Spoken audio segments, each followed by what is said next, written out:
Sylvia and Suya, the two nature souls, didn't appear in the explosion of the dream.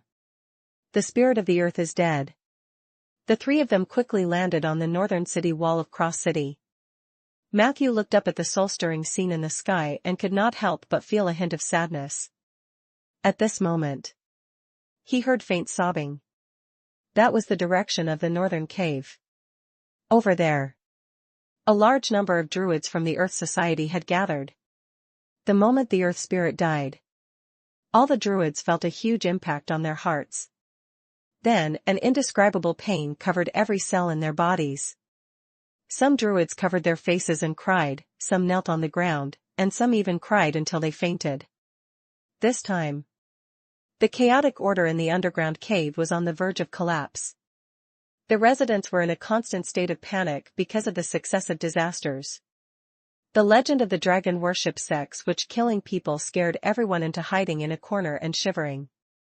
The druids, who had been maintaining order, were also greatly affected by the death of the earth spirit. Many druids became very irritable. They couldn't understand Matthew's actions. Fortunately, the voice of the earth and the silver wolf, who had been imprisoned by the earth spirit for a long time, appeared in time. The two great druids explained. Most of the druids finally understood what had happened. Their attitude towards Matthew changed from hatred to respect. However, there were also a few druids who could not believe that the earth spirit had fallen. They were quite hostile towards the two great druids. Inside the Earth Society, the conflict that was already turbulent surfaced at this moment. The atmosphere in the entire underground cave became tense. Matthew stood on the city wall and looked down at the entire city. The explosion in the dream world had indeed affected the real world. Just now, 3 consecutive earthquakes destroyed many houses, and at the same time, some of the people in the underground caves were scared out of their wits. At this moment, Cross City was extremely chaotic. Even if there were no cultists stirring up trouble, it would probably take a long time to restore the order of the past. Destruction is much easier than maintenance. Matthew shook his head. At this moment, he suddenly felt something soft fall from above his head. So he grabbed it and found that it was a handful of sand. Where did the sand come from? Matthew looked up in surprise. Then, he realized that the phenomenon in the sky was disappearing. Along with this process, countless magical grains of sand poured down. The sand fell to the ground. The earth seemed to be pacified immediately, and the aftershocks quickly disappeared. Those with high perception could clearly feel it. The earth became much quieter. Not only that, Matthew also saw more sand falling towards the burning house. Walala! The yellow sand fell, and the flames were extinguished. In just a few minutes, this sudden sandstorm extinguished most of the flames in Cross City. There was a peaceful power in the sand. The originally irritable druids immediately calmed down. They carefully caressed the sand and felt the temperature within. Gentle whispers appeared in their minds. Thus, they looked at the two great druids with guilt and apology. Matthew also noticed. His reputation and friendliness within the Earth Society had also increased by a large margin. Chapter 804, Chapter 803, Song of the Silver Dragon and News Advisor. Chapter 803, Song of the Silver Dragon and News Advisor. Hint, you have activated the bomb, World Peace. It successfully blew up the rift leading to the Void World. Because of this, the Hill Dream Realm fell into an endless collapse. You have killed the cursed Earth Spirit Baal. You have obtained the recognition of the will of the Earth. If you can advance further in the Earth domain, you will have the opportunity to obtain the relevant authority. The aftermath of the World Peace explosion will soon affect the real world from the Dream of the Hill. There is a certain chance that the image of you using the bomb to detonate the rift will be captured. After that, it will be known as a phenomenon.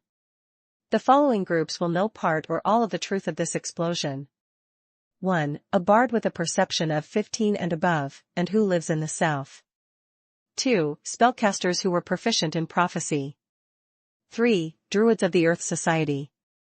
4. The higher-ups of the various large organizations were paying close attention to this matter. 5. The Gods of the Heavenly Palace. Your area legend level +1, Watcher Highland. Your faction's legend level +1, Earth Society/7 Saint Alliance. Hatred of the Heavenly Palace +1, Partial Gods. The God of Light and Knowledge has paid attention to you.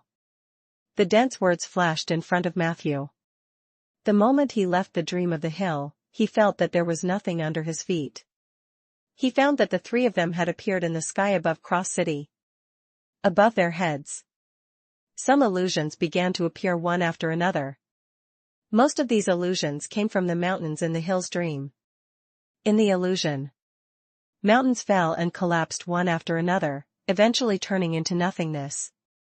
In the midst of these terrifying illusions, the violent explosion took up most of the space. Matthew could even see his distorted figure from the edge of the explosion. The strange thing was, Sylvia and Suya, the two nature souls, didn't appear in the explosion of the dream. The spirit of the earth is dead. The three of them quickly landed on the northern city wall of Cross City. Matthew looked up at the soul-stirring scene in the sky and could not help but feel a hint of sadness. At this moment, he heard faint sobbing.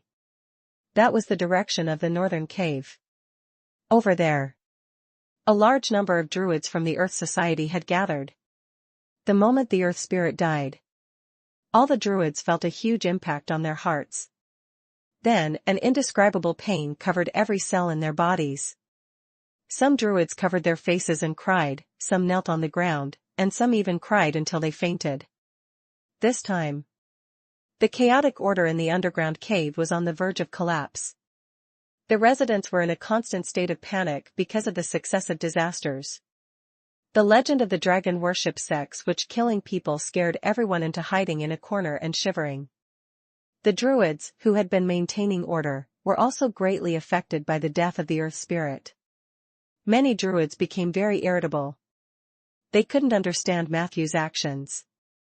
Fortunately, the voice of the earth and the silver wolf, who had been imprisoned by the earth spirit for a long time, appeared in time. The two great druids explained. Most of the druids finally understood what had happened. Their attitude towards Matthew changed from hatred to respect. However, there were also a few druids who could not believe that the earth spirit had fallen. They were quite hostile towards the two great druids. Inside the Earth Society, the conflict that was already turbulent surfaced at this moment. The atmosphere in the entire underground cave became tense. Matthew stood on the city wall and looked down at the entire city. The explosion in the dream world had indeed affected the real world. Just now, 3 consecutive earthquakes destroyed many houses, and at the same time, some of the people in the underground caves were scared out of their wits. At this moment, Cross City was extremely chaotic. Even if there were no cultists stirring up trouble, it would probably take a long time to restore the order of the past. Destruction is much easier than maintenance. Matthew shook his head. At this moment, he suddenly felt something soft fall from above his head. So he grabbed it and found that it was a handful of sand. Where did the sand come from? Matthew looked up in surprise. Then, he realized that the phenomenon in the sky was disappearing. Along with this process, countless magical grains of sand poured down. The sand fell to the ground. The earth seemed to be pacified immediately, and the aftershocks quickly disappeared. Those with high perception could clearly feel it. The earth became much quieter. Not only that, Matthew also saw more sand falling towards the burning house. Walala! The yellow sand fell, and the flames were extinguished. In just a few minutes, this sudden sandstorm extinguished most of the flames in Cross City. There was a peaceful power in the sand. The originally irritable druids immediately calmed down. They carefully caressed the sand and felt the temperature within. Gentle whispers appeared in their minds. Thus, they looked at the two great druids with guilt and apology. Matthew also noticed. His reputation and friendliness within the Earth Society had also increased by a large margin. Chapter 805, Chapter 804, Song of the Silver Dragon and News Advisor. Chapter 804, Song of the Silver Dragon and News Advisor. At least for now.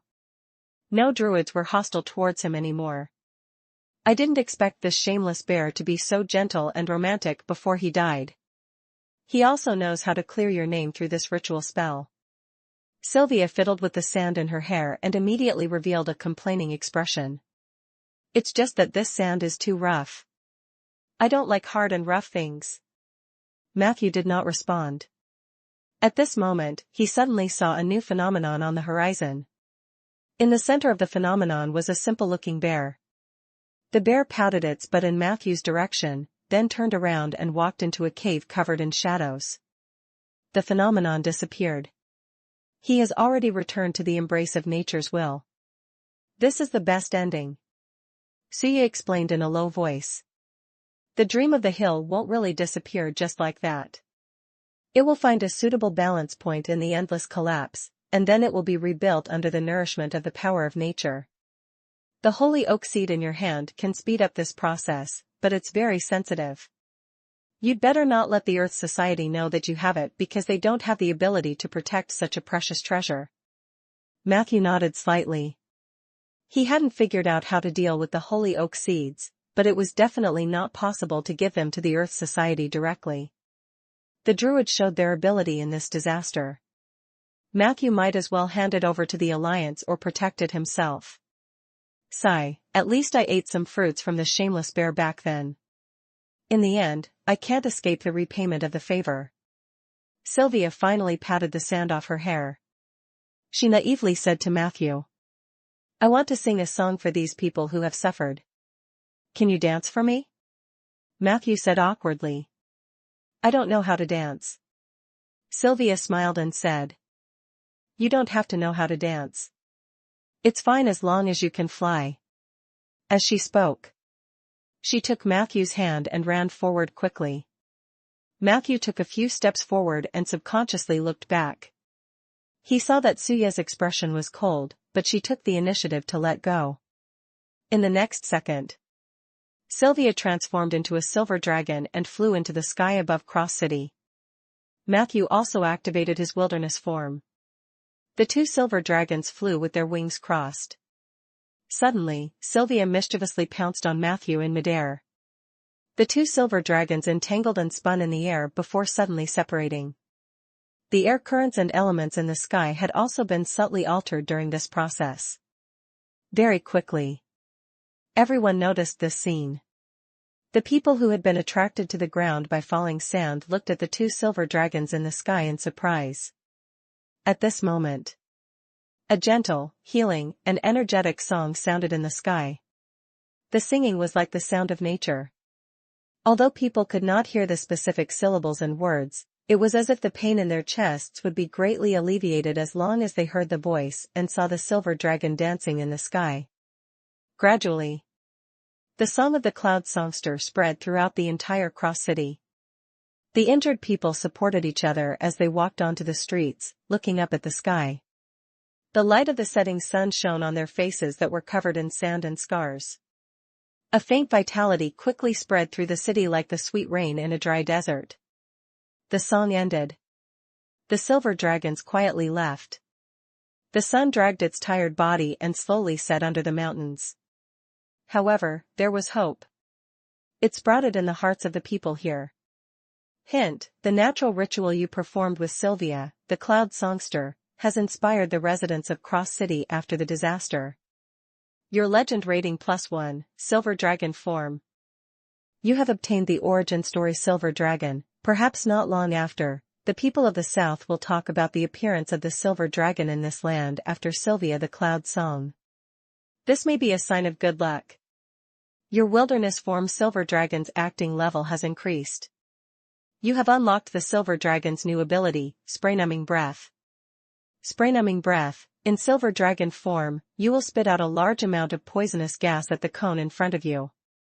Enemies surrounded by the poisonous gas will undergo a constitution check. If they fail to avoid the poison, they will enter a numbing state for at least 1 minute. An unexpected flight and a crappy dance actually allowed Matthew to gain a lot. The legend and origin story of the silver dragon's identity might be a long-term matter. However, the newly obtained spray ability undoubtedly increased Matthew's strength. Currently, he has mastered 2 types of spray ability. One was an ice explosion, and the other was poison.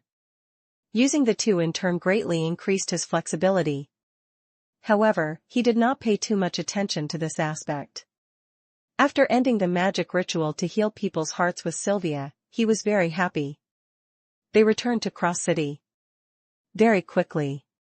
Matthew successfully met up with Hood and the others. From the latter's mouth, Matthew also learned about the current situation in Cross City. Once Lady Isabel made her move, the situation was instantly turned around. The whale hunters were scared away. I observed that they retreated their airship to the Cloud Highlands in one go. Only a few Giza people were still wandering outside the city, but they were very far away. They didn't even dare to approach the moat. The cultists of the Calamity are the most ridiculous. When the incident happened, they were already very far away. Once the angels were wiped out, they all ran away without a trace. Damn it, did these cultists specially train to run? How could they run so fast? Chapter 806, Song of the Silver Dragon and News Advisor. Chapter 806, Song of the Silver Dragon and News Advisor. Fortunately, Hibbert continued. I heard that many nature souls have empty brains. I was thinking that if I could become a nature soul, would I be able to eliminate my current distress? I can sense that Matthew has a very high affinity with nature. Perhaps he has a way of turning me into a nature soul. What do you think? Hood, who had recovered, took the opportunity to say. You might as well hope that he will turn you into a lich. Unexpectedly, Hibbert's eyes lit up. Yes, lich. I can become a lich. If I become a lich, I won't be troubled by human thoughts. I'll go find Matthew now and ask him to arrange for me to become a lich. Oh, right, Mr. Hood, you don't have much time left anyway. Why don't the 2 of us go together? Maybe the fee will be cheaper. Outside Cross City. Outside the moat in the northeast, below the suspension bridge, on a shallow river bank. A handsome blonde man in loose clothes was holding a black kitten. He would push the kitten into the river from time to time and rub it against the water. The kitten struggled crazily before he quickly lifted it into the air. Buzz. Buzz. Buzz. The little black cat shook its fur crazily. The cat fur and the dirty water of the moat covered the blonde man. The latter was not angry. He just wanted to repeat this action. However, he was stopped by the little black cat. Don't. Stop it, I can't take it anymore. This water is too dirty. I'm a bit of a clean freak. I'm so disgusted that I want to commit suicide. The blonde man comforted. Bear with it a little longer. Who asked you to be commanded by the Giza Queen? This method of mine is a folk remedy, but it is very effective. There is a high chance that it will be able to remove the psionic command on your body and let you return to your normal state. The little black cat said doubtfully. Why is it that soaking in dirty river water can cancel the psionic command? The man chuckled and said. The essence of psionic commands is to attach a portion of one's spiritual energy to the target. Correspondingly, if the target is in some extreme state, the person who is using the psionic command will also feel it slightly. You've been captured by Queen House for so long, and you've been forced to become her private plaything in the wilderness.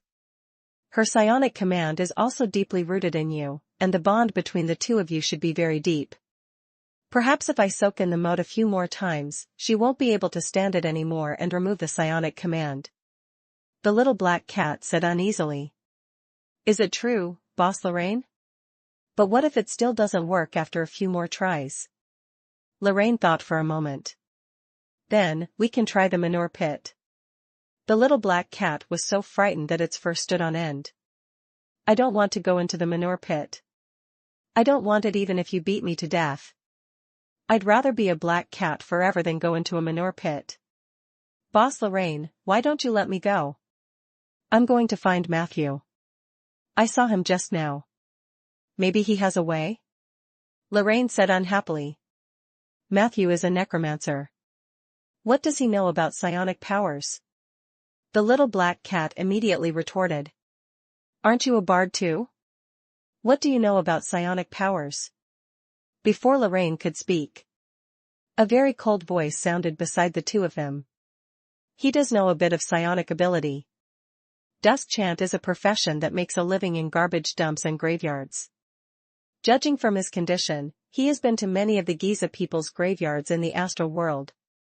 So, you can trust this man. Both of them were shocked.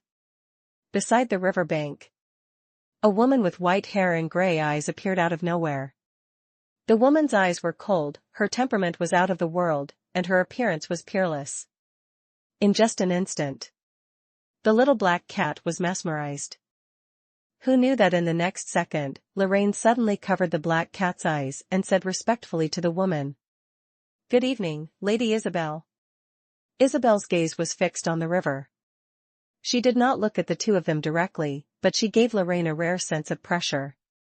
The little black cat in his arms wanted to struggle at first, but when it noticed the beads of sweat on Lorraine's forehead, it suddenly realized something and stopped moving. "Is there anything I can help you with? Or should I say, does Matthew in the city need my help?" "I'll go immediately," Lorraine said with a flattering expression. Isabel waved her hand and said calmly, "What are you going to write about tonight?" Lorraine immediately said righteously, "The truth. This is the duty of us bards." Isabel raised her eyebrows.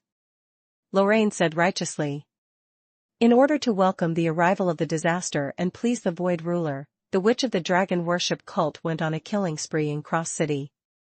However, under the pursuit of the Righteous Alliance mages, she was severely injured and left in a hurry. These are all undeniable facts. No one can tamper with this truth." Isabel's tone became more lively. "The dragon worship sect's spiritual totem is the dragon of the dead, Ariana. Isn't it a little too fake for the Witch of the Dragon worship sect to go on a killing spree in order to welcome the Void Ruler?" Lorraine's face hardened. "Then it must be the dragon of the dead, Ariana, who secretly colluded with the Void Ruler. The two sides colluded with each other, which led to the witch taking advantage of the chaos to slaughter the civilians of Cross City. This is something that no civilization or organization can tolerate. We will definitely call on everyone to crusade against it." Chapter 807, Chapter 806, Song of the Silver Dragon and News Advisor. Chapter 806, Song of the Silver Dragon and News Advisor. Fortunately, Hibbert continued, "I heard that many nature souls have empty brains. I was thinking that if I could become a nature soul, would I be able to eliminate my current distress? I can sense that Matthew has a very high affinity with nature. Perhaps he has a way of turning me into a nature soul. What do you think?" Hood, who had recovered, took the opportunity to say, "You might as well hope that he will turn you into a lich." Unexpectedly, Hibbert's eyes lit up. "Yes, lich. I can become a lich. If I become a lich, I won't be troubled by human thoughts. I'll go find Matthew now and ask him to arrange for me to become a lich." "Oh, right, Mr. Hood, you don't have much time left anyway. Why don't the two of us go together? Maybe the fee will be cheaper." Outside Cross City. Outside the moat in the northeast, below the suspension bridge, on a shallow river bank, a handsome blonde man in loose clothes was holding a black kitten. He would push the kitten into the river from time to time and rub it against the water. The kitten struggled crazily before he quickly lifted it into the air. Buzz. Buzz. Buzz. The little black cat shook its fur crazily. The cat fur and the dirty water of the moat covered the blonde man. The latter was not angry. He just wanted to repeat this action. However, he was stopped by the little black cat. Don't. Stop it, I can't take it anymore. This water is too dirty. I'm a bit of a clean freak. I'm so disgusted that I want to commit suicide." The blonde man comforted. "Bear with it a little longer. Who asked you to be commanded by the Giza Queen? This method of mine is a folk remedy, but it is very effective. There is a high chance that it will be able to remove the psionic command on your body and let you return to your normal state. The little black cat said doubtfully. Why is it that soaking in dirty river water can cancel the psionic command? The man chuckled and said. The essence of psionic commands is to attach a portion of one's spiritual energy to the target. Correspondingly, if the target is in some extreme state, the person who is using the psionic command will also feel it slightly. You've been captured by Queen House for so long, and you've been forced to become her private plaything in the wilderness. Her psionic command is also deeply rooted in you, and the bond between the two of you should be very deep. Perhaps if I soak in the moat a few more times, she won't be able to stand it anymore and remove the psionic command. The little black cat said uneasily. Is it true, Boss Lorraine? But what if it still doesn't work after a few more tries? Lorraine thought for a moment. Then, we can try the manure pit. The little black cat was so frightened that its fur stood on end. I don't want to go into the manure pit. I don't want it even if you beat me to death. I'd rather be a black cat forever than go into a manure pit. Boss Lorraine, why don't you let me go? I'm going to find Matthew. I saw him just now. Maybe he has a way? Lorraine said unhappily. Matthew is a necromancer. What does he know about psionic powers? The little black cat immediately retorted.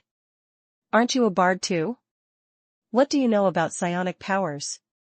Before Lorraine could speak, a very cold voice sounded beside the two of them. He does know a bit of psionic ability. Dust chant is a profession that makes a living in garbage dumps and graveyards. Judging from his condition, he has been to many of the Giza people's graveyards in the astral world. So, you can trust this man. Both of them were shocked. Beside the riverbank, a woman with white hair and gray eyes appeared out of nowhere. The woman's eyes were cold, her temperament was out of the world, and her appearance was peerless. In just an instant, the little black cat was mesmerized. Who knew that in the next second, Lorraine suddenly covered the black cat's eyes and said respectfully to the woman. Good evening, Lady Isabel. Isabel's gaze was fixed on the river. She did not look at the two of them directly, but she gave Lorraine a rare sense of pressure. The little black cat in his arms wanted to struggle at first, but when it noticed the beads of sweat on Lorraine's forehead, it suddenly realized something and stopped moving. Is there anything I can help you with? Or should I say, does Matthew in the city need my help? I'll go immediately, Lorraine said with a flattering expression. Isabel waved her hand and said calmly. What are you going to write about tonight? Lorraine immediately said righteously. The truth. This is the duty of us bards. Isabel raised her eyebrows. Lorraine said righteously. In order to welcome the arrival of the disaster and please the Void Ruler, the Witch of the Dragon Worship cult went on a killing spree in Cross City. However, under the pursuit of the Righteous Alliance mages, she was severely injured and left in a hurry. These are all undeniable facts. No one can tamper with this truth. Isabel's tone became more lively. The dragon worship sect's spiritual totem is the Dragon of the Dead, Ariana. Isn't it a little too fake for the Witch of the Dragon Worship sect to go on a killing spree in order to welcome the Void Ruler? Lorraine's face hardened. Then it must be the Dragon of the Dead, Ariana, who secretly colluded with the Void Ruler. The two sides colluded with each other, which led to the witch taking advantage of the chaos to slaughter the civilians of Cross City. This is something that no civilization or organization can tolerate. We will definitely call on everyone to crusade against it. Chapter 808 Chapter 808, Heavenly Fox Amulet and Good Luck Hat. Chapter 808, Heavenly Fox Amulet and Good Luck Hat. Cross City. In a secluded corner, Matthew was bidding farewell to the two nature souls. As the collapse of the Hills dream would affect the will of nature, the entire natural dream of Ainder would be more or less affected. Therefore, Sylvia and Suya were in a hurry to return to their territory to stabilize the demiplane. Under Matthew's kind persuasion, Sylvia finally gave the two of them some space to be alone, but she was not far away. She stared at Matthew from the ruins 30 meters away as if she was afraid that he would run away. I haven't seen you for a while. Your ability to seduce nature's soul has become more and more proficient. Suya's tone was very cold, as if she didn't mind scolding herself for Matthew's sake. Matthew shrugged. This was completely an accident. How's the situation on your side? I heard that the Black Banyan Dream Realm has been completely closed. Is there any danger in the rainforest? Suya was silent for a while. She did not answer Matthew's question directly. Instead, she took out a jade green rune and handed it to Matthew. The rune was made of a leaf that had a very good texture. There were faint golden magic patterns on it, and in the center of the patterns were 3 pure white feathers. This is my life talisman. I'll give it to you now, but don't have any evil thoughts. Suya emphasized. If one day I need your help, then this life talisman can send you my warning. You can use this talisman to activate a teleportation array and arrive at the Black Banyan Dream Realm immediately. If you need my help, you can also activate this amulet to send me a message.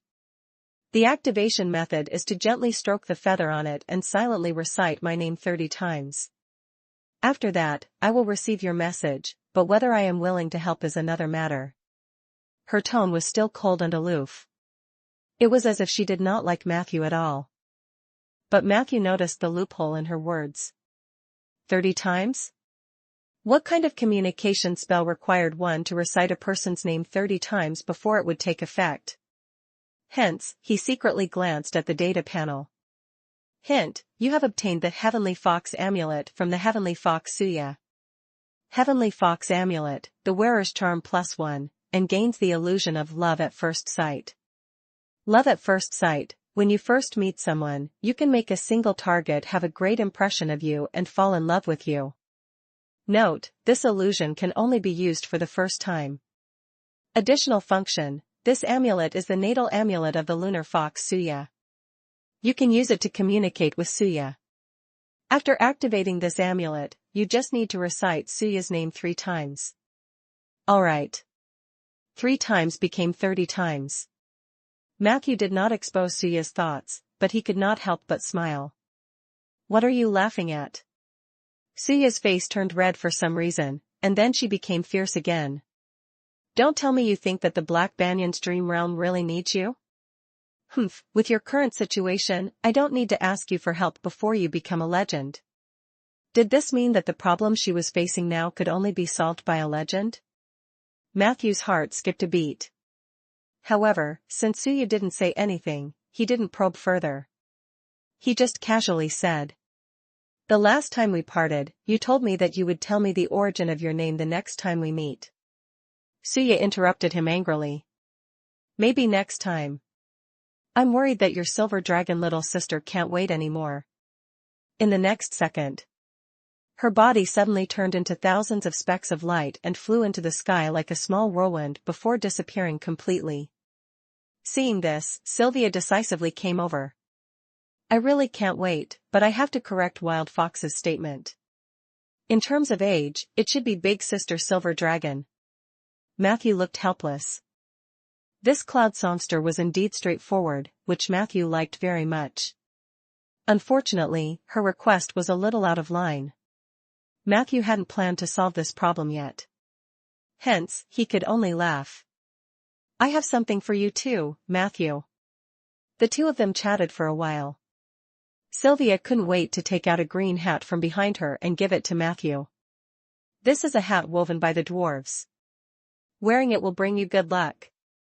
If you want to find me, just put on this hat and recite my name 3 times. Is that convenient? My contact method is much more convenient than Wild Fox's. Remember to look for me. Matthew looked at the green hat in his hand with a strange expression. Is this thing really something a human can carry? He muttered to himself. Then, he glanced at the attributes and grimaced in his heart. Hint, you have received the good luck hat from Sylvia, the songster in the cloud. Good luck hat, +1 luck of the wearer. When you wear this hat, it can greatly increase your partner's pregnancy rate. Additional function, you can contact Sylvia the Cloud Songster by wearing this hat, but there is a certain chance that you will contact the 7 dwarves who weaved this hat for Sylvia. The attributes of this hat were also a little heaven-defying. Isn't luck +1 too powerful? A hat was comparable to Lulu's ultimate move. What was even more heaven-defying was that this thing could increase the chances of conception. I can only say that it's indeed a good pregnancy cap. Matthew cursed in his heart. Chapter 809, Chapter 808, Heavenly Fox Amulet and Good Luck Hat. Chapter 808, Heavenly Fox Amulet and Good Luck Hat. Cross City. In a secluded corner, Matthew was bidding farewell to the 2 nature souls. As the collapse of the hill's dream would affect the will of nature, the entire natural dream of Ainder would be more or less affected. Therefore, Sylvia and Suya were in a hurry to return to their territory to stabilize the demiplane. Under Matthew's kind persuasion, Sylvia finally gave the 2 of them some space to be alone, but she was not far away. She stared at Matthew from the ruins 30 meters away as if she was afraid that he would run away. I haven't seen you for a while. Your ability to seduce nature's soul has become more and more proficient. Suya's tone was very cold as if she didn't mind scolding herself for Matthew's sake. Matthew shrugged. This was completely an accident. How's the situation on your side? I heard that the Black Banyan Dream Realm has been completely closed. Is there any danger in the rainforest? Suya was silent for a while. She did not answer Matthew's question directly. Instead, she took out a jade green rune and handed it to Matthew. The rune was made of a leaf that had a very good texture. There were faint golden magic patterns on it, and in the center of the patterns were 3 pure white feathers. This is my life talisman. I'll give it to you now, but don't have any evil thoughts. Suya emphasized. If one day I need your help, then this life talisman can send you my warning. You can use this talisman to activate a teleportation array and arrive at the Black Banyan Dream Realm immediately. If you need my help, you can also activate this amulet to send me a message. The activation method is to gently stroke the feather on it and silently recite my name 30 times. After that, I will receive your message, but whether I am willing to help is another matter. Her tone was still cold and aloof. It was as if she did not like Matthew at all. But Matthew noticed the loophole in her words. 30 times? What kind of communication spell required one to recite a person's name 30 times before it would take effect? Hence, he secretly glanced at the data panel. Hint, you have obtained the Heavenly Fox Amulet from the Heavenly Fox Suya. Heavenly Fox Amulet, the wearer's charm +1, and gains the illusion of love at first sight. Love at first sight, when you first meet someone, you can make a single target have a great impression of you and fall in love with you. Note, this illusion can only be used for the first time. Additional function, this amulet is the natal amulet of the lunar fox Suya. You can use it to communicate with Suya. After activating this amulet, you just need to recite Suya's name 3 times. Alright. 3 times became 30 times. Matthew did not expose Suya's thoughts, but he could not help but smile. What are you laughing at? Suya's face turned red for some reason, and then she became fierce again. Don't tell me you think that the Black Banyan's Dream Realm really needs you? Humph, with your current situation, I don't need to ask you for help before you become a legend. Did this mean that the problem she was facing now could only be solved by a legend? Matthew's heart skipped a beat. However, since Suya didn't say anything, he didn't probe further. He just casually said. The last time we parted, you told me that you would tell me the origin of your name the next time we meet. Suya interrupted him angrily. Maybe next time. I'm worried that your silver dragon little sister can't wait anymore. In the next second, her body suddenly turned into thousands of specks of light and flew into the sky like a small whirlwind before disappearing completely. Seeing this, Sylvia decisively came over. I really can't wait, but I have to correct Wild Fox's statement. In terms of age, it should be Big Sister Silver Dragon. Matthew looked helpless. This cloud songster was indeed straightforward, which Matthew liked very much. Unfortunately, her request was a little out of line. Matthew hadn't planned to solve this problem yet. Hence, he could only laugh. "I have something for you too, Matthew." The two of them chatted for a while. Sylvia couldn't wait to take out a green hat from behind her and give it to Matthew. "This is a hat woven by the dwarves. Wearing it will bring you good luck. If you want to find me, just put on this hat and recite my name 3 times. He, is that convenient? My contact method is much more convenient than wild foxes. Remember to look for me." Matthew looked at the green hat in his hand with a strange expression. "Is this thing really something a human can carry?" he muttered to himself. Then, he glanced at the attributes and grimaced in his heart. Hint, you have received the good luck hat from Sylvia, the songster in the cloud. Good luck hat, +1 luck of the wearer. When you wear this hat, it can greatly increase your partner's pregnancy rate. Additional function, you can contact Sylvia the cloud songster by wearing this hat, but there is a certain chance that you will contact the 7 dwarves who weaved this hat for Sylvia. The attributes of this hat were also a little heaven-defying. Isn't luck +1 too powerful? A hat was comparable to Lulu's ultimate move. What was even more heaven-defying was that this thing could increase the chances of conception. I can only say that it's indeed a good pregnancy cap. Matthew cursed in his heart. Chapter 8:10, Heavenly Fox Amulet and Good Luck Hat. Chapter 8:10, Heavenly Fox Amulet and Good Luck Hat. She killed 384 people in one go. And among these 384 people, about 2/3 of them might be innocent. She didn't explain much about her actions. She only made a long list at the end of the letter. The names and basic information of the 384 people were all clear at a glance. Although most of these people's bodies could not be identified, she still asked Matthew to bury these people and ensure that their souls could return to the underworld. After that, she also asked Matthew to lead the other 3 mages to represent the Alliance to express condolences to the families of the innocent within a week. Remember to wear clean clothes and dress formally. You can decide on the standard of condolences and apply to the Silver Council.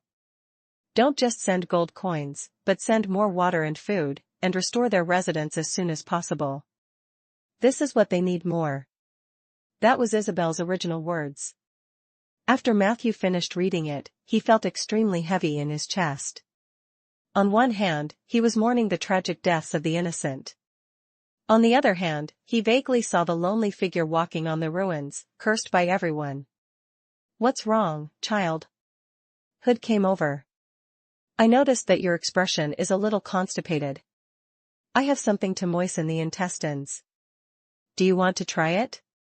Faced with this inappropriate and lame joke, Matthew could only force a smile.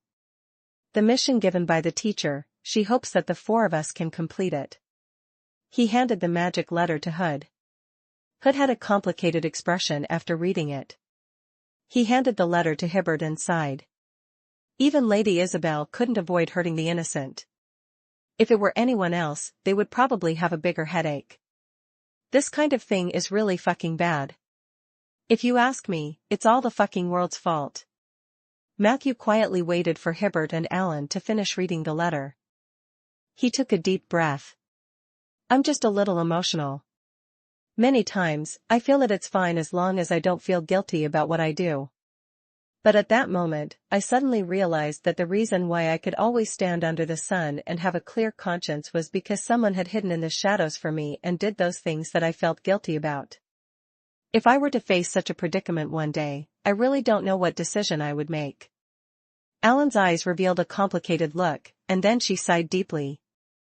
"I definitely can't. At least, I can't be so decisive." Hibbert said blankly. "So the Witch of the Dragon Worship sect is Lady Isabel? Wouldn't that make our alliance the bad guys?"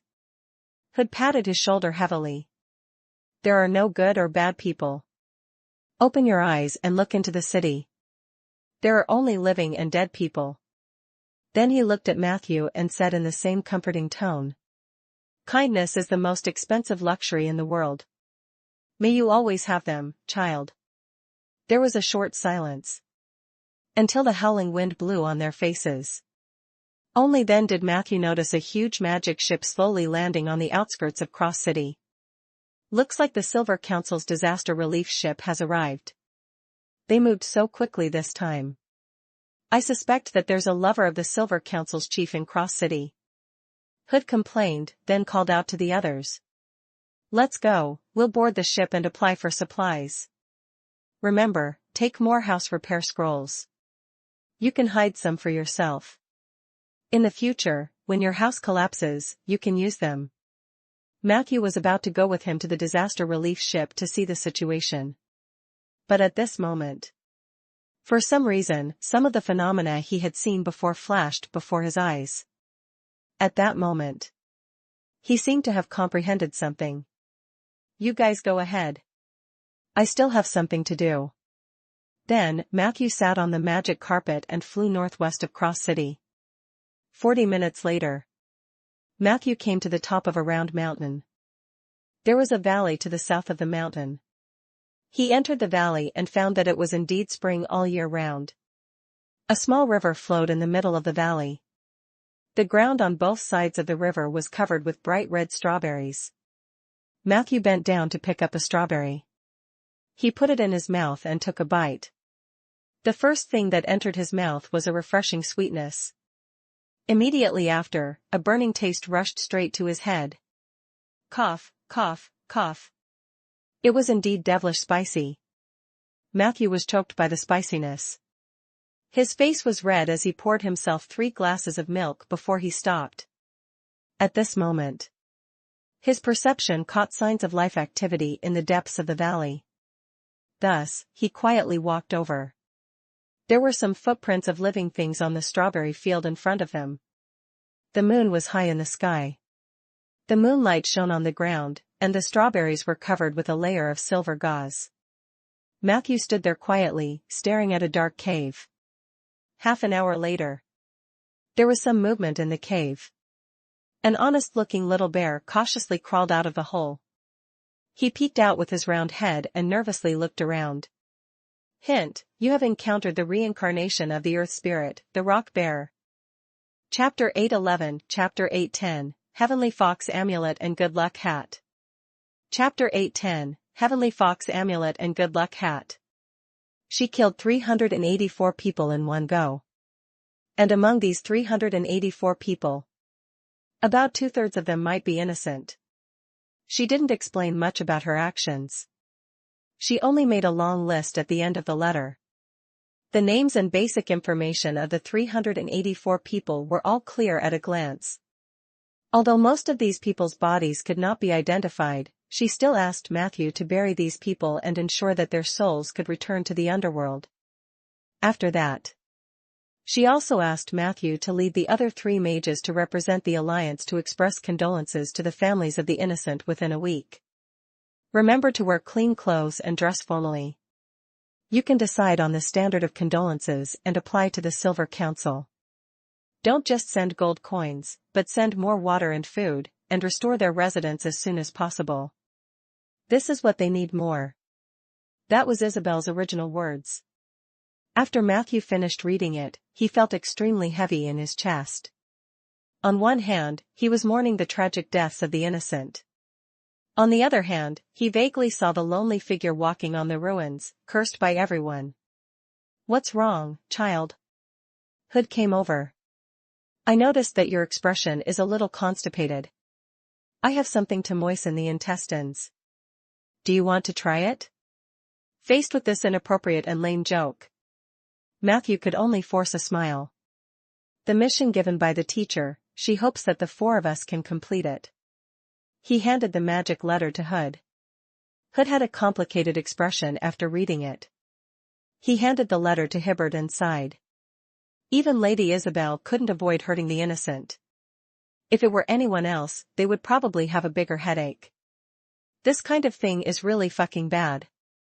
If you ask me, it's all the fucking world's fault.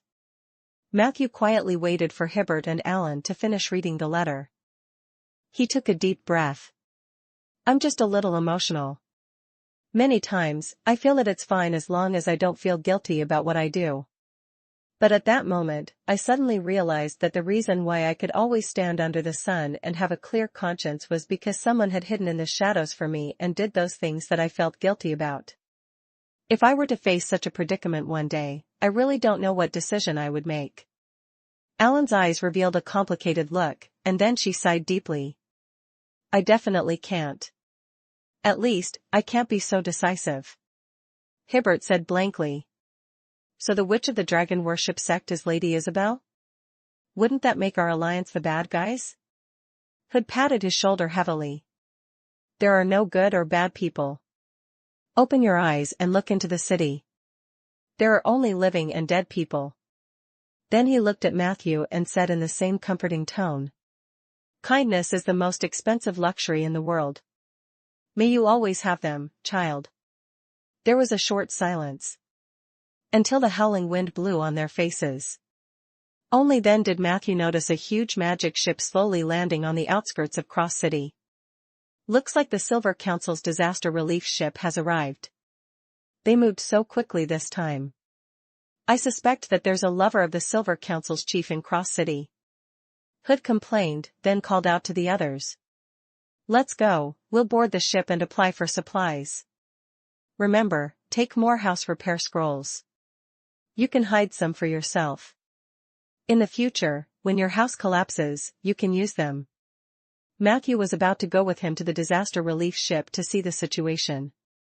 But at this moment, for some reason, some of the phenomena he had seen before flashed before his eyes. At that moment, he seemed to have comprehended something. You guys go ahead. I still have something to do. Then, Matthew sat on the magic carpet and flew northwest of Cross City. 40 minutes later, Matthew came to the top of a round mountain. There was a valley to the south of the mountain. He entered the valley and found that it was indeed spring all year round. A small river flowed in the middle of the valley.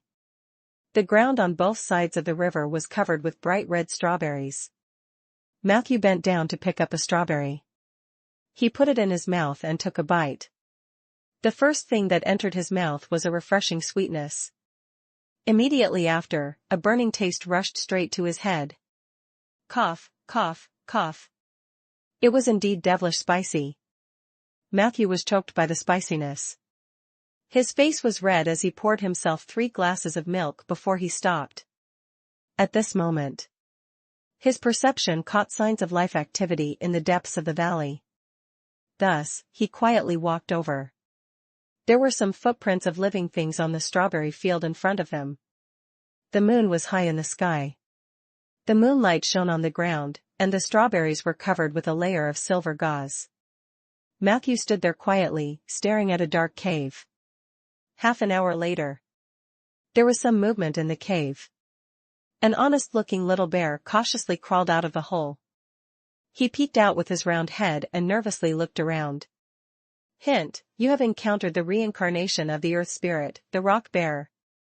Chapter 812 Chapter 812, For Symbols Card and the Lonely Zombie. Chapter 812, For Symbols Card and the Lonely Zombie. Matthew's heart skipped a beat. He could feel the seed of the holy oak tree on his chest becoming hot. In the next second, Matthew took out the seed bag, injected some magic power, and then approached the water droplet. The water droplet slowly spun in the air. Under the attraction of the holy oak tree seed, it slowly passed through the seed bag and fused into the largest seed. Matthew sank his consciousness into the miniature space of the seed and found that with the entry of the drop of water, the souls of nature and the small animals that originally lived in this space had run away without a trace. They fled to other seeds. Before Matthew could take a closer look, Little Bear pulled Matthew's pants and came to the center of the pool. Only then did Matthew realize that there was an extremely small lead box underneath. He picked up the box and placed it in his palm to examine it. He found that the material of this box was exactly the same as the box that Lorraine had told him to use to store the divine persona. Is the thing inside related to divinity? Matthew gently opened the box. He found 3 pieces of green grass lying quietly inside. There was a faint trace of blood in the middle of every blade of grass. An extremely dense life aura surged out from within. Pa. Matthew closed the box. He couldn't tell what this thing was, but his instincts told him that it must be something good. As for the water droplet just now, there was a new message on the data panel. Hint, you have obtained a drop of source water of the rootless river. The source water of the rootless river, this contains a huge life force that can revive the favored ones of nature. However, the resurrected ones will not inherit the original memories, personality, and strength. This will be a different trajectory of the same life under the influence of different factors. Is this what you rely on to reincarnate? But in the end, you're not that shameless bear anymore. The image of the earth spirit appeared in Matthew's mind. However, the name Rock Bear is somewhat similar to the earth spirit back then. It's very likely that it also inherited his ability to go back on his word. Matthew guessed based on the layout in front of him. There should have been 3 drops of water from the source of the rootless river in this cave, but the earth spirit had already reincarnated twice, so there was only 1 drop left. As for the 3 blood-stained divine herbs, other than knowing that their names were Iden grass, Matthew had no other information. Immediately, Matthew accompanied the reluctant bear for another round in the cave. After that, the 2 of them left the cave. However, just as he took a step forward, Matthew suddenly looked up to the south of the valley. Over there, a little boy was holding a piece of foxtail grass in his mouth as he leisurely walked over. As he walked, he sighed. Why am I late again? Matthew, oh Matthew, it seems that you and I are destined to be entangled forever. Matthew looked at the little boy with a burning gaze. He felt a familiar divinity from the other party. Suddenly, he said, Traveler God? The little boy blinked. You can call me by my mortal name, D. Matthews. That way, you won't seem too distant. Matthew frowned. Are you serious about this name? The little boy said helplessly. I used this name thousands of years earlier than you. Don't think that I'm copying you. Matthew muttered. I'll just call you the Traveler God. So you were the one who awakened the earth spirit in the dream of the hill just now, right? The Traveler God nodded frankly. Matthew's expression suddenly became a little complicated. The Traveler God's action just now was very important. If he hadn't awakened the earth spirit at the critical moment, Matthew's next action wouldn't have been so easy. Even though he had already decided to use world peace to blow up the rift, an earth spirit that completely obeyed the Void Ruler's orders would also cause him a lot of trouble. Therefore, he had no choice. No matter what the Traveler God's purpose was, he had helped him a lot. When he had bumped into him at the Order of Calamity, Matthew thought that the God of Travelers was chasing after the soul of nature, which meant that he also hoped to come to the world through the Sea Elf reincarnation technique. But now, it seemed like Matthew's guess seemed to be wrong. Not only did the Traveler God not have any intention of taking nature's soul, but he also indirectly interrupted the reincarnation plan of the gods in the Heavenly Palace. What was this guy trying to do? Matthew simply asked. Why did you ruin the plan of the Heavenly Palace? What exactly do you want? The Traveler God spat out the foxtail grass in his mouth. He asked Matthew. The plan of the Heavenly Palace? Who is the Heavenly Palace you are referring to? As everyone knows, the Heavenly Palace has never been united. Every god or their small group is looking for their own way out. Ikenos the Destroyer, Talon the Weaver of all things, the Sisters of Desire, and others tried to escape by cultivating evil creatures in the astral world. They abandoned their divine personas and became demons or foreign entities in the astral plane. They used this method to reduce the difficulty of the eternal barrier and gradually transferred their physical bodies to the prime material world. However, this method consumed a lot of energy. You fought with the forces behind the Withering Order, so you should know that they're close to achieving their goal. The so-called demigod ritual is just icing on the cake. Under the intimidation of the Seven Saint Alliance, these people will keep a low profile. Chapter 8:13, Chapter 8:12, For Symbols Card and the Lonely Zombie. Chapter 8:12, For Symbols Card and the Lonely Zombie. Matthew's heart skipped a beat. He could feel the seed of the holy oak tree on his chest becoming hot. In the next second, Matthew took out the seed bag, injected some magic power, and then approached the water droplet. The water droplet slowly spun in the air. Under the attraction of the holy oak tree seed, it slowly passed through the seed bag and fused into the largest seed. Matthew sank his consciousness into the miniature space of the seed and found that with the entry of the drop of water, the souls of nature and the small animals that originally lived in this space had run away without a trace. They fled to other seeds. Before Matthew could take a closer look, Little Bear pulled Matthew's pants and came to the center of the pool. Only then did Matthew realize that there was an extremely small lead box underneath. He picked up the box and placed it in his palm to examine it. He found that the material of this box was exactly the same as the box that Lorraine had told him to use to store the divine persona. Is the thing inside related to divinity? Matthew gently opened the box. He found 3 pieces of green grass lying quietly inside. There was a faint trace of blood in the middle of every blade of grass. An extremely dense life aura surged out from within. Pa. Matthew closed the box. He couldn't tell what this thing was, but his instincts told him that it must be something good. As for the water droplet just now, there was a new message on the data panel. Hint, you have obtained a drop of source water of the rootless river. The source water of the rootless river, this contains a huge life force that can revive the favored ones of nature. However, the resurrected ones will not inherit the original memories, personality, and strength. This will be a different trajectory of the same life under the influence of different factors. Is this what you rely on to reincarnate? But in the end, you're not that shameless bear anymore. The image of the earth spirit appeared in Matthew's mind. However, the name Rock Bear is somewhat similar to the earth spirit back then. It's very likely that it also inherited his ability to go back on his word. Matthew guessed based on the layout in front of him. There should have been 3 drops of water from the source of the rootless river in this cave, but the earth spirit had already reincarnated twice, so there was only 1 drop left.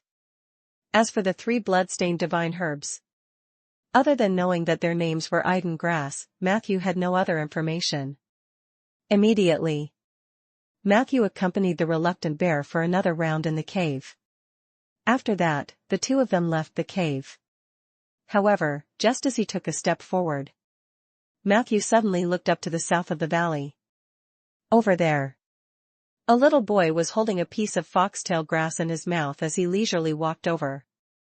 As he walked, he sighed. Why am I late again?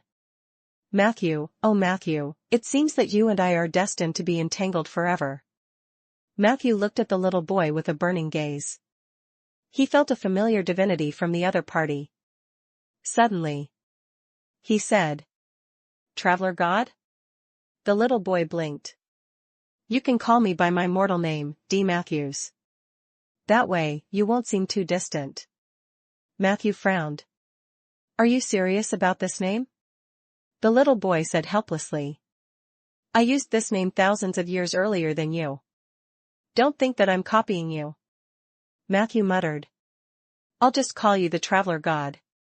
So you were the one who awakened the earth spirit in the dream of the hill just now, right? The Traveler God nodded frankly. Matthew's expression suddenly became a little complicated. The Traveler God's action just now was very important. If he hadn't awakened the earth spirit at the critical moment, Matthew's next action wouldn't have been so easy.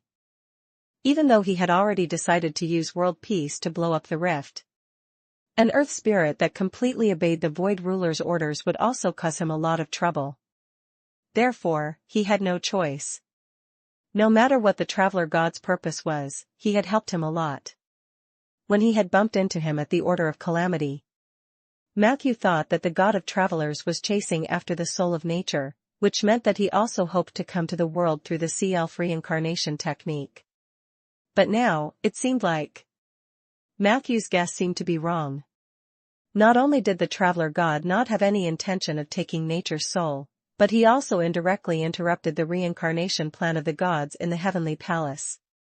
What was this guy trying to do? Matthew simply asked. Why did you ruin the plan of the heavenly palace? What exactly do you want? The traveler god spat out the foxtail grass in his mouth. He asked Matthew. The plan of the heavenly palace? Who is the heavenly palace you are referring to? As everyone knows, the heavenly palace has never been united. Every god or their small group is looking for their own way out. Ikenos the destroyer, Talon the weaver of all things, the sisters of desire, and others tried to escape by cultivating evil creatures in the astral world. They abandoned their divine personas and became demons or foreign entities in the astral plane. They used this method to reduce the difficulty of the eternal barrier and gradually transferred their physical bodies to the prime material world. However, this method consumed a lot of energy. You fought with the forces behind the Withering Order, so you should know that they're close to achieving their goal. The so-called demigod ritual is just icing on the cake. Under the intimidation of the Seven Saint Alliance, these people will keep a low profile. Chapter 814 Chapter 814, For Symbols Card and the Lonely Zombie. Chapter 814, For Symbols Card and the Lonely Zombie. Matthew smiled and ignored the sarcasm in his words. The two of them slowly approached. Then, under Little Bear's curious gaze, the two sides quickly completed the transaction. Matthew handed over 2 pieces of Iden grass and received a crystal key, a piece of parchment with a set of special coordinates, and a mystical card. The crystal key was said to be the key to opening the secret chamber of life. The coordinates on the parchment were extremely complicated. Matthew quickly interpreted it. He suddenly realized that the coordinates pointed to the mass graves in the Crow Pavilion demon domain. This count Fan's territory? Matthew was extremely surprised. As for the card, it was described in the data column. For Symbols Card, mystical item. When you have mastered a certain amount of Earth authority, you can activate this item.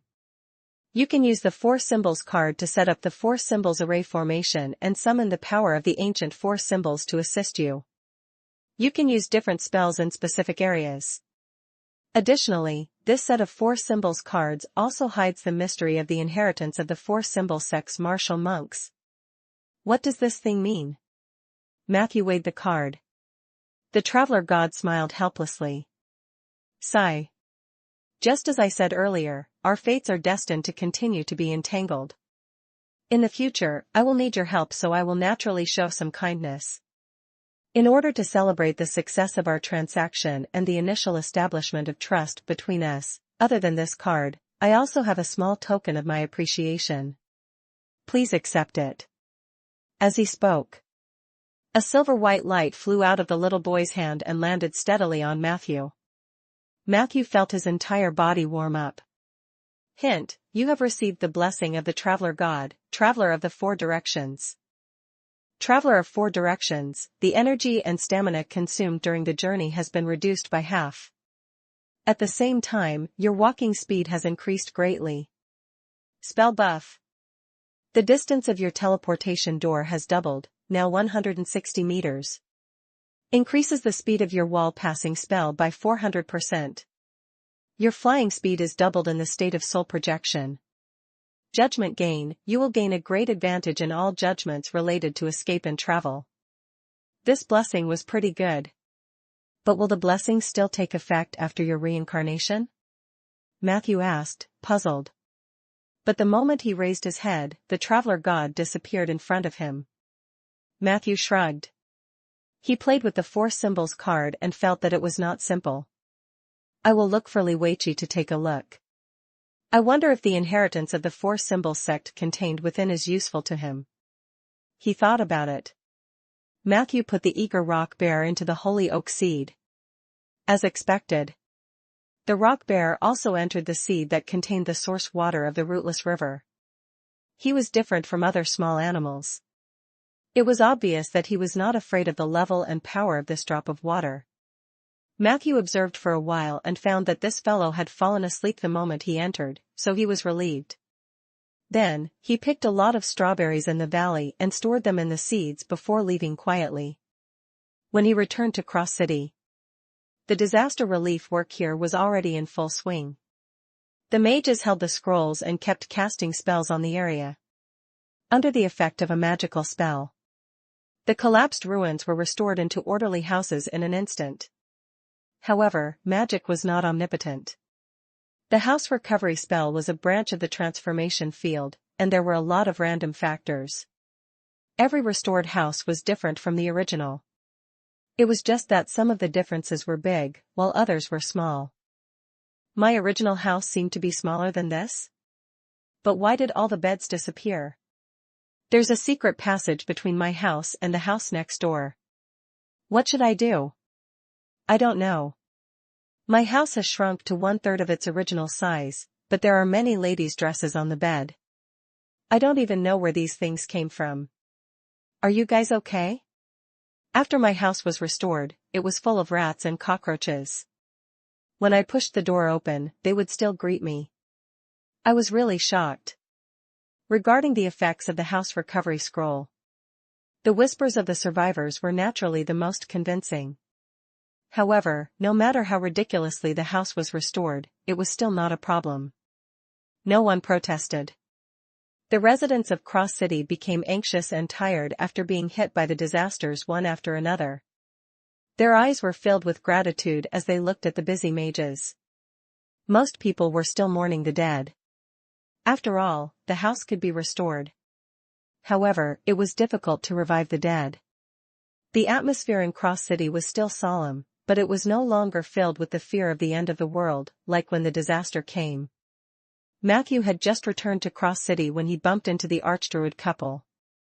The moment they met, Miaoqin once again expressed her gratitude to Matthew and the Seven Saint Alliance on behalf of all the residents of Cross City. Other than gratitude, Miaoqin also tactfully sent a message to Matthew and the Alliance. In this disaster, the dream of the hill was destroyed, and the nature souls led by the spirits of the earth were almost completely annihilated. The power of the Holy Oak District has been greatly weakened, and our Earth Society is probably unable to control the city. Retreating to the Holy Oak District and the underground church is the most helpless choice, but we really can't take care of the people here like before. The meaning of this sentence was very obvious. Previously, Cross City was only the territory of the Alliance in name. In reality, the Druids controlled everything. However, after this disaster, it was impossible for the Druids to continue being the masters of Cross City. The Alliance was almost certain to take over. Miaoqin was also very smart. She didn't wait to get forced to leave but took the initiative to mention this to Matthew.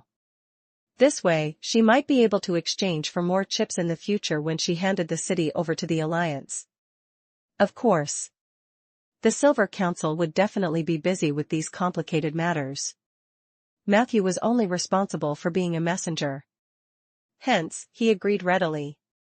Then, he casually asked, other than the Earth Spirit and the Dream of the Hill, did the Earth Society suffer any other losses? I don't remember the loss of personnel being too much, right? Miaoqin sighed. We didn't lose too many people, but the Earth Society's foundation has been severely damaged. While my husband and I were imprisoned by the Earth Spirit, many treasures that were originally hidden in the Holy Church were stolen. I've just made a list. Please hand it over to the Alliance.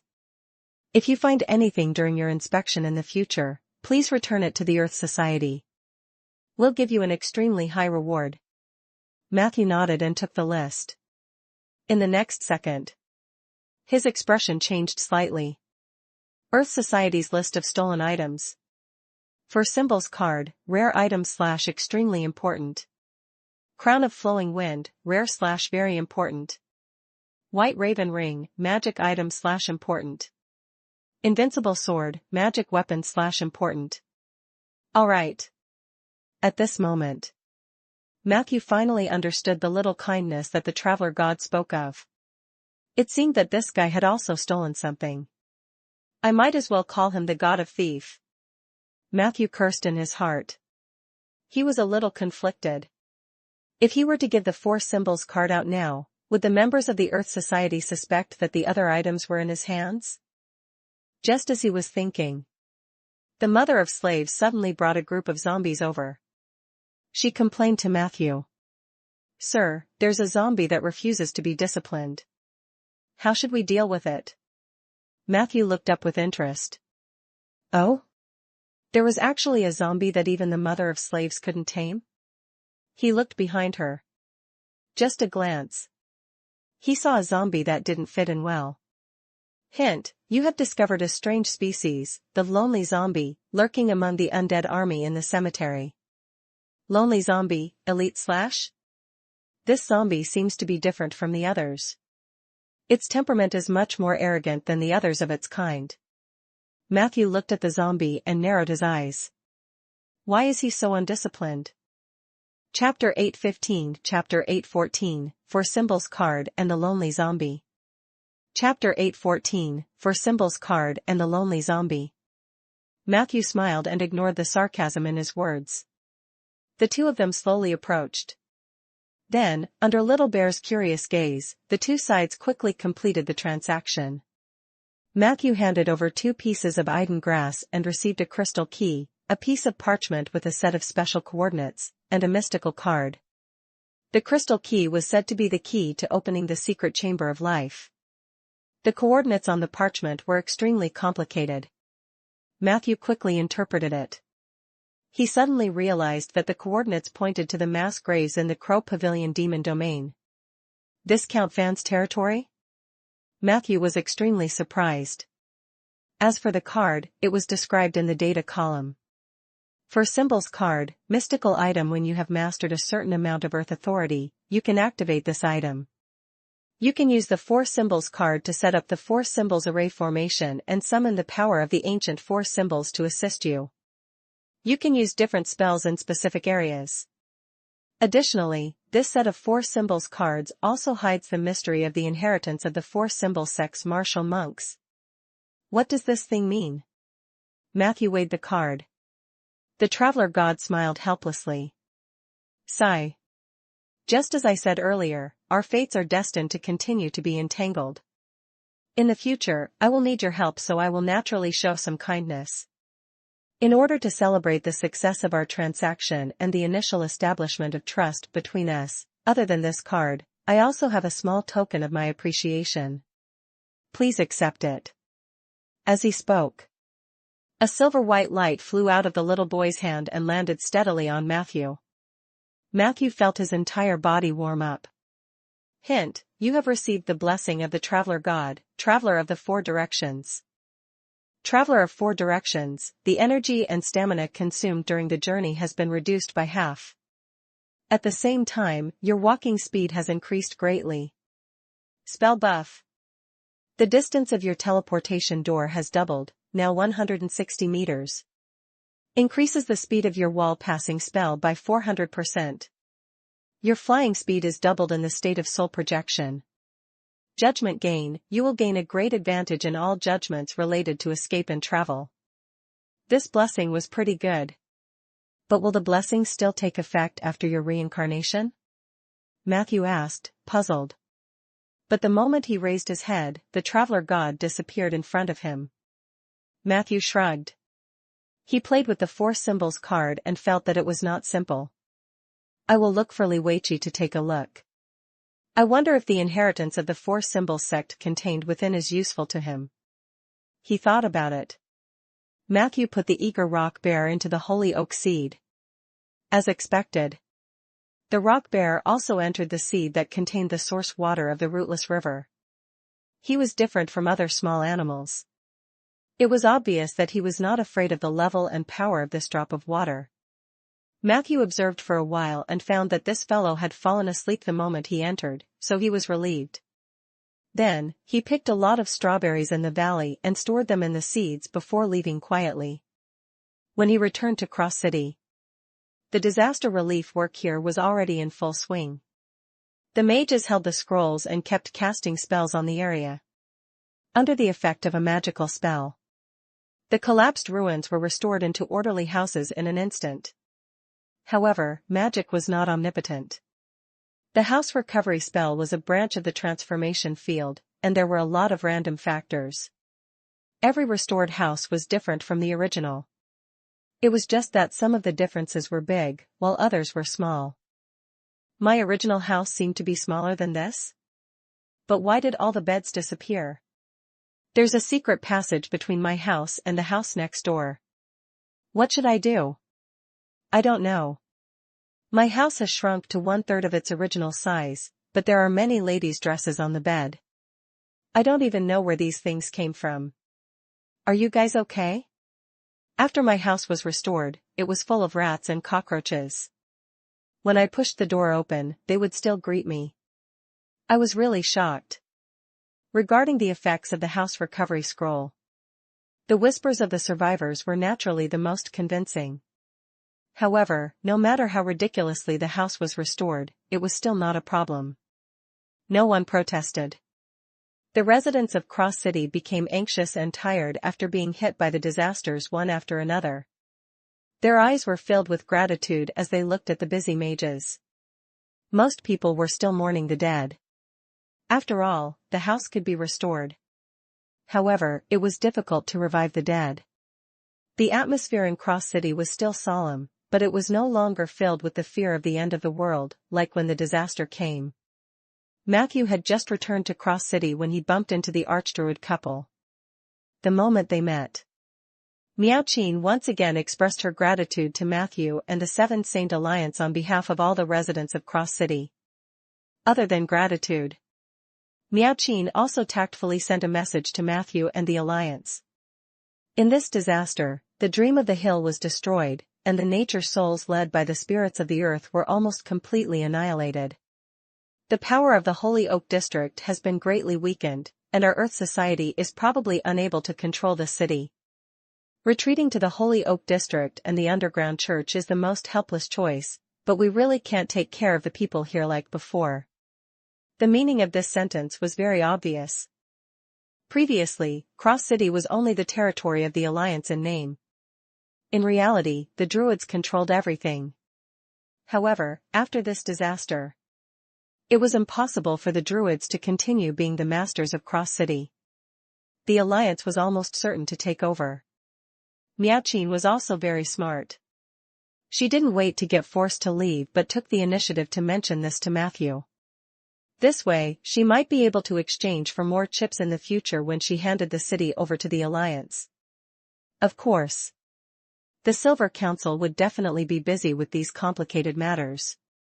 Matthew was only responsible for being a messenger. Hence, he agreed readily. Then, he casually asked, other than the Earth Spirit and the Dream of the Hill, did the Earth Society suffer any other losses? I don't remember the loss of personnel being too much, right? Miaoqin sighed. We didn't lose too many people, but the Earth Society's foundation has been severely damaged. While my husband and I were imprisoned by the Earth Spirit, many treasures that were originally hidden in the Holy Church were stolen. I've just made a list. Please hand it over to the Alliance. If you find anything during your inspection in the future, please return it to the Earth Society. We'll give you an extremely high reward. Matthew nodded and took the list. In the next second, his expression changed slightly. Earth Society's list of stolen items. For Symbols card, rare item / extremely important. Crown of Flowing Wind, rare / very important.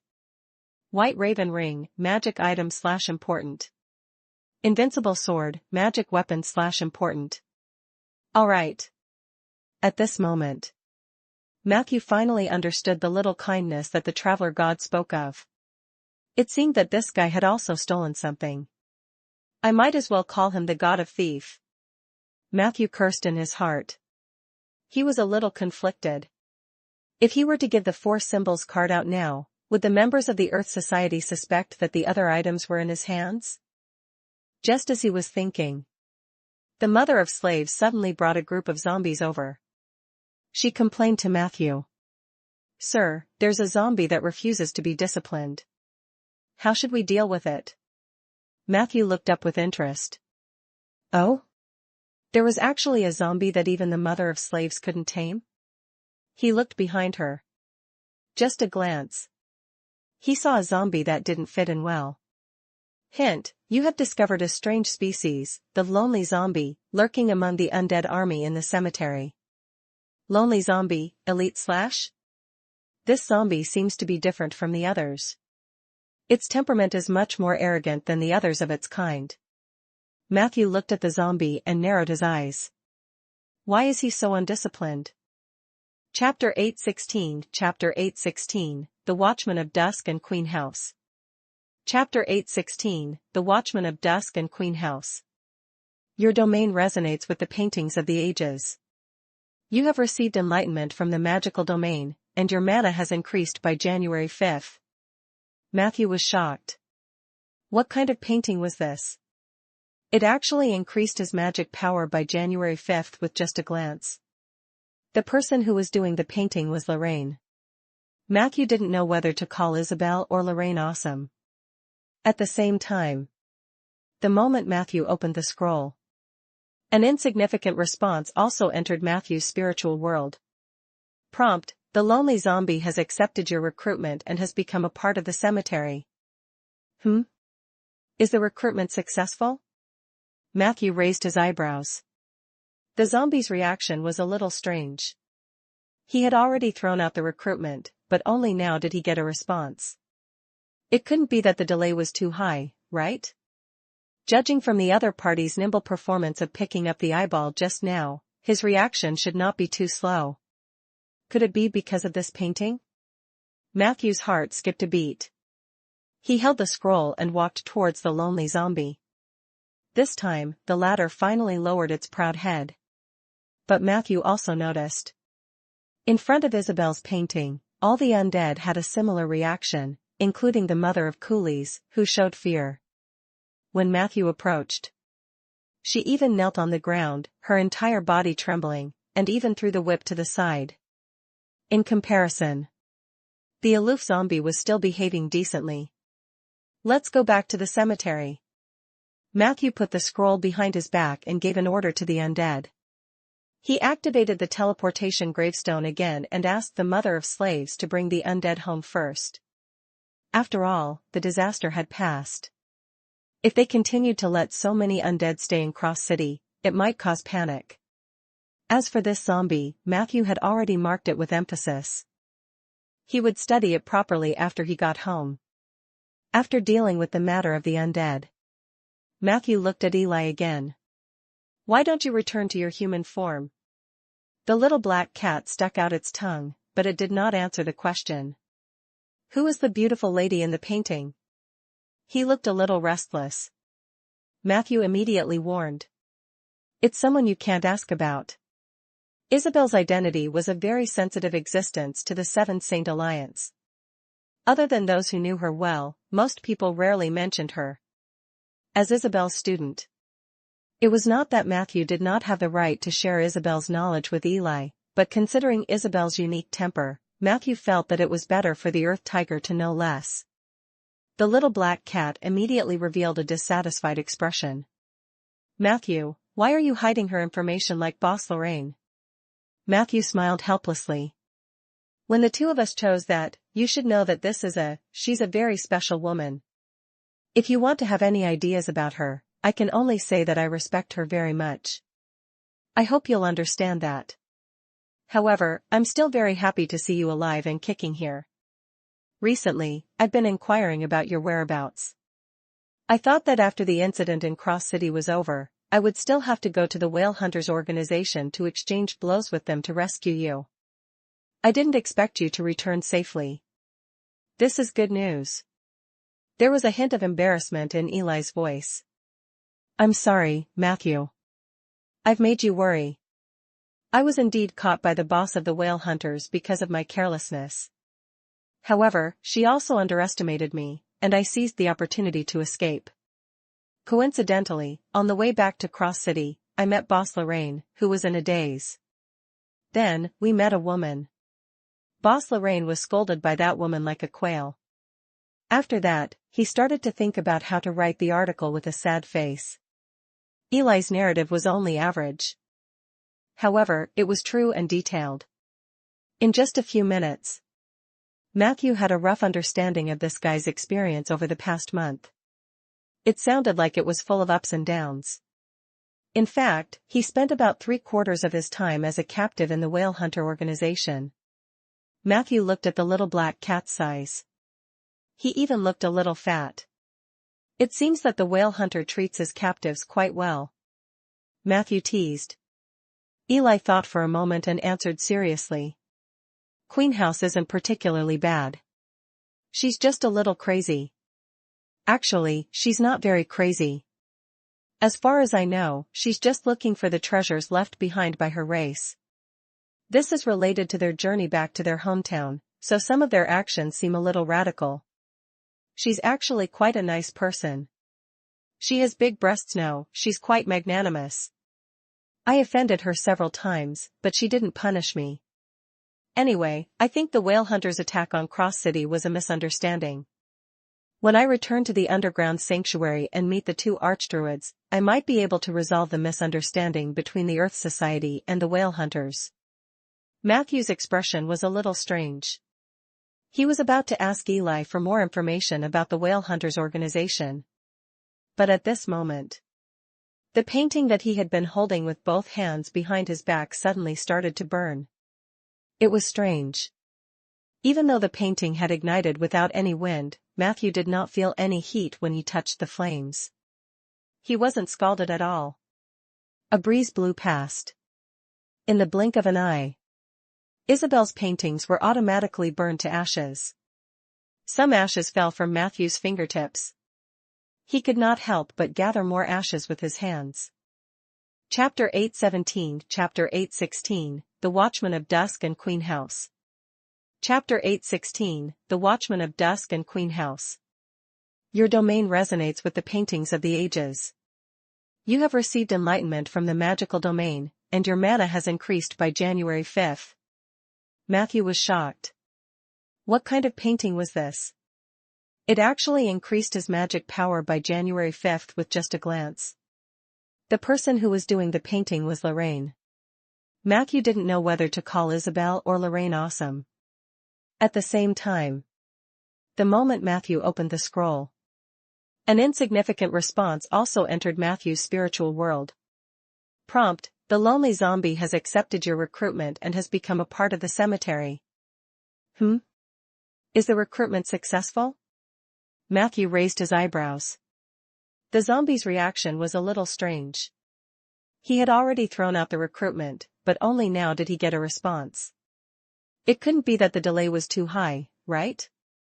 Judging from the other party's nimble performance of picking up the eyeball just now, his reaction should not be too slow.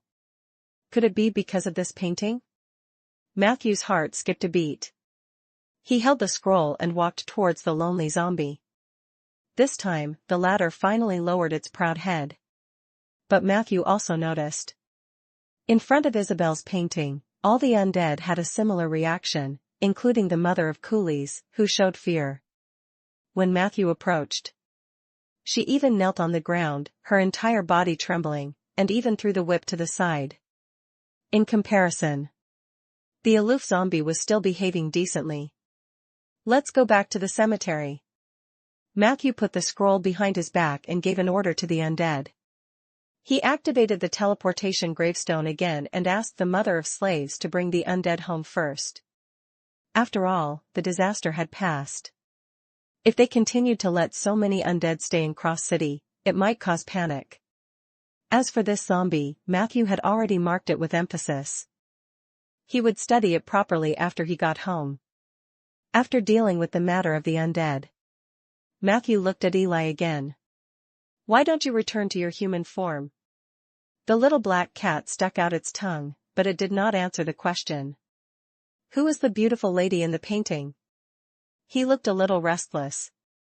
Matthew immediately warned. It's someone you can't ask about. Isabel's identity was a very sensitive existence to the Seven Saint Alliance. Other than those who knew her well, most people rarely mentioned her. As Isabel's student, it was not that Matthew did not have the right to share Isabel's knowledge with Eli, but considering Isabel's unique temper, Matthew felt that it was better for the Earth Tiger to know less. The little black cat immediately revealed a dissatisfied expression. Matthew, why are you hiding her information like Boss Lorraine? Matthew smiled helplessly. When the two of us chose that, you should know that she's a very special woman. If you want to have any ideas about her, I can only say that I respect her very much. I hope you'll understand that. However, I'm still very happy to see you alive and kicking here. Recently, I've been inquiring about your whereabouts. I thought that after the incident in Cross City was over, I would still have to go to the Whale Hunters organization to exchange blows with them to rescue you. I didn't expect you to return safely. This is good news. There was a hint of embarrassment in Eli's voice. I'm sorry, Matthew. I've made you worry. I was indeed caught by the boss of the Whale Hunters because of my carelessness. However, she also underestimated me, and I seized the opportunity to escape. Coincidentally, on the way back to Cross City, I met Boss Lorraine, who was in a daze. Then, we met a woman. Boss Lorraine was scolded by that woman like a quail. After that, he started to think about how to write the article with a sad face. Eli's narrative was only average. However, it was true and detailed. In just a few minutes, Matthew had a rough understanding of this guy's experience over the past month. It sounded like it was full of ups and downs. In fact, he spent about 3/4 of his time as a captive in the Whale Hunter organization. Matthew looked at the little black cat's size. He even looked a little fat. It seems that the Whale Hunter treats his captives quite well. Matthew teased. Eli thought for a moment and answered seriously. Queenhouse isn't particularly bad. She's just a little crazy. Actually, she's not very crazy. As far as I know, she's just looking for the treasures left behind by her race. This is related to their journey back to their hometown, so some of their actions seem a little radical. She's actually quite a nice person. She has big breasts now, she's quite magnanimous. I offended her several times, but she didn't punish me. Anyway, I think the Whale Hunters' attack on Cross City was a misunderstanding. When I return to the underground sanctuary and meet the two archdruids, I might be able to resolve the misunderstanding between the Earth Society and the Whale Hunters. Matthew's expression was a little strange. He was about to ask Eli for more information about the Whale Hunters organization. But at this moment, the painting that he had been holding with both hands behind his back suddenly started to burn. It was strange. Even though the painting had ignited without any wind, Matthew did not feel any heat when he touched the flames. He wasn't scalded at all. A breeze blew past. In the blink of an eye, Isabel's paintings were automatically burned to ashes. Some ashes fell from Matthew's fingertips. He could not help but gather more ashes with his hands. Chapter 818, Watchman of Dusk and Queen House. Chapter 818, Watchman of Dusk and Queen House. He could not help but feel a sense of submission in his heart. However, this feeling only lasted for 1/1000th of a second.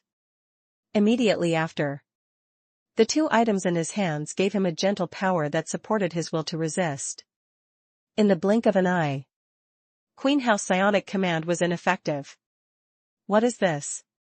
House was shocked. Could it be divinity?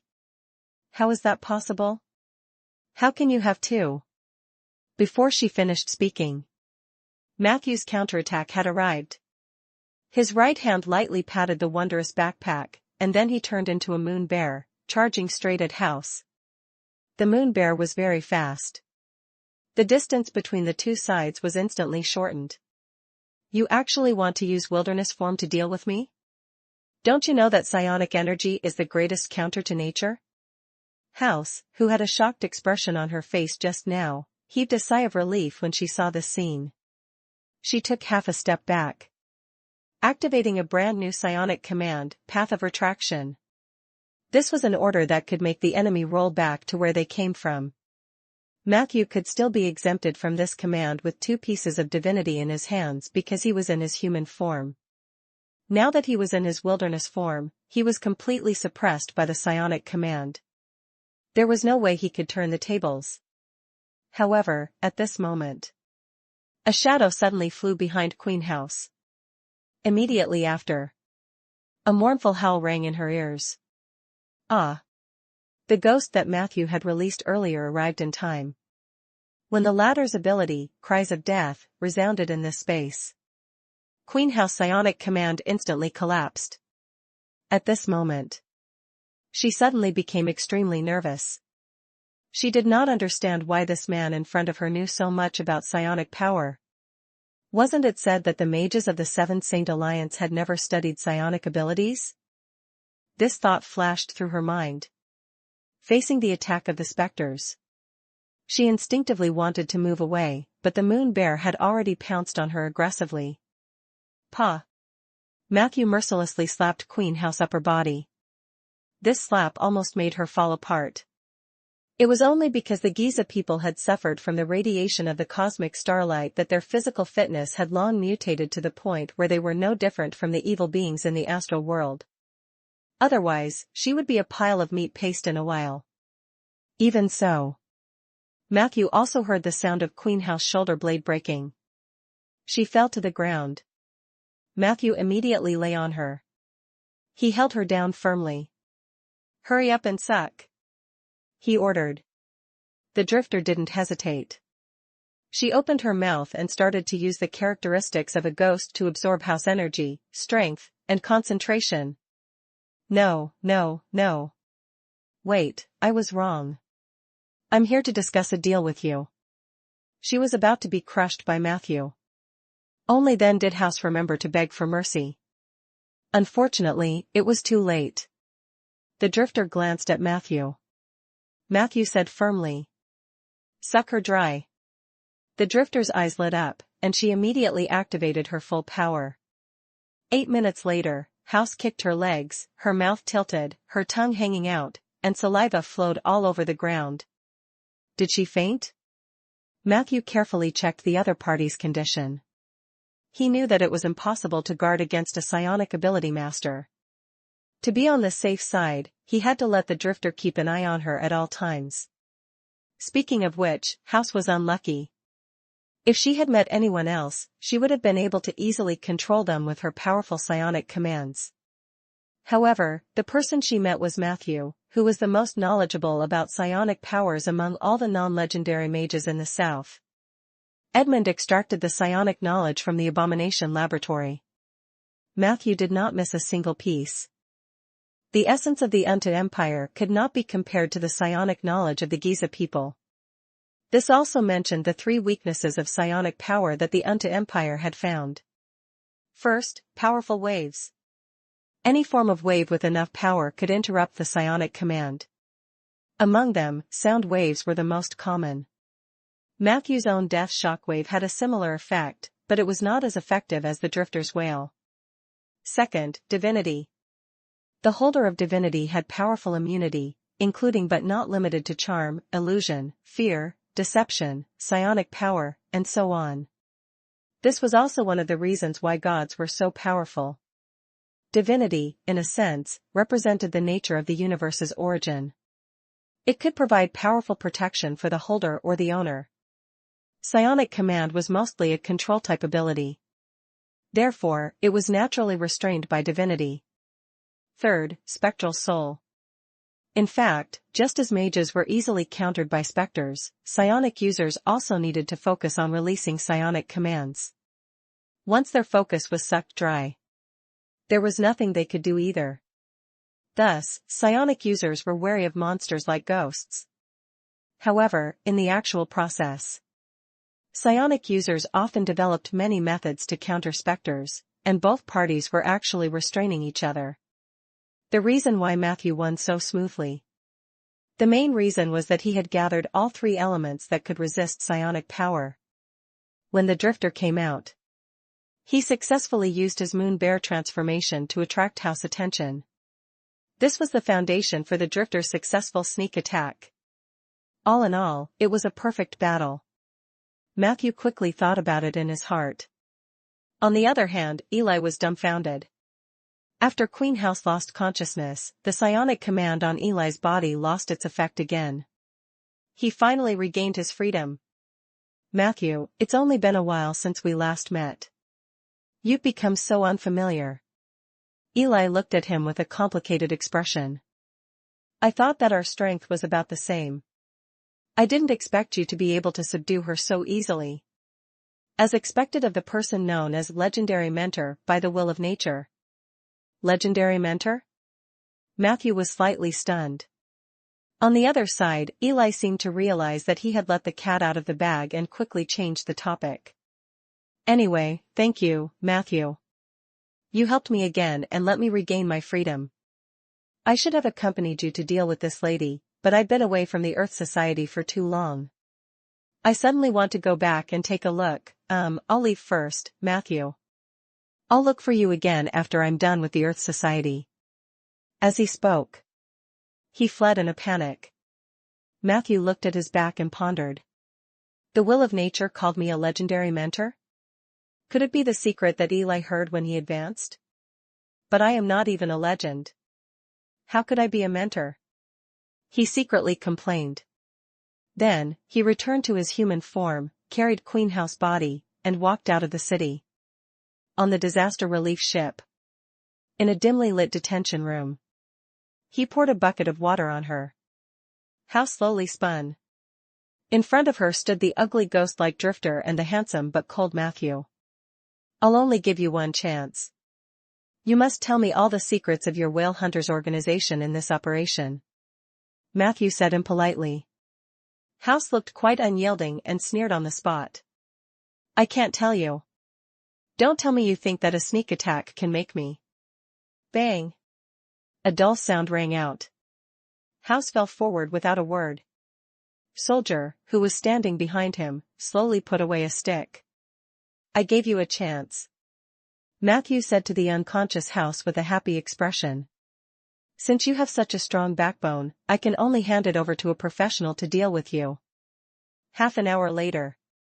Black Suwa Mountain Prison. In the warden's office. Matthew and Soldier walked in one after another. The latter was carrying an unconscious woman on his shoulder. Seeing this scene, Warden Alexander revealed a joyful smile. Is it still the same as last time? Matthew thought for a moment. I have to add something extra this time. Alexander immediately showed an expression of understanding. He skillfully slapped a detailed list in front of Matthew. Please take your pick. The Black Suwa Mountain will always give you the best service. But then again, do you still remember the woman you caught last time? She was captured by the Blue Dragon in the desert. After that, she somehow became the Blue Dragon's magic consultant and became very popular in the desert territory. However, that Blue Dragon isn't too stupid. After the news of you slaying the dragon spread throughout the south, he secretly investigated the woman's background. When he found out that she was related to you, he sent her back without stopping. I was planning to contact you about how to deal with this, but you came looking for me yourself. So, do you want to lock the two of them together? Alexander asked with an ambiguous gaze. Chapter 819 Chapter 819, Third Opening, Tauran Domain. Chapter 819, Third Opening, Tauran Domain. Matthew immediately became vigilant. Want to earn more money from me? He immediately refused. This matter has nothing to do with me anymore. I've already let that woman go, and I can't pay a single cent for her. Alexander shrugged. Then I will send her away again. This time I will change the location of the release. As for what will happen after that, it has nothing to do with our Black Suwa Mountain. Matthew nodded in satisfaction. Following Melinda's standards, he also ordered a set meal for Queenhouse imprisonment at Black Suwa Mountain. After checking the relevant items, Matthew specially reminded him. The woman I brought this time is a psionic power expert. You must be careful. Alexander glanced at the woman on Soldier's shoulder in surprise. Psionic power? This is a little difficult. Matthew asked calmly. How much more? Alexander shook his head. Mr. Matthew, you've misunderstood. This isn't something that can be solved with more money. Black Sua Mountain Prison is specially used to imprison spellcasters and monsters related to magic. As you can see, there are anti-magic force fields everywhere here, but frankly speaking, we're not very good at targeting psionic powers. In the entire Black Sua Mountain Prison, I'm afraid that only one room can satisfy the needs of imprisoning spiritual ability experts. Matthew frowned. He originally thought that Alexander wanted to raise the price. He did not expect this matter to be so difficult. However, from Alexander's words, it wasn't impossible, so Matthew said calmly, "Go on. What's the situation with that room?" Alexander spread his hands. "That's Hera's bedroom." Hera? The image of the golden-haired construct immediately appeared in Matthew's mind. The legendary golem gave Matthew an abnormally dangerous feeling. Can she suppress psionic ability masters? Matthew asked for details. Alexander nodded. I wanted to explain to you, but Hera is here. Why don't you let her talk to you herself? As they spoke, the small window of the ventilation duct next to the office was suddenly pierced open from the inside. Immediately after, a mass of mercury-like substance gushed out of it. Under Matthew's surprised gaze, the ball of mercury quickly formed the image of a woman. In the blink of an eye, there was a mercury-like woman in the office. Her appearance had all the characteristics of a construct, but it was extremely similar to a human. The strange thing was, this scene did not trigger the uncanny valley effect. Matthew didn't find the woman in front of him terrifying. Instead, she gave him a sense of elegance and tranquility. Hera? Matthew sounded surprised. That construct wasn't your real body? He finally reacted. On the data panel. Prompt, you have encountered the legendary construct Hera. Knowledge, astral, you have discovered that Hera's body is made of liquid silver, a treasure of the astral world. Liquid silver was an extremely precious magic material with incredible malleability and moldiness. A piece of liquid silver the size of a baby's fist had once been auctioned for the price of a city-state in the history of the Alliance. Hera's body was made entirely of liquid silver. You realize how expensive Hera is. More expensive than Margaret. Matthew's reaction was quite sharp, so he looked at Hera with respect. It was a greeting to money. We meet again, my dear junior. Hera smiled lightly. Don't be surprised by my many transformations. This is just another small hobby of mine, apart from my love of bickering. After all, as the most perfect construct in this world, you can't expect me to only use one form to travel this world. The last time we met, I said that my life form had already surpassed most of the creatures in this world. Of course, it is the same in terms of physical form. In the entire Aender, perhaps only the myriad transformations Lord trapped in the Eversong forest can compare to me in terms of transformation. Hera's tone was different from last time. Matthew stared at her flawless body, and his expression changed subtly. At this moment, he also noticed it from the corner of his eye. From the moment Hera appeared, Warden Alexander shifted his gaze to the side, not daring to look at Hera at all. Bragging is bragging, but can you not climb into my ventilation duct next time? Alexander tilted his head and coughed. Also, even if you want to become a woman, can you change your image? Matthew couldn't help but turn his head. What Alexander said made sense. Although Hera's human form had mercury-like skin, it looked almost identical to Isabel's. It was normal for Alexander not to dare to look. I recently heard a legend among the prisoners in Black Sua Mountain. Every midnight, the ventilation pipe near the warden's office would ring as if a humanoid creature was crawling clumsily. Hera turned to look at Alexander. Not long after this legend spread, there was a riot in the Hot Springs prison. Don't tell me that it was a prostitute you hired at the last minute who climbed into the ventilation duct in the middle of the night. If that's the case, it's still a happy ending. Chapter 820, Third Opening, Tauren Domain. Chapter 820, Third Opening, Tauren Domain. Hearing Hera's question, Alexander's expression was a little ugly. This isn't your jurisdiction, Hera. I have everything under control in Hot Spring Prison. Hera nodded lightly. It better be so. Because of the Hot Springs Prison incident, you only sent 3 kittens to their deaths when the Watcher Highland needed reinforcements. I'm afraid the Silver Council will hold you accountable for this. Alexander frowned. Since when have you been related to the matters of Cross City? Hera said calmly. We've all heard of the news of the dragon worship sex Demonis going on a killing spree in Cross City.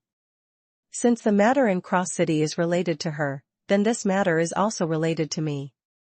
Although that crazy woman is always self-righteous and forces me to call her mother every day, which is why I left Floating City, I don't like it when someone is dragging her down in secret. It's indeed hard to tell right from wrong in the matter between Edmund and her, but I've always been on the side of my family and not the side of reason. You should understand me. Alexander raised his hands. I'll report to the Silver Council and Floating City about the Hot Springs Prison. I swear that Mr. Edmund did not instruct me to drag the Alliance down, and I have no such intention. Speaking of which, weren't you here for Matthew?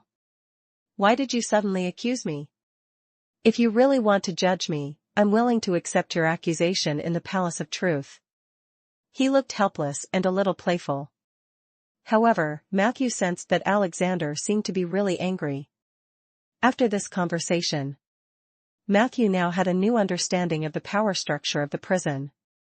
The warden was the one with the highest authority, but it seemed that Hera also had a very high status in this prison. He remembered that when the 3 members of the evasion squad heard Hera's name, they immediately became as obedient as little lambs. This was obvious. Within the prison, Hera's prestige might even be above Alexander's. This might also involve the dispute between Isabel and Edmund. Matthew sighed inwardly. The relationship between these 2 people was really complicated. They were master and disciples, prisoners and guards, and they were also the leaders of the 2 factions within the Alliance. There was also a lot of cooperation under the open and secret struggles. A small fry like Matthew. It was better to stay away from this storm as much as possible.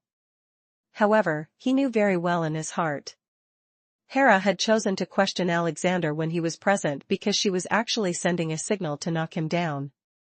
Matthew could only turn his head and pretend not to hear anything. Of course, I'm here for Matthew. Did you get a new woman? Hera looked at Matthew. Matthew quickly explained his purpose for coming. Considering Hera's stance, he also told her about his encounter in Cross City and the ins and outs of Queen House. After listening, Hera's eyes showed a hint of interest. The Queen of the Giza people? Interesting. How about this? Give me a share of your divinity. I can brainwash this woman into your slave. Matthew was alarmed. He didn't mention anything about divinity, but Hera sensed it. But Isabel gave that thing to him. Hera wouldn't go so far as to rob him, would she? With this thought in mind, Matthew smiled gently. I don't need to brainwash her. I just need to teach her a lesson. Hera asked. What color? Yellow or green? Matthew was speechless.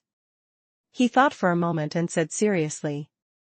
I just want to know what the Whale Hunters organization is up to, and what's the matter with the starship they are chasing. Hera said without hesitation. A portion of divinity. I'll dig out whatever you want to know for you. Matthew said carefully. I'm afraid it's not convenient for me to give something that teacher gave to others. Hera smiled and said. Is my transformation not enough? I can make it more realistic. In this case, you can return the divinity to me as if it was returned to its original owner. Matthew could only shake his head and smile bitterly. If Mount Hesso cannot provide the service of imprisoning Queen House, then I can only find another way. Hera's face immediately showed displeasure. A moment later, she revealed an unhappy expression. How about this? As long as you help me with one thing, I'll help you deal with Queen House. Matthew nodded and asked. What is it? Hera said. The next time you see that crazy woman, just help me relay a sentence. Remember, not a single word can be wrong. That sentence is dash, I want it too. Was she asking Isabel for divinity? Matthew was puzzled. Why don't you ask her yourself? Hera glared at him. Do you like to be a busybody? Matthew shook his head. He thought for a moment and felt that it shouldn't be a problem to relay a sentence, so he agreed. At this point, he asked Soldier to hand Queen House over to Hera. The latter casually picked up the unconscious Hera and examined her from head to toe, revealing a satisfied expression. Give me a week, and I'll answer everything you want to know. Matthew was reassured. Is a week enough? Hera smiled. Theoretically, it only takes an hour. I plan to play with her for the rest of the time. After all, she's a queen. Why? Do you want to participate too? I like to play storytime with my charge. If you join, I can arrange for you to be a victim. Chapter 821, Chapter 421, Chapter 0421, Choice and Departure, Extra 1200, Seeking Monthly Tickets. Chapter 421, Chapter 0421, Choice and Departure, Extra 1200, Seeking Monthly Tickets. We have won. We have conquered the entire gaming world. The final battle, Destruction Dragon vs. Three-Headed Octopus. Uncovering truths you don't know, an in-depth analysis of the identity of the Destruction Dragon. In a cheap apartment, No Fuss Fish kept himself busy surfing on the forum after the Great War. A large number of posts were scanned rather quickly, some were really funny. For instance, was the Destruction Dragon a human, or an alien? Though the Charles incident was broadcasted, due to the censorship and propaganda afterward, there were still some players who only knew that the Destruction Dragon had once showed up in real life, battling with a character who seemed to be the Lord God. In fact, even after watching some secret videos, No Fuss Fish didn't quite believe the claims made in them. How powerful could the Lord God be? Could it be a Gunny man?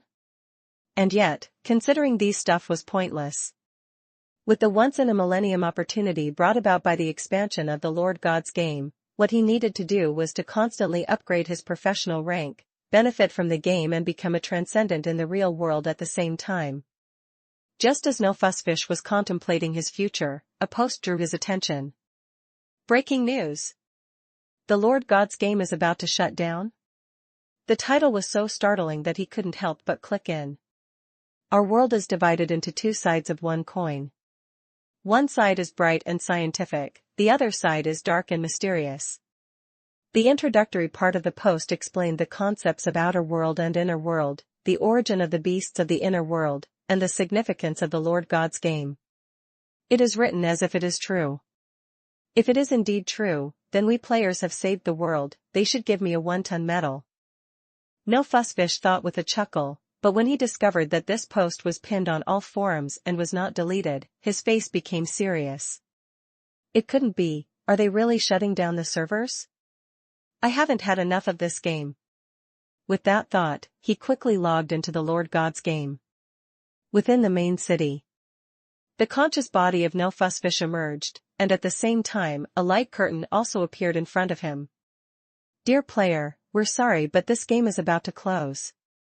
All players are given two options. The first one, delete the account and return to the real world. The second one, give up your physical body in the real world and become a true player, living in the inner world forever. In the square, many players stood like statues.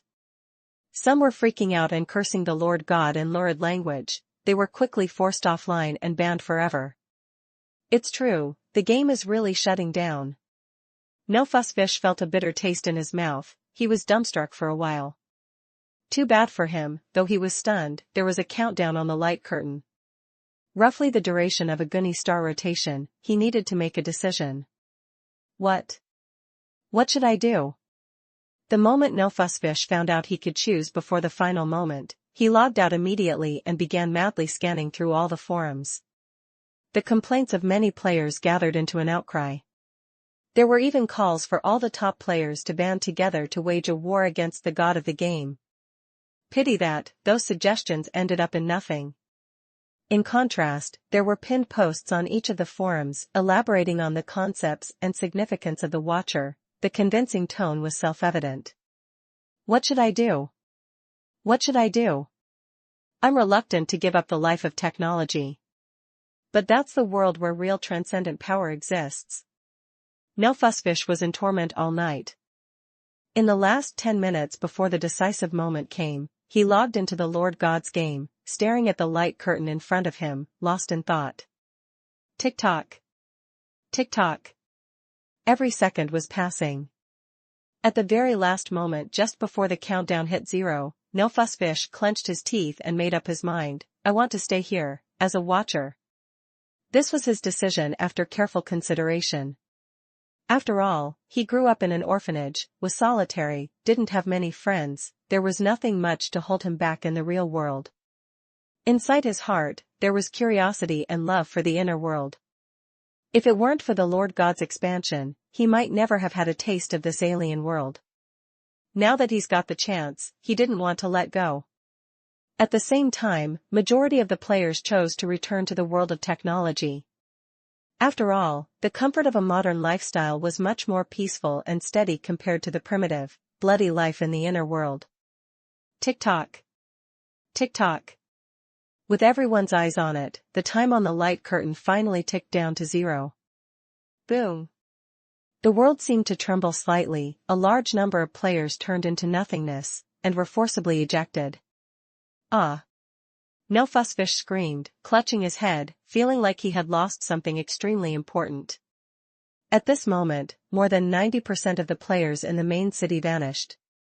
The solid walls of the city collapsed into dust, mental secret realms emerged, swiftly merging with the conscious body. This main city and the players were originally created by the Kingdom of Dreams, and now they were being restored by Sulu.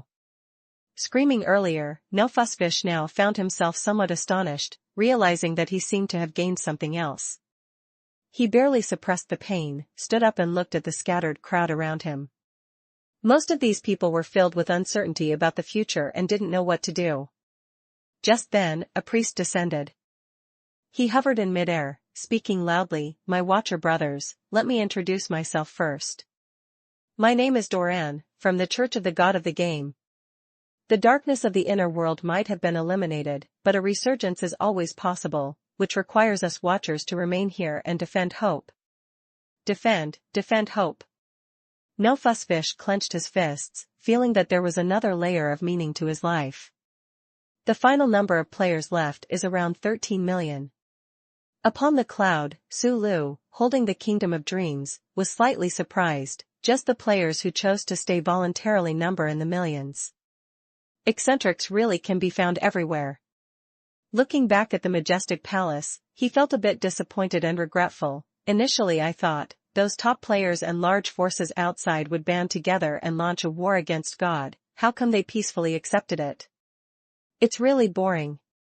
The truth was, if those top players knew, they would definitely curse. They had experienced the difficulty of dealing with the Destruction Dragon a lot of times. And Destruction Dragon plus the Lord God, that was essentially more difficult than hell itself. They had already been abused so many times, were they supposed to go looking for abuse again? Then, I guess it's time for me to leave. Sulu took one last look and saw that Luo Fei, in the priest's outfit, was standing outside the palace, seemingly seeing him off. He waved his hand, a bundle of multicolored light wrapped around his body, completely vanished. Chapter 822 Chapter 822, Third Opening, Tauran Domain. Chapter 822, Third Opening, Tauran Domain. Sometimes, when I think about it, the time before I become a legend might be the happiest time. Matthew partially agreed with her. The top mages of the Alliance were indeed overworking themselves. However, this was not the reason why they were stagnant. How's the situation in Jade Court? I mean with the Scar of the Dead. Since the overall situation had been decided, Matthew changed the topic. It's terrible. It's even worse than the Watcher Highland. Jade Court was the place that was most affected by the evil Artmaster incident. The power of the Scar of the Dead is spreading, and the ancient green dragon's curse is still continuing. Moreover, the historical problems of the Heartless are still bothering the residents of Jade Court. Alan said worriedly. I even suspect that even if I become a legend, I won't be able to solve the many problems that have plagued Jade Court. To put it bluntly, the ability of long-lived species to find trouble is much stronger than that of humans. As a result, the Jade Court is now in a mess from inside to outside. I suspect that the long lifespan is the curse of fate on the elves. Hood, who was beside her, squinted at her. Please give me some of this curse. The other three couldn't help but laugh. In the disaster of Cross City, Matthew and the other three had also formed a preliminary friendship. Other than the time he had agreed with Hood to go to Rolling Stone Town to extend his life, Matthew and Hibbert had also made an appointment to go to the northernmost floating city to experience the life of a hall mage. Of course, he and Alan also had an urgent agreement. The scar of the dead in Jade Court was too serious. Matthew decided that at most half a month after the incident in Cross City was over, he would head to the Jade Court to completely resolve the scar of the dead.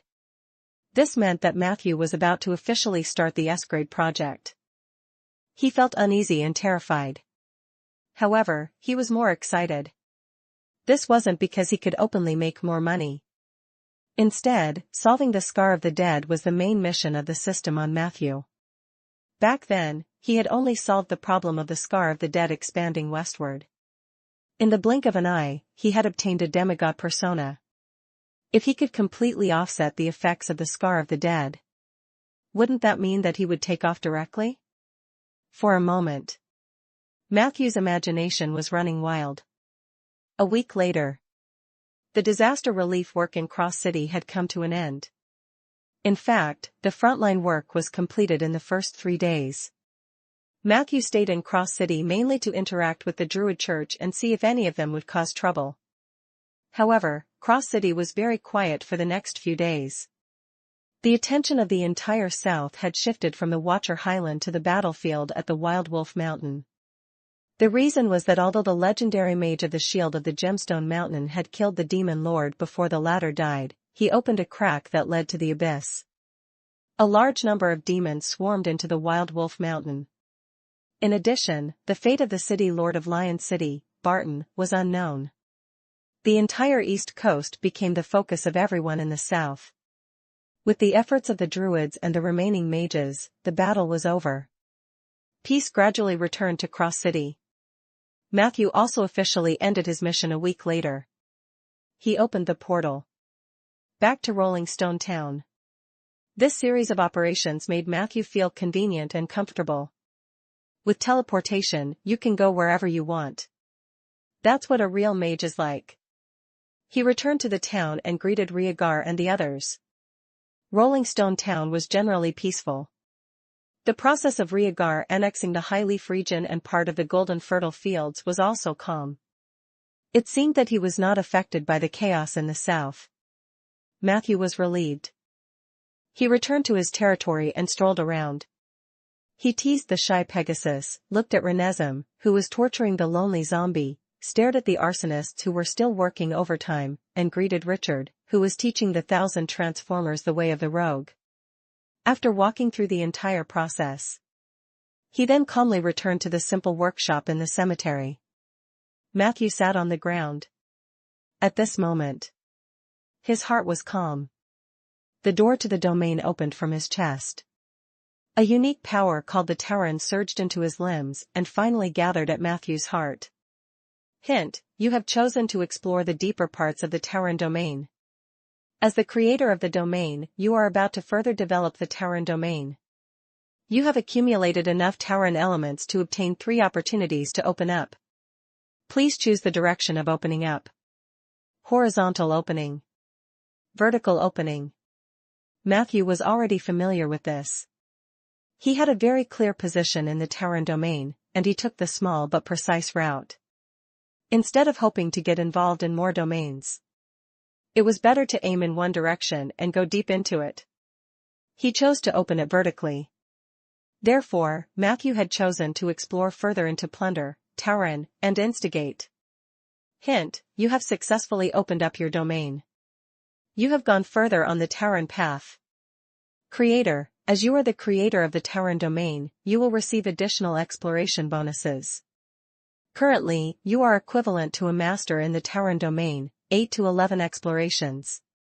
Based on the creation element you chose, you have obtained the following 3 abilities. 1. Strike. You can order a group of undead enemies to give up on obeying the orders of the enemy units for a short period of time. During this period, you can instigate a small-scale rebellion of the units that are on strike. The success rate of instigating a rebellion will be higher at this time. 2. Ancestral sacrifice. You can use a tombstone and a sacrificial ritual to pay homage to the Tauren ancestors of the War Maniac clan who have disappeared in the long river of history. In return, the spirits of the ancestors of the War Maniac clan will bless you. You can invite them to your body at a specific time or invite them to possess someone else. Remark: this ability requires the prerequisite domain, graveyard domain. 3. Lend it to me. When you and a target hold the same type of weapon and are within 30 meters of each other, you can forcibly swap your weapon with the target's. Interesting. Matthew's gaze shifted from the data panel. The 3 new abilities he had obtained from opening up the Tauren territory were quite useful. Strike was obviously an extension of the element of instigation. This thing was simply the nemesis of his peers when used together with instigation. Matthew felt like he was the king of civil war. The ancestral sacrifice was also very practical. Matthew did not lack gravestones at all. At the same time, he also fulfilled the prerequisite of the grave domain, which was a bit harsh for ordinary people. He studied it. He realized this ability was equivalent to anchoring the Tauren ancestor of the War Maniac clan in his tombstone. At the critical moment, he could ask them to possess him. Although it was not always possible to invite a legendary Tauren spirit, Matthew had personally experienced the improvement of the ancestor's soul to the physical body and close combat. To be honest, he was even a little obsessed with that feeling. As for the last, lend it to me. This ability was a little too powerful. The same type of weapon? Does that mean that I only need to prepare all weapons and take out whatever weapon the other party has when I encounter an enemy? Then, I'll have a chance to plunder other people's good things. He thought about it. Matthew's eyes began to wander around the cemetery. Chapter 823, Chapter 823, Creating a Demiplane and Earthwalking. Chapter 823, Creating a Demiplane and Earthwalking. In the cemetery, Argus, the diligent shield of the wondrous mountain, was inspecting the arsonist's work meticulously. He paced back and forth. The footsteps were heavy. It gave off an extremely dignified feeling. The shield that was inseparable from him was now hanging on his forearm with one hand. The light in the cemetery was rather dim. However, the silver-white shield was still reflecting an enviable radiance. Argus only took a few steps. He would subconsciously touch the shield hanging on his forearm. This was a habit he had developed over the years. Ever since the name of the shield of Wondrous Mountain spread in the negative energy plane, Argus had become one with the shield, and no one could separate them.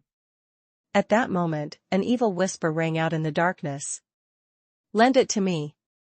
In the next second, Argus still habitually stroked the shield on his right arm. However, something that made his soul fire tremble happened. The incomparably sturdy shield of Wondrous Mountain suddenly disappeared without a trace. In its place, it was actually a tattered wooden token. At that moment, Argus was completely dumbfounded. As a powerful dark warrior, he had never encountered such a situation. Most thieves didn't dare to get close to him, let alone steal anything. Thieves! Before Argus could finish his shout, in the darkness, a leisurely figure walked out. Matthew quickly threw the shield of Wondrous Mountain to Argus and said in a relaxed tone, "Keep your shield." After saying that, he swaggered away. Only Argus was left standing there in shock, and then he began a long self-reflection. Lord Matthew is a mage, but he can easily steal my life. What will happen if I encounter a veteran thief? He did not dare to think about it further. As the patrol captain, have I been a little too relaxed recently? Lord Matthew might be testing me. No, I have to be more careful. In his thoughts, the dark warrior straightened his back, and his gaze became sharper as he patrolled the cemetery. On the other side, after a little teasing of Argus, the Dark Knight, Matthew's second target was Renesm. He took out a very ordinary wooden longbow from his inventory, wanting to borrow Renesm's jade trade wind. However, he failed this time. It wasn't because Matthew had a problem with his ability but because Renesm didn't have the jade trade wind in her hand at all. Looks like I can only seize the weapon that the opponent is physically holding. Matthew nodded in his heart. Next, he tested the other units in the cemetery. The result was quite satisfactory. This ability did not have a long cooldown time. It could be used once every 10 minutes or so. It was a godlike skill. If this ability fell into the hands of a powerful thief, the exclusive weapons of countless famous people would probably suffer. After walking around, Matthew ran into Soldier on his way back to the workshop. He saw the Firefly and Bright Moon in Soldier's hands. Matthew subconsciously took out 2 curved daggers from his inventory. Who knew that Soldier's twin blades would disappear like lightning? He looked at Matthew innocently. Matthew was slightly stunned. Were you following me just now? Soldier shook his head blankly. Matthew confirmed through the soul contract that Soldier didn't know that he had the divine skill, lend it to me. This meant that the latter had made a prediction through danger perception. Therefore, a true expert might be able to dodge my move at the last moment. I can't be too careless. Matthew calmed down. At this moment, Peggy walked over. Matthew, I see that you've been acting all sneaky today. Are you practicing theft? Matthew didn't avoid it. I'm indeed practicing an ability to snatch weapons from the enemy. Peggy suddenly became interested. How's your training? Matthew said confidently. No matter what kind of weapon the enemy has, as long as the weapon is in his hands, I have a way to snatch it. Excluding unpopular weapons. Peggy immediately took out her bone blade. Then try to snatch mine.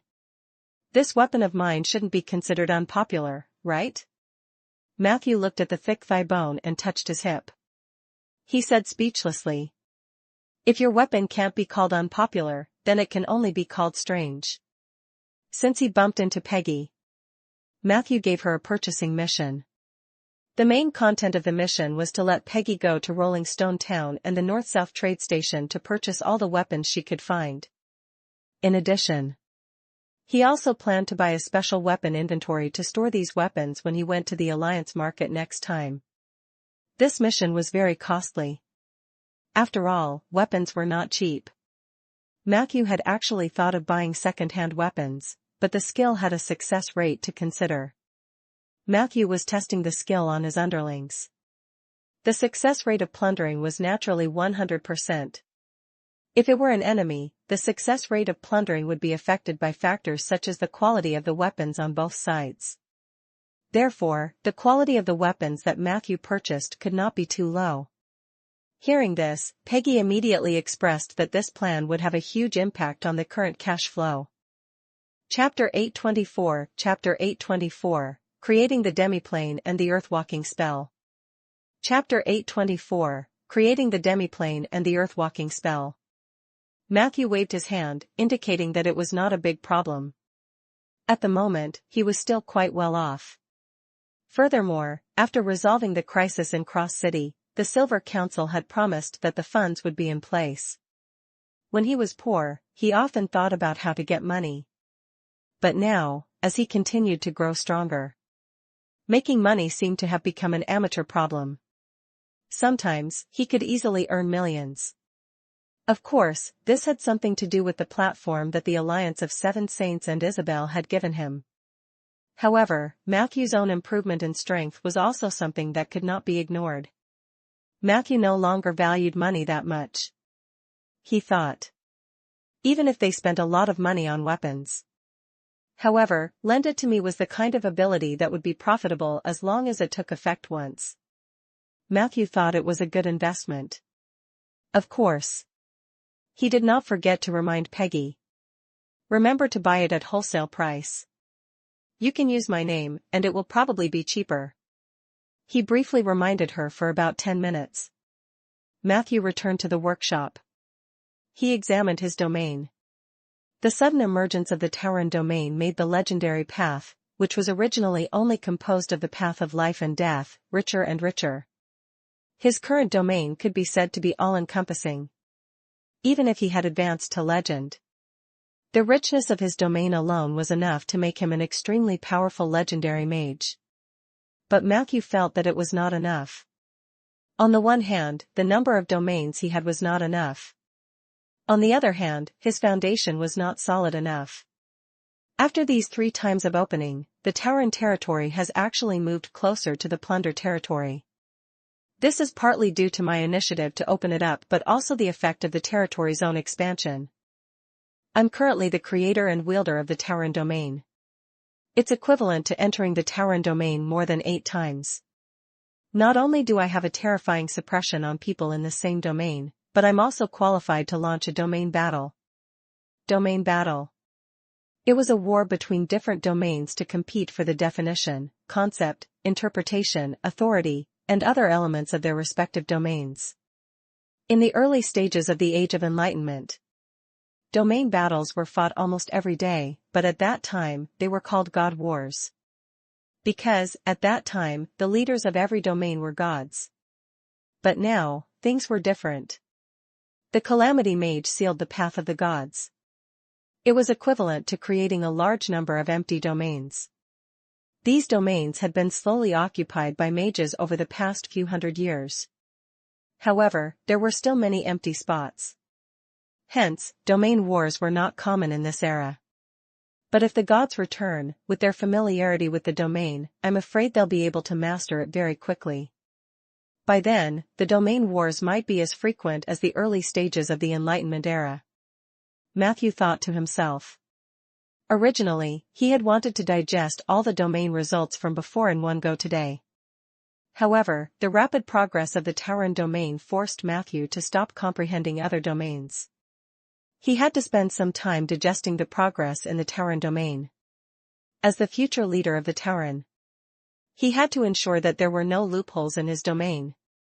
Matthew spent 6 hours consolidating the Tauren domain. After this process ended, the Tauren domain had become the most powerful domain in his hands. The oak tree and the undead were still in the second tier. During this process, Matthew also gained a new understanding. The domain is actually just a side of the world, a very one-sided perspective, but it is sufficiently pure and profound. Just like how exploring a domain doesn't require me to have an understanding of all aspects of this world, creating a demiplane is the same.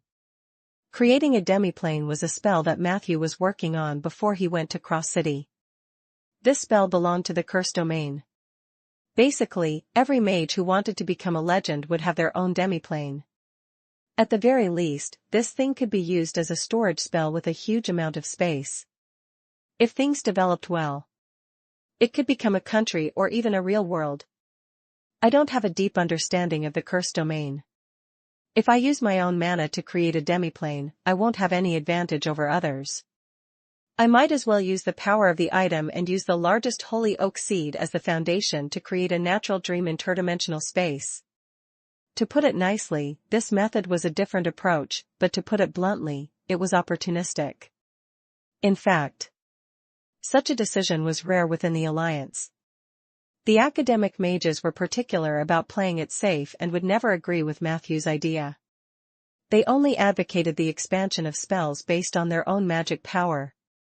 Mages who were more practical would not do that either because they would think that the seeds of the holy oak tree were so precious that they could be used for more valuable things.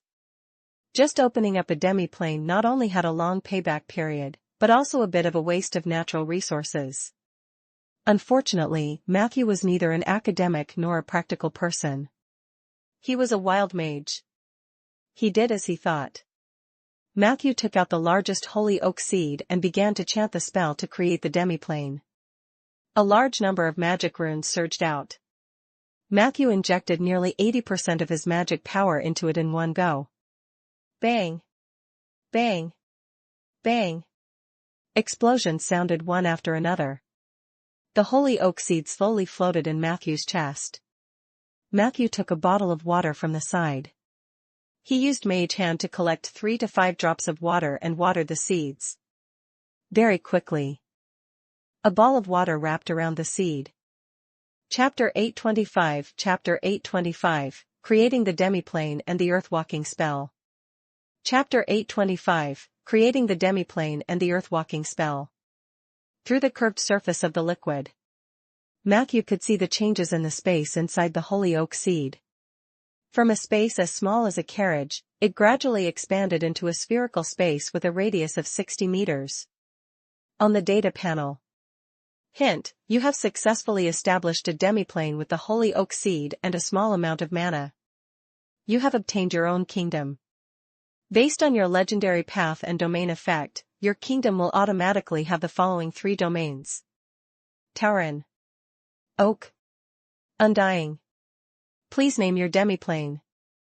Naming successful. You have obtained the demiplane Biosphere 1. That simple? Taking shortcuts is indeed fast.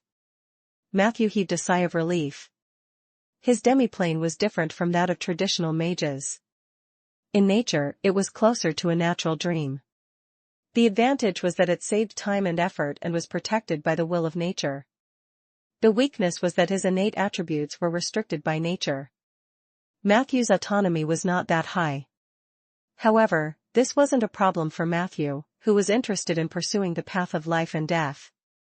As long as he conquered nature in the future, nature wouldn't dare to do anything to him. With this thought in mind, Matthew used the mage's hand to move the water droplets outside the seed and chose to enter it. Bang! The seed fell to the ground. Matthew's figure also disappeared. In the demiplane, Matthew looked around curiously.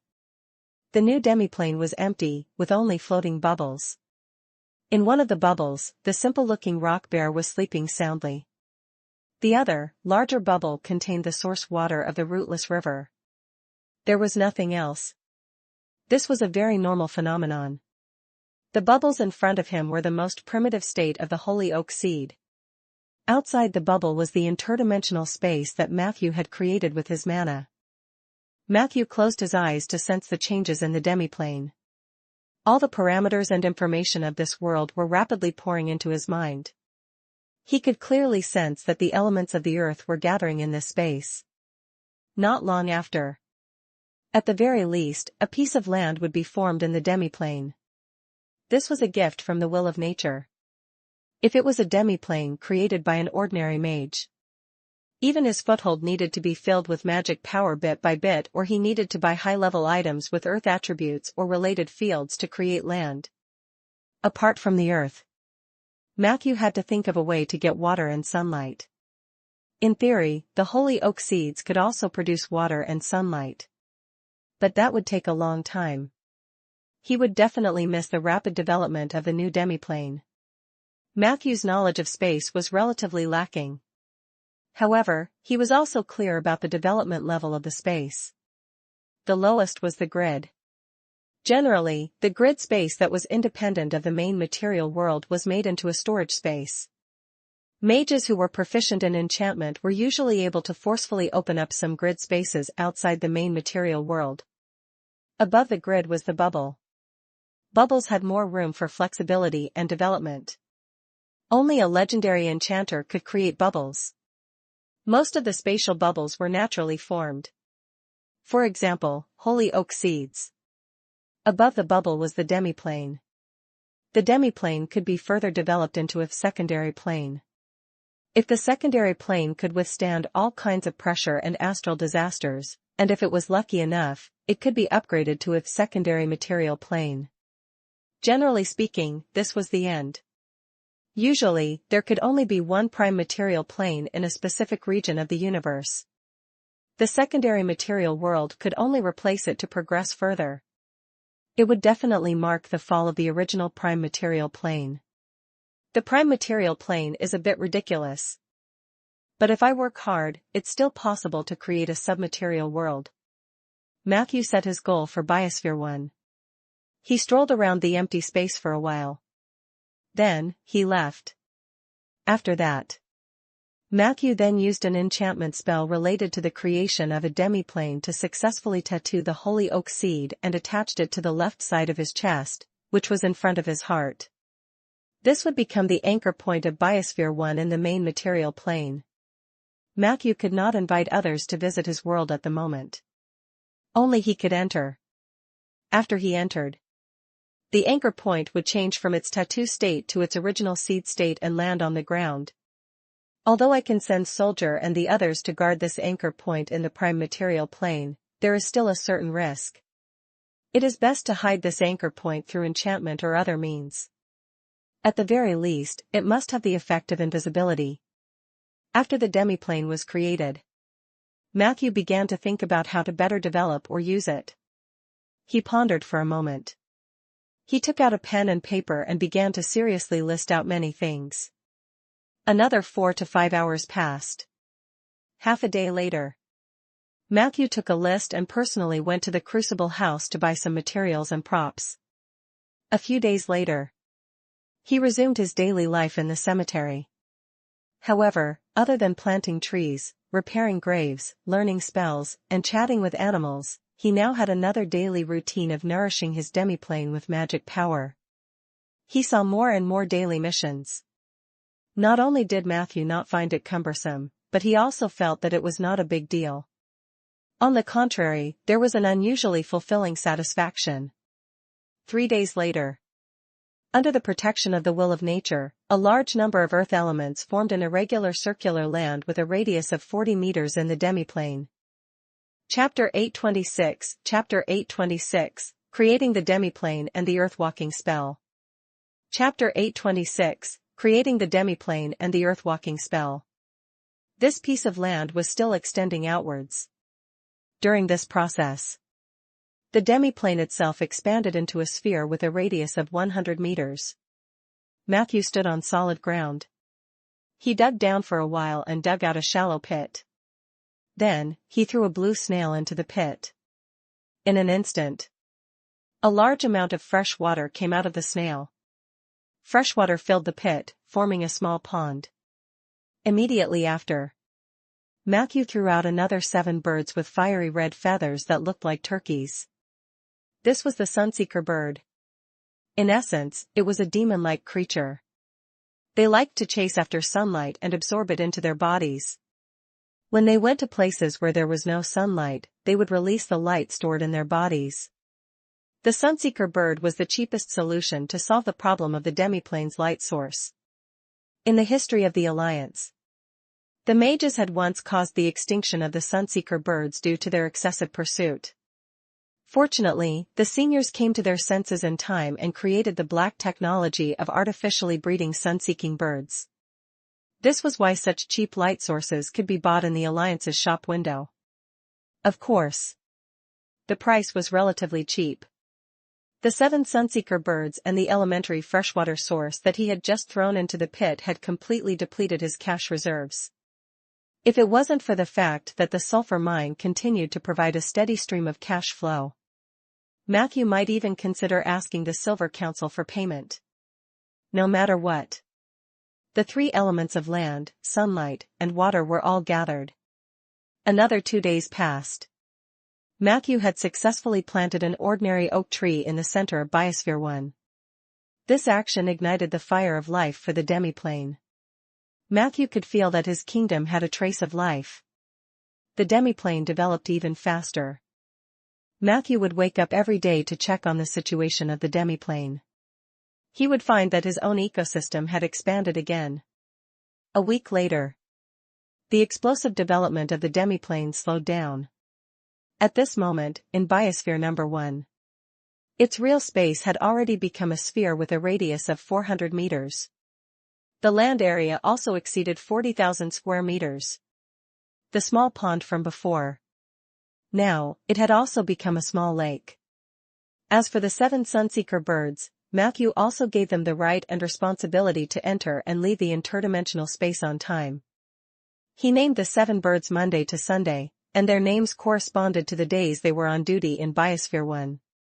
The sunseeker bird, which didn't need to go to work during the rest of the time, wandered in the oak forest and was responsible for absorbing sunlight. In general, Matthew's demiplane had already taken shape. At least it was much stronger than Hibbert's.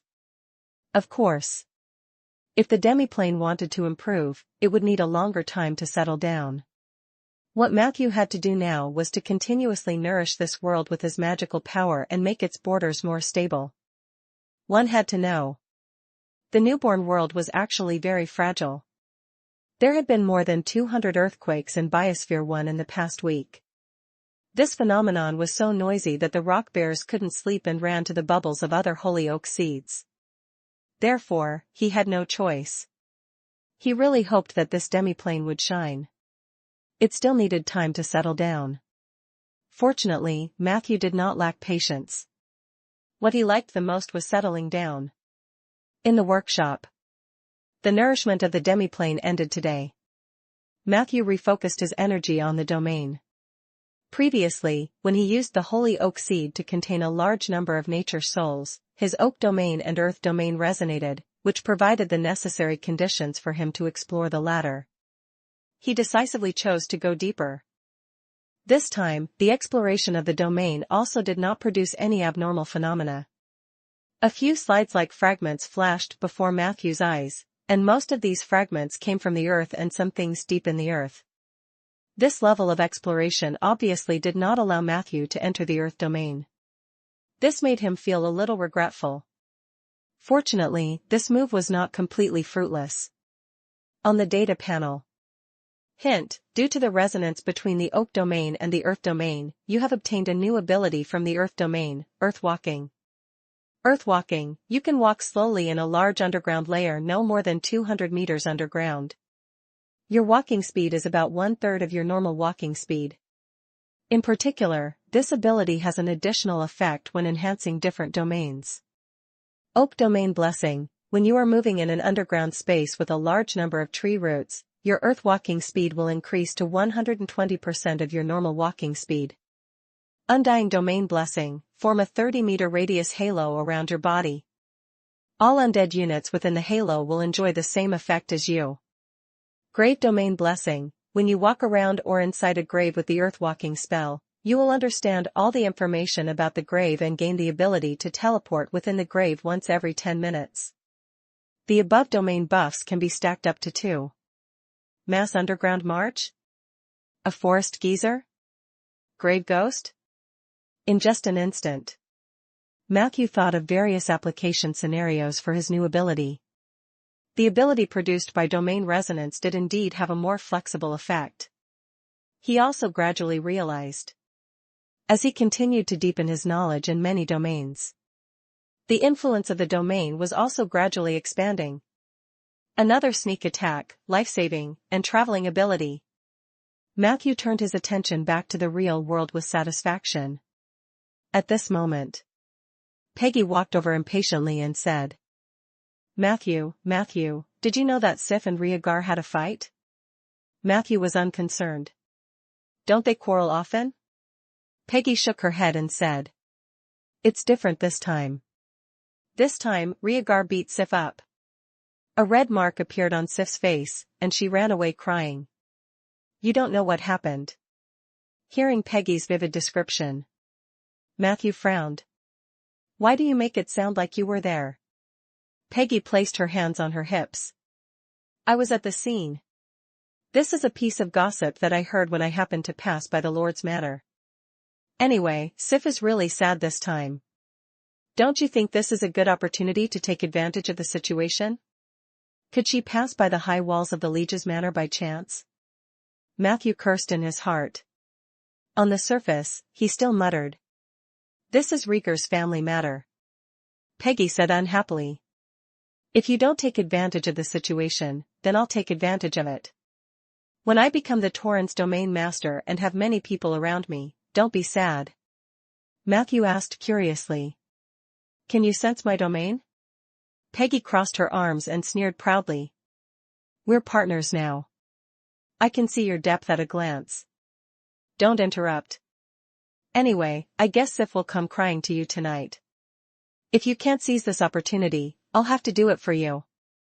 After saying that, she left without looking back. Matthew thought about it. It was not convenient for him to directly intervene in the conflict between father and daughter. I'll ask Zeller tomorrow. He thought so. However, on this night, there really was an uninvited guest in the cemetery. He looked at the lonely figure walking towards the entrance of the cemetery.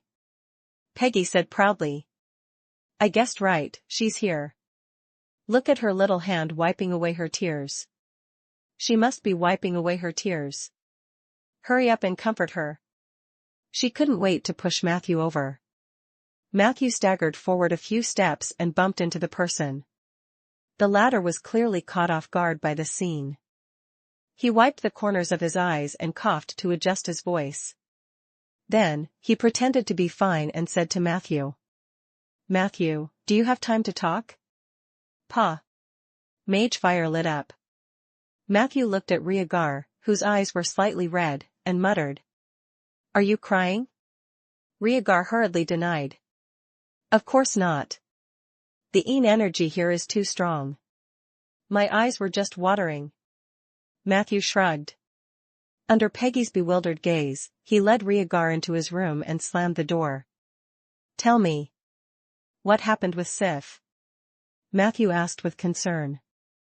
Chapter 827 Chapter 827, Origin, The Legend of the Deathfear Cemetery. Chapter 827, Origin, The Legend of the Deathfear Cemetery. "I hit her."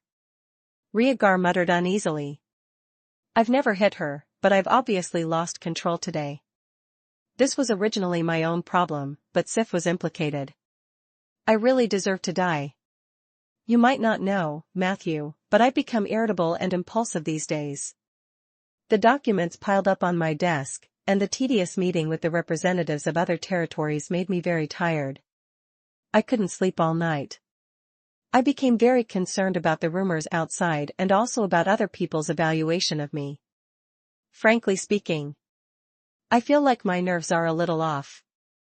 But I shouldn't have made excuses. The truth is that I hurt my daughter. I'm a bastard."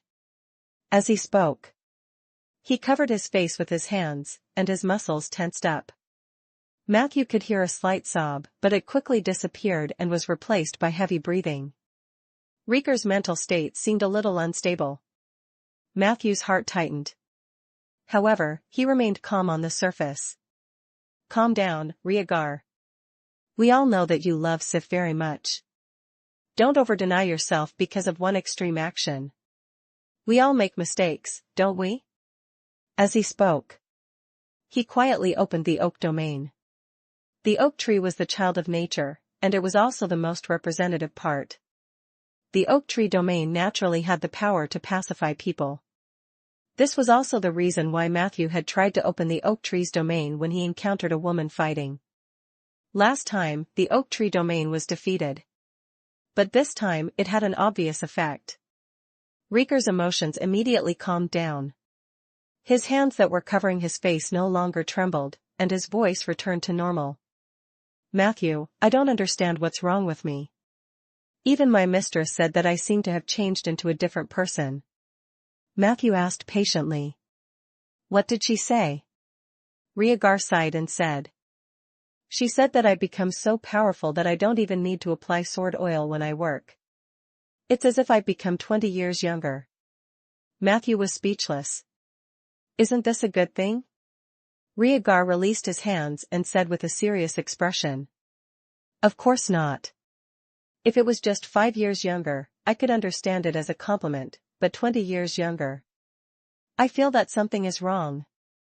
Matthew silently sensed the changes in Rhaegar's body. In order to let him completely relax, Matthew joked, "What's wrong? Is it because you're nervous about becoming king?" Unexpectedly, Rhaegar actually nodded seriously. "Do I look like I'm made for a king?" Matthew muttered. "There are not many kings in the history of Aender, and the rules of the Seven Saint Alliance do not specify what a king should look like. So, your confusion is a little pointless." Rhaegar sighed and said, But I still don't think I'm suitable to be king. I've asked little Patton about this. He also thinks that I'm not suitable to be a king. He said that I'm suitable to be a hero. If the Rolling Stone Kingdom is really established on this land in the future, I really don't know how to govern it so that I won't let everyone down. Matthew nodded in his heart. The battle at the Moss Green Hills had established Rolling Stone Town's dominance in the Central South. These days, the news had spread. Many people realized that Rhaegar was about to become the first king of the Rolling Stones kingdom. The environment and interpersonal relationships he faced had undergone drastic changes. This might be one of the reasons for his emotional change. At the end of the day, Rhaegar was still too kind, and his psychological burden was too heavy. It wasn't just Rhaegar. In fact, Matthew asked himself, he was not cut out to be a king. People who were too kind were not suitable to be leaders. Moreover, the situation in this world was extremely special. The king was more like a punching bag between the mages and the people at the bottom. It was normal for Rhaegar to be uncertain. Matthew thought for a moment and comforted. Although your character and nature may not be able to fulfill the duties of a king, you have Zeller, you have me, and the others in Rolling Stone Town. We all support you, Rhaegar. A king might not be perfect. Sometimes, if you can find enough trustworthy helpers, you can even become a spiritual symbol instead of the helmsman who actually controls the direction of the kingdom. The choice is yours. Rhaegar said gloomily. It's precisely because I have the right to choose that I'm so annoyed. Matthew shrugged. He patted Rhaegar on the shoulder. It's better to have a choice than not, isn't it? Rhaegar nodded heavily. He looked thoughtful. A few seconds later, he suddenly asked. Do you think Melinda will come back to remarry me if I become the first king of the Rolling Stone Kingdom and request to become the queen? Who? Matthew did not react in time. Melinda, Sif's mother. Rhaegar explained. Matthew scratched his head. He was surprised by Rhaegar's jumping thoughts, but facing the other party's eager gaze, he still braced himself and said. I'm afraid it's not appropriate. Rhaegar rubbed his chin. I don't think it's appropriate either. That woman is too selfish and snobbish. But if Melinda doesn't become the queen, who should I choose? They told me that the king must have a queen. What if the new queen treats Sif badly? Chapter 828 Chapter 828, Origin, The Legend of the Deathfear Graveyard. Chapter 828, Origin, The Legend of the Deathfear Graveyard. He looked miserable as if he could already foresee the difficulties of becoming king. Matthew said unhappily. Can you think about these things after you become king? Speaking of which, you still haven't told me what happened to Sif. What was the reason for your dispute? Rhaegar paused and said with some pain. It started because Sif wanted to learn magic. Matthew was surprised. Didn't she already awaken her bloodline? Could it be that the awakening failed? Rhaegar shook his head. With the help of the Holy Grail of Sin, she successfully awakened. However, she hated her own demonic bloodline, so she was unwilling to accept this power after awakening. Sigh, it's all my fault. Because of my experiences when I was young, I hate and guard against most demons. I wanted to educate Sif into a kind descendant of the devil, but she was too kind. She even began to hate her own bloodline. You might not know this, but during the awakening process, the Holy Grail of Sin tried to tempt Sif to fall. In the end, it had the opposite effect, and the Holy Grail was scolded by her. Since then, she has been even more unwilling to accept the power after awakening. Regarding the incident with Sif, Matthew was not surprised. He had felt Sif's rejection of demons before, but he did not expect it to be this serious. Then what spell does she want to learn? Do you need my help? Matthew asked. Rhaegar sighed again. If she were to learn spells from you, I'm afraid I wouldn't be so angry. She wants to go to the northernmost floating city to learn illusions, enchantments, and defensive spells. She seems to be determined to become a guardian, not an existence that hurts others. Matthew nodded. This isn't all bad. At least it shows that Sif has her own ideas. She's a very independent girl. Rhaegar immediately revealed a dissatisfied expression when he heard this. Didn't you hear the crux of the problem? She wanted to go to the north.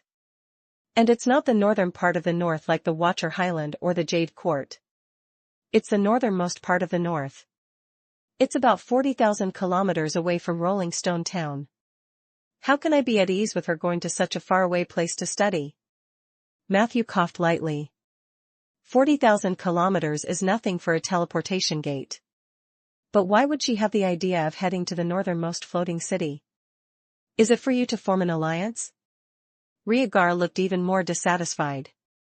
After the battle at the Moss Hills, the people from the Crystal Palace of the Seven Saint Alliance contacted me and said that they could arrange a few spots for magic apprentices in Rolling Stone Town.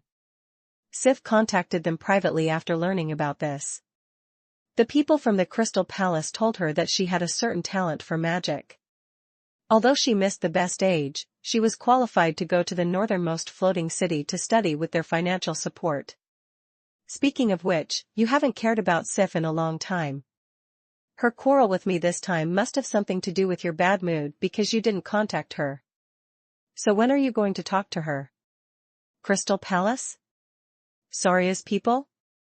Matthew thought to himself. However, when he heard the last two sentences of Rhaegar's words, he could not hold it in any longer. Wait, weren't you the one who was most against me getting in touch with her in the past? Rhaegar was stunned for a moment. He coughed. You said it yourself. That was in the past. As the saying goes, times have changed. Since you've said so much, what do you think of Sif? Matthew feigned ignorance. A very good girl. It's your fortune to have such a sensible and obedient girl. I'm happy for you, Rhaegar. Rhaegar's gaze gradually became unfriendly. Don't deliberately misinterpret it. I know you understand what I mean. Do you need me to be more straightforward? What do you think if I let you marry Sif? He looked at Rhaegar with an expression that said, if you dare to reject me, I'll steal a big sword and cut you up. Matthew secretly sighed at how fickle men were. Sorry, I don't think much of it. Matthew replied honestly. I quite like Sif, but this is far from enough. I like you very much too. We are very good friends, but this doesn't mean that you can naturally become my father-in-law. This is my answer. Rhaegar seemed to be very angry after hearing this. But after a while, his attitude softened like a deflated ball. He lowered his head slightly. I'm sorry, Matthew. I crossed the line. I've indeed been a little muddle-headed recently. Matthew raised his hand to stop him from apologizing and smiled. I don't care if you cross the line, as long as you don't do it next time. I'll talk to Sif, but the main purpose is to confirm her thoughts. You don't have to expect me to stop her from studying. I believe you know her better than I do. She's actually a girl who's soft on the outside but tough on the inside. When she makes up her mind, no one can persuade her back. Rhaegar nodded silently. He looked dejected. Matthew, I feel like I might become a rotten person, he muttered. Facing the confused and anxious Rhaegar, Matthew suddenly said, Did you bring the Holy Grail of Sin? Rhaegar hesitated for a moment. It's in the Lord's manor. Matthew said decisively. Give it back to me. I took it out of the tomb in the kingdom of Suki. I lent it to Sif for awakening. Now that it's over, you should give it back to me. Chapter 829 Chapter 829, Origin, The Legend of the Deathfear Graveyard. Chapter 829, Origin, The Legend of the Deathfear Graveyard. Rhaegar seemed to want to resist. He struggled for a while and finally said, with some grievance. All right, I'll return it to you the next time we meet. Matthew looked at him calmly. It's with you now, isn't it? Leave it to me, Rhaegar. Trust me, I won't harm you. Rhaegar suddenly revealed a surprised expression. Immediately, this shock turned into pain and torture. He held his head with both hands. That's right, I clearly have it with me. Why did I say that it's in the Lord's manor? As he spoke, he hesitantly took out the Sin Holy Grail. Bang! A muffled sound. Peggy, who had sneaked in, knocked Rhaegar out with her bone blade. Matthew quickly grabbed the Holy Grail. At the same time, his other hand was already holding the two divinities tightly. In an instant, a powerful spiritual impact stimulated his mind. It seemed to want to interfere with his decision. But Matthew was unmoved. With the resistance blessed by divinity, Matthew went to the warehouse next door, took out a larger pure lead box, and threw the Holy Grail into it. Bang! The influence of the Holy Grail of sin was greatly weakened. Find a place to bury it. Guard it personally for the next 2 days. Don't let anyone approach it. Matthew instructed Peggy with a serious expression. Peggy nodded. She knew the severity of the matter and immediately went to carry out Matthew's mission. Very quickly, the evil aura emanating from the Holy Grail of sin dissipated in a corner of the cemetery. Matthew glanced at the data panel. Hint, you have noticed that your Lord Rhaegar is being affected by 2 foreign wills. One of the sources of power was the Holy Grail of sin. This item was the most precious treasure of the devils. It could help an underage devil complete his awakening and could also induce a mature devil to degenerate a second time, turning into an even more terrifying purgatory devil. Rhaegar was falling. You interrupted Rhaegar's fall. The source of the other force is suspected to be the mad second hand. Rhaegar has indeed become a hot commodity. Matthew sighed inwardly. The recent change in Rhaegar's mood might have something to do with the increasing pressure, but the Holy Grail of sin had played a role in adding fuel to the fire. Matthew only noticed this after Rhaegar mentioned this demonic holy item. And today, his sudden action of looking for him was also very abnormal. This could only be Rhaegar's subconscious resisting the corruption of the Holy Grail of sin. His subconscious was asking Matthew for help. What rubbish, Holy Grail? You failed to lure your daughter into depravity, so you went to mess with her father? Matthew's heart was filled with disdain for this treasure. As for the effect of the second hand of madness, Matthew was not surprised. After all, on the battlefield of the Moss Green Hills, the mad second hand could be said to have saved Rhaegar's life. There must have been some ties between the two sides.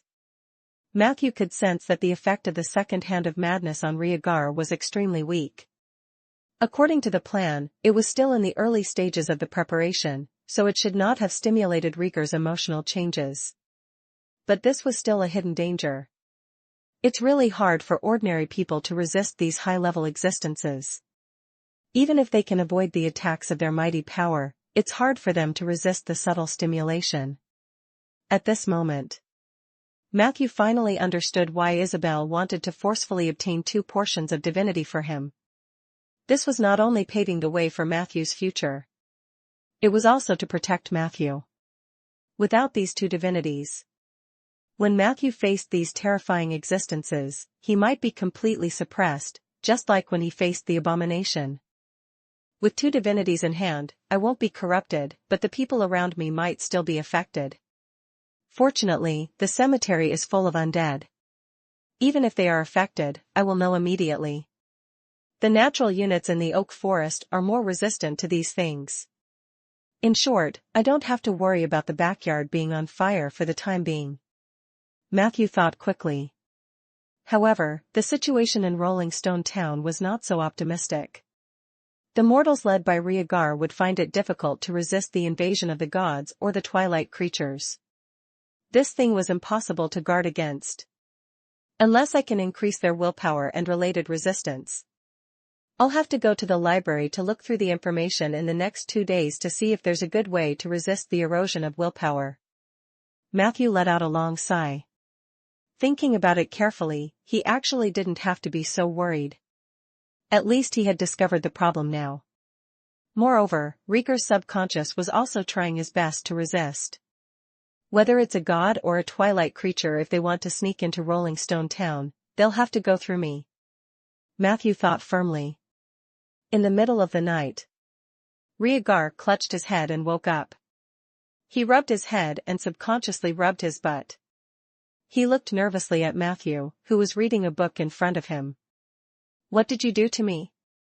The holy grail of sin and the second hand of madness had distorted your thoughts. I only corrected them a little. Matthew did not hide the truth from Rhaegar. I've removed the influence of the holy grail of sin. The influence of the second hand of madness is relatively weak. I'll remove it when the time is right. Rhaegar looked at Matthew with a dumbfounded expression. Are you sure you're not defending your crimes? You just attacked the Lord. Matthew shrugged. Peggy did it. Go find her. Rhaegar immediately became very magnanimous. Lady Peggy has always been reasonable. She must have her reasons for doing this. This guy obviously knew that Peggy and Sif had a good relationship. Perhaps she could help repair the father-daughter relationship. Chapter 830 Origin, The Legend of the Death-Fear Graveyard. Chapter 830, Origin, The Legend of the Death-Fear Graveyard. Then, Rhaegar held his head and thought for a while. He asked Matthew hesitantly. I can feel the power of the devil boiling in my body. No wonder I was so excited and impulsive before, and I was so irritable. But you said that my body is still affected by the second hand of madness? Wasn't that the twilight creature? Do you really have a way to eliminate such a terrifying existence? Matthew shook his head uncertainly. Let's wait and see. If there's a chance, I'll have a chat with him. Rhaegar looked at Matthew in shock. At first, he thought Matthew was bragging. But very quickly, he saw confidence and calmness on Matthew's face. Has this guy grown into a powerful existence that can talk to a twilight creature? Rhaegar was both shocked and delighted. I've really troubled you this time. My tone just now didn't seem to be very good either. He apologized to Matthew in embarrassment. Then, he sighed softly. Even the Twilight creators have their eyes on Rolling Stone Town. Why is there so much bad news recently? Matthew blinked in relief. At least there's good news. Rhaegar hurriedly asked. What? Matthew smiled. Your mistress wasn't flattering you. She was telling you the truth. Rhaegar smiled awkwardly. You're right. However, the next second, he became distressed. But now that I've lost the blessing of the Sin Holy Grail, I'm afraid I'll have to use sword oil next time. By the way, Matthew, do you mages have any way to let me enjoy the benefits of the Sin Holy Grail without being influenced by it and becoming so crazy? Rhaegar looked at Matthew with hope. Matthew flipped through the information in his hand and glared at him. Even if I have it, I will use it myself, not give it to you. Rhaegar asked. You don't have a woman. Do you need this thing? Matthew gave him a meaningful look. Maybe there will be one soon. Rhaegar seemed to have thought of something and suddenly became furious. He pounced on Matthew angrily as if he wanted to beat him up. Matthew, on the other hand, casually shot out a gray ball of light. Meh. Rhaegar shrunk his body and turned into a goat. Peggy, no, 47, help me send the guest off. Just send him to Rolling Stone Town. Soldier, you lead the way. Matthew ordered. Death Knight 47 and Soldier rushed over. 47 skillfully carried the goat on his shoulder and walked out agilely. As he walked, he said curiously. This goat feels good, master. I suddenly feel that it's not a bad idea to be a goat knight. The goat trembled violently when he heard this. Unfortunately, he was caught by 47 and couldn't move. He was sent out of the cemetery. The next afternoon, Matthew came to the place where Peggy was guarding. He dug out the pure lead box that contained the Holy Grail of Sin. The two of them arrived at the second floor of the cemetery. During the days when Matthew was out, the new round of expansion of the cemetery was basically completed. The second level was completed. In terms of area, the second underground floor of the cemetery was slightly smaller than the first floor. It was only about 2/3 of the space. Matthew did not forget to extend the range of influence of the ritual field to this place when he returned. He readjusted the allocation of cemetery units. Most of the underground floor was filled with skeletons or zombies with low combat strength, as well as a large number of corpses. In this way, the original level had become a veritable graveyard. The second underground floor was filled with a large number of elite units. Matthew's personal space was also moved here. Not only did he open up his own workshop and living room here, but he also opened up a warehouse and a secret room. He brought Peggy to the secret room. At the corner of the secret chamber, a very rare magic array had been drawn with a pink ink pen. Gold powder was scattered around the array. It was also wrapped in a circle of sunstones.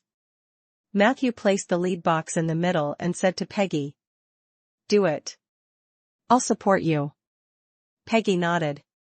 She stretched out a cow's hoof and firmly pressed down on the pure lead box that was gradually beginning to tremble. In the next second, an extremely rich and holy power emerged from Peggy's body. Endless white light flashed on her palm. SSSSSSS.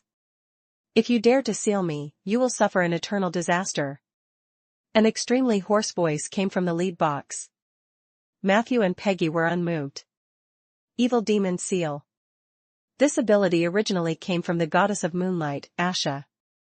She gave it to Matthew and left it in the demigod grid. Later, Matthew gave Peggy this ability. This ability was also transferred to the Tauren Valkyrie. Therefore, Peggy was the main force in this operation. Matthew only needed to chant some supporting spells and ensure that nothing else would happen around her. 10 seconds later, the magic array in the secret chamber emitted a thick, bloody light. Peggy pressed down hard. Amidst the hysterical roars of the Holy Grail of Sin, the pure lead box sank by a third like the bottom of the magic array. At that moment, a large number of spatial cracks appeared around the magic array. These cracks were very fine. A large number of imps emerged from within.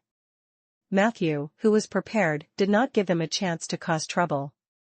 The pale hand swept over like a broom and quickly wiped out the weak little devils. Another 10 seconds passed. An even larger spatial rift began to appear around the magic array. This time, the demons that emerged from the cracks were of a higher level. Peggy focused all her attention on pressing the box down. Matthew frowned. He was preparing to use an even more powerful spell. But who knew that when the new demons saw the situation, they frowned even faster than Matthew. "We came to the wrong place," the leader of the demons clarified loudly. In the blink of an eye, all the devils had left. "You cowardly traitors. You have let down Barthur's will." The Sin Holy Grail let out its final roar. The surface of the pure lead box began to distort violently. In the end, with Peggy's hard work, the box disappeared into the depths of the magic array.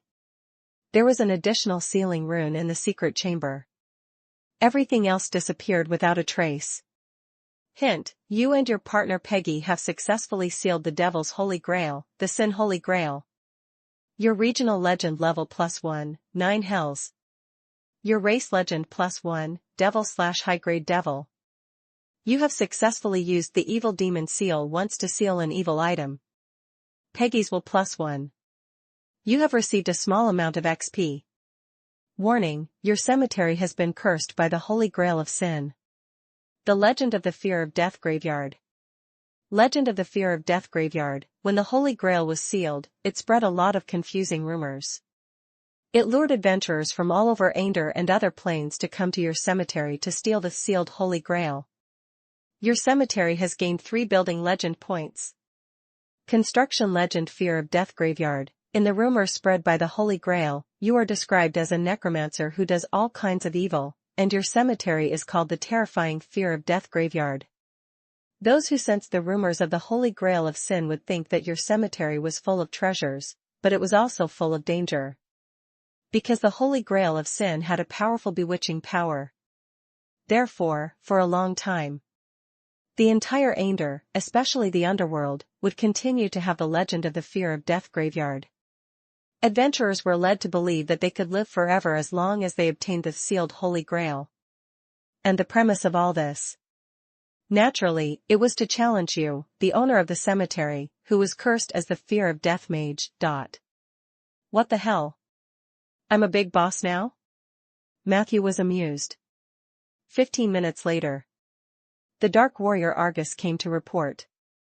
Lord Matthew, a team of cave dwellers and harpies has appeared 1 kilometer away from the second underground floor. They're heading toward the cemetery aggressively. They seem to want to attack us. Chapter 831, Chapter 565, 182. Post-event management _3. Chapter 565, 182. Post-event management _3. Thank you for the advice, Bella. Noland Lee took a glove from his pocket and put it on. The black pig cook fabric was soft and tough. It was obviously a carefully crafted handguard made by a magic artisan. Noland Lee cast a deconstruction technique to examine it. The glove had a remarkable deconstruction consumption of 50,000 points, proving its excellent protective performance. Were there any casualties in the previous explosion? Noland Lee asked, wearing the glove. Bella nodded. Several enforcement wizards with 3 circled to 6th ring strength were injured. If it hadn't been for my professor's protection, I would have been affected by the explosion too. Captain Berkeley was also injured. He passed out and is currently being taken care of by my professor and a few other enforcement wizards. Bella clapped her hands. All right, let's get to work. We'll chat when the task is over. You start collecting samples from here, and I'll start from the opposite side. Some other wizards were supposed to help, but the middle deck is in awful condition, so they were sent for urgent power facility repairs. It's just the 2 of us here now. After speaking, Bella walked around a semicircle, reaching the opposite edge of the crater from Noland Lee and began collecting samples scattered on the ground one by one. Noland Lee brought Denise Green to the side, stuffed a cheese-flavored candy into her hand.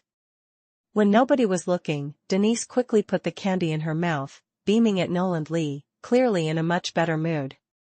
Noland Lee settled Denise and began to collect samples from the ground, following Bella's example. Most of the samples were embedded in the ground and had to be pried out with the tools in the sample pocket. Noland Lee picked up a fingernail-sized chip fragment from the ground and skillfully cast a deconstruction technique. The feedback message showed that this transparent chip was part of a synthetic human's balance module. Looking at the crystal-clear little object, Noland Lee thought of the communication content he obtained from the neutrino communicator earlier. Among the communication contents the 15 synthetic humans sent to the extraterrestrial void, there were several thought-provoking keywords. The first keyword, World of Wizards, Deep Space Drilling Mission 2. World of Wizards refers to the current world they were in, Noland Lee was sure of this. Furthermore, the appearance of number 2 in World of Wizards, 2 suggested there was a number 1 as well. Considering the similar disaster that happened 15 years ago, Noland Lee thought it might have been World of Wizards, Deep Space Drilling Mission 1. The DSME series of synthetic humans were specifically designed for deep space mining. Noland Lee had a previous misunderstanding. He thought that minerals must be underground deposits to be called minerals. Now, he realized his mistake. Magic ships, made of massive amounts of magic metal, are also considered minerals. Unlike naturally formed minerals in the natural world, magic ships are products of metal system magecraft of advanced level to World of Wizards. Taking a magic ship back to the extraterrestrial space equates to plundering valuable minerals from the World of Wizards. So, drilling for minerals is not equivalent to searching for veins. Finding a magic ship to plunder is also drilling for minerals. With this understanding, it completely makes sense that the synthetic humans, who were assigned to drill for minerals, plotted to plunder a magical ship and its captain. Noland Lee's conjecture was reasonable and supported by the 2 mission targets mentioned in the communication content. The 2 mission targets were capturing 9 Circles Metal Mage, Berkeley, and capturing Berkeley's magic metal ship. The star system level extraterrestrial force called Deep Space United Mining clearly regarded the World of Wizards as a native world rich in magical metal. They were invading the World of Wizards and plundering the magic metal resources. If they succeeded, all the natives on the magic ship would be slaughtered. Noland Lee had killed the synthetic humans and destroyed the neutrino communicator, but he was still unsettled. Before he destroyed them, the communicator had sent out a message requesting support from an armed interstellar fleet. With the damaged power system, the magic ship could not leave the sea surface for the time being. If the armed interstellar fleet received the message and followed the coordinates recorded in the message to locate the magic ship, there would be an inevitable conflict between them and the wizard enforcers. In a way, the armed interstellar fleet that had breached the star-filtering net blockade was no different from the extraterrestrial space pollution that created the outer space gap. The armed interstellar fleet was equivalent to the pollution zone caused by extraterrestrial space pollution. How strong was their armed fleet? Noland pondered, and thought that it should be far more superior than the 2 pollution zones he had experienced previously. The reason was, neither Berkeley nor his magic ship was currently able to perform interstellar travel. If Deep Space United Mining wanted to take him and his ship to the extraterrestrial space, they would have to transport the extremely heavy ship from the sea surface to outer space in reality. The size of the magic ship was huge and its mass even more so. If Deep Space United Mining could transport the scale of mineral away, their armed fleet's strength should not be underestimated. Huh? Wait a minute. Noland Lee suddenly paused, his motion to pick up the sample on the ground halting. An unpleasant thought flashed through his mind, prompting him to review the investigation report of the disaster that occurred 15 years ago. Chapter 832 Chapter 832, The Mystery of the Harpy Monster and the Centaur. Chapter 832, The Mystery of the Harpy Monster and the Centaur. There's no hurry. Things like reserves are accumulated bit by bit. I've just killed a few dragons. The little black dragon might not have the guts to fight me head-on. Matthew composed himself. After counting the main spoils of war, the rest of the battlefield cleaning work was handed over to the zombies led by the mother of coolies. Matthew instructed her to drag all the corpses to the northeast of the second underground floor for collective disposal. Because there. Matthew took the time to build an undead transformation pool. Undead transformation pool. As the name suggested, as long as all kinds of corpses were thrown into it, they would be transformed into all kinds of undeads after a period of time. This was actually an extremely mini ritual field. There was essentially no technical content. As long as it could communicate with the negative energy plane and continuously absorb the elements from the negative energy plane, it would be enough. Usually, there was only one factor that prevented a necromancer from building an undead transformation pool. That was poverty. Building a large enough undead conversion pool required a large number of high-grade realm heartstones. This was a fee that the poor necromancers could not afford. But Matthew was different. He wasn't short on money now, so he didn't skimp on any of the buildings in the cemetery. It had been some time since the construction of the conversion pool. However, he had never used it before. It could only be said that the cave dwellers and harpies would be lucky enough to be the first customers of the conversion pool. With the transformation pool, I don't have to deal with all the corpses myself. I only need to deal with some high-quality corpses and throw the rest into the transformation pool. He watched as the zombies moved the corpses into the transformation pool one by one. Matthew felt a sense of satisfaction. The size of the cemetery was getting bigger and bigger, and this thriving development atmosphere was fascinating.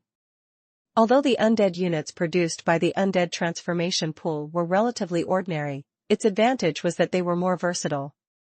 Matthew had only mastered the universal undead summoning spell, and he had optimized and improved it for zombies and skeleton ghosts. He had not fully mastered the other summoning methods of the undead. This was not Matthew being lazy. It was because there were too many species in the world. Different species had different undead summoning techniques. Matthew couldn't possibly put all his energy into this kind of thing. Previously, when he summoned the bone horse, it was pure luck. And now, he had the undead transformation pool. All units could be converted automatically, even if it was difficult to produce elite units. But Matthew didn't care about that. He had the negative energy beacon and the deadly scissors, so there would be more elite units in the cemetery in the future. Necromancers, after all. Explosive soldiers were the first feature. After obtaining the undead transformation pool, his undead army would gradually walk on the path of being bold and unrestrained. As long as there was an endless stream of corpses, his undead army would gather like an ocean, ultimately shocking the entire multiverse.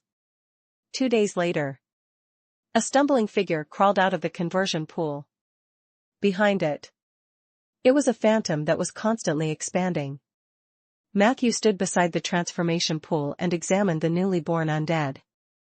The thing that crawled out was called the cave dweller skeleton soldier. It was obvious.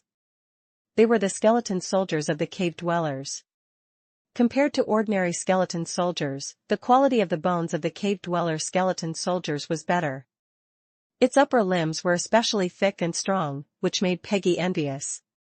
She said to Matthew on the spot, "The arms of these short people are suitable for sharpening into bone blades. Can you give me a few?" Matthew rolled his eyes and rejected Peggy's excessive request. At least in his opinion. These new skeleton soldiers were part of the cemetery. Although their overall combat strength was average, it was more cost-effective to remove their upper limbs and grind them into bone blades for other undead units. But Matthew wouldn't do that. At the very least, he would not do such a thing when these skeleton soldiers were still alive. "Report to soldier." Matthew ordered the dazed skeleton soldier. Currently, Soldier was in charge of the skeleton units. Although this guy was obviously not a general, Matthew did not have any other high-level skeletons under him. It should have been Peggy leading the team. However, doing this for 2 days, Peggy expressed that this mission was too cumbersome and she didn't want to play anymore. In the end, she obediently returned to being a chef. The cave dweller skeleton soldier was stunned for a moment. It slowly walked around Matthew and headed towards the entrance of the first underground floor. Matthew's gaze immediately focused on the expanding phantom. This was an undead unit that he had never seen before. Isn't it too big? Matthew could not help but sigh as he watched the monster transformed from the harpy walk out of the transformation pool step by step. On the data panel. Hint, your graveyard has obtained a brand new undead unit, Harpy Troll. Harpy Troll, Fear of Death Graveyard's exclusive unit. The dead harpy's corpse will swell up under the infusion of negative energy marsh gas. Her body size will be 3 to 6 times larger than when she was alive. It has a terrifying visual effect. Harpy trolls have the following 4 traits or abilities. 1. Overwhelming strength. With its huge size, the harpy monster can crush most small and medium-sized units. Chapter 833, Chapter 2951, The Miracle Power. Chapter 2951, The Miracle Power. Editor, Nioibo Studio. Lucifer's eyebrows twitched. This power was actually comparable to a peak Jiwu. Die. Thunder of divine punishment. A mighty power of the Thunderbolt Saint Kingdom instantly tore apart the plane. It rose from the faraway Dao mystical Saint Kingdom and directly enveloped the entire Shinshao land. This power can't seal him. Qinyu grabbed Chong Meng's arm with one hand. He could already feel that Chong Meng was about to lose his mind. Listen to me. Protect me. Qinyu's voice exploded in Chong Meng's mind. Okay. After a long time, Chong Meng lowered his head and said unwillingly. He stared at Lucifer with his scarlet eyes. Yuan Tua Bai in his hand let out a shrill cry. If Lucifer dared to make any moves, he would not hesitate to attack. The tree realm descended. The sun shone brightly, forming countless small worlds around them to protect them. Each branch could hold up a world space. At this moment, the divine sun tree was releasing all its power. It protected them and didn't let Juchen have any chance to sneak attack. Boss Jinyu, Juwu's condition is poor. Juchen hit Juwu almost without holding back. If it wasn't for the Phoenix's nirvana power in her body, she probably couldn't hold on until now. Fatty said anxiously. In the previous battle, Juwu had already exhausted a large amount of Phoenix power. Now that she had suffered such a fatal injury again, the phoenix fire burning on her body had already begun to dim. Under the shocked expressions of a few people, the fire suddenly extinguished. As the phoenix's internal chi declined, Juwoo's internal chi began to weaken in a straight line. Powers of creation, miracle chi, awake the phoenix fire. Qinyu roared. He injected the last trace of the power of creation in his body into Juwoo's body. Before this, he had already fused all the 500 years' power of creation into his divine soul, allowing it to break through the shackles and even condense the Paramita divinity. This was a power that surpassed level 15 peak power. Qinyu used it once again. Soul suppression. Qinyu touched the soul suppression ring and entered the passageway. In that instant, his violent soul power split into 2. 4, 8, 16. A golden light flowed on Qinyu's body in this exponential division. Hundreds of thousands of Qinyu were sitting cross-legged in the passageway at the moment. With the help of the power of soul suppression, he had split his divine soul into thousands of pieces. Then, it was followed by the peak power. Space-time hall. The power of time. Fatty's expression was solemn. He summoned the space-time hall and the power of time to cover Qinyu's body. A huge sundial appeared on Qinyu's head. Veins popped out on Fatty's neck as if he was also under great pressure. Tick. Tick. Tick. The spinning clock suddenly slowed down by 1,000 times.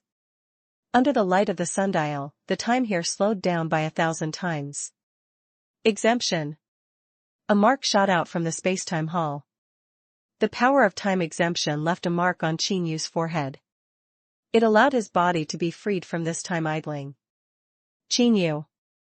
Fatty Sita looked at Qinyu with some worry. This kind of power would definitely play a key role for him. However, as the peak power level increased, the effect of the power of time became smaller and smaller. At Qinyu's level, it was indeed difficult to say whether it could help him condense the powers of creation. Power of time. Merge into my body. Smoke and dust erupted from Qinyu's body in an instant. His body fused with the great Tao of the world. The space-time hall's control of the idling power entered his body in a frenzy. When this power completely entered his body, wisps of golden threads of power of creation swam out of his divine soul. Then, they all entered Juwoo's body. As this power seeped in, the phoenix fire on Juwoo's body that had died out fluctuated again. Fatty Situ and Chong Meng stared at this scene. Juwoo's life force was like a candle in the wind. If the divine phoenix's power could be awakened, Juwoo could be saved. Qinyu slowly walked toward the 19th prison in the soul-suppressing passage. It had been long since he had entered this passage in the previous battle. This was the passage to the 19th prison, the most mysterious place represented. The power of dreams. It was also the place where Qinyu transformed. He entered the dream. At this moment, tens of millions of stars lit up in the tunnel. Qinyu's body split into thousands and walked into these dreams. He wanted to enter the dream in the shortest amount of time possible. He wanted to dream for 1,000 years, but reality would only last for a moment. Although his divine soul was powerful, this kind of dreamland was still terrifying. His soul was divided into 10,000 and followed him to the 19th prison. The light of the stars here was also becoming more and more resplendent. Every time he entered the dream, he had to experience a long time. This was Qinyu's limit to entering the dream. The violent sea of information almost drowned him completely. If he was not careful, he would probably be submerged in this violent divine soul tide. The powerful enhancement of his divine soul made his soul power rise steadily. Each of the thousands of divine souls finally stabilized completely. The chaotic body had absorbed the space-time hall's idling power, allowing him to buy 1,000 times more time. His divine soul split into 10,000 again and cultivated the peak power simultaneously. This was the fastest time he had cultivated the peak power. Traces of the powers of creation lit up in each of his divine souls and then entered Juwoo's body. The candle flame that was about to be extinguished finally stabilized. Anti-Juwoo's internal chi has stabilized. Qinyu. Qin Yu. Tears streamed down Chong Meng's face. This was the first time he had seen such a weak Jiwu. This scene made him feel suffocated. You're courting death. Divine axe. Qin Yu opened his indifferent eyes. As soon as he finished speaking, all the power turned into a powerful vortex. It turned into a battle axe in the air and fell. Die. It was a battle axe made of countless great daos. Its power was even stronger than Xin Zhao's last strike. Lucifer's expression was solemn as a wave of energy slowly spread from under his feet. In an instant, the power in his body surged. He he he. The golden-haired girl on his shoulder let out a strange laugh. Brother, you seem to be in danger. Her fair little finger drew a circle in the air. A power surge shot out from the hole and combined with Lucifer's power. This was the combination of the two powers in Lucifer's body. It was also his strongest form. Foreign world. A new world appeared in front of the divine axe. How arrogant you are.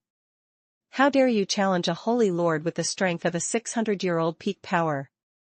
The divine axe exploded with violent power in the foreign world. Chapter 834, Chapter 834, The Mystery of the Harpy Monster and the Centaur. Chapter 834, The Mystery of the Harpy Monster and the Centaur. Matthew still attached great importance to the stability of the cemetery. If this fellow dared to do it again, Matthew couldn't keep him. What was worth mentioning was, among the various appointments in this round, there was a living person who became an official of the props department of the Fear of Death Cemetery. Yes, it was. That's right. He was once one of the middle-level members of the Silver Frost Brotherhood. He was also known as Boss Dean by other arsonists. Due to his outstanding performance in the production of blazing glue and his positive attitude, Matthew had specially promoted him to the head of the prop production department, and he was also in charge of logistics. Of course, Matthew was still worried about Dean. Compared to other arsonists, Dean had more freedom as a supervisor. However, there would still be one or two spirits watching him. This was to ensure that he would not do anything stupid. All in all, after this round of planning, the cemetery became more orderly. It was also during this process Matthew suddenly felt that the name of the Fear of Death graveyard given to him by the Holy Grail of Sin was quite nice. So he gladly accepted this. From then on, Matthew's private cemetery will be officially renamed the Fear of Death Cemetery. It's a pity that Filey can't stay in the prime material plane for a long time. Otherwise, with his diligence, he would definitely be able to motivate more undead to work hard and make the cemetery stronger and more prosperous. A trace of regret flashed through Matthew's heart. However, he was content. In just half a year, the cemetery had grown from nothing to its own legend. This was actually a great motivation for Matthew. He believed it. One day, the Fear of Death graveyard would become a true legend. In order to achieve this goal as soon as possible, Matthew decided to pick up the shovel and the sapling. While it's still early, let's plant a few more trees. He left the cemetery happily. He ran to the ground and began planting trees. Compared to the flourishing cemetery, the oak forest, on the surface, was also full of vitality because of the addition of the centaur tribe. When Matthew walked around the forest, he noticed that there were many small animals there. Many of them were discussing the centaurs. Perhaps it was because the animals in the oak forest were all native to Ainder. Centaurs were actually legendary creatures. It was normal for them to be relatively rare. However, Matthew was a little shocked by the things that the little animals were talking about. For example, when Matthew accidentally passed by the cave entrance of the burrowing owl couple, he heard this conversation. The centaurs are really good people. They actually offered us berries. It was the voice of Lady Burrowing Owl. Mr. Cave Owl replied. Yes, but I'm still very curious. How did Mr. and Mrs. Centaur be born into this world? I mean, they're half human and half horse. Lady Cave Owl pondered. It should be a hybrid. Just like draconids or orcs. It's amazing, humans seem to be able to crossbreed with many other species to create new creatures. Mr. Cavell asked again. Then is it a hybrid horse or a hybrid horse?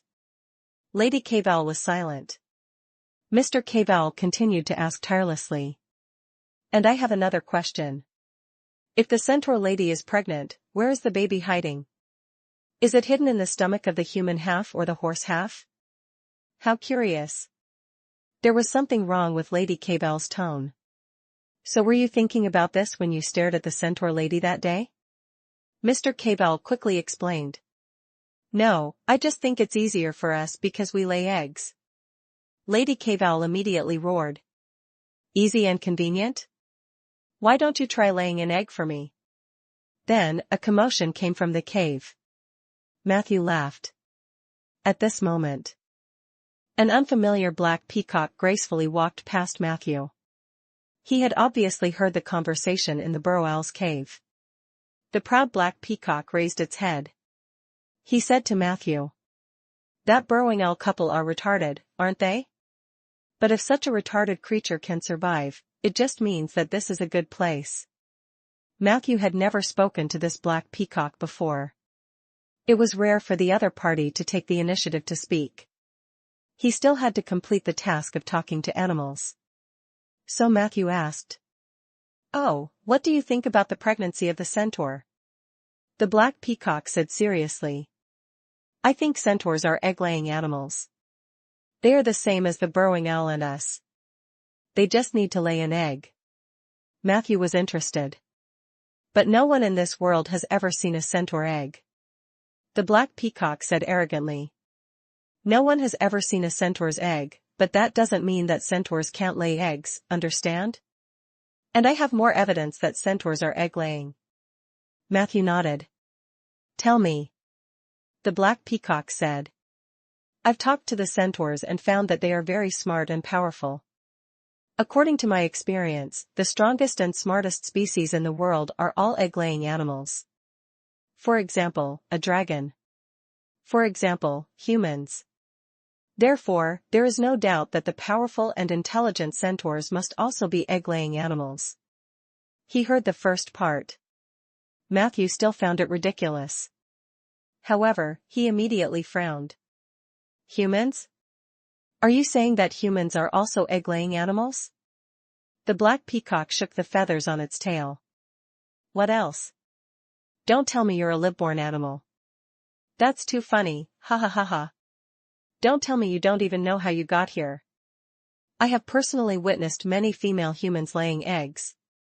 TSK, their laying speed is really fast. It's just that the scene is too scary. Human females lay eggs? Matthew's expression turned serious. Sir, you only came to the oak forest recently, right? Where did you live before? The black peacock asked warily. Why are you asking this? Do you want to steal eggs? That won't do. The mage tower is heavily guarded. Not only are there mercenaries and magic apprentices guarding it day and night, but there are also many golems. Speaking of which, I left my original residence because I couldn't stand the sound of those golems walking day and night. This should be a good place. I heard from the retarded cave owl couple that there are no predators like leopards here. It's very suitable for us birds to survive. The winter here seems to be a little colder than where I used to live, but it's okay. We black peacocks are relatively cold resistant. He chattered on. Matthew was not in a hurry.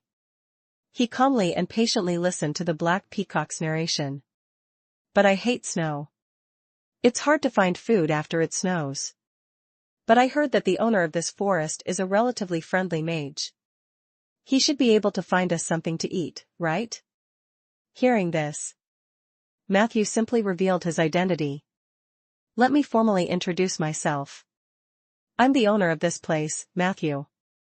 The black peacock was shocked. Then, he said. I heard from that couple that they have to pay you protection fees when they meet you. Only then can they live in the forest safely. However, I'm just a poor and arrogant black peacock. I can't give you anything. But you seem to be very interested in those women who can lay eggs. How about this? I'll give you the thing I picked up in that mage tower as protection money. My request is not high. This winter, it will be fine as long as you can produce some breadcrumbs to fill my stomach. As he spoke, the black peacock flapped its left wing. In the next second, a shiny object fell into the mud. Matthew bent down to get it. Suddenly, the skull he had placed in his inventory lit up with a cold light. Hint, you have picked up the Odin Tower's apprentice talisman. Stimulated by the item's aura, the skull of Augustus, Necromancer's exclusive weapon, had completed the synchronization process. Activating the skull of Augustus. Chapter 835, which Necromancer doesn't grave robbing. Chapter 835, which Necromancer doesn't grave robbing. Did the skull of Augustus actually succeed in synchronization at this time? Matthew was a little surprised. This Necromancer's exclusive weapon was very stubborn in his impression. He spent time every day performing the synchronization, but the synchronization process was not ideal. According to Matthew's previous estimates, he would need at least a month to activate this weapon. However, he did not expect that under the stimulation of the aura of this spell talisman, the progress bar of the synchronization actually increased by a large margin. Matthew sensed Augustus's constantly glowing skull in his inventory. An extremely passionate emotion surged into Matthew's heart. It seemed to be calling Matthew. Matthew was not in a hurry. He did not even touch the skull of Augustus immediately. Instead, he carefully examined the amulet in his hand. It was a very standard magic amulet with a unique design of a magic coat of arms on its surface as identification. Holding this talisman, he should be able to freely pass through certain areas of the so-called Odin Tower. However, Matthew instantly found something fishy on the back of the amulet. There's a hidden magic code? Matthew tried to interpret it. Details, dear Natalie, this is a talisman specially designed for you. I know that you have always wanted to go to the upper level of the Mage Tower, but there is no one to guide you, and you lack the means. You and I both know that the Odin Tower has strict rules.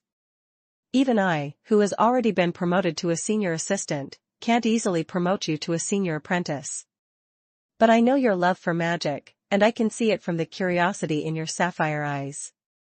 So I decided to give you a chance. If you are determined to give up everything for magic, then please head to the dark room on the 8th floor of the library tonight. I'll be there waiting for you. Please prepare the bitter gourd water and pickled cucumber in advance. This will help us communicate tonight. After the translation, Matthew glanced at it and felt a little speechless. Is this one of the Magus Tower's master's assistants trying to take advantage of a low-level female apprentice? Since the black peacock picked up this amulet, it means that the female apprentice must have thrown it away. However, her handling method was too crude. She actually didn't erase the secret text on the amulet. Matthew shook his head. Although he still did not know who made this amulet.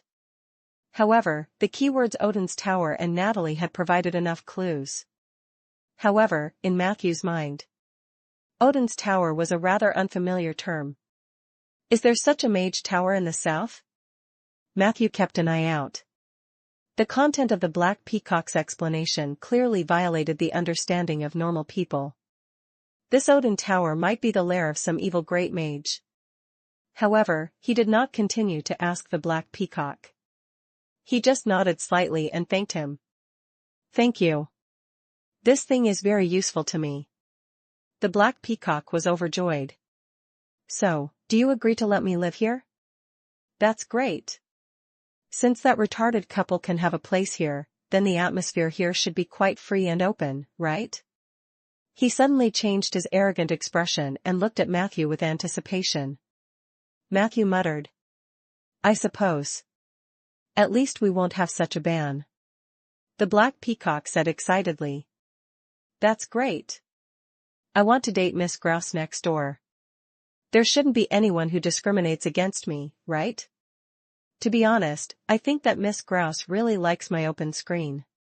As it spoke, the tail feathers on its back automatically unfolded, forming an extremely beautiful scene. peacock and grouse? Matthew rolled his eyes and was speechless. These intelligent animals were indeed blessed by nature's will. The atmosphere was indeed open. At this moment, Matthew could only compliment him tactfully. I like your screen opening too. But the black peacock quickly put away his feathers. He pinched his butt as he ran. That won't do. That's too much. With that, he ran away. Matthew thought to himself that these guys really liked to judge others. However, the conversation with the black peacock had allowed his animal conversation mission to officially break through the 200 mark. He was too lazy to argue with the other party. On the data panel. Hint, your mission animal conversation has reached 200 out of 300. Your nature domain element +1. You have obtained 2 natural abilities. Animal taming, you can domesticate a wild animal as your companion or pet and let it master some skills or abilities that only animals that live symbiotically with humans have. Intimate companion, you can choose no more than 3 animals to be your intimate companion. Not only will animals that become intimate companions have feelings that go beyond friendship, but they will also receive additional attribute bonuses. Compared to ordinary animals, the animals that are your intimate companions will be stronger, more agile, sharper, and smarter. At the same time, each of your intimate companions can bear the price of a failure of will immunity for you once in a specific period. Unknowingly, the animal conversation quest was also at 2/3 of its progress. Matthew could clearly feel the difficulty of his exploration in the field of nature. Compared to the oak domain, the nature domain was really too difficult to enter. Even though Matthew had already mastered some of the abilities of the nature domain, he was very clear that he was still quite a distance away from officially entering this domain. Chapter 836, Chapter 836, which Necromancer doesn't grave robbing. Chapter 836, which Necromancer doesn't grave robbing. Correspondingly, it was also difficult to step into the upper level of the undead domain. Matthew guessed that he might have to accumulate enough lower-level domains in the large domain to be able to break through in one go. Even as a domain reaper, this was something that required a long time. In his thoughts, he shifted his attention to 2 abilities. Animal taming was a standard skill that most druids had. It was the same for intimate companions. However, Matthew's intimate companion ability seemed to be more effective than the intimate companion of an ordinary druid. Not to mention the additional attribute bonuses of animal companions. Can the price of failing against will immunity be transferred once every specific period? If I have 3 close companions, will I be immune for 3 times? Won't that make me invincible? Because Matthew hadn't signed a contract with a specific intimate partner, he didn't know how long this specific period referred to. But no matter what, this ability could provide Matthew with 3 layers of insurance. His willpower resistance was not low. As long as he signed 3 more animals, it was almost foolproof. The only problem now was which animal should he tame and sign a contract with. Matthew looked around the oak forest. At present, it seems that there are more bird-type residents. Although each of them has quite a personality, there doesn't seem to be any particularly outstanding ones. Matthew thought for a moment. I feel like I can ask the druid about animal companions. I'll ask him again when I go to the Watcher Highland or see Eli again. Then, his gaze focused on the data panel again. I'll get a lich if I talk to another 100 animals. I wonder what the strength and personality of this lich are like. Matthew thought to himself. However, thinking about it carefully, there were already many strange undead around him. This lich that was about to arrive probably wouldn't be too novel to him. It just so happens that there are many small animals from the Dream of the Hill in the Holy Oak Seed. These lucky ones who have received the blessings of the Earth Spirit are mostly full of spirituality. They can be used as targets to increase the number of animal conversations. In the future, when I nourish the demiplane every day, I'll also have to chat with them. Chatting with 5 animals a day, 20 days at most, and we'll have the lich. However, these little animals are quite timid and shy. I hope they can take the initiative and help me get my lich. Thinking of this, Matthew directly opened the seed bag of the holy oak. He would randomly pick a lucky animal. She was caught off guard and began to ask about her well-being. Half a day later, in the northwest of the underground karst caves in the Gold Digger Basin, in an abandoned factory, Matthew was standing among a pile of scrap metal. He was instructing the coolie zombies to pull the abandoned iron to the square. The other side of the square had been cleared. On top of it were some targets and equipment for refining ores. The Gold Digger Basin once welcomed a mining boom. However, after the minerals and Rolling Stone town disappeared overnight, many facilities and factories were abandoned there. As Matthew continued to develop the underground cemetery, these factories had also become one of his targets for land acquisition. In any case, this territory had been given to Matthew by Rhaegar. He had the property rights above the ground, so it should be the same underground. For example, he had transformed an abandoned factory into a sulfur processing plant. As for the one in front of him, Matthew planned to transform it into his own spell-testing ground. Within the Alliance, if you were a magic apprentice, you could head to the Academy or the Mage Tower of the various legendary mages to find a spell-testing ground. But this required a hefty fee. Therefore, most mages would have their own spell-testing place after becoming independent. This made it easier for them to explore the mysteries of spells and grasp the strength of spells. Necromancers were an exception. This was not only because necromancers were poor but also because most necromancy spells were not so intuitive. Therefore, necromancers who had no bottom line would choose living creatures as their test subjects.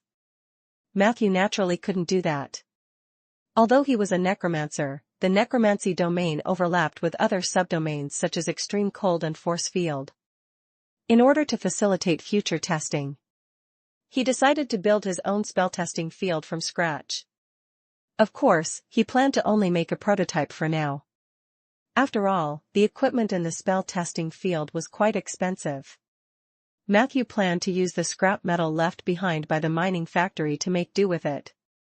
When he became more developed in the future, he would buy a puppet golem specially used for testing. Bang!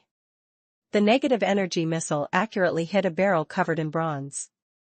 The powerful negative energy corroded a hole in the bucket. The plastic energy impact of the missile also allowed it to break through the obstruction of the bucket filled with water and successfully penetrate the other side of the bucket wall. Walala! A large amount of water flowed out. Negative energy missiles are okay. I'll try the undead fire again. 30 seconds later, a green flame flew past. Whoosh! A piece of hard rock was burned into charred black particles and eventually scattered on the ground. Matthew looked at the mini skull floating in his palm with satisfaction. The latter was only the size of a baby's fist, and it was surrounded by a green light. Because the light was too bright, outsiders could not see that the center of the light was actually a cute version of a skull. Chapter 837, Chapter 837, Which Necromancer Doesn't Grave Robbing? Chapter 837, Which Necromancer Doesn't Grave Robbing? It looked more like a comet with an agile tail. This was the skull of Augustus. Every 30 seconds, it could automatically fire a negative energy missile or undead fire. The damage of these two spells was not low. According to Matthew's test, their strength was between that of a second and third rank evocation spell. More importantly, this was an action that cost Matthew nothing. Just based on this point, this weapon was a treasure that many necromancers dreamed of. However, this was only the first feature of the skull of Augustus. The attributes of this thing were too powerful. It was so powerful that the moment it was activated, Matthew used it to replace the defensive psalm and became his first spellcasting medium. Necromancy effects increased. 100% increase in casting speed. 50% chance of double casting when casting necromancy. Although it had been downgraded by a legendary spell, 1,000 Miles Ice Seal, its power and coverage were both extremely fierce. These were enough to prove the value of the skull of Augustus. After a few rounds of testing, Matthew observed that the skull of Augustus increased his spell strength by 30% to 150%. Especially necromancy. Any random double casting would multiply the effect. The bonus to instant death was obvious. After all, the instant death judgment was a little too extreme. You could survive this once. Could you survive a second time? Even if you could, you were probably sweating profusely. It was special. Matthew's signature spell was especially remarkable due to the enhancement of the skull of Augustus. This was because each of the 3 cuts of fatal scissors was calculated according to the individual casting of the spell. Therefore, every hit could trigger an additional double cast. If the enemy was unlucky, maybe 4 pairs of scissors would appear every time. This was a qualitative improvement to the coverage and attack of the battlefield. Therefore, Matthew only played with the skull for a while before he couldn't put it down. As for the remnant soul of the Lich Augustus sealed in this skull, Matthew was also curious. According to the description of the weapon, he could ask Augustus' remnant soul 3 questions every week. So Matthew activated the remnant soul. In the next second, a wisp of green smoke rose from the ball of light. The green smoke formed the shape of a human face, giving people a sinister and terrifying feeling. My ignorant and foolish junior, what do you want to know? The voice of the Lich remnant soul sounded very heavy.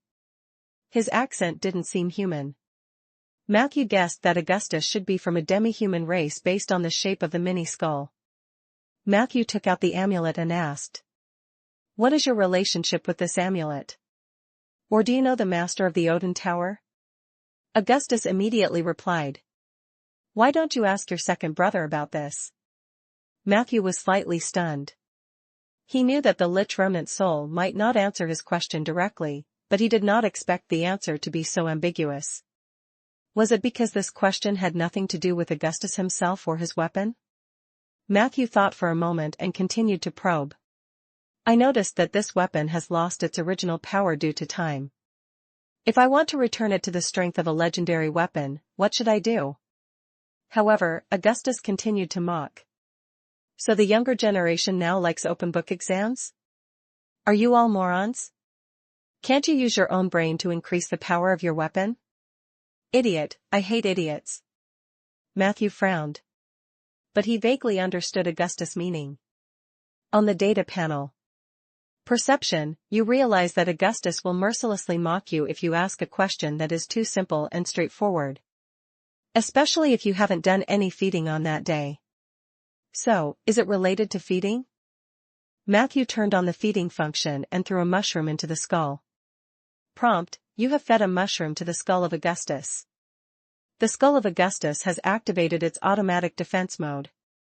It will block most long-range damage for you, including arrows, crossbows, and evocation spells below rank 3. In addition, you have received a casting buff, the illusion effect has increased. Duration, 5 minutes. The feeding was successful. Augustus' remnant soul's satisfaction with you has increased slightly. After feeding, Matthew could clearly see the skull floating in his palm begin to spin around him. It was like a stream of light. It was unbelievably fast. It provided Matthew with a powerful defensive ability.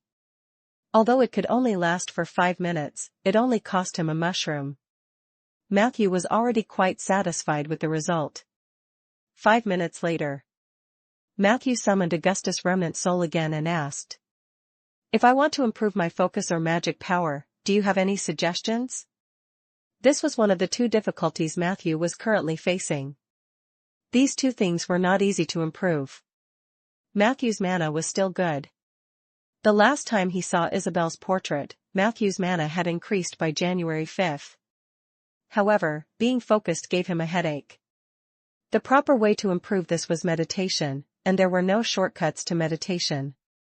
Matthew was diligent, but he didn't have enough time, so it was difficult to improve his concentration quickly. Chapter 838 Chapter 838, Which Necromancer Doesn't Grave Robbing? Chapter 838, Which Necromancer Doesn't Grave Robbing? He was already prepared to be mocked again. Who knew that this time The skull of Augustus replied seriously. Focus is a compulsory course for mages. Not only mages but even gods have headaches because they can't respond to the prayers of too many believers at the same time. This involves the problem of focus. If you want to improve your focus, I have 2 ideas. The first idea was to continuously increase the limits of the human brain. This was the case for traditional meditation techniques. However, the meditation method couldn't be done quickly. If you wanted to take a shortcut, you could try to use the C-ELF meditation method. I'm not sure if the C-ELF meditation technique is still passed down in your era. But if you can find the whole book, remember to start from the second part. The second idea was to use external tools to increase concentration. This idea corresponded to the gods, and the specific application tool was the divine persona. A divine persona was not only the proof of a god's status, but it also had powerful computing power. The gods with powerful divinities would reply to most of their believers in unison. In fact, the divinities were taking part in the focus pressure on the gods' brains. In view of this, the great Necromancer Bane proposed the theory of the false divine vessel. This theory mainly talked about the method of raising gods and plundering divinities to create a false divine vessel that belonged to mages. I remember back in my time, a few legendary mages had made great progress in their research on the false divine vessel project. Now, who knew how many years had passed? You can try digging up their graves. The Lord of the Underworld Mountain Bane. The Bone Monarch Sandro. Death Giant Witty. Sprite Trainer Monica. As he spoke, he listed out the names of more than 10 necromancers and the approximate location of their tombs. The more Matthew listened, the more shocked he became. How do you know so many necromancers' graves? Augustus said impatiently. These are all things that I was prepared to dig up when I was alive, but I didn't have the time to do so. What's wrong? Do you have any objections? If you haven't reached the legendary level, shut up and listen to your senior's advice. Which necromancer doesn't rob graves? After saying this, Augustus' remnant soul quickly dissipated. Matthew quickly jotted down the names on the list and the locations of the tombs. He was secretly happy, but he also became a little more vigilant. These people were all necromancers when they were alive, so they must have a good understanding of their peers. Their tombs must be extremely dangerous. This guy didn't instigate me to rob the tomb because he wanted me to die, right? Matthew was not blinded by Augustus's change in attitude. Even if it was just a lich's remnant soul, Matthew was also vigilant. Grave robbing can indeed be put on the agenda, but there's no hurry. I shall find a few simple places to practice or level up the grave domain first. In his thoughts, Matthew then fed other food into Augustus's skull. After more than a day of testing, Matthew confirmed that as long as he feeds it, he will receive 5 minutes of long-range defense, but during this period, he cannot use this weapon to cast spells. Different foods would trigger different benefits. Some of these buffs were useless, while others were unexpectedly strong. For example, Matthew had once fed it a glass of milk. He received luck +1. However, there was something that gave him a headache.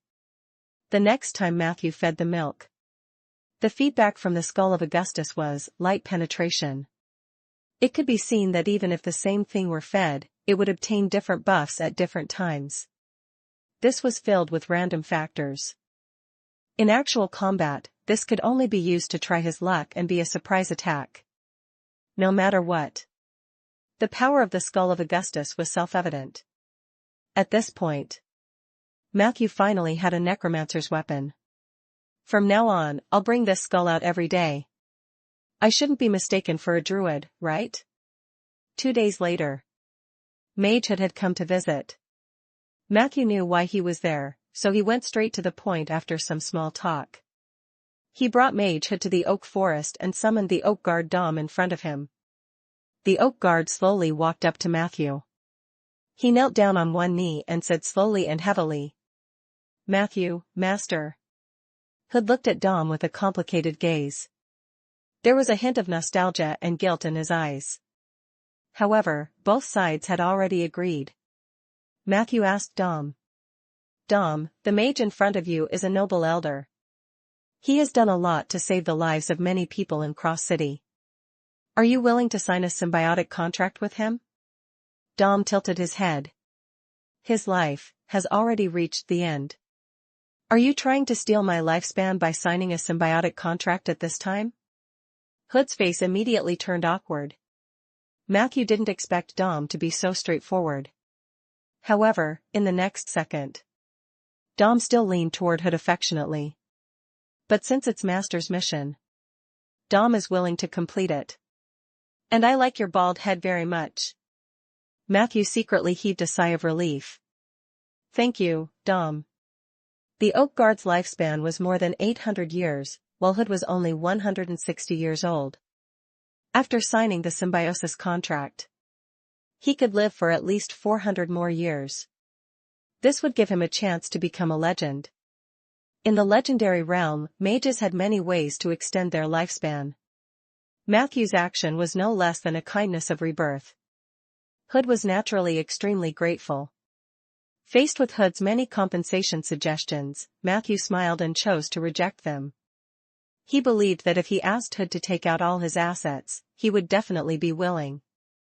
After all, it was equivalent to spending money to buy his life. However, that would be a waste of their friendship. Hood was not a particularly powerful mage. However, he was experienced and was also a very suitable ally to rope in. After signing the symbiotic contract with the Oak Guard, Hood's life and death were actually in Matthew's hands. Although the two of them were of equal status on the surface. But in fact, Matthew was already above Hood. Both of them were smart people. Naturally, he was well aware of this. Hood had tactfully mentioned that he would try his best to form an alliance between Rolling Stone Town and Jiliu City after he returned. This was naturally what Matthew was happy to see. Hood was a registered mage in Jiliu City. His influence in Jiliu City was greater than his own in Rolling Stone Town. He had managed to control Jiliu City through a symbiotic contract. Of course, this was a profitable transaction. As for the lifespan brought by the symbiotic contract, with Matthew's legendary path and his attainments in the Oak Tree domain, if he was still worried about things like lifespan, he might as well turn himself into a lich as soon as possible. He sent off the grateful Hood. Matthew calmed himself down again to learn spells and modify the protective umbrella. Time flew by. In the blink of an eye, it was winter in Rolling Stone Town. December 1st, afternoon. In a warm classroom with a fireplace at Severn Public School. A few noble girls were chatting while learning how to weave towels. They all had faint smiles on their faces. Sif was the only one sitting by the fireplace. Even if other female companions came to talk to her, she still looked unhappy. Suddenly, a figure flashed past the classroom window. Sif stood up in surprise. She said to the others, "I'm going to the toilet. You don't have to wait for me later." As she spoke, she lifted her long dress and stepped on her round-headed leather shoes as she quickly walked out of the classroom. Chapter 839, Chapter 839, Afternoon in Jiliu City. Chapter 839, Afternoon in Jiliu City.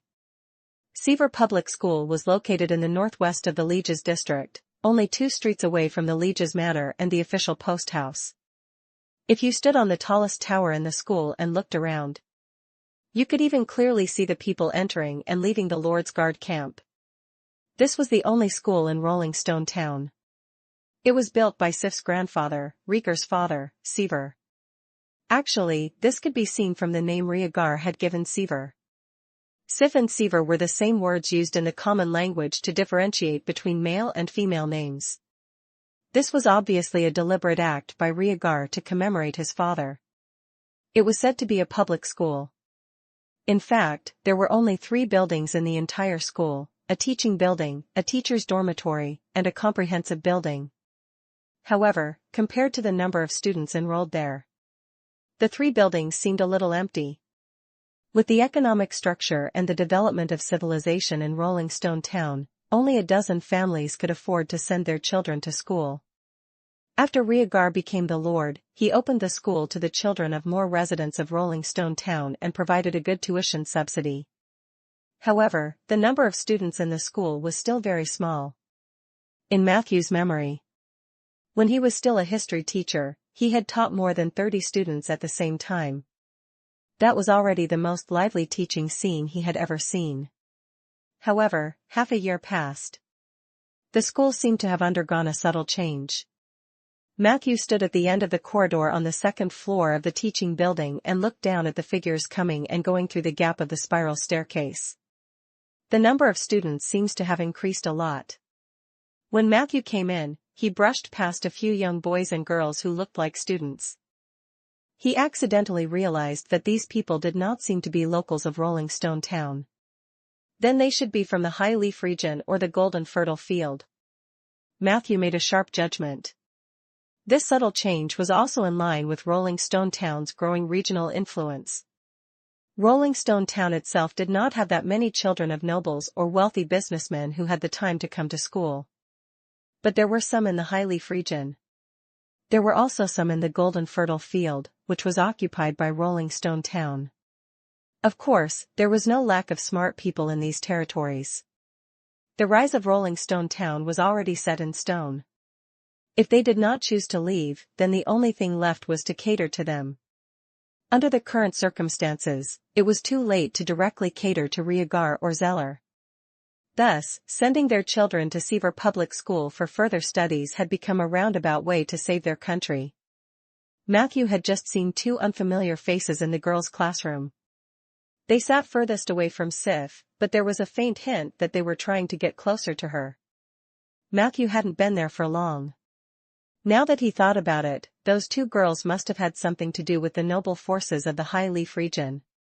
No wonder Zeller is so busy all day. The rise of Rolling Stone Town will definitely attract many people. These people may not have bad intentions, but it will be very troublesome to deal with them properly. At least, it will be a very exhausting thing. Matthew thought casually as he walked along the corridor. There was also a notice on the floor of the corridor ahead. Matthew picked it up and glanced at it. He found that it was a notice for Seaver Public School to recruit teachers.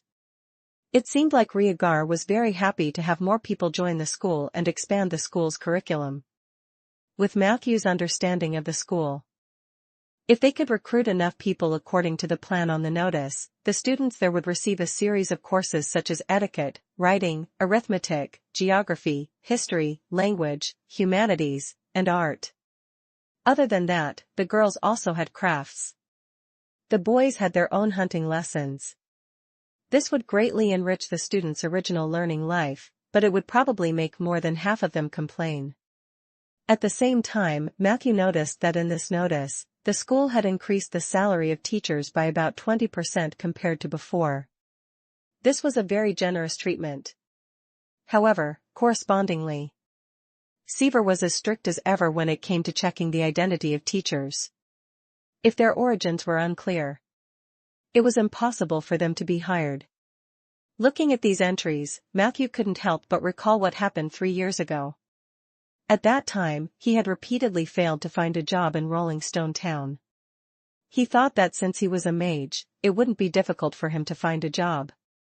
However, he did not expect the importance of identification. This was true not only for Rolling Stone Town but also for other areas. Even for mages, unless the Lord happened to have something to ask of them, it would be difficult for an unknown person to integrate into the local life circle in a relatively stable area. Thinking about it this way, Great Mage Ronan's recommendation and guarantee were even more precious.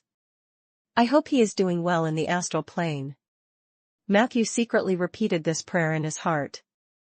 The school was exceptionally quiet on a winter afternoon.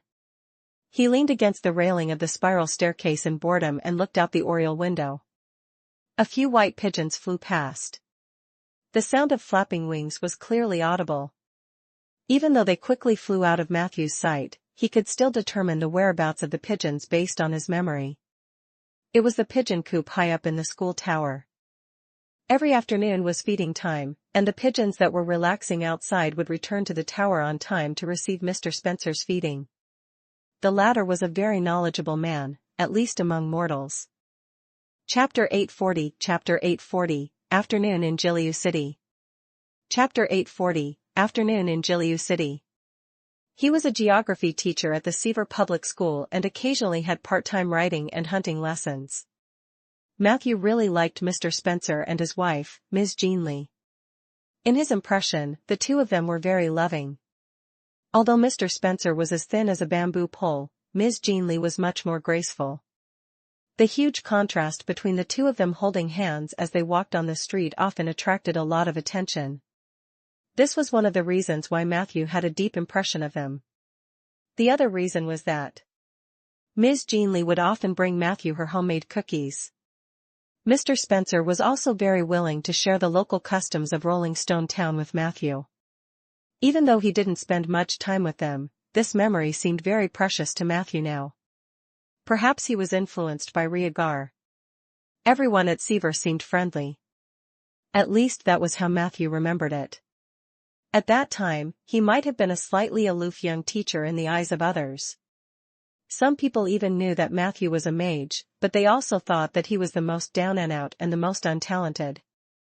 However, as he left the school, presumably, his shocking deeds should have spread to the ears of these people. He wondered how they would feel when they chatted in the lounge and talked about him. Thinking of this, Matthew couldn't help but smile. He actually wanted to go back to the teacher's lounge to take a look. However, he did not do so in the end. Growing meant becoming stronger. But at the same time, it also meant that many things could not be reversed. If it wasn't for the fetters of that layer of memories. Now, there seemed to be only a deep estrangement between Matthew and the school. He narrowed his eyes. He changed his posture and continued leaning against the railing. Wait. Where's Sif? Did she not see me? Was my gesture not obvious enough? The waiting time seemed to be getting longer and longer. Matthew was puzzled. Fortunately, it didn't take long. The sound of soft leather heels clattering against the marble floor came from the other end of the corridor. A beautiful girl came riding on a faint fragrance. She stopped in front of Matthew and greeted him. Good afternoon, Matthew. Matthew knew why he had to wait so long when he saw Sif again. She secretly touched up her makeup. The feeling that Sif gave Matthew today seemed to be different from before. She was wearing a light brown knitted sweater on her upper body and a ladle-like long dress on her lower body. There were a few beautiful white flowers on the belt around her waist. On her feet were round and cute little leather shoes, and one could vaguely see the shadow of cake socks. Matthew took a few glances and realized that the difference in his feeling came from the change in her hairstyle. He didn't know if it was because it was winter. Sif tied her long hair up, and her temperament clearly became more mature. This could be seen from the changes in her makeup. She no longer looked like the little girl in his impression. It was as if she had grown up a lot overnight. Matthew? Are you here for me? Sif asked generously. Matthew was about to answer. Sif suddenly put a finger on her tender lips. Let's go out and talk. Outside the school. As she spoke, she took the initiative to walk downstairs. Matthew was stunned for a moment, but he quickly noticed Sif's intention. She seemed to be prepared for today's conversation. When they met, she tried her best to erase the marks left by the two of them in this school. Matthew smiled and followed him. He casually asked, "Where do you want to go?" Sif suddenly stopped and looked back at Matthew with her big eyes. "Can I go anywhere I want?" Matthew also nodded readily. "As long as it's within my ability." Sif's face suddenly showed a hint of longing. "I want to go to a place where no one knows me. It's best if it's a lively city." "Can I?" Matthew thought for a moment and had an answer. "Come with me." As he spoke, he opened a portal and left the school with Sif. Then, the two of them found a quiet corner. Matthew activated the teleportation spell and gently squeezed Sif's hand. The two of them disappeared in an instant. In the next second, the wind blew against their faces. After feeling the hard ground under his feet, Matthew decisively let go. Not far away, two guards were about to walk over. After Matthew showed them a token, the two guards quickly left with reverence in their eyes. "Where is this place?" Sif asked in surprise. "This is the top of the Jiliu city wall. Below is the city's business district. Outside is the suburbs." "Oh, can you still see Jade Court from here?" Matthew introduced the place while looking at the scenery in the distance. Northeast. The lush forest was like a giant dragon crawling on the ground. The wood elf's natural magic radiance was like a lighthouse that flickered in the sky above the forest from time to time. The two roads that extended out of the suburbs split into two in the distance. One of the roads headed north was the road to the Watcher Highland. The other path headed east and soon entered the forest's territory. "So beautiful." Sif came to Matthew's side and murmured softly. Chapter 841, Chapter 841, Afternoon in Jiliu City. Chapter 841, Afternoon in Jiliu City. "But won't anything happen to us if we suddenly appear here?" she asked worriedly. Matthew smiled. "The registered wizard of Jiliu City was just a guest in my forest for a while. We won't be troubled here." Sif immediately revealed a look of admiration. However, she quickly retracted her gaze and looked at the Jade Court. "Is that where Bina learned to dance? I really envy her. It's such a luxury for me to be able to go to the outside world. Ever since I could remember, my father never allowed me to be too far away from his sight. I have always obediently followed his orders. The only time I secretly went to the countryside to play was when I was kidnapped by the evil art master. That time, you saved me. From then on, I didn't dare to cause any more trouble. But this kind of life is really boring." As she spoke, she placed her hands in front of her chest, her forearms against the wall, and her head resting on her forearms. At this moment, she seemed to have turned back into a child who yearned for freedom. She looked at the Jade Court with longing in her eyes. Seeing this scene, Matthew fell silent. Sif was really smart. She probably guessed the purpose of Matthew's trip as soon as she saw him. He was the lobbyist invited by Rhaegar. As soon as she said this, Matthew's prepared speech was blocked by half. Thus, he could only improvise. "Is this why you want to go to the northernmost floating city?" Sif turned her head to the other side. "Part of it. The other reason is that I wanted to learn spells too." Matthew reminded him. "Your body contains power that is not inferior to spells." However, Sif said bluntly. "But I hate it. I hate Nini. I hate every part of me that is related to the devil, just like how I hate Melinda." "Matthew, can you understand this feeling? I don't know when it started, but I often feel nauseous.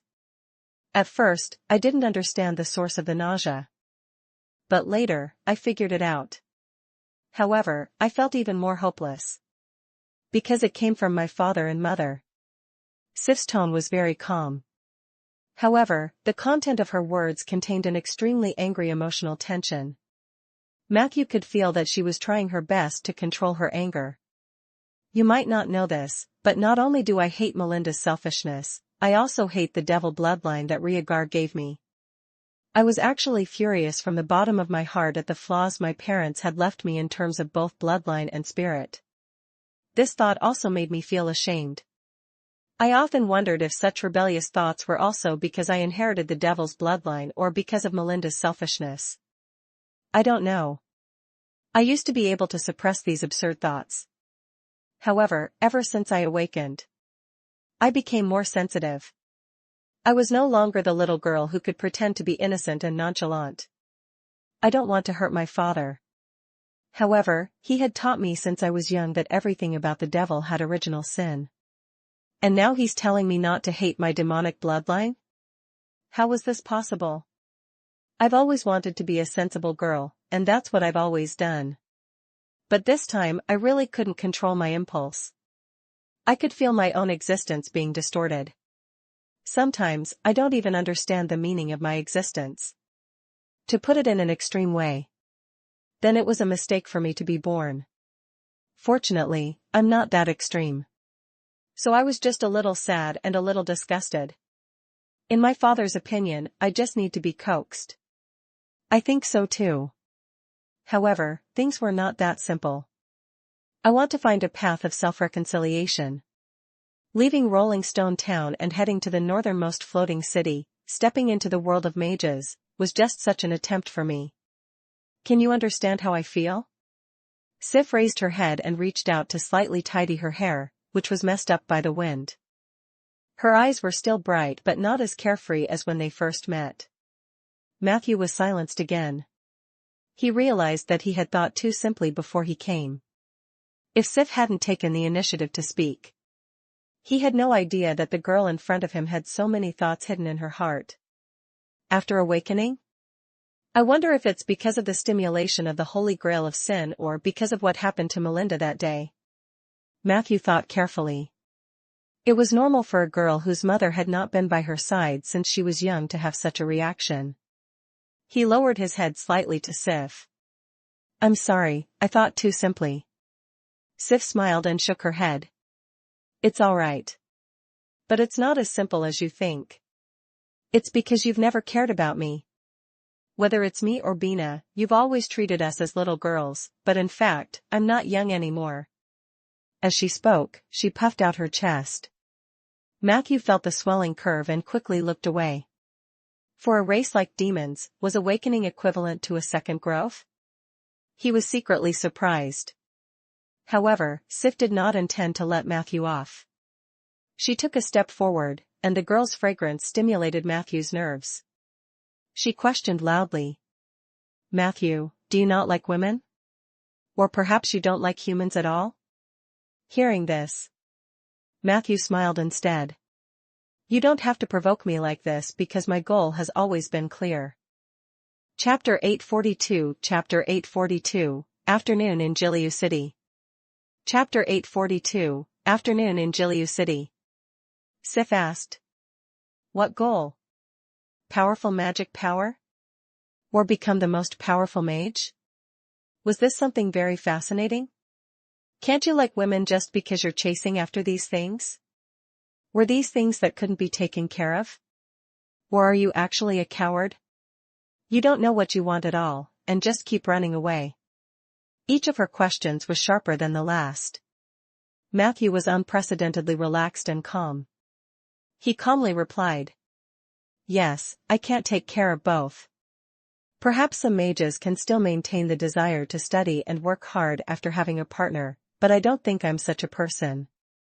My focus and energy are quite limited. I only want to focus on the most important things. At least at this stage, there's no doubt about it. Matthew was actually quite tactful. In fact, most successful mages would not disperse their energy too early. The difference between them and Matthew was that the mages of this world were very clear about the difference between desire and emotion. This meant that they could have a chaotic private life while making amazing progress in the field of magic. Very few legendary mages had their own emotional sustenance before becoming legendary mages. They were just venting their desires. But Matthew couldn't do that. He wasn't an emotional misophobe, nor was he a moral model. He simply couldn't do it. As you said, the pursuit of magic, power and strength is a fascinating thing. In my heart, the feelings between people are also fascinating, especially love. In this world, all fascinating things were mutually exclusive. I've never been averse to starting a relationship. However, that was only after my legend path had entered a relatively stable stage. I still have many things to do. I still have a long way to go. This was not just because it was a fascinating thing. It was also because this was a matter of life and death. I said life and death. It might not just be my life or death. Matthew added. Sif looked confused. I don't understand. Why is it like this? Matthew did not answer directly. Instead, he said indifferently. My teacher is the famous holy mage Lady Isabel of the Alliance. She has incredible strength, but her mental state is not very stable. She is crazy all day long. I don't understand many of the things she does. The way you look at me now is just like how I look at her. We are mages who live in isolation, mad and arrogant loners. Being misunderstood is our destiny, but it is also a blessing bestowed upon us by the heavens. When Matthew said this, Isabel's appearance was not the only thing in his mind. At the same time, Margaret's back as she walked proudly into purgatory flashed across his mind. Before saying all this, actually, he couldn't explain why he was so repelled and even afraid of feelings. But after he finished speaking, he suddenly came to a realization. The rejection was not because of fear. It was because of greed. He was so greedy and thirsty. He was so eager to open up a brand new world on the path of legend. Therefore, he did not dare to be negligent or distracted. Above desire, there was only a higher level of desire. Matthew didn't say anything. He didn't expect Sif, a mortal, to understand him. However, Sif was silent for a while after hearing that. Then, she said very gently, I still don't understand. But I believe you. I believe that your reason is valid. Magic must be something very fascinating. Your current efforts and focus will definitely have a special meaning in the future. I believe that. So, I'm sorry. I was a little rash just now. An apologetic expression appeared on her cute little face. Matthew stared at her for a long time. The latter's eyes were very bright, and there was no sign of the low mood she had when she apologized. He laughed and shook his head. The other party had once again taken back the initiative. At least for now, Matthew could no longer stop Sif from learning spells. You are too cunning, Matthew said. Sif's eyes flickered. It's just that you didn't put in the effort. Her tone became gentle and shy. But I won't make things difficult for you, Matthew. Come with me for a walk in Giliu City this afternoon. As long as you're willing to come with me this time, I'll promise you that I won't go to the northernmost floating city. Matthew raised his eyebrows. Really? Sif didn't give him an answer. She reached out her soft little hand and held Matthew's warm palm. Then, she turned her head away and pulled him towards the steps of the city wall with a flushed face. Matthew was a little embarrassed at first. But very quickly, he heard the sound of her heart beating. Hence, he smiled. Who knew that this smile would actually anger Sif? The girl flew into a rage out of humiliation and shook Matthew's hand off. What's so funny? She still wanted to say something. In the next moment, her hand was once again held by that warm touch. She was stunned. Let's go. Let's go take a look at this city, Matthew said. On the street near the city gate. Compared to Rolling Stone Town, which lacked entertainment, Giliu City was much more prosperous. It was said that there was a permanent theater and circus here. As the main traffic route from the south to the north, Giliu City was the human city most closely related to Jade Court. Therefore, it was extremely developed in terms of commerce. Matthew held Sif's hand and strolled down the street. He could hear the shouts of the peddlers and the sound of the carriage tracks rolling. Sif was a little shy at first. However, the atmosphere soon infected the two of them.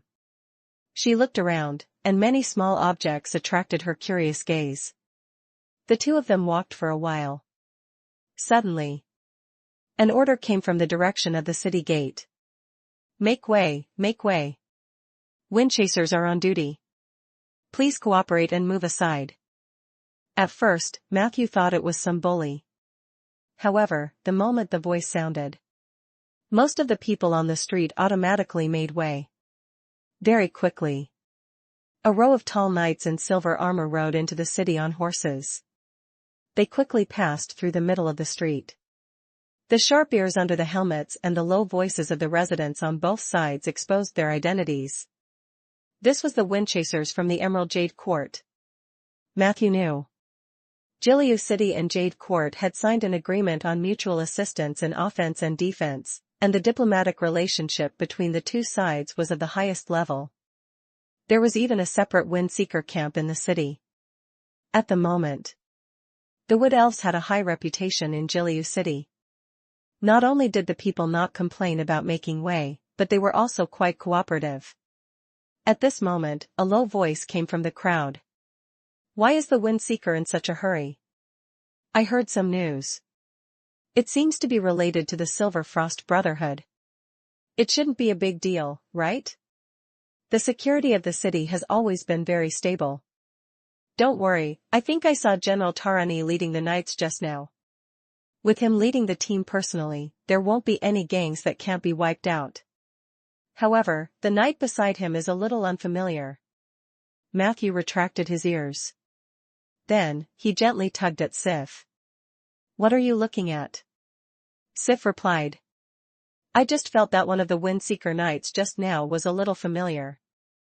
Maybe I saw wrongly. Let's go to the square to take a look. I heard that there might be a tiger jumping through a fire ring performance today." As they spoke, the two of them gradually disappeared into the crowd. At the same time, in the Windchaser camp, Bina nervously took off her helmet and said to Tarani, "You brought me out on your own and even made me assume the identity of a Windseeker knight. Will it be all right?" Tarani said disapprovingly. "Weren't you bored in the Jade Court and wanted to come out for a walk? These are just a few remnants of the Silver Frost Brotherhood. What could happen?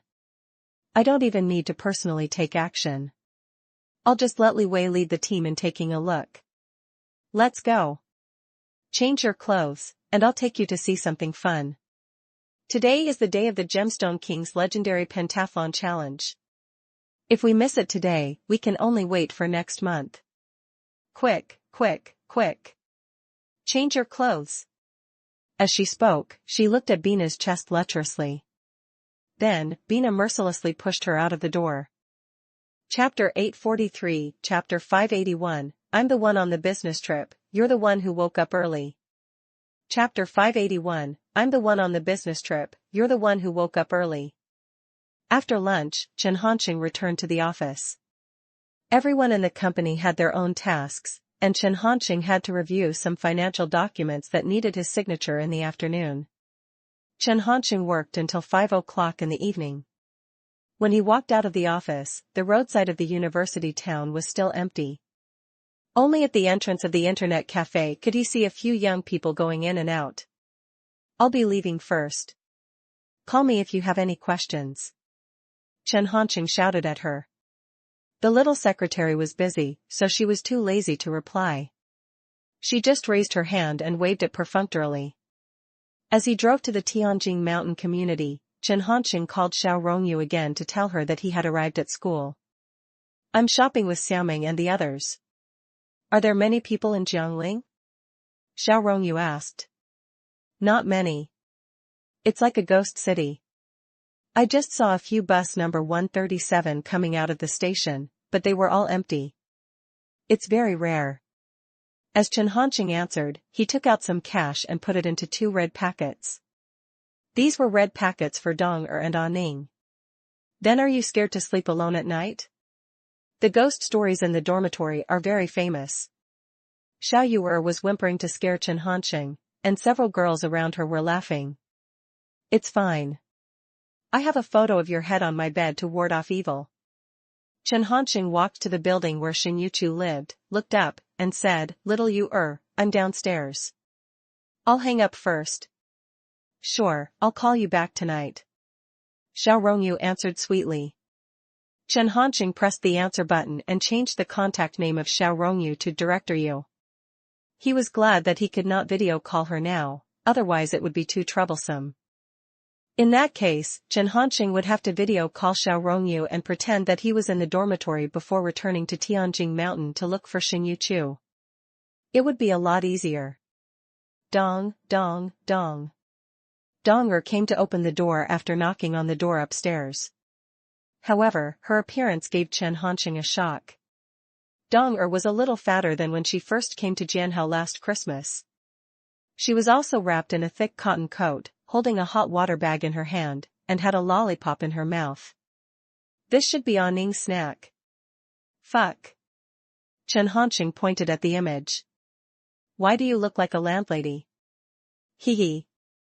Dong'er smiled in embarrassment.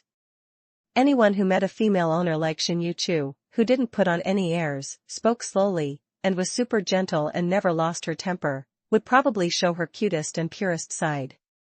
This time, the living room was very lively. The television was replaying the Spring Festival Gala. Xin Yuchu was sitting on the sofa, looking at the materials for the postgraduate entrance examination seriously. Little Ning was leaning against his sister, holding a Mickey Mouse cartoon hydrogen balloon in his hand. His eyes were fixed on the TV screen. When they saw Chen Hanqing coming over, little Ning cheered and ran over quickly. She pulled the hydrogen balloon and made a whoosh-whoosh sound in the air, causing Xin Yuchu to repeatedly warn them from behind, "Don't fall, don't fall." He couldn't help but speak in the Sichuan and Chongqing dialect. "Brother." Little Ning came in front of Chen Hanqing, raised his little head, and looked at Chen Hanqing with affection and dependence. "Whoa, you're full of energy." Chen Hanqing touched Ning's head. Ning's face was also a lot rosier. He had 2 cute pigtails on his head, looking innocent and happy. Xin Yuchu placed the slippers neatly by Chen Hanqing's feet, then asked with concern, "Can't you eat?" "What?" Chen Hanqing blinked. Only then did Xin Yuchu react. With a red face, he asked again in Mandarin, "Have you eaten?"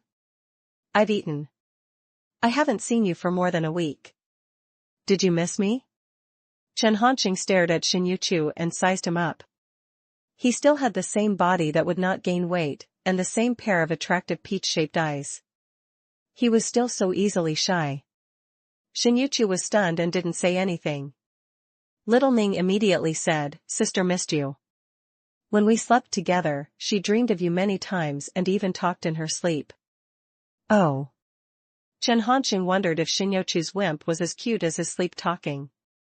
He chuckled and reached out to cover Xin Yuchu's face. Dong'er thought that brother Xiaochen was going to say a few romantic and sweet words to sister Yuchu, but the next moment, Chen Hanqing started to rub his hands playfully. Lulalulalulalu. Dong'er was speechless. After Chen Hanqing arrived, the room became even more lively.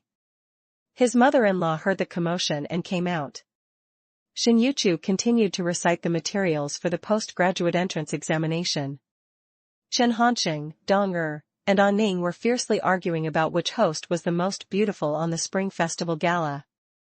Although he was a little embarrassed, Chen Hanqing still supported Niping. After all, she was the woman he had wanted to marry when he was in primary school. Just like that, they played around until night time. After Chen Hanqing finished his meal, he guessed that Xiao Rongyu would call him at any time, so he prepared to leave. There's no one in the dormitory. Xin Yuchu knew that school hadn't started yet, and she couldn't bear to let Chen Hanqing go back to the dormitory alone. She pleaded in a low voice, "Ning will stay with mother-in-law, and I'll sleep with Dong'er. You won't leave tonight, okay?" Chen Hanqing actually did not want to leave this lively and warm environment, but if you want to wear a crown, you must bear the weight. Since he was two-timing, it was definitely not very convenient here. If he was not careful, he would speed up the arrival of the Azure Arena. "I'm going to Thailand for a business trip tomorrow morning at 6. I've already spoken to an electronic LCD screen manufacturer there." Chen Hanqing came up with a grand reason. "It's easy to wake up my mother-in-law if I wake up too early. You don't have to persuade me. I'd better go back to the dormitory." At this time, Chen Hanqing also felt the vibration of his phone in his pocket. He quickly waved his hand and left. "I'll be leaving first." After he went downstairs, he did not immediately answer the call. It was only after he had walked out of the community that he took out his mobile phone. As expected, it was a call from Xiaoyu. He had already missed 2 calls. Chen Hanqing quickly found a corner and replied, "I was taking a shower just now. I'm sorry I didn't pick it up." Xiao Rongyu was a little suspicious. "You're taking a bath so early? What's the big deal?" Chen Hanqing replied in a matter-of-fact tone, "I'm going on a business trip tomorrow, so I'm going to take a shower and sleep early. Oh, I see. Xiaoyu nodded. Just as she was about to say something, Chen Hanqing immediately interrupted her. Wait a moment. I'll talk to you after I'm done drying my hair. Otherwise, I'll catch a cold easily. Alright, he said. Xiao Rongyu considerately agreed. Chen Hanqing immediately drove back to the school and ran to dormitory 602. He took a few deep breaths and called back, I've finished drying my hair. Why are you using the dorm phone? Little Yu felt a little strange. Chen Hanqing glanced at his phone's remaining battery and said, my phone is charging, I'll call you from the landline. What was the benefit of a landline? It could indirectly confirm that Chen Hanqing was in the dormitory. In particular, halfway through, the dormitory manager came up to check the dormitory and recorded the list of students who had returned to school in advance, which helped Chen Hanqing confirm this fact. Just like that, he managed to fool everyone again. Chen Hanqing had a good night's sleep and woke up at 6 a.m. the next morning. He had to go to the blue light electronic LCD screen factory for a one-day inspection. The campus of the University of Finance and Economics was very quiet. The foggy weather was a little humid. The Land Rover drove on the campus road, and only the sound of the wheels rolling on the leaves could be heard. It was just the 7th day of the Lunar New Year, so the cafeteria was not open. Only some innocent windows were open, but there was no breakfast at the innocent windows. Ding-ling-ling. Suddenly, Xinyu contacted her. What's wrong? Chen Hanqing's heart skipped a beat. Xinyu should have been sleeping, but a call at this time was a little scary. I'm fine. There's breakfast at home, Xinyu said over the phone. Oh. Chen Hanqing heaved a sigh of relief. It was only 6:30 and he did not plan to eat. Alright, I'll go over to eat. Chen Hanqing turned the steering wheel and arrived at the Tianjing Mountain community first. The dining table was already filled with hot buns, porridge, cold dishes, and hot dishes. Donger is very capable. Chen Hanqing could not help but praise. I didn't do it. Donger walked out of the kitchen. Sister Yuchu woke up at 5. I was still sleeping at that time. Chen Hanqing glanced at Xin Yuchu, his beautiful peach-shaped eyes slightly bloodshot. Chen Hanqing sighed. I'm the one who's going on a business trip at 6 o'clock. Why are you the one who's up early? He asked. Chapter 844, Legendary Pentathlon Challenge. Chapter 844, Legendary Pentathlon Challenge. There were even some poor gamblers who started to borrow money to raise the registration fee of 200 gold coins. Matthew looked deeply at the gem. At this moment, Sif shook his arm. Matthew turned around and found that she was looking at him with a fascinated gaze. What a beautiful gem, Matthew. Are we really not going to try? What I mean is, since the registration fee is only 200 gold coins, I can pay for it. Were women really not immune to gemstones? Matthew laughed in his heart. However, he nodded. Then let's participate and have some fun. Very quickly. The two of them came to the registration passage at the side. 200 gold coins was a huge registration fee. Although many people were tempted, it was still rare to see someone take direct action like Matthew. Therefore, they quickly arrived at the front of the queue. All 5 challenges? Then it'll be 1,000 gold coins. I suggest you sign up for 4 first. If you can clear the first 4, you can sign up for the 5th one. This is a kind suggestion. Of course, I won't stop you if you insist on giving money to my boss. Under the suggestion of the young man in charge of registration and collection, Matthew finally paid 800 gold coins and received 4 pink coupons to prove his identity. Take this coupon and go straight to the east gate of the theater. You too can participate in the challenge. I wish you all a happy competition. But remember, the competition comes second, and relationships come first. The young man said cheerfully. Sif asked curiously.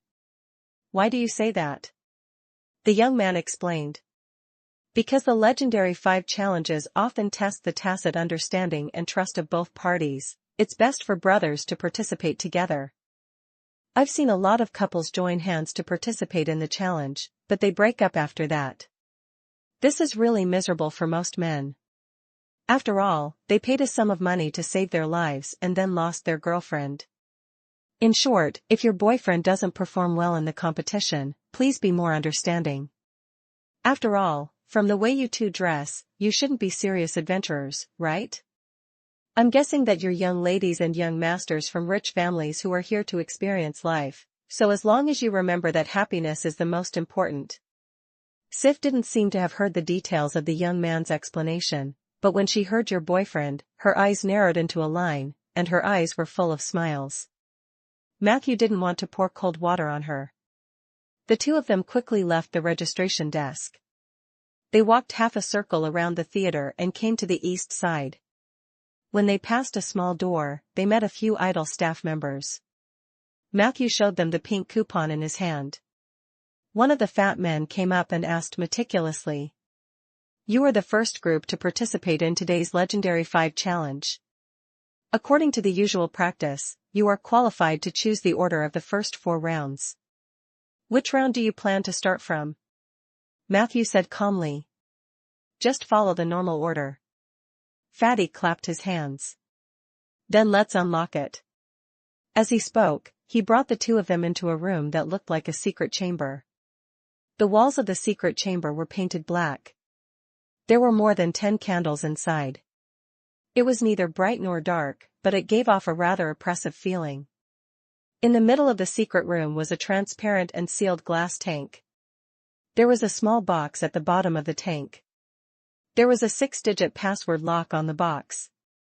There were 2 water pipes hanging at both ends of the glass tank, and there were still some water stains at the bottom of the tank that had not been cleaned up. The content of water unlocking is very simple. One of you must choose to enter the tank at the beginning of the game. Remember, the soundproofing effect inside and outside the tank is very good. No matter how loud you shout, you won't be able to hear each other. At the beginning of the challenge, these 2 water pipes will fill the tank with water.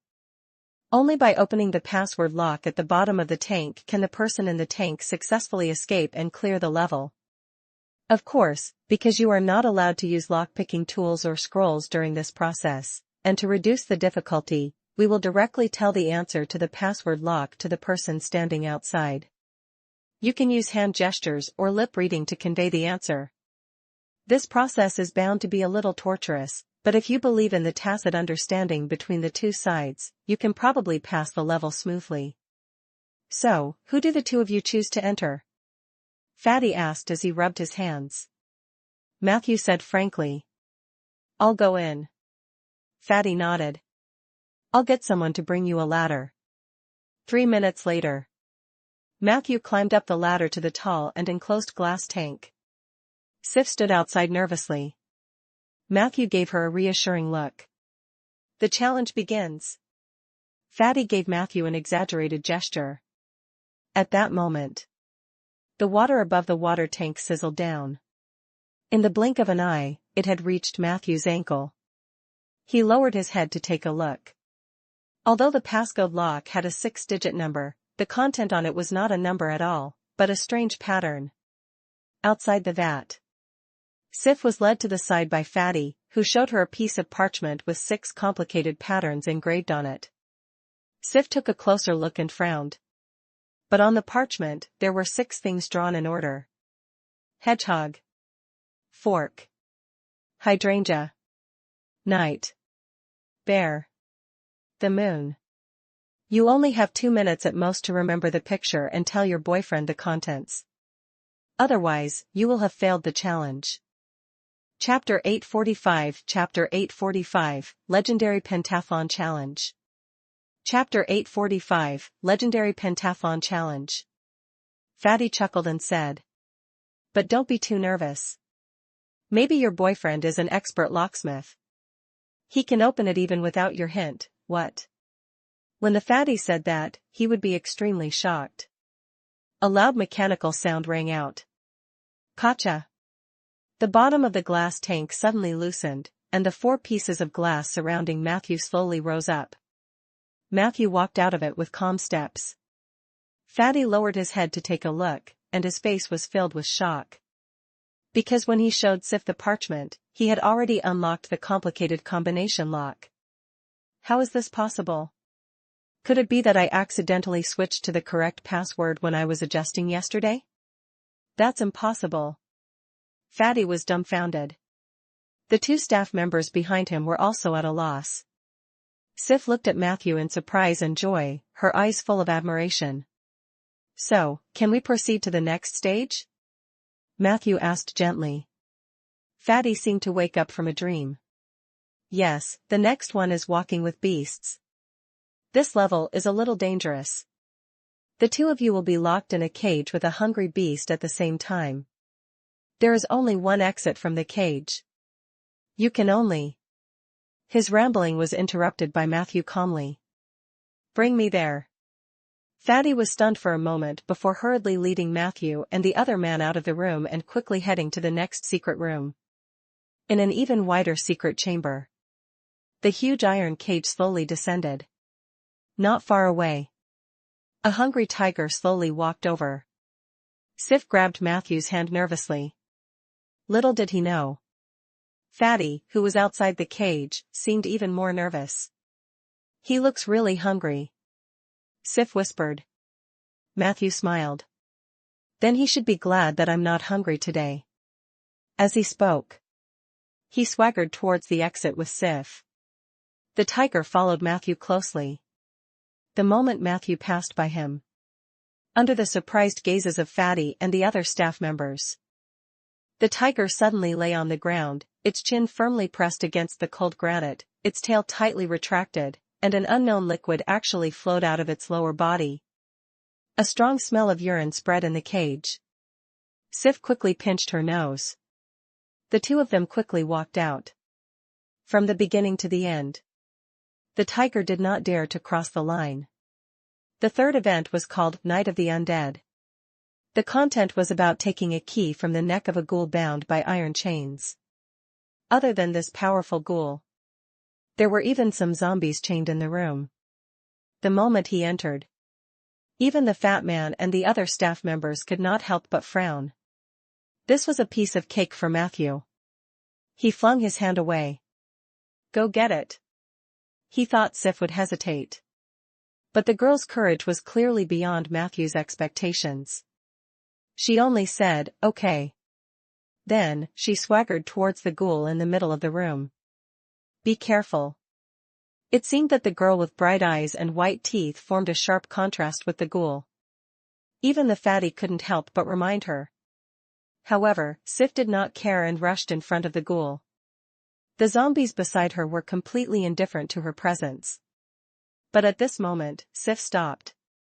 She pinched her nose with one hand, her face full of disgust. This ghoul had not been treated with negative energy at all. Its body was too rotten. The smell alone was enough to make people faint. Sif tried hard to overcome the disgust in her heart and wanted to reach out to take the key around the man's neck. But at this moment, the ghoul suddenly lowered its head, grabbed the key with its right hand, and threw it to Sif. Sif was stunned. She ran back with the key. I got it. Outside the room, she happily asked Matthew for credit. Matthew looked at Fatty calmly. Next round. A few drops of sweat appeared on Fatty's forehead. Wait a minute. The white-headed falcon needed for the 4th stage needs to be summoned by Lord Kratos himself. I'll inform him now. Why don't you go to the VIP room next door and have a seat first? Matthew did not make things difficult for him. Sure, but be quick. By the way, can you give me the bonuses for the first 3 projects first? Hearing this, more sweat trickled down Fatty's forehead. 10 minutes later, in the VIP room, a middle-aged man dressed in jewelry walked in quickly. His appearance was very eye-catching. He had a pair of big and small eyes of different size, and there were 3 scars on the left side of his face that seemed to be left by the claws of a wild beast. Hello, both of you. I am the owner of this theater and circus. I am also known as the King of Gems, Kratos. Let's get straight to the point. The middle-aged man looked at Matthew politely. I'll directly offer 9,000 gold coins to ask the two of you to withdraw from the competition. How about that? Before Matthew could answer, the middle-aged man smiled bitterly and said, with your abilities, you're either a mage or a high-level druid. We really don't have a way to deal with you coming to our place to cause trouble. As long as you can withdraw from the competition, even if you want more compensation, it's negotiable. To be honest, I won't let you take that super gem. This is a loss that I can't afford. Matthew asked in confusion. But since you chose to take out the gemstone to attract others to participate in the competition, you should be prepared to meet someone capable, right?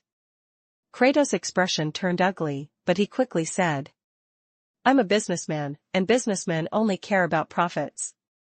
In order to attract more people to participate, I naturally need some gimmicks. However, I just went to verify it and found that my subordinates made a mistake in the showcase earlier.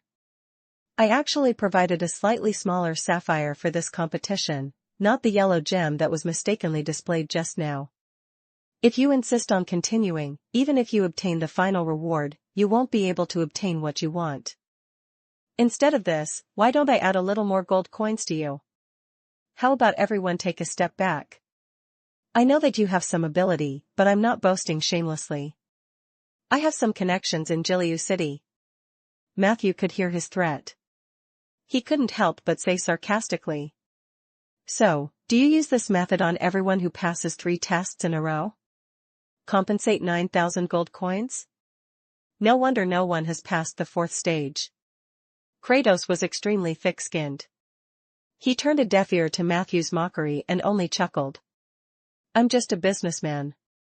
Also, in the history of the legendary challenge that I've organized, there's no one like you who has passed 3 tests in a row in such a short period of time. As soon as he finished speaking, the door to the VIP room was suddenly pushed open. The fat man, who was sweating profusely, rushed in. At this moment, he looked even more embarrassed. Fatty whispered into Kratos' ear as soon as he entered. Kratos' face immediately revealed a look of bewilderment. What? Another pair has passed the 3rd stage? His voice was soft. However, Matthew heard it clearly. The corners of his mouth curled into a mocking smile. At the same time, he was also curious about the other group of people who had passed 3 rounds in a row. Why don't we ask them to come to the VIP room? Let's talk about it and see if the compensation of 9,000 gold coins is sincere enough. Matthew added. Kratos glared at him fiercely. Then, he summoned another lackey and whispered. Hurry up and invite young Master Hood. Chapter 846, Chapter 846, Dark Shadow Fist Sect and the Demon Maze. Chapter 846, Dark Shadow Fist Sect and the Demon Maze. The little sidekick received the order and immediately ran out of the door. The sweaty fatty asked hesitantly. Then what about the other group of people who passed the 3rd stage? Kratos waved his hand in frustration. Take them to another VIP room and ask them to wait for a while. I'll talk to them in a while. Fatty nodded and left quickly. Matthew looked at Kratos calmly. For some reason, the slightly bald and plump merchant in front of him gave him a very subtle feeling. He couldn't tell if it was danger or something else. But Matthew felt that it was a little out of place. If you feel that the compensation of 9,000 gold coins is too little, then you can continue to challenge the 4th and 5th stages. But let me make this clear first. Even if you win all the challenges, you can only get 1 sapphire, not the one that was revealed by mistake at the beginning. Kratos warned with an unfriendly expression. Kid, don't think I'm easy to talk to. No matter where you come from, Gilead City is my territory. Also, the 4th and 5th stages have been changed to 12 o'clock tonight. I'm the one who organized the legendary challenge. I have the right to change the time, as long as it's before 12 o'clock tonight. Now, do you still want to continue participating? Accompanied by his vicious warning, 2 burly men walked in from outside the VIP room. These 2 men were obviously of barbarian descent. They were unusually burly, and the swords on their waists were the usual style of northern warriors. "Why not?" Matthew replied calmly. Kratos repeatedly said good 3 times. In the next moment, he angrily slammed the door and walked out. "You'd better wait here. When young masterhood comes, I'll let you understand the consequences of pushing your luck." The 2 barbarian warriors also made a throat-slashing gesture at Matthew before leaving one after another. Sif frowned. Why are these people like this? Isn't this competition organized by him? Why did he go back on his word? They are too shameless to do this. Matthew blinked. He was actually quite speechless. It's not just shameless. It's extremely vulgar. Even if they want to make quick money and don't want to suffer losses, they shouldn't be so obvious about it, right? Sif nodded like a chick pecking at rice. Yes, yes. Moreover, they whispered in front of us as if they were talking to us. They're simply threatening us. Hearing this, Matthew's heart skipped a beat. Indeed. To put it simply, Kratos' performance was a poor performance of a black-hearted businessman who was about to suffer a loss. However, how could a businessman with such a poor temperament have such a huge asset? This was not impossible. It could only be said that the probability was not high. Wait here for a while. I'll go out and take a look, he said. Sif nodded obediently. Matthew immediately cast a spell eye at the side, then opened a teleportation door and quickly appeared in the square. At this moment, there were already more people surrounding the square. He squeezed his way in. He was surprised to find that the gem in the box hanging in the middle of the stage had turned into a blue sapphire. On the data panel. Hint, you have discovered the haste gem, rare item. Haste gem, 1, can be used to replenish mana. 2, with this gem, you can use the haste technique 3 times a day. 3, when you wear this gem in the inner or outer pocket of your shirt, you will gain the ability to leap into the air.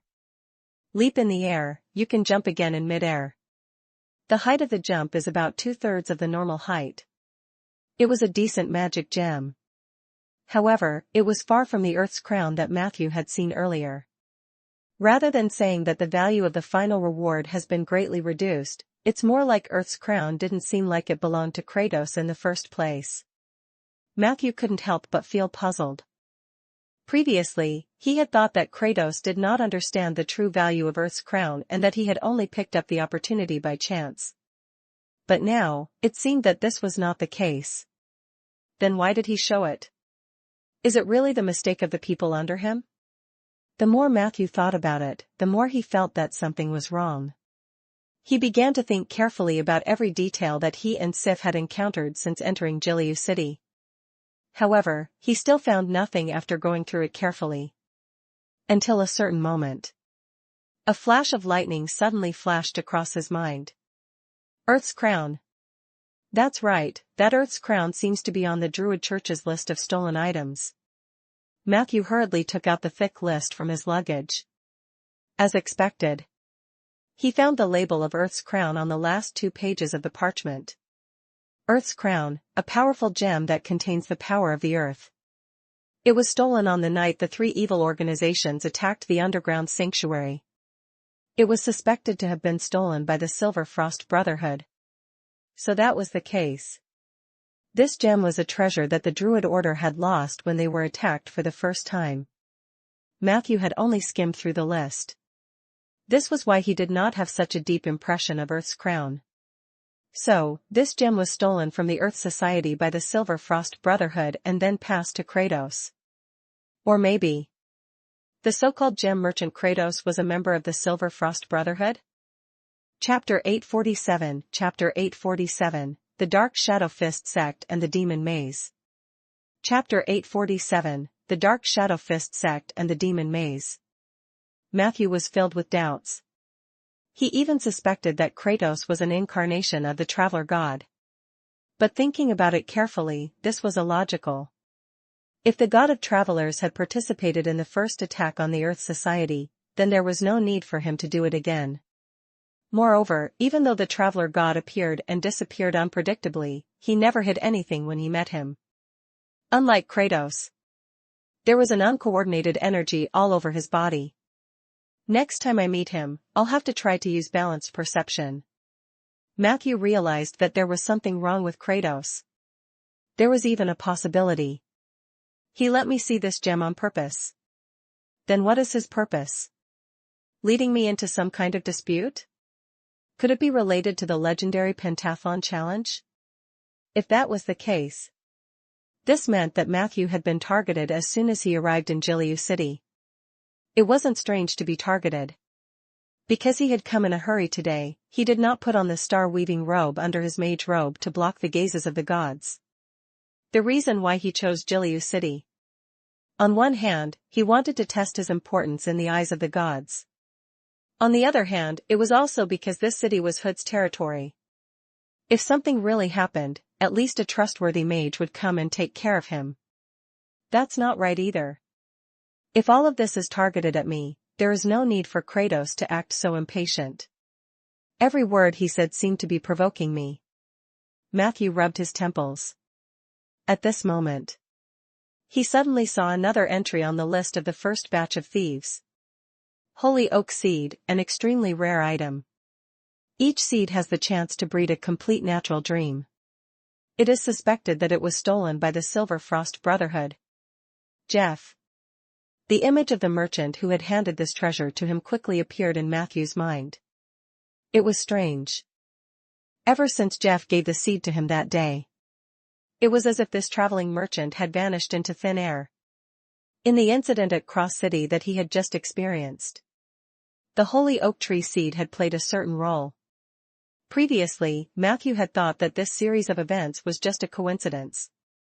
But now, it seemed that this was not the case. Good. The Earth's crown and the holy oak seed were stolen from the same batch of treasures. It's very likely that they came from the same person, but who is that person? Why did he entrust Jeff to give me the holy oak seed? If what he did earlier was considered a good deed, then could it be that he used the Earth's crown to attract me here in hopes of doing a good deed? Matthew felt as if he had fallen into a thick fog. The surroundings were filled with spider webs that could not be seen clearly. At a certain moment, he keenly sensed a pair of eyes staring at his back. But when he turned around, he saw a vast sea of people. This feeling was frustrating. But Matthew was very calm. He knew that he was not a master of anti-reconnaissance or prophecy spells, but there were many such talents in the Alliance. If he really couldn't figure it out, he was determined to find Roderick or Edmund and ask them to divine the truth. Thus, he composed himself. After strolling around the surroundings and finding nothing else, Matthew quickly returned to the VIP room. 5 minutes later, a series of impetuous footsteps sounded. A luxuriously dressed young man with an impatient expression walked in from outside. Behind him was a group of people. Half of them were guards of the city, while the other half were wearing magic robes. They seemed to be peripheral members of some mage tower or organization. Matthew noticed. This young man's appearance was indeed somewhat similar to Hood's. But judging from his age, he might be Hood's grandson or great-grandson.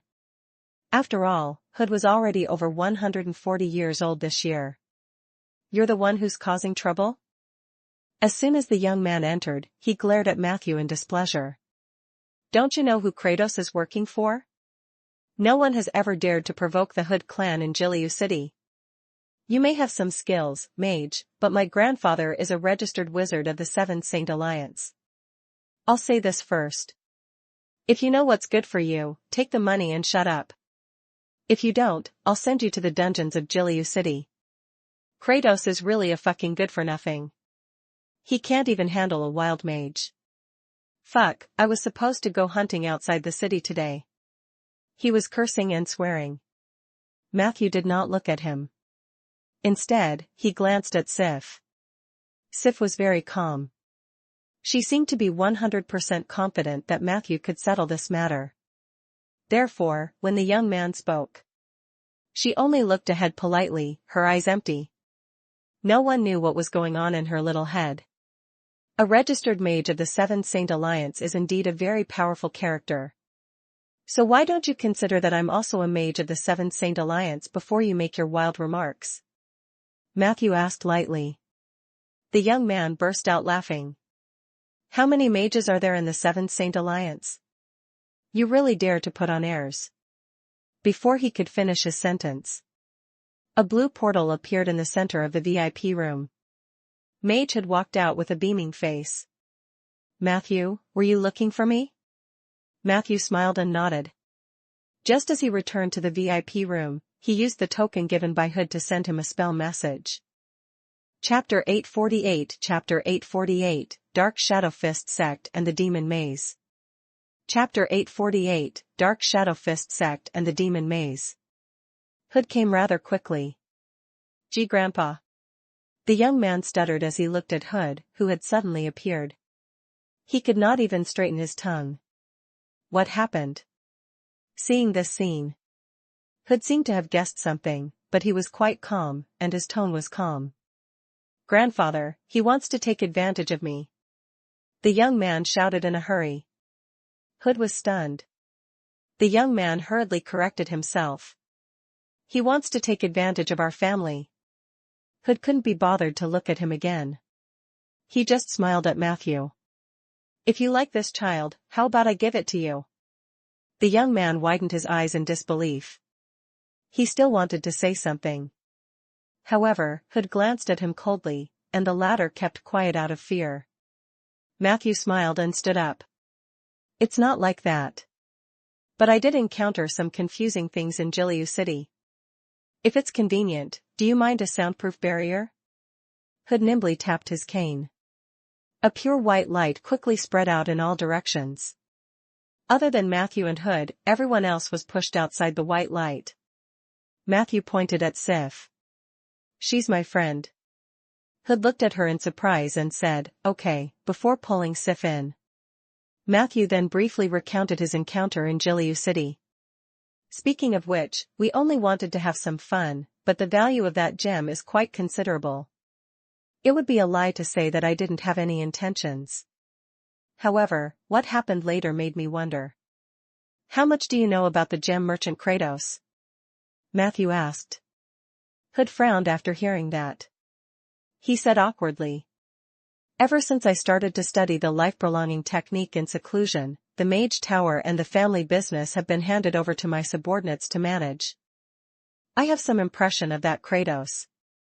He's just a smart businessman. With the help of that grandson of mine, he became a big and powerful person in Jiliu City. He should have some magic gems, but he definitely can't take out a treasure like the Earth's crown. Matthew nodded. If that's the case, Kratos must be related to the Silver Frost Brotherhood. But I'm very curious about their purpose. Obviously, someone deliberately used the Earth's crown to attract me to participate in the 5 legendary trials, and my participation in this challenge might draw you out. I'm not sure why he did this, but the root of all this must be Kratos.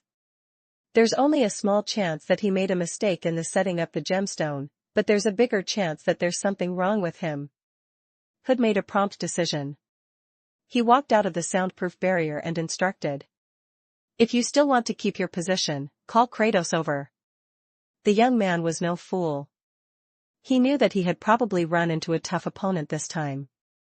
Hearing this, he immediately rushed out as if he had grabbed onto a life-saving straw. The rest of the servants followed. The VIP room suddenly became quiet. Hood walked into the soundproof barrier again. He rubbed his hands and looked a little embarrassed. I will definitely give you an explanation for this matter. I didn't manage my subordinates well. Matthew waved his hand to stop Hood from blaming himself. A registered mage like Hood owned an entire city, and his family might even be more prosperous than the Castellan family. It was easy to cause problems when there were too many people. Hood wasn't a god, so he couldn't guarantee that every member of the family was clean. In this aspect, the Necromancers were in the lead. After all, it was difficult for the undead under him to take the initiative to stir up trouble. How about this? I'll ask them to find Kratos and ask him about the origin of the gem. In the meantime, shall I show you around my mage tower? As for the legendary pentathlon challenge, if you're still interested, I'll ask them to arrange another one for you. Matthew smiled and shook his head. With his strength, participating in this kind of challenge was very easy. In the water lockpicking stage, when Fatty showed Sif the parchment, he used soul projection and turned into a ghost that passed through the glass tank. He copied the answer openly and unlocked the lock. Walking with beasts and Night of the Undead were even simpler. Matthew's Dragon Slayer's prestige was enough to intimidate ordinary beasts, and temporarily instigating a few zombies and ghouls was a piece of cake for a professional. No matter what the challenges were, he would most likely be able to capture it easily.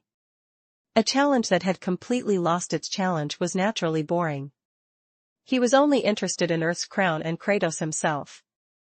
There's no need to visit the Mage Tower. I'll ask Kratos about the whole thing later, and then I'll go to other places in the city, he said to Hood without batting an eyelid. Hood glanced at Sif and revealed a look of realization. He immediately lifted his hand to remove the soundproof barrier and threw a few voice transmission spells. Where's Kratos? You haven't found him yet? There was a hint of anger in Hood's voice. A moment later, a guard and the fat man ran over from the corridor in a panic. The fatty said nervously, Master Hood, Sir Kratos said that he wanted to go to VIP room number 3 to talk to another group of contestants who passed 3 rounds in a row, but the staff in VIP room number 3 said that they had never seen Sir Kratos before. Chapter 849 Chapter 849, The Dark Shadow Fist Sect and the Demon Maze. Chapter 849, The Dark Shadow Fist Sect and the Demon Maze. We searched the theater a few times just now, but we couldn't find him. He seemed to have suddenly vanished into thin air. Hood said angrily. Nonsense, how could a perfectly fine person disappear into thin air? How do you manage your theater? Who is responsible for the final reward for this legendary pentathlon challenge? Fatty said with trepidation. The final reward of the legendary challenge has always been decided by Lord Kratos and young Master Hood. Call that little bastard over. Hood was so angry that he gritted his teeth. Not long after, the young man returned with a dejected expression. Obviously, he had not found Kratos. Matthew was not surprised by this result. He had already prepared himself for this when he sensed the source of the abnormality in Earth's crown. What's the reward for this Challenger League? Why don't you let anyone get the final reward? Hood asked. The young man said aggrievedly. Kratos was the one who did all the details. I remember that the final reward this time was a sapphire, worth about 30,000 gold coins. Matthew looked at him with a scrutinizing gaze. The young man did not seem to be lying. At this moment, suddenly, someone ran over from outside. Young Master Hood, we found a strange corpse in Kratos' office. Matthew and Hood looked at each other. Let's go and take a look. Hood decisively took the lead. Matthew pulled Sif along and followed. A few minutes later, in a spacious and luxurious office in the theater, a huge bookshelf was rotated 75 degrees, revealing a secret room. The secret room was cleaned very well. There were all kinds of torture tools inside. There were even some dark red bloodstains on the walls of the secret room. An extremely strange corpse was casually placed in a corner of the secret chamber. Matthew only took a glance, and his eyes became extremely serious. This corpse had no face, no facial features, and no gender. He checked. He revealed an expression that said, as expected. Hood stood at the side, his eyes also filled with surprise. What happened to this corpse? Why does it seem like everything has been taken away by some evil force? Matthew nodded slightly. All the elements were taken away when he was alive. If I'm not wrong, Kratos, who was talking to me in the VIP room just now, is probably 1,000 Transformers. 1,000 Transformers. Hood had obviously heard of this special race. His expression immediately turned very ugly. Is it really 1,000 Transformers? I've heard some rumors. Some people claim that the bloodline of the 1,000 Transformers is awakening, but isn't Jaslevin still sealed in the Eversong forest? Is there really a 1,000 Transformers expert who can perfectly replace a person? Matthew shook his head. He now realized why he felt something was wrong with Kratos. The other party's elements were not coordinated at all. If he had used his balanced perception, he might have been able to see through the identity of the 1,000 Transformers in advance. Sir, when we found this corpse, this bookshelf was open to the outside. A servant reported. Hood's frown deepened. Matthew nodded lightly. He doesn't care if we know who he is. It's even possible that he let us know on purpose. If that's the case, the identity of Kratos is no longer valuable to the 1,000 Transformers. He might have become another person. Hood was somewhat puzzled. Then why did he make such a scene?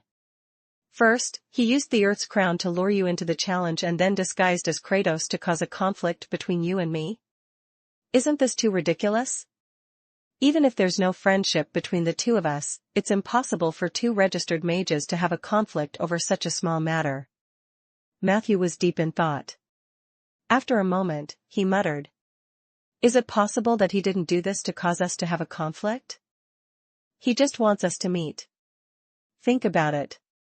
If we meet in Jiliu City, what will happen between us besides inviting me to visit your mage tower? Hood thought for a moment. There's a banquet tonight. It's for the Castellan and a few of my grandchildren to celebrate the success of my life extension. If you're willing to visit my mage tower, I might be able to invite you to the banquet. Banquet? Matthew narrowed his eyes. Where is the banquet? Hood looked at the young man beside him, and the latter hurriedly said. That banquet was prepared by Danny and the others. It has nothing to do with me. The banquet is held in a courtyard of the city lord in the Upper East Side. I've only been there once or twice. There are many beautiful women there, but there are also some strange people. I asked around curiously before, and Danny told me that they are the guests of the city lord. I heard that they are all martial monks from the Far East. Of course, I wasn't interested in those baldies, so I didn't ask much. Matthew and Hood quickly exchanged their opinions. During this period, he learned that Danny was another grandson of Hood. During Hood's seclusion, Danny supported most of the family business. He was one of the few shrewd and capable talents in the Hood family. Lead the way. Let's go to the banquet venue and take a look. Hood berated. The young man immediately followed. Matthew looked back at Sif. He hesitated for a moment. Why don't I send you back first? Sif gently held his hand and insisted. You promised to accompany me this afternoon. Matthew chanted an incantation and quickly summoned Soldier, ordering him to protect Sif. The group of people rushed toward the Upper East Side. Inside the theater. VIP Room 3. General Tarani, who had passed 3 rounds in a row, looked impatient. What happened? Didn't they agree to arrange the 4th challenge immediately? Why is there not even a trace of them now? Bina pursed her lips and yawned in boredom. These challenges are not a challenge for you at all. Why are you so determined to complete them? Tarani said with a nostalgic expression. This has something to do with my father and mother. When I was young. However, her words were quickly interrupted by an urgent transmission. General. When we were chasing the remnants of the Silver Frost Brotherhood, we found them entering a very special manor. According to our investigation, the owner of the manor seems to be the mayor of Jiliu City. May I ask what we should do next? Tarani was slightly stunned. How could the Lord of Jiliu City be related to the Silver Frost Brotherhood? Are you sure you didn't see wrongly? The Wood Elf replied.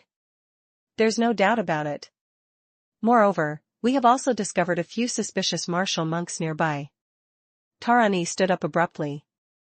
She said to Bina. I'll send you back to the camp. Bina bit her lip. I thought I was already a qualified elven sword chanter. Tarani thought for a moment. Then follow me closely later. There shouldn't be such a big problem. As she spoke, the group left the VIP room one after another. In a magnificent manor on the Upper East Side. A crow quickly flew over the manor. The scenery in the manor was unobstructed. Matthew blinked. The information in the data column jumped rapidly. Prompt: you have discovered Rose Manor. Warning: you have discovered several members of the Dark Shadow Fist sect. Dark Shadow Fist sect, an organization of monks from the Far East.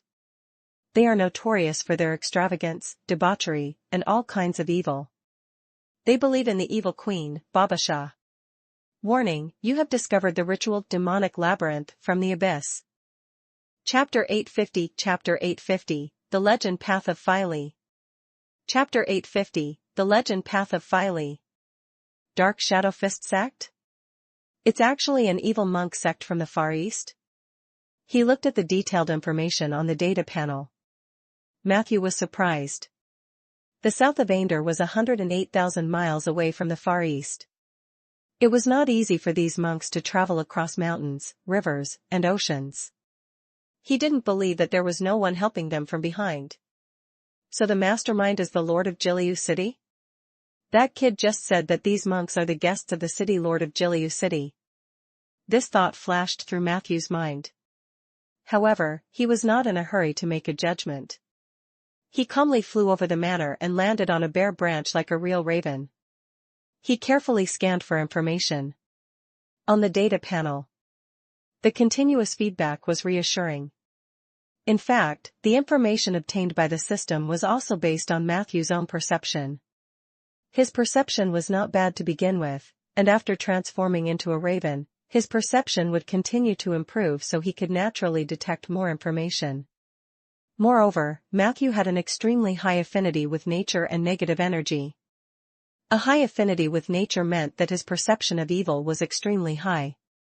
Most evil existences could not hide from his eyes. A high affinity with negative energy meant that his perception of nature and justice was also very high.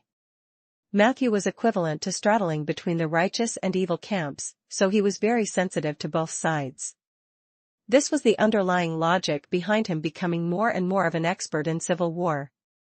At this moment, a few bald men walked past the courtyard below. These martial monks had red faces and reeked of alcohol. Some of them even had big bellies, showing no signs of training at all. There were 3 women beside them. The woman was naked, and there were a few ring-shaped things hanging on her chest. There was a rope on each ring. The monks laughed lewdly as they pulled the rope. The women immediately let out miserable and painful howls. Very quickly, the group of martial monks pulled these women and began to have sex in the courtyard during the day. Even though Matthew was mentally prepared, this scene still left him dumbstruck. Li Weiqi had once mentioned to him about these monks who had fallen into evil. Some of them worshipped Galen, the creator of the dusk, and used the principle of distorting oaths and breaking precepts to indulge in sensual pleasures. The other group was the believers of evil Queen Babasha. They inherited the cruelty, viciousness, and perversion of Babasha. They might be even more terrifying than the believers of Galen.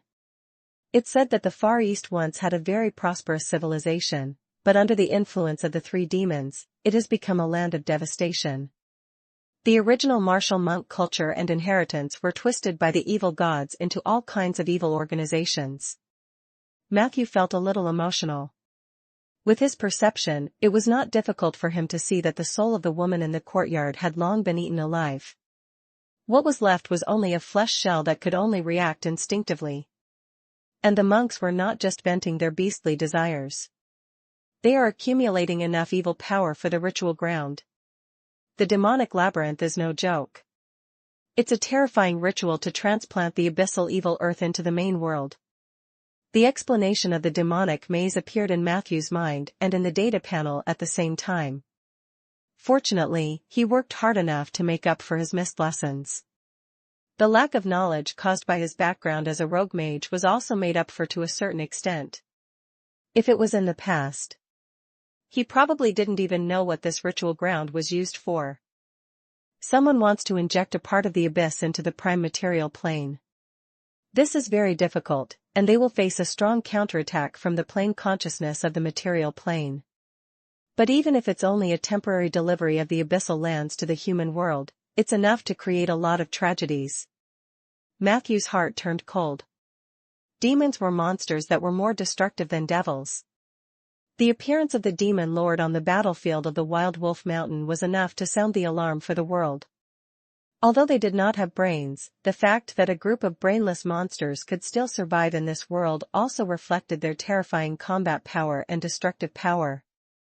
It's not that simple. This ritual venue is very complicated. They still need to hold a large number of evil sacrifices and even soul sacrifices. Unless the Dark Shadow Fist sect has already prepared a large number of people and ghosts in this matter. Matthew looked on coldly. It was not until the monks had finished venting that he quietly flapped his wings and flew toward another courtyard. He was trying to gather as much information as possible. Very quickly.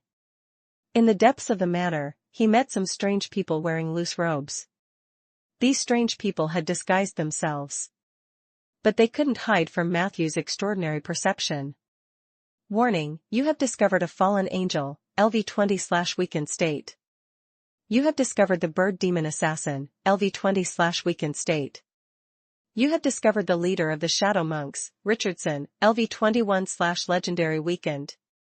There's even a fucking legend? Matthew stopped on the roof and tried to cover his body. At the same time, a large amount of knowledge about the abyss was quickly extracted from his mind. Knowledge, 49th level of the Abyss/Blood Nightmare Labyrinth. The Blood Nightmare Labyrinth is filled with corrupted blood that causes people to fall. Regarding angels from the heavens, the Abyss and Purgatory have prepared different fallen rituals for them. Compared to the 9th tier Purgatory, which has an impeccable contract and temptation, the Demon Lord's methods are more brutal. Chapter 851, The Legendary Path of Phyle. Chapter 851, The Legendary Path of Phyle. They created a monster called the Blood Nightmare. It was a piece of meat that was as huge as a mountain and was directly cut off from the mother of the abyss. Every once in a while, the Blood Nightmare would automatically expel the excess pus and blood from its body to its surroundings. People or things that were washed by pus and blood would degenerate into demons. In the beginning, the Blood Nightmare was a tool in the hands of other demon overlords. However, after a certain day, the Blood Nightmare gained self-awareness. He severely injured the demon lords who tried to control him and occupied the 49th level of the abyss alone, becoming a terrifying abyssal monster. The Blood Nightmare fallen angel had an unusual obsession. He was particularly keen on tricking angels into drinking his blood and transforming them into powerful fallen angels. However, angels were relatively rare in the abyss. Therefore, the bird demons, which also had several pairs of wings, became substitutes for the Blood Nightmare to satisfy its own desires. After being infected by the Blood Nightmare, these bird demons had become even more powerful. They were especially proficient in assassination. Therefore, most bird demons are high-level assassins. The leader of the monks of the Dark Shadow Fist sect. Fallen angel and bird demon assassin. They were obviously not here for a vacation.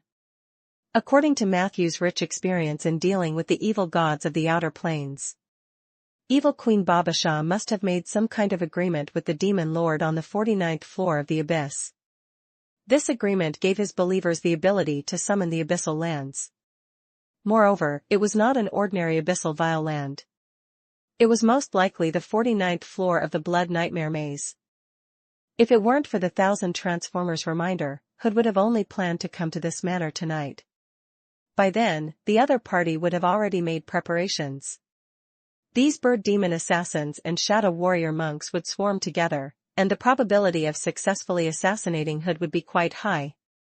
Matthew's heart was unusually heavy. It was only a few hours until night, which meant that the other party had probably prepared all the materials needed for the ritual venue. And to do this, who knew how many lives they would have to sacrifice? The basement of this manor or somewhere else might already be filled with corpses. Matthew could feel the lost lantern in the magical technique backpack shining. This meant that his judgment was not wrong. There must be a large number of ghosts hidden somewhere in this manor. It was no wonder Viscount Fan was unable to receive souls in the underworld. In the prime material world these days, Both humans and ghosts were trying to intercept Spectral Soul. As a professional necromancer, he wasn't as good as an evil god or a true god in this aspect. This was a ridiculous thing. Hint, an extremely strong evil power was detected. You have received a new side mission, Eliminate Evil. Eliminate Evil, destroy the branch of the Shadow Fist sect. Reward, Nature Domain Ability, Tree Leap. Tree Leap, when you are in a forest or in the middle of a forest, you can appear on any branch within 100 meters of your field of vision in an almost instantaneous manner. This action will consume a slight amount of stamina. Cooldown time, 0.8 seconds. Tree Leap. This was a rather powerful natural ability. Usually, only high-level or even legendary rangers or forest watchers had this ability. Once he had mastered the Tree Leap, it meant that he could teleport anywhere in the forest. Of course, this ability could only be used to its fullest potential if it was paired with support abilities such as Eye of the Jungle or Green Field Sight. The teleportation range was 100 meters. However, one had to have a field of vision of 100 meters. No matter what. This thing had already surpassed the 80-meter teleportation gate. Matthew naturally quickly accepted the mission. He moved his body agilely on the roof, preparing to retreat. But at this moment, a strong sense of warning emerged in Matthew's heart. The moment he flapped his wings and was about to fly away. From the corner of his eye, Matthew suddenly noticed that the leader of the shadow monks in the room had taken out a slingshot and was aiming it at him. At the critical moment, the slingshot flashed with a silver light. Raven's body sank down, and he dodged the extremely dangerous blow. However, Matthew lost his balance and crashed into the ground of the neighboring courtyard in a sorry state. Puff. His body transformed into a human. The sound of footsteps could be heard from the house next door. Matthew was calm and collected. He leaned down and slowly sank into the ground. Earthwalking. The earth gently embraced Matthew's entire being. He walked slowly on the ground, and the warning signs in his heart gradually decreased. A few minutes later, Matthew walked out of the manor with some difficulty. He returned to the ground. He let out a long breath. That was close. Fortunately, I made the right decision. The leader found the raven. Their attention must be in the sky. Besides, evil Queen Baba Shah and evil demon Blood Nightmare don't have the authority of the earth. Most of the people under them don't have the relevant abilities either. But at the same time, he was also very clear. If he was discovered, it meant that he had already alerted the enemy. He had to take action immediately. He quickly met up with Hood and went straight to the point. Someone wants to kill you. Even your grandson Danny, the Lord of Giliu City, is involved. There might be others. There are evil monks from the Dark Shadow Fist sect and bird demon assassins from the Abyss lying in ambush. This is a special assassination configuration for mages. You should know better than me how powerful they are. Hood's expression immediately turned extremely ugly. Chapter 852 Chapter 852, The Legendary Path of Phyle. Chapter 852, The Legendary Path of Phyle. However, Matthew noticed that there was no surprise in his eyes. Aren't you surprised? He asked. Not at all. Hood shook his head gloomily and sighed. I just returned from your place and announced to many people around me that I had successfully extended my life. Many people congratulated me on the spot, but at the same time, I noticed that quite a number of people had very strange expressions. They were just congratulating me against their will. In fact, other than my 90 concubines, I noticed that none of my descendants really hoped that I could successfully extend my life. From their expressions, it seems like they can't wait for me to die and get my inheritance. Hearing this, the young man beside him immediately stood up and said, Why would someone think that? Even I know that without you, grandfather, the Hood family will never be able to maintain their current dignity in Giliu City. Anyway, I sincerely hope that you can live to 1,000 years old. Hood chuckled. Matthew revealed a thoughtful expression. There's no one who doesn't understand this logic. However, in this world, extreme greed, distorted desires, inflated ego, or the intervention of some external forces may cause a person or a portion of people to go completely crazy. Hood said emotionally. I've indeed been in seclusion for too long. I've been neglecting Gilead City for too long. I didn't know that such a malignant tumor had appeared right under my nose. It's time to rectify this city. As soon as he finished speaking, Hood suddenly waved his staff. In the next second, a blue magic light quickly lit up. Hood himself and the group of people around him had disappeared. 10 seconds later, Hood appeared again. All right, I've locked those people in the dungeon. I don't trust anyone now. Let's deal with the crisis at hand first. As he spoke, golden light shone from his back. A slowly rotating hexagram rose from his cloak. Matthew narrowed his eyes. He determined that this was a teleportation channel. Immediately after, a large number of figures appeared beside Hood. Hint: Hood has used follower summoning, limited to areas around the Mage Tower. You found Hood's Golem army. Gold Golem, LV20, X4. Green Jade Golem, LV18, X4. Clay Golem, LV16, X16. You found Hood's Tower Guards. Death Pact Guardian, LV20, X3. Pagoda Fighter, LV18, X12.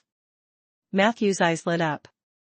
Whether it was the Golem troops or the Tower Guards, Hood's Mage Tower followers were armed from their teeth to their heels. They wore shiny golden armor and held extremely sharp weapons. The Golem was covered in anti-magic paint. The Guardians and Pagoda Warriors also had tattoos on their waists that increased their magic resistance. This army was a terrifying existence to both physical attackers and spellcasters. Especially something that made Matthew take a second look. Regardless of the material used, Hood's Golem was actually a beautiful woman with a curvy front and a curvy back. This made Matthew realize the value of the over 90 concubines and the Hood family. Have you done a lot of research on golems? Matthew asked casually. Hood seemed to have finished adjusting his state of mind. He smiled and said to Matthew, The Golem is a little stiff. The Clay Golem is too soft. Only the Green Jade Golem is the most moist and refreshing. You can also add a fire control system to adjust the temperature. Sif could not help but widen her eyes. She looked at Matthew with bright eyes. Is this what mages usually study? Matthew spread his hands. This is the content of the enchantment field. It has nothing to do with us necromancers. Hood smiled. Yes, necromancers are usually more playful. But under Matthew's murderous gaze, he immediately changed his words and said. But Matthew is definitely an exception. Matthew was too lazy to argue with Hood. In a sense, the old man was trying to ease his emotions by joking at this time. He was prepared to die in Cross City. Now, he had just succeeded in extending his life, but he was once again facing the threat of death. Everyone's mentality would undergo subtle changes. Hood was no exception. Just as Hood was summoning the Golem troop, Matthew also inserted a teleportation gravestone. But this time, he did not summon a large number of undead troops. He only pulled a few elites over. On the teleportation gravestone, the negative energy kept flashing. One by one, familiar figures appeared in front of Matthew. Peggy was wearing an apron and holding a frying pan with an omelette in it. No, Matthew, didn't you go on a date with Sif today? Why did you have to fight on your date? Hey, baby, you're here too. How about you try my fried egg? She greeted Matthew and Sif warmly. The second to arrive was Renesm. Miss Zombie held the jade trade wind in her hand and looked around. When she saw Matthew, she shouted excitedly. Daddy! Sif was shocked again. Hood shrugged, revealing an expression that said, I told you so. Matthew summoned the remaining people and said to Peggy. Help me explain. Peggy immediately pulled Sif to the side and whispered. However, following Peggy's explanation, Although Sif kept nodding, the doubt on her face was heavier than before. Chapter 853, The Legendary Path of Phyle. Chapter 853, The Legendary Path of Phyle. Matthew suddenly began to wonder if letting Peggy explain was his biggest mistake. At this moment, the third elite undead had also appeared. As Death Knight 47 made his debut, a few strange cries came from his shoulder. Matthew looked at the two bone horses on 47's shoulder with a headache. Why are there two of them this time? 47 explained. Master, when you summoned me, I was working out. I've recently discovered that fitness helps to strengthen my bones, especially when I squat with two bone horses. It can greatly enhance my sense of security. As he spoke, he lifted the two bone horses up and then lowered them down.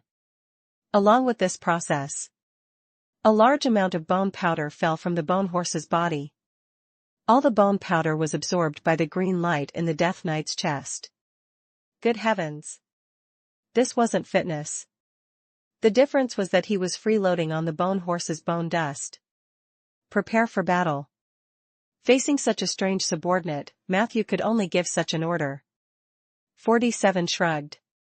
He seemed to have something else to say. But at this moment, a silent aura enveloped the entire place. The ghost bone dragon, Phyle, suddenly appeared behind 47. Phyle's appearance immediately made the hall they were in extremely crowded. At the same time, everyone's gaze was also attracted by Phyle, including Matthew. Hint, after the tireless efforts of Phyle, its level has now been raised to LV20. You can sense that Phyle's body is infinitely close to the form of a spirit bone dragon.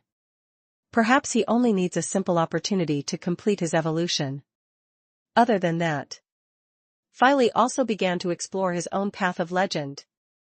As expected of the Phyle, Matthew's eyes lit up. This guy was really too gratifying. Every time he appeared, there would be a surprise. Phyle's current level was enough to make Matthew a powerful necromancer. Moreover, its strength had improved quite a bit compared to before. Even its creature template had a significant increase. Where else could he find an undead who could continuously improve without worrying him? After Phyle appeared, the undead, the golem troops, and the tower guards were all stunned. Only Peggy's expression remained the same. She was still holding Sif's hand and whispering to her. Master, I've recently gained a new understanding of this world, but I'm often confused. Please give me some pointers. Within the undead contract, Phyle's extremely humble voice rang out. Matthew nodded lightly. Tell me. Phyle replied. I want to become a legend, but I can't find my own way. I hope Master can point me in the right direction.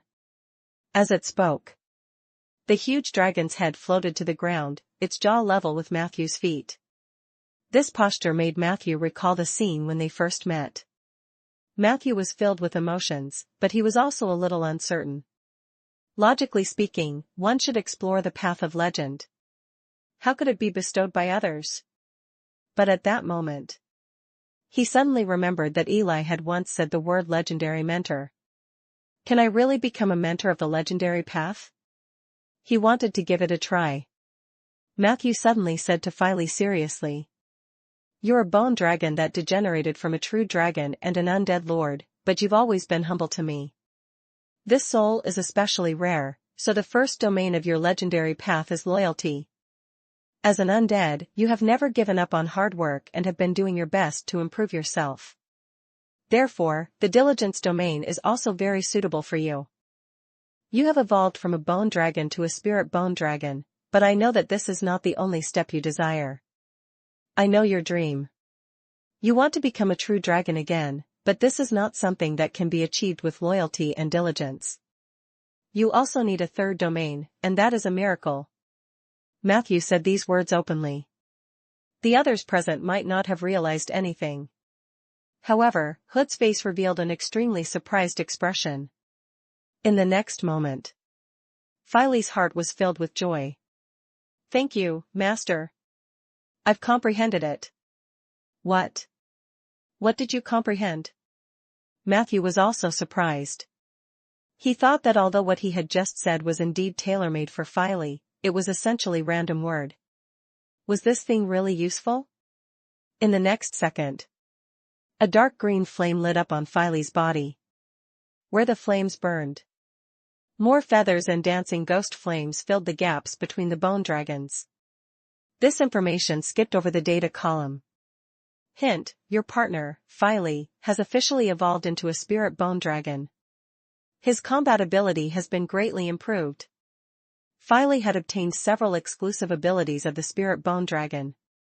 After your guidance, Filey found his own path of legend and successfully opened it. The keyword for the current legendary path, Filey, was loyalty, diligence, and miracles. With that, Filey's legend path officially began. Matthew could see 3 small circles below Filey's head on the list of summoned creatures. The 3 small circles represented the implementation of the 3 keywords of the legendary path. Goodness! Loyalty has been maxed out. Diligence is only a little bit lacking. Only miracle is still gray for now. Matthew was shocked by Filey's breakthrough speed. According to the current situation, if a miracle really happened, this guy might become a legend before him. Master, I'm ready. I'm willing to sweep away all obstacles for you. Filey couldn't suppress the joy in his heart. Matthew gently jumped onto the skeletal dragon's head and pointed in the direction of the manor. Stomp them flat. A few minutes later, a loud rumble suddenly sounded from the outside of the manor, which was shrouded in a faint fog. As the high wall collapsed and fell, the spirit bone dragon advanced towards the courtyard in the middle with incomparable strength. For a moment, the courtyard was filled with a commotion. Deep in the manor, in an unknown basement, the floor of the room next door was covered in sticky blood. Corpses that had been dismembered were placed on a row of wooden tables. A young man with a frightened face was holding a blood-stained knife in his hand. His eyes were filled with confusion and fear. Don't be afraid, little Danny. Stick it into your stomach. Be quick and accurate. After today, you will get everything you want. An extremely gentle voice came from the side. It was a well-dressed middle-aged man. His face was extremely handsome, but there was a hint of evil in his eyes. I'm afraid, City Lord. I'm really afraid. I shouldn't have betrayed my grandfather. I was coerced by you. If I go to him and beg for mercy now, there should still be hope. The young man muttered to himself. However, his feet seemed to be rooted to the ground. Too late, little Danny. You've already enjoyed all kinds of extreme pleasure that the evil Empress has bestowed upon you. When you were cutting open these pig stomachs just now, didn't you say that this was an unprecedented pleasure? Now it's your turn to prove your loyalty to the evil Empress. The middle-aged man, who was addressed as the city lord, smiled and said, Trust me, it doesn't hurt at all. As long as you complete the ritual, not only will you be reborn, but you will also be able to become a girl like you've always wanted since you were young. Isn't this the most perfect ritual? Danny looked pained. But I'm afraid. The middle-aged man smiled. It's too late to be afraid. Haven't you realized that you're already pregnant with the evil Empress child?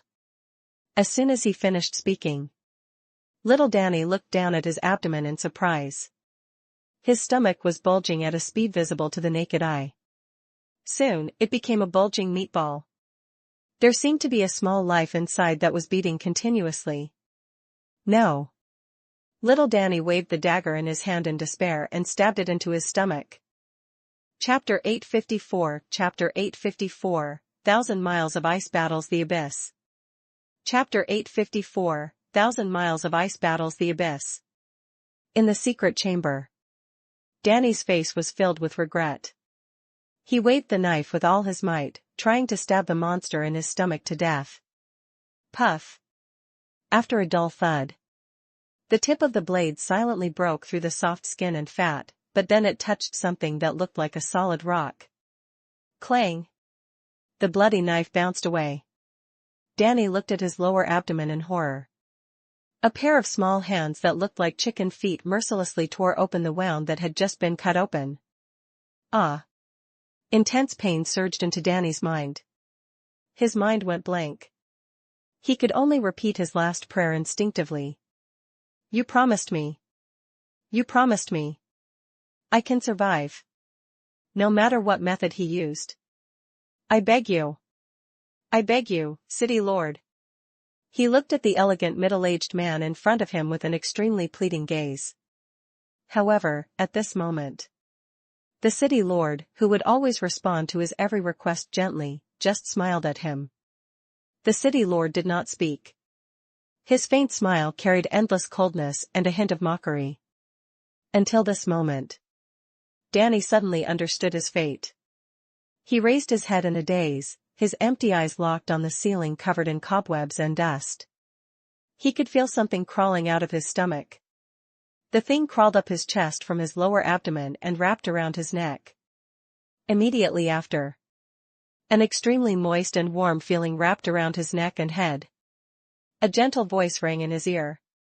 Yes, I promised you that I would give you a new life.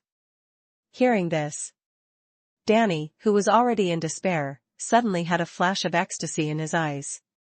And his death was also fixed at this moment. Crack! Danny's head was ripped off by a huge force. Blood spurted out from the wound on his neck and scattered in every corner of the secret chamber. A forked tongue pierced into Danny's eye socket.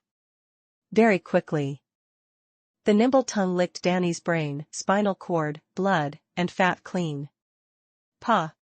The headless corpse fell to the ground.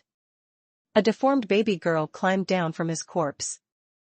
Then, she licked her lips lazily. But who said that you can't go back on your word? If everyone can keep their word, what's the point of this world? Danny's empty head rolled to the side. Obviously, he could not answer the baby girl's mockery.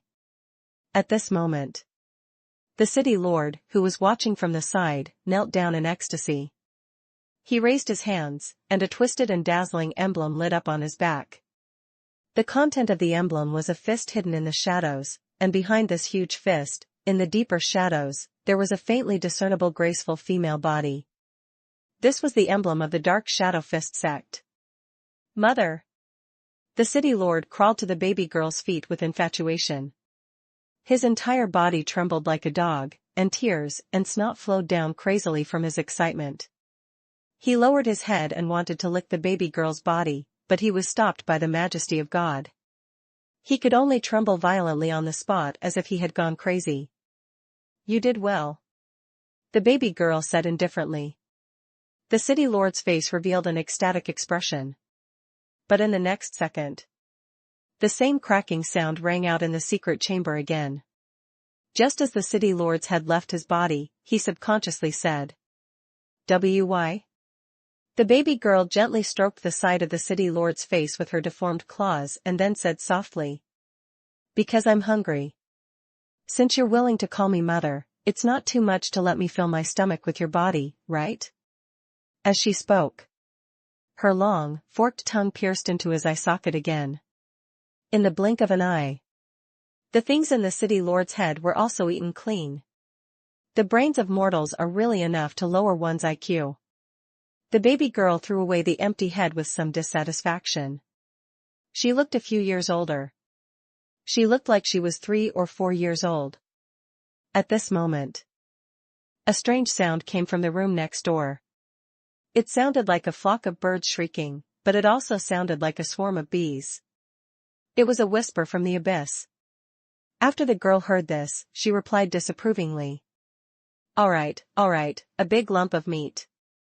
I promised you that I would open a window for the abyss. Don't be anxious. Are you worried that I'll go back on my word? Although your concern is very necessary, you and I have the same position on this matter. You don't have to doubt the reliability of our cooperation. After all, I helped you open the Wild Wolf Mountain, didn't I? The strange whisper came from the room next door again. The girl frowned. What is it? The demon lord of Wild Wolf Mountain isn't on your side?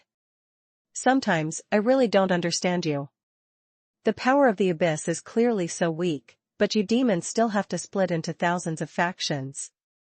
Is there any meaning in fighting all day long? Don't rush me, don't rush me.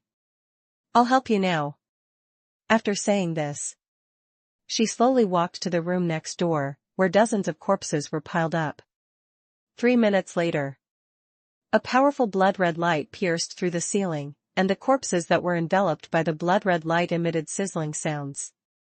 A large amount of white gas was emitted from the surface of the corpses, and soon, they melted into pieces of strange-shaped meat. Chapter 855 Chapter 855, 1,000 Miles of Ice Battles the Abyss.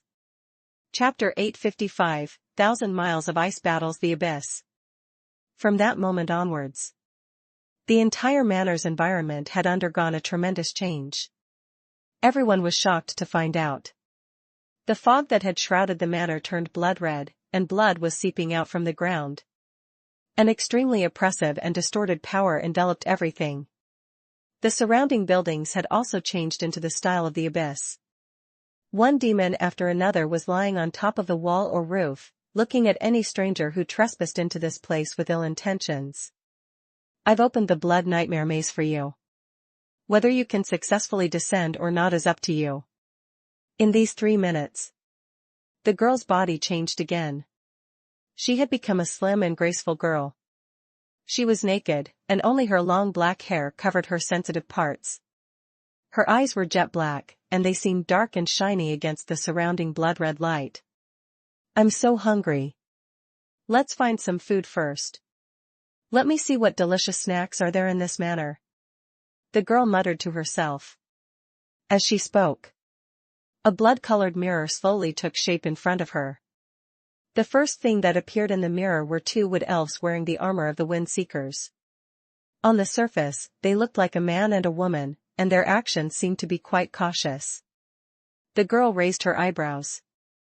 The quasi-legendary Wind Seeker brought along a rookie sword chanter? Oh, this sword chanter's chest is so big. Wait, the Wind Seeker seems to be bigger?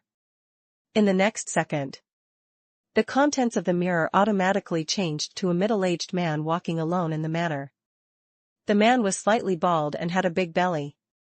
He wore all kinds of jewelry made of gemstones all over his body, and he looked rich and overbearing. Facing the earth-shattering changes in the surroundings, this man seemed especially calm. He didn't seem to be afraid that he would be in danger. Jasravan's child? The imitation is pretty good. If I kill him now, Jasravan will probably jump out of the prison in Eversong Forest in anger, right? Speaking of which, Myriad Transformers' overlord is really a pervert. She clearly cursed her descendants in her bloodline that they would definitely fall in love with her, but she still had to say that those descendants shamelessly fell in love with her. Humph, shameless. But it seems that this little guy caused the plan to be pushed forward. His mentor is Shanair? Forget it, I'll give him face. Immediately after, a third scene appeared in the blood-colored mirror. The scene was filled with undead and all kinds of golems. The girl stared at the figure on the bone dragon. This handsome mage again? You've ruined many of my good things. Then I'll make you my little snack today. When she looked at Matthew, a drop of blood seeped out of her eyes. At that moment, Matthew, who was on the bone dragon, suddenly looked in the direction of the mirror. The girl smiled and removed the spell. So sensitive. I like it. But he seems to be a little stronger now. I have to eat some kills to develop first. Oh? There should be quite a number of slaves imprisoned in the dungeon below. Before the big lump of meat descends, we should eat his offerings first. She muttered to himself. The girl's figure disappeared from the stairs at the corner of the secret room. Not long after, a series of miserable screams came from below the secret chamber. However, in the manner that had already turned into an abyss, it could not cause any waves. The pus and blood that rose from the ground corroded a large number of living beings. In the entire manor, demons were everywhere. Warning, you have sensed that the evil Queen Babasha's arrival vessel, LV-20/Newborn Weakened Overlord, is checking your movements through blood scouting. You have been planted with the sweet curse. Sweet curse, one of Babash's favorite curses. This curse can temporarily increase the intelligence of the victim. But correspondingly, it will also make your head sweeter. Outside the manor, the spirit bone dragon was pushing forward unstoppably. However, Matthew's expression was extremely solemn. Evil Queen Babasha had actually successfully descended one step ahead of time. This meant that the danger level of this manor had increased exponentially. Although Babasha was a god from another world, she was still a god. However, her level of danger was no less than that of the war god. More importantly, at that moment, Matthew realized that the ritual field of the Blood Nightmare Labyrinth had also been opened in advance. The surrounding environment underwent a shocking change. If he hadn't reminded the living beings to stay away from the pus and blood that was coming out of the ground in time, those pagoda guards of Hood would have been transformed into demons. Damn it! Hood looked annoyed and blamed himself. The power of the abyss has actually permeated to this extent? I actually didn't sense it at all. I really deserve to die. Matthew remained calm. However, Hood's reaction was considered normal. Due to the eternal barrier and other means left behind by the disaster mages, the abyss invasion of the prime material plane had been greatly curbed in the past 100 years. Compared to the reckless and violent demons, the 9-tier purgatory's devils had the ability to bypass all kinds of restrictions and encroach on the prime material world. Therefore, devils were one of the creatures that mages had interacted with the most in the past 100 years. As for demons, they weren't that common. Not to mention the absurd matter of the abyssal vile land landing in the prime material plane. This was definitely the first time in nearly 100 years. It should be from the battlefield at Wild Wolf Mountain. Chapter 856, Chapter 856, 1,000 Miles of Ice Battles the Abyss. Chapter 856, 1,000 Miles of Ice Battles the Abyss. Matthew calmly judged. I know that the evil empress and the demon lord have been working together. Many of the demons are believers of Babasha. Last time, when the gods of the Heavenly Palace were reincarnated in Cross City, they successfully opened an abyss passage on the battlefield of Wild Wolf Mountain. The demon lord that was killed should be just a cover. I'm afraid that many imps who came with missions took the opportunity to sneak into various cities. The evil empress's power in the material world has also provided cover for these demons. But there's no point in saying all this now. We have no other choice but to get rid of all the enemies that have descended. His eyes were filled with fighting spirit. Matthew understood. Starting from the incident at Cross City, the whole of Ainder would enter a turbulent era.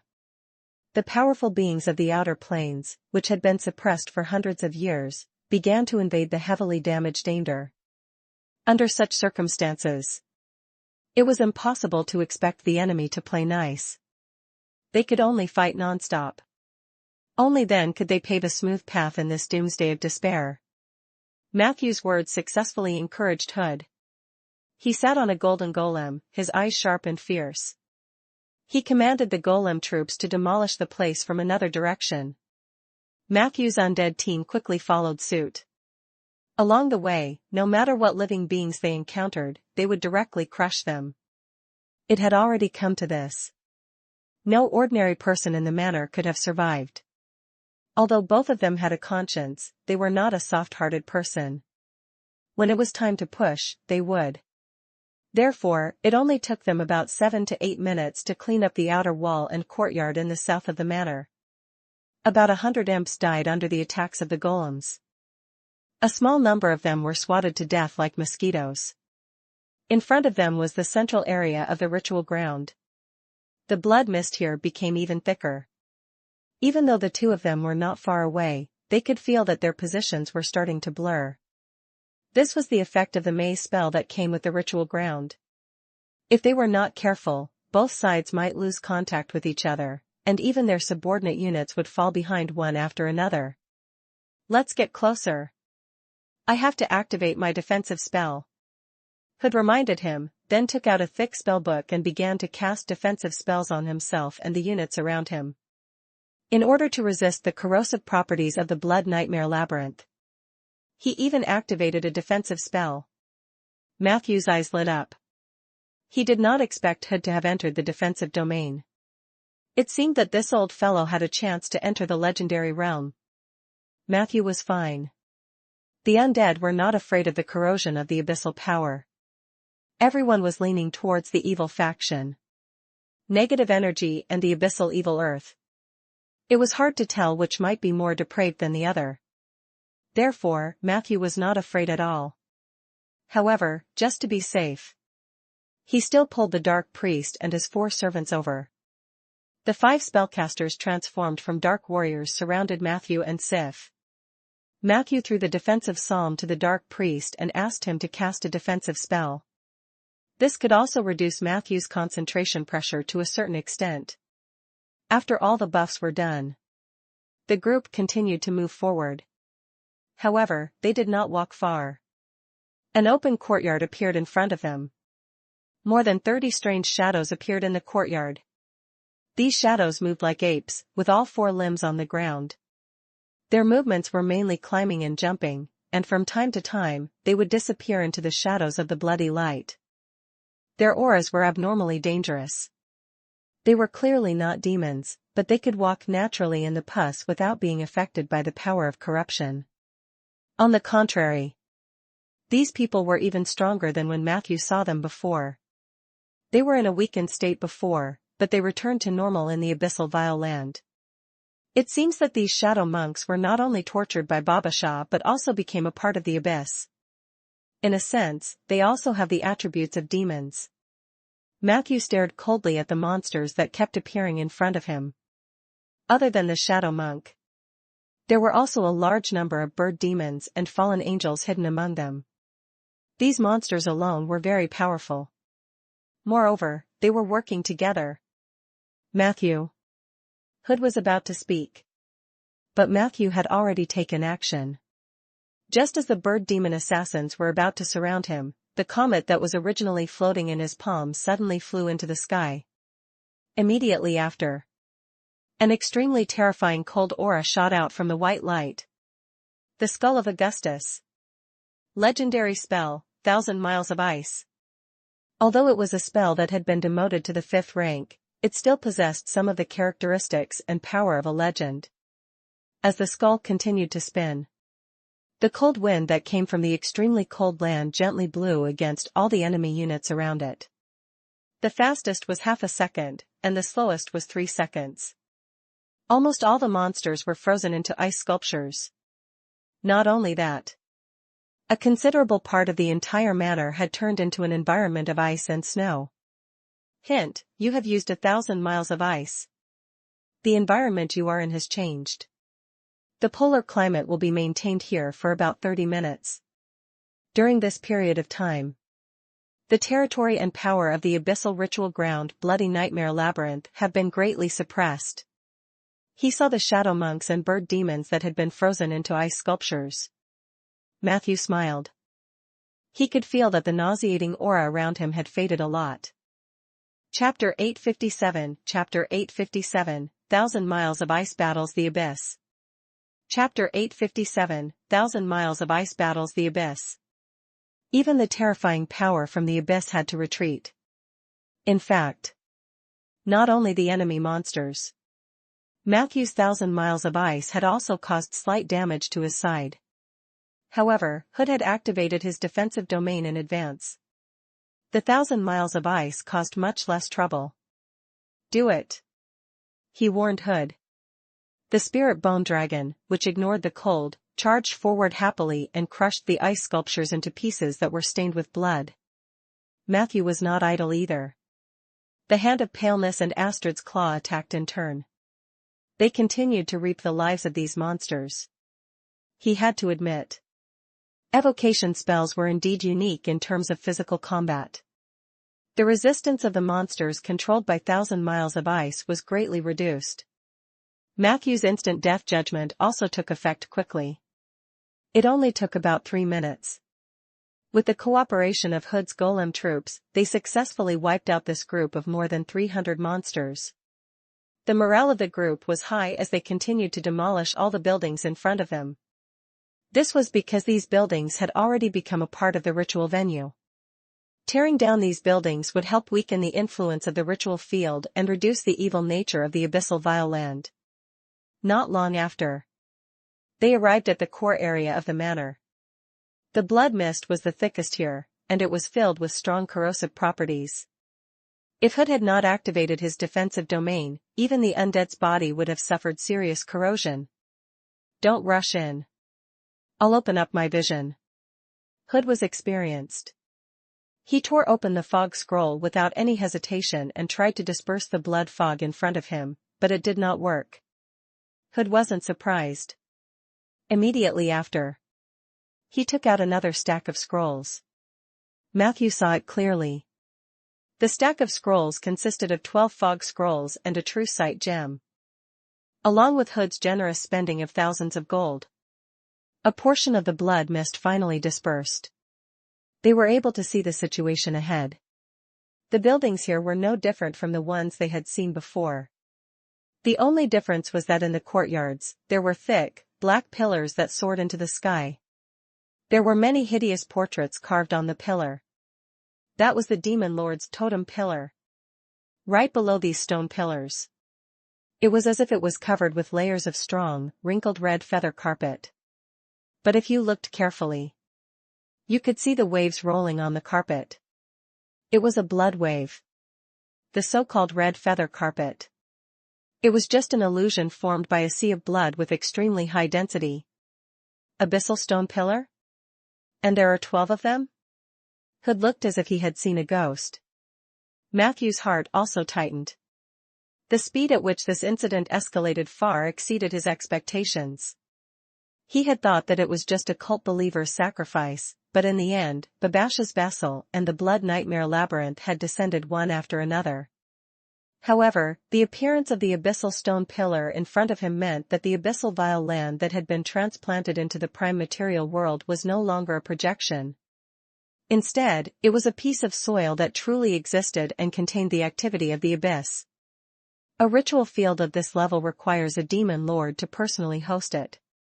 Therefore, not only Baba Shah, but the master of the blood nightmare labyrinth must have sent a projection as well. Matthew took a deep breath. This meant that the ritual field they were facing was not a low-level or middle-level one. This was a high-level ritual ground. Retreat. The two of them made the right choice at the same time. Unfortunately, just as had used the violent fog opening spell, a terrifying existence in the blood fog seemed to be awakened. Hiss hiss hiss. A strange buzzing sound rang out. All the living beings present revealed painful expressions. Immediately after, the blood mist that had been dispersed by the fog awakening spell returned and enveloped everyone in an instant. Sif. Matthew subconsciously wanted to grab Sif's hand. In the end, he only managed to grab a piece of air. In the next second, a powerful force tore at his body. Matthew held the alarm clock and tentacles, resisting the power with divinity. However, he soon realized that his efforts were futile. That was because that power did not want to hurt him. It was only tearing apart the space. On the data panel. Warning, you have encountered the special venue rule of the ritual venue, the Blood Nightmare Labyrinth, the Abyss Deathmatch. Abyss Deathmatch, all creatures in the blood mist will be randomly assigned to a large or small pool of pus. The pool of pus and blood would continue to corrupt living beings. Unless half of the creatures assigned to the pool died. Otherwise, you will continue to be imprisoned in this arena until you become a part of it. Therefore, in order to survive, you had to fight to the death with the person in front of you. Warning, you have been infected by the Demon Lord's blood nightmare. With the powerful resistance bestowed by divinity, +2, you have successfully been immune to this infection. There was no time to check the detailed rules of the Abyss Deathmatch. When he touched the disgusting sticky feeling under his feet, a cold wind attacked him from behind. Matthew turned his body abruptly. From the corner of his eye, a bird demon assassin suddenly appeared beside him. Matthew reacted quickly. However, the bird demon assassin was clearly faster at adapting to the environment. He grinned and stabbed a short knife into Matthew's ribs. But at that moment, the bird demon assassin realized that something was wrong. The expected sound of the dagger piercing into flesh did not sound. It was as if he had stabbed into thin air. At that moment, he watched in surprise as Matthew's body turned into an existence that was as faint as a ghost. Undead body. Using his ghost form, he was immune to the bird demon assassin's normal attack. Matthew's counterattack was equally fierce. His right hand pressed directly on the bird demon's head, and the ability of the pale hand could be triggered by muscle memory. The pale negative energy instantly blinded the bird demon assassin's eyes. At the same time, Astrid's claw was also automatically triggered by Matthew's instinctive reaction. The 4 tentacles locked onto the bird demon assassin's upper body and waist. However, it was not the instant death judgment that worked. Crack! Matthew exerted his strength. He directly twisted off the head of the bird demon assassin. Pa! The bird demon assassin's head rolled on the ground with its bulging eyes and quickly melted into a pool of pus and blood. There was a crisp smack. The barrier surrounding the blood pool shattered automatically. Matthew threw out a magic carpet and flew out with a cold expression. Hint: you have successfully killed the bird demon assassin and completed the rules of the Abyss Deathmatch. You have gained freedom. The next round of the Abyss Deathmatch will begin in 15 minutes. Please be fully prepared. You will have 15 minutes to rest in the Blood Nightmare Labyrinth. Rest? Rest my ass. Do you still want to initiate another deathmatch? I'll tear down your maze in 15 minutes. Matthew's gaze became unprecedentedly fierce. He looked at the surrounding maze buildings that were as tall as the city wall. Without hesitation, he activated the time-limited mode again. Ancestor Soul. This time, it was the soul of an ordinary Tauren. But for Matthew, any Tauren would do. On the data panel. Hint: you have used the soul of your ancestor and have been determined to be a Tauren of the Battle Maniac clan. As a Tauren, you are immune to the Blood Nightmare Labyrinth's labyrinth effect. At that moment, Matthew's gaze seemed to be able to easily penetrate the high walls of the maze. A few seconds later, he found the core of the maze. Then, he sped in that direction without hesitation. Elsewhere in the maze, the Abyss Deathmatch was still ongoing. In a larger pool of pus and blood, Sif looked nervously at the graceful figure walking towards her from the fog. Don't come over. Sif subconsciously warned him. However, in the next second, the other party actually replied, Then, Sif saw the sweet face hidden under the Windseeker's helmet. Bina? Sif? Why are you here? The 2 girls asked in unison. Sif was stunned for a moment and then subconsciously replied. Matthew and I are in Jiliu City. She suddenly realized something and immediately stopped. However, Bina was not deaf. She looked at Sif suspiciously. You and Matthew? Do you mean Matthew is here too? Chapter 858 Chapter 858, Sif's Second Form and the Abyssal Godhood Fragment. Chapter 858, Sif's Second Form and the Abyssal Godhood Fragment. Facing Bina's complicated and surprised gaze, Sif hesitated for a moment before answering slowly. Matthew brought me to Jiliu City to deal with some matters, mainly on the official level. Do you still remember? I wrote to tell you that he is now a registered mage in Rolling Stone Town. After a moment of silence, Bina replied subtly. But you didn't write to tell me that you were on such good terms with him now. Sif blushed. I was just about to write. Clang. A crisp sound interrupted Sif. Bina suddenly pulled out the elven rapier at her waist, and the sword light shone with an azure light. Sif was shocked. What are you doing? Are you going to stab me with your sword? Bina replied indifferently. Why would you think that? I just need the elven sword to resist the corrosive power of the blood pool. Can't you feel the power that corrupts people? She pointed the tip of her sword at the sticky blood under their feet. Bina was wearing a pair of windchaser boots and deerskin trousers. There was a rubber band around her ankles to tighten them. This was to make it easier to travel in the jungle and prevent mosquitoes and snakes from entering. She quickly bent down to tighten her pants. However, some of the blood in the pool still seeped into it, which made her, who was slightly obsessed with cleanliness, feel very uncomfortable. However, Sif didn't seem to have such concerns. Sif looked down at the blood and shook her head. I don't feel anything. Bina was stunned for a moment, and then she revealed a strange look. I really envy you. What? Sif was a little confused. Bina's tone was slightly excited. You don't feel anything because of your bloodline. Your bloodline naturally possesses all kinds of incredible resistance. Even the evil power of the abyss can't infect your body. Also, your family background and your birth. Aren't these things worthy of envy? Sif lowered her head apologetically. I'm sorry. Bina's voice became sharper. Why are you apologizing? You didn't let anyone down. She stared at Sif as if she was questioning something.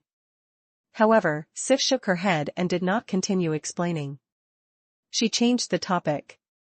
So, who did you come with? Shouldn't you be in Jade Court? Bina looked worried. I came here with General Tarani.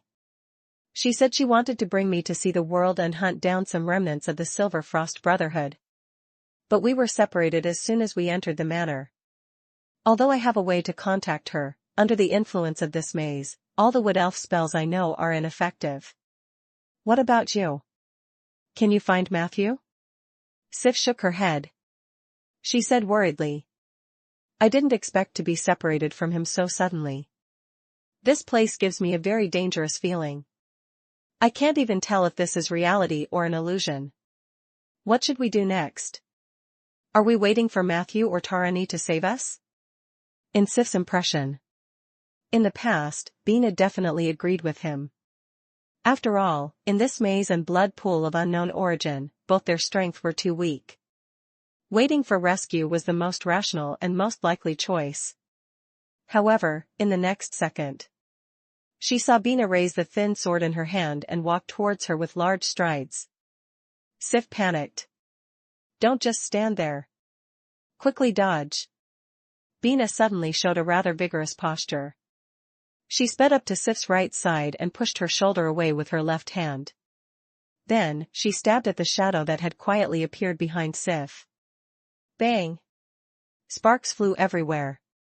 The thin elven sword stabbed into the shadow monk's gloves, and the blade was almost bent 90 degrees. Bina took a step back and shook off the sword. At the same time, she also deflected the monk's extremely powerful fist force. We have to find a way to leave this damn pool of pus and blood. Don't you realize that this pool has gotten a little too big? Bina panted slightly. Until this moment. Sif, who turned around in a panic, noticed that the blood pool she was in was several times larger than before. In the blood pool, other than Bina and herself, there were other shadows approaching. In front of Bina were two shadow monks wearing black metal gloves. Further away, two flying units were slowly approaching. Their shadows gave off a terrifying pressure. At that moment, Sif felt her heart pounding. It was as if all the blood vessels in her body were about to explode. No. I don't want to. She suddenly hugged her head and squatted on the ground in extreme pain. On the battlefield ahead, Bina was already entangled with the two monks. As a new elven sword chant. Her dance moves were exquisite, but her swordsmanship was barely passable. If it was a one-on-one fight, Bina was confident that she could kill the shadow monk in 15 rounds at most. But this was a 1 versus 2. Not far away, there were terrifying units approaching. Sif, what are you doing? She was struggling to block the shadow monk's attack on her own. In just 4 to 5 rounds. Bina's forehead was covered in beads of sweat. Her wrist, which was holding the elven rapier, could not help but tremble. Chapter 859, Chapter 859, Sif's Second Form and the Abyssal Godhood Fragment. Chapter 859, Sif's Second Form and the Abyssal Godhood Fragment. Her face was rather pale, and the frequency of her breathing became faster and faster, but the pace of her dodging the enemy's attacks became slower and slower. She understood. This was a sign that she had used up too much of her stamina. After all, she was still a novice sword chanter. Facing such a high-intensity battle, she couldn't control the distribution of her physical strength. But ever since the day she left Rolling Stone Town, she understood that she had to rely on herself to do many things in her life. During those days in Jade Court, she had learned a lot. Although it did not include how to fight demons, that experience was enough for her to have a clearer mind to face the current predicament. She didn't continue to ask Sif for help. Instead, she suddenly turned from defense to offense. Thrust. Secret sword chant, breaking wind. In an instant, the sword shadows pierced through all the obstacles like willow leaves. Under the explosion of the secret skill, her speed was 3 times faster than before. This sword went straight for the heart of the shadow monk on the left. The monk, who was locked onto by the sword, panicked. He tried to retreat and dodge Bina's new killing move. But this was exactly what Bina wanted. The Wood Elves had a saying, "You can't escape from the sword that breaks the wind." Anyone who tried to dodge the sword would become a dead soul under the sword. Whoosh! The tip of the sword quickly moved forward a few inches. Half a second later, the thin sword successfully pierced through the heart of the shadow monk. As the latter screamed, Bina twisted the hilt of the sword like she had practiced thousands of times. The tip of the sword rotated more than 90 degrees at the heart of the monk. A large amount of blood spurted out. Some of it splashed onto her fair face and long eyelashes. She blinked subconsciously, wanting to make the next move to dodge. But at that moment, the opening that she had exposed in pursuit of a quick kill was captured by another monk. The latter unceremoniously approached. He threw a series of combination punches at Bina's lower back and back. Paw. Puff. Stab. The vicious and sharp fist pierced through the Windseeker's soft armor. The intense pain from her waist made Bina moan. At that moment, she felt as if her entire spine had been broken. A crushing pain came from the back of his waist. What was worse was that every punch of the shadow monk carried a stunning and numbing effect. These 3 punches. Bina felt her entire body go limp, and she couldn't exert any strength at all. Paw. She staggered and fell into the blood pool, suffering from the pain of her nerves. Her right hand had lost the strength to hold the soft sword. He. The ugly monk raised his gloves and came in front of her. Go to hell, bitch. The monk bent down and punched. At this critical moment, Bina used the last of her strength to dodge the punch. However, after doing all this, she became even more desperate. All she could see was bad news. The pain in her mind was still intensifying. Her stamina was completely exhausted. After the last roll, she was even further away from her weapon. What was worse was that the 2 winged monsters also flew to her side. Her eyeballs started to bleed. Everything in front of him was scarlet red. It's a fallen angel. She vaguely saw the appearance of the flying monster, which was very similar to the monster guide she saw in the compulsory sword chanter class. The teacher once said that fallen angels were once the purest and most glorious creatures. If you plead with them for a one-on-one duel in despair, there's a certain chance that they'll agree. This thought appeared in Bina's mind. She suddenly saw something even more despairing. There was actually a large group of little demons behind the 2 fallen angels. The number of these demons was terrifying. It was completely beyond the scope of what she could deal with. Even under normal circumstances, she would definitely not have the confidence to win. Not to mention that she was already heavily injured. Am I going to die? Bina's mind went blank. Out of the corner of her eyes, she watched in despair as the shadow monk's shadow in the blood pool continued to approach her.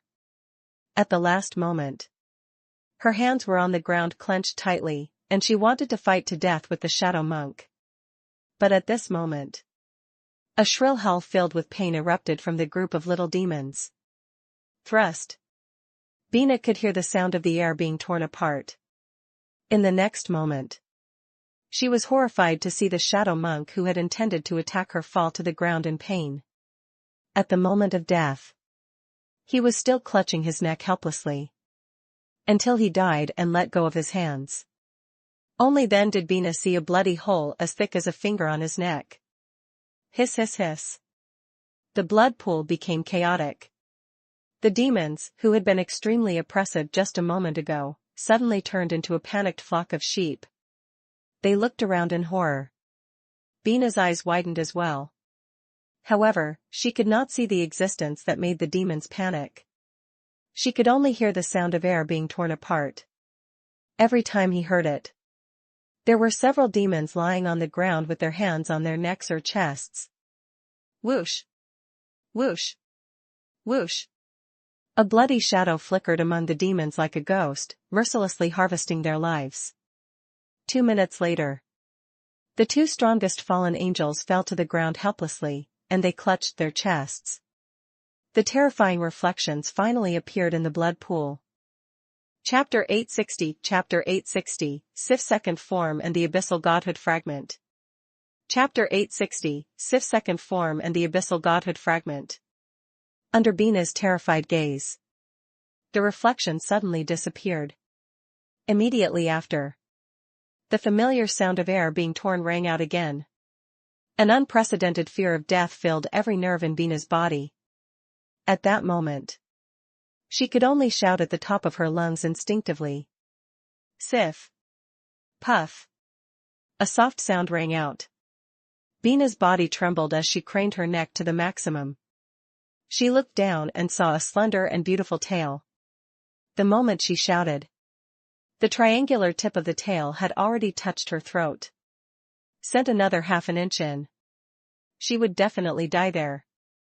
Bina broke out in a cold sweat.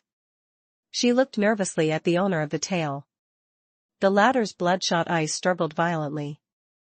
After a dozen seconds, she reluctantly pulled the deadly tail away from Bina's neck. Bina panted heavily after surviving the disaster. Sif. She did not dare to raise her head. She only dared to look down at Sif's current appearance through the reflection of the blood pool. Her appearance was still 90% similar to before, except that there was a small horn on her forehead that was emitting a silver glow. Her hair was like a cloud of fire that was tangled behind her back. Every strand of hair was burning with bright red flames. Her clothes had already exploded. In its place was a tight suit of soft armor that was almost made of leather. The soft armor was pitch black. Her upper body only covered the key parts. At her waist, her small red waist and playful belly button were revealed. Below it was a black leather skirt made of the same material. The leather skirt covered her thighs tightly. Her healthy and strong legs extended from the bottom of her skirt. A fire snake with its tongue sticking out coiled around her right thigh. A mysterious and ancient tattoo appeared on the inside of her left leg. Her ankles were wrapped in armor made of the same material as the soft armor, forming a pair of pitch-black leather boots. However, the most attractive thing about her was her black tail. The tip of its tail was triangular. From time to time, it would flash with dazzling silver light. It gave off a mysterious and elegant feeling. At that moment, Bina recalled the legend of the demon bloodline circulating in Rolling Stone Town. Was this Sif's second form? She thought enviously. Have you seen enough? Sif's voice had a hint of charm and heat that she had never heard before. Bina gulped. You better not see anything today. Otherwise, I will strip you naked and hang you on the walls of Jade Court. Sif said coldly. Bina nodded obediently. But. She hesitated. But what? Sif wrapped her tail around Bina's waist impatiently and pulled her out of the pool of blood. The two of them faced each other, their noses almost touching. But you look really handsome now, Bina said seriously. Sif was obviously stunned. After a while, she used her tail to steady Bina before letting her go. But I don't like it, Sif said lightly. Bina was also stunned for a moment, and then she said. Maybe Matthew likes it too. Sif looked at her reflection in the blood pool in disgust. I don't believe it. How could Matthew like such a perverted thing? I hate killing people, but my current body is like the most exquisite killing machine. I don't want to become that kind of thing. Her voice became softer and softer. Because at the next moment, more monsters were coming from the depths of the blood pool. A large number of phantoms could be used. Sif turned to face them. The anger in her eyes finally erupted like a volcano. Why are you forcing me? Why? Puff. The sound of air being torn apart rang out again. There was a slaughter feast in the blood pool. It was as if the curtain had just been lifted. Blood Nightmare Labyrinth. In the core area. Matthew's gaze passed through the towering wall in front of him and looked straight at the strange thing wrapped in the 12 abyssal stone pillars. It was difficult to describe this thing with ordinary words. It was a huge lump of meat. The layers of meat were distinct and the veins were clear. These divisions divided it into small pieces of meat. Mouth-like organs formed on the surface. These mouths were biting and devouring each other. As a result, the little lumps of meat were either eaten or were eating lumps of meat. It looked like a meaningless life form. But Matthew knew. Not only did it have life. Moreover, it had extremely high intelligence. Otherwise, this demon named Blood Nightmare would not have been able to escape the control of the other demon overlords and ascend to become one of them. Fortunately, it's only a projection. This was good news. If it was like Baba Shah, where a vessel for the Blood Nightmare had appeared, Matthew would be in even more trouble. But even so, the pressure that the Blood Nightmare projection gave Matthew was also unprecedentedly huge. If it wasn't for the high resistance provided by the two divinities.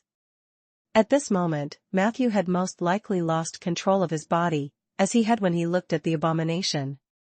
Currently, he was only 30 meters away from the abyssal stone pillar. However, he did not dare to take another step forward. It was too dangerous.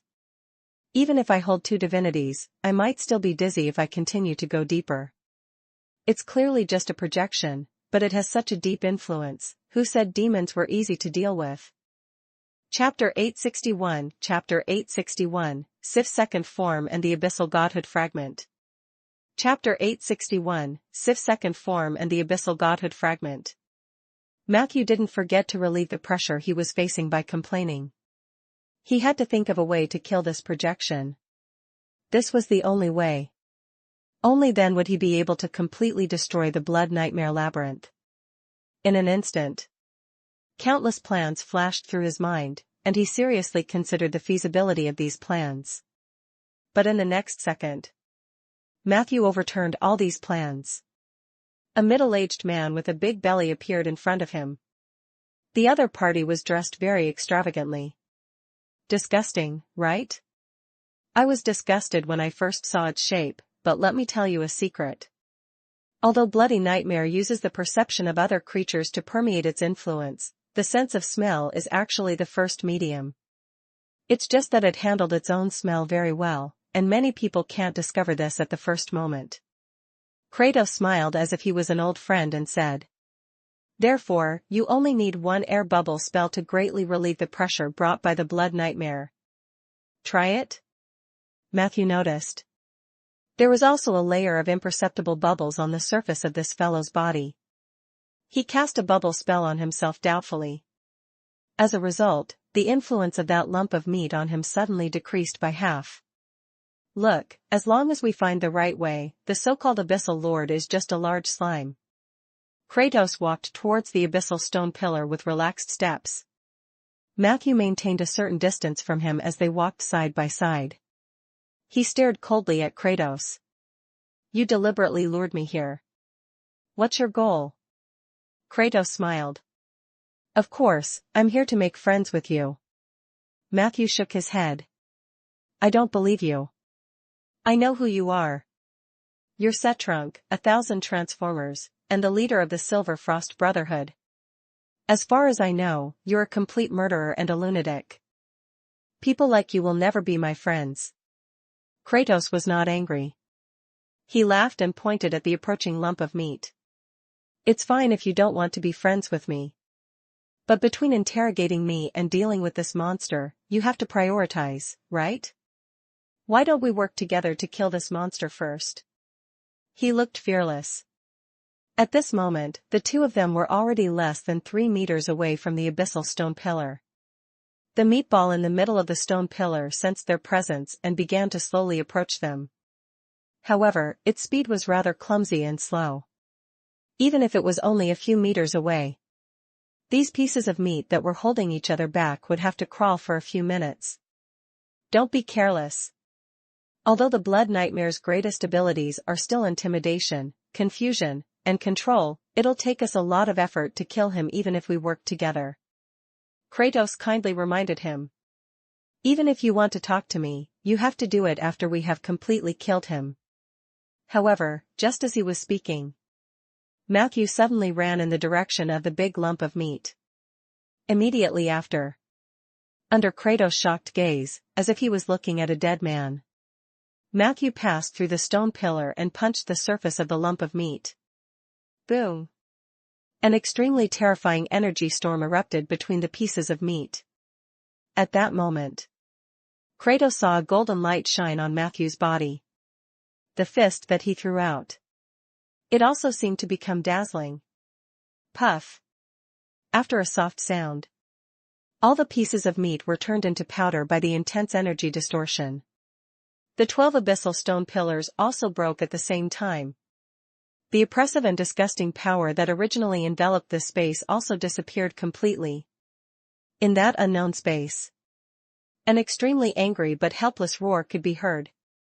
Matthew was still on the spot, rubbing his undamaged fist. On the data panel. Hint, you have used the ability Chen's Vajra Fist. You have killed the projection of the Abyssal Lord, the Blood Nightmare. The aftermath of the Vajra Fist successfully destroyed the Abyssal Stone Pillar and the ritual ground, the Blood Nightmare Maze. The power from the Abyss was slowly fading. Your legend rating +1, Abyss. Your hatred +1, Abyss level 49/Blood Nightmare Lord. Due to the increase in your legend level, your ability from the celebrity domain, Back Off, has been further strengthened. Your Back Off has received an additional effect of Piss Off. Piss Off, enemies that are forced back by you will have a certain chance to completely lose the will to fight and flee your location in a panic. You have obtained the spoils of war from the Blood Nightmare projection. 1. Abyssal Divine Persona Fragment X5. 2. Divinity X1. Matthew quickly glanced at the data panel. Then, he used a pure lead box that he had prepared beforehand to collect the divinity and divine persona fragments. He then turned to look at Kratos, who was still in a daze. Now, we can talk. Chapter 862 Chapter 862, Perverted and Ugly Longevity Species. Chapter 862, Perverted and Ugly Longevity Species. The moment he confirmed that the Blood Nightmare Maze had descended, Matthew had already decided to break the situation as quickly as possible. No matter how powerful the ritual ground from the Abyss was. In the end, it was just a projection, and in the face of the solid magic power of a superior legend, it was indeed impossible to resist. However, the effect of Chen's Vajra Fist was indeed powerful. Even Matthew himself was shocked by the chain reaction caused by the aftermath. Almost at the same time, all the walls around him were turned into dust. It seemed that even Kratos was slightly injured. However, this guy was not an ordinary person. Matthew sensed that he had used an ability to avoid damage, and then calmly avoided the aftermath of the legendary spell. Sif should be safe now. Matthew heaved a sigh of relief. The rules of the deathmatch in the Abyss had lost its effect, and the Bloody Nightmare Maze had completely collapsed. He could contact Soldier through the soul contract again. Soldier had also found Sif. The message he received was, "She is very safe." This made Matthew's heart feel relieved. He really didn't expect such a ridiculous thing to happen in Jiliu City. It seems that I have to be extra careful no matter which city I go to in the future. Even Rolling Stone Town has to carry out corresponding checks regularly. Otherwise, these outer life forms will reincarnate, project, and possess every day. I really can't take it. This thought flashed through Matthew's mind. He placed more attention on the unfathomable 1,000 transformers in front of him. What troubled Matthew the most was that he could not see through the other party's strength and background at all. Even the feedback from the data panel was a series of question marks. He could only rely on his equalized perception to see the slight disharmony. A very dangerous aura. If I don't use Chen's Vajra Fist and Teacher's Patronus, I might not even be his match. Matthew was alarmed. The confrontation between a mage and a rogue was the most extreme, almost always killing each other. Although in theory a mage was stronger, the top rogue could never be underestimated. Moreover, the other party also had the mysterious 1,000 Transformers bloodline. Matthew didn't intend to fight the other party head-on. Instead, he wanted to use the remaining power of Chen's Vajra Fist to test the 1,000 Transformers. In fact, this legendary spell had indeed disrupted the rhythm of the 1,000 Transformers. Although he still had that gentle smile on his face, no matter how Matthew looked at it, it seemed a little forced. Matthew rubbed his fists and looked at him calmly. So, where should we start? 1,000 Transformer was silent for a while. In the next second, he took the initiative to take out a glistening yellow gem and placed it on his palm. This is the Earth's crown that you wanted. I'll give it to you. His tone was quite sincere. As he spoke, he wanted to throw the gem far away to Matthew. However, Matthew stopped him. Wait, throw the gemstone on the ground. 1,000 Transformers' expression turned ugly. But he still did as he was told. Matthew glanced at the gemstone that had fallen between the two of them and casually summoned the mage's hand to pick it up and carefully store it. I found this on the ground myself. It has nothing to do with you, Matthew emphasized. 1,000 Transformer didn't say anything. However, Matthew could sense that the other party was no longer as calm as before. There were even signs of exasperation. As expected, he is deliberately giving me something, Matthew thought to himself. Last time, he disguised himself as the traveling merchant Jeff and gave him a bag of precious holy oak seeds. This time, the 1,000 Transformers tried to give him the Earth's crown as a gift under the identity of the wealthy businessman Kratos. There were two similarities between these two actions. Firstly, he had given Matthew the treasures of the Earth Society. Second, the other party seemed to be deliberately guiding the action of gifting. Matthew began to wonder if the actions of the 1,000 Transformers were part of some kind of ritual. The other party's gift to him was part of the bribe in the ritual.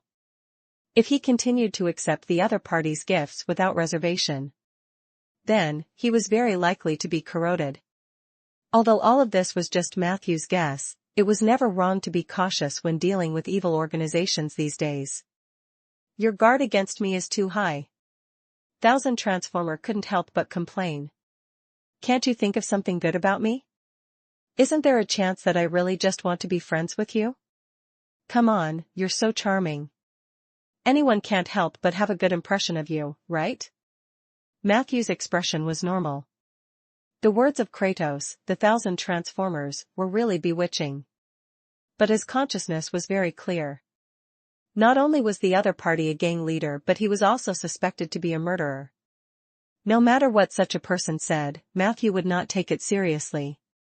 If you want to be friends with me, then tell me the ins and outs of this incident. How can I be friends with you if you keep hiding it? Matthew pretended to be moved. 1,000 Transformers thought for a moment. I guess I can tell you. I accidentally discovered the activities of the Dark Shadow Fist sect in Jilliu City.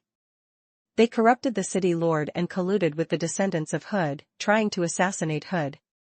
Then, they welcomed the arrival of the evil queen, Baba Shah, and the Lord of the Abyss, Blood Nightmare. The success rate of this plan is very high. Hood has neglected the management of this city, and he is not proficient in prophecy spells. As long as he enters the manor carelessly, he will definitely die. Chapter 863, Perverted Ugly Longevity Species. Chapter 863, Perverted Ugly Longevity Species. After I learned of this, I planned to take immediate action to stop the Dark Shadow Fist sex conspiracy. You know, the relationship between us evil organizations is not very harmonious. I have always had a grudge against several leaders of the Dark Shadow Fist sect. If they succeed, the influence of the Dark Shadow Fist in the Southern Land will surpass our Silver Frost Brotherhood. This is something I can't accept. But I can't directly contact the officials of the Seven Saint Alliance. That would damage my reputation. After thinking about it carefully, I thought of you. As the most famous tree-planting mage in the South, as long as you notice the clues of this matter, the Dark Shadow Fist sex conspiracy will definitely go bankrupt, and you will receive greater gratitude from Hood. At the same time, this action can also express my sincerity to you, so I've been planning to write a letter to you for a few days. However, my writing is not good, and the letters I write are not elegant, so I finally gave up this plan. I wanted you to warn Hood through other means, but this afternoon, I suddenly realized that you happened to come to Jiliu City. Coincidentally, the rich merchant Kratos that I possessed was also part of the Dark Shadow Fist sex plan, so I improvised and used this gem to lure you into the trap, and then the rest happened. All in all, this is within my expectations, but that punch just now was an exception. The Thousand Transformer sighed. The strength of the Bloody Nightmare Labyrinth has already exceeded my expectations. I thought that you would encounter some trouble here, so I especially rushed over to help you. Now it seems that I was worrying too much. Matthew quietly listened to the Thousand Transformers' narration. The other party's words sounded reasonable. However, there were many flaws and doubts. Matthew immediately shook his head. What you said may be part of the truth, but you must have a stronger motive. He stared at the turbid eyes of the rich merchant Kratos. What is your purpose? Thousand Transformer was speechless. 2 minutes later. He then spread his hands. All right, I admit that you guessed right. Let me put it this way. My legendary path has something to do with conspiracies. Before the Dark Shadow Fist sect was involved, the bastards of Jade Court were sticking to the Silver Frost Brotherhood like sticky candy. In order to divert their attention, I had to choose a scapegoat among my peers. Who asked the Dark Shadow Fist sect to cause trouble? I only played the role of diverting the disaster in this incident. This not only protects my underlings, but also allows my path of legend to be better practiced. As for why I came to the matter, it's purely because the ritual of diverting trouble also needs to be witnessed personally to achieve better results. Are you satisfied now? My friend? Matthew shook his head cautiously. I've said it before. We can't be friends. On the data panel. Hint, your ability, equalized balance, is in effect. You realize that what Thousand Transformers Setrunk just said was the truth. But at the same time, you have also sensed the incongruity between these truths. It was obvious. The other party has hidden a more important truth from you. Matthew heaved a sigh of relief. Matthew would have been more afraid if an anti-human murderer like Setrunk had not hidden anything from him. He did not expect the other party to tell the whole truth. A part of the truth was enough. But he seems to really want to be friends with me. I can use this to bait him and see if I can make him expose more things. Thinking of this, Matthew's expression softened slightly. But if you can show more sincerity, we can temporarily not be enemies. The Thousand Transformers looked aggrieved. You've already taken so many good things from me, but you're only at the level of not being my enemy? Then how can I become your friend? Matthew smiled calmly. That will depend on your performance. As soon as he said this, Matthew suddenly felt a little strange. Thousand Transformer said with a resentful face. You're wary and hostile toward me because you don't understand me. I'm willing to open my heart to you. I'm willing to answer all your questions as long as you can trust me, even if it's just a little. Matthew looked at him in deep thought. Your personality seems to have changed a lot from before. Why is this happening? Is this the after effect of the 1,000 Transformers possessing someone? He had only met 1,000 Transformer Setrunk once. Matthew was still dealing with the scar of the dead. The other party had suddenly appeared on the opposite mountain peak, and his tone was crazy and arrogant. At that time, Setrunk had given Matthew the feeling that he was a psychopath. But now, he could talk to him calmly. The contrast between before and after was extremely huge. Matthew was naturally very puzzled. You guessed it right. Setrunk said frankly. This is the curse of the 1,000 Transformers. Every time we strip a person of their identity, we will inherit their personality and most of their memories. Therefore, rather than saying that we took their lives, it would be better to say that they joined my life. Together, we became a higher existence. But in the next second, he revealed a disgusted expression. But I hate Kratos. Chapter 864, Chapter 864, Perverted Ugly Longevity Species. Chapter 864, Perverted Ugly Longevity Species. This fatty looks nice on the surface. He's a decent man with a successful business. He's successful in Jilliu City, and he's doing well wherever he goes. But no one would have thought that deep inside this guy's heart, there was a desire to be abused. It was only after I stripped him of his identity that I found out from his memory that Kratos always liked to dress up as a tramp or a homeless drunkard and then provoke some brave and ruthless people to beat him up. And his other hobby is licking the soles of prostitutes. Damn it. The more I say it, the more disgusting it gets. This reminds me of some bad memories. What's even more outrageous is that this fellow goes to the lowest grade brothels. Some of the women there are old enough to be his mothers. The 1,000 Transformers looked like he was about to vomit. Then, he said with uncertainty. The next time I change my identity, I have to investigate the other party's hobbies first. I can't let such a person become a part of me. Matthew's face was also filled with mixed feelings. His balanced perception told him 1,000 Transformator was still speaking the truth. He could only continue asking. So, is this your logic? You killed Jeff and Kratos, but you comforted yourself that they didn't die and merely became a part of you? 1,000 Transformer grinned. Am I wrong? For people like them who have achieved nothing, isn't it a gift to become a part of my powerful memories and personality? Matthew shook his head, his eyes slightly cold.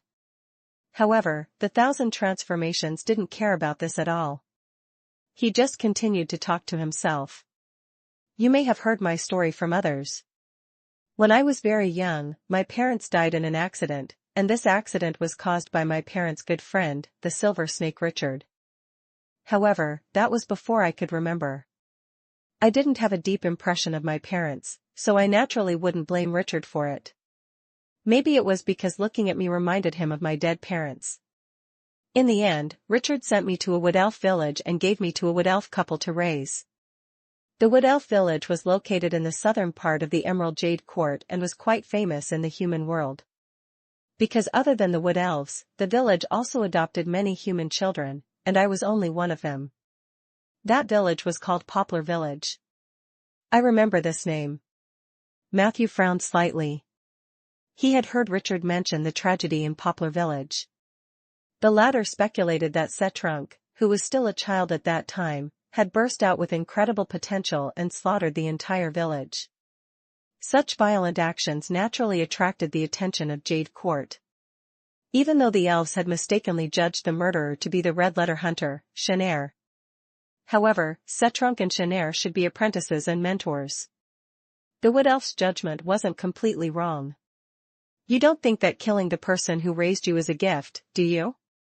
Matthew asked coldly. Setrunk calmly shook his head. No, of course, it's not a gift. That is revenge. Matthew was slightly stunned. Setrunk suddenly revealed a faint smile. Have you ever seen a Wood Elf? Have you dealt with them before? In your impression, are elves proud, holy, kind, and intelligent? But do you know why those long-lived species adopted short-lived human children like us? At this point, he paused, and his tone became excited. Poplar Village, one of the villages under the actual control of the Wood Elf Elder Council. They have been taking in human orphans for a long time and secretly brainwashing them into all kinds of slaves.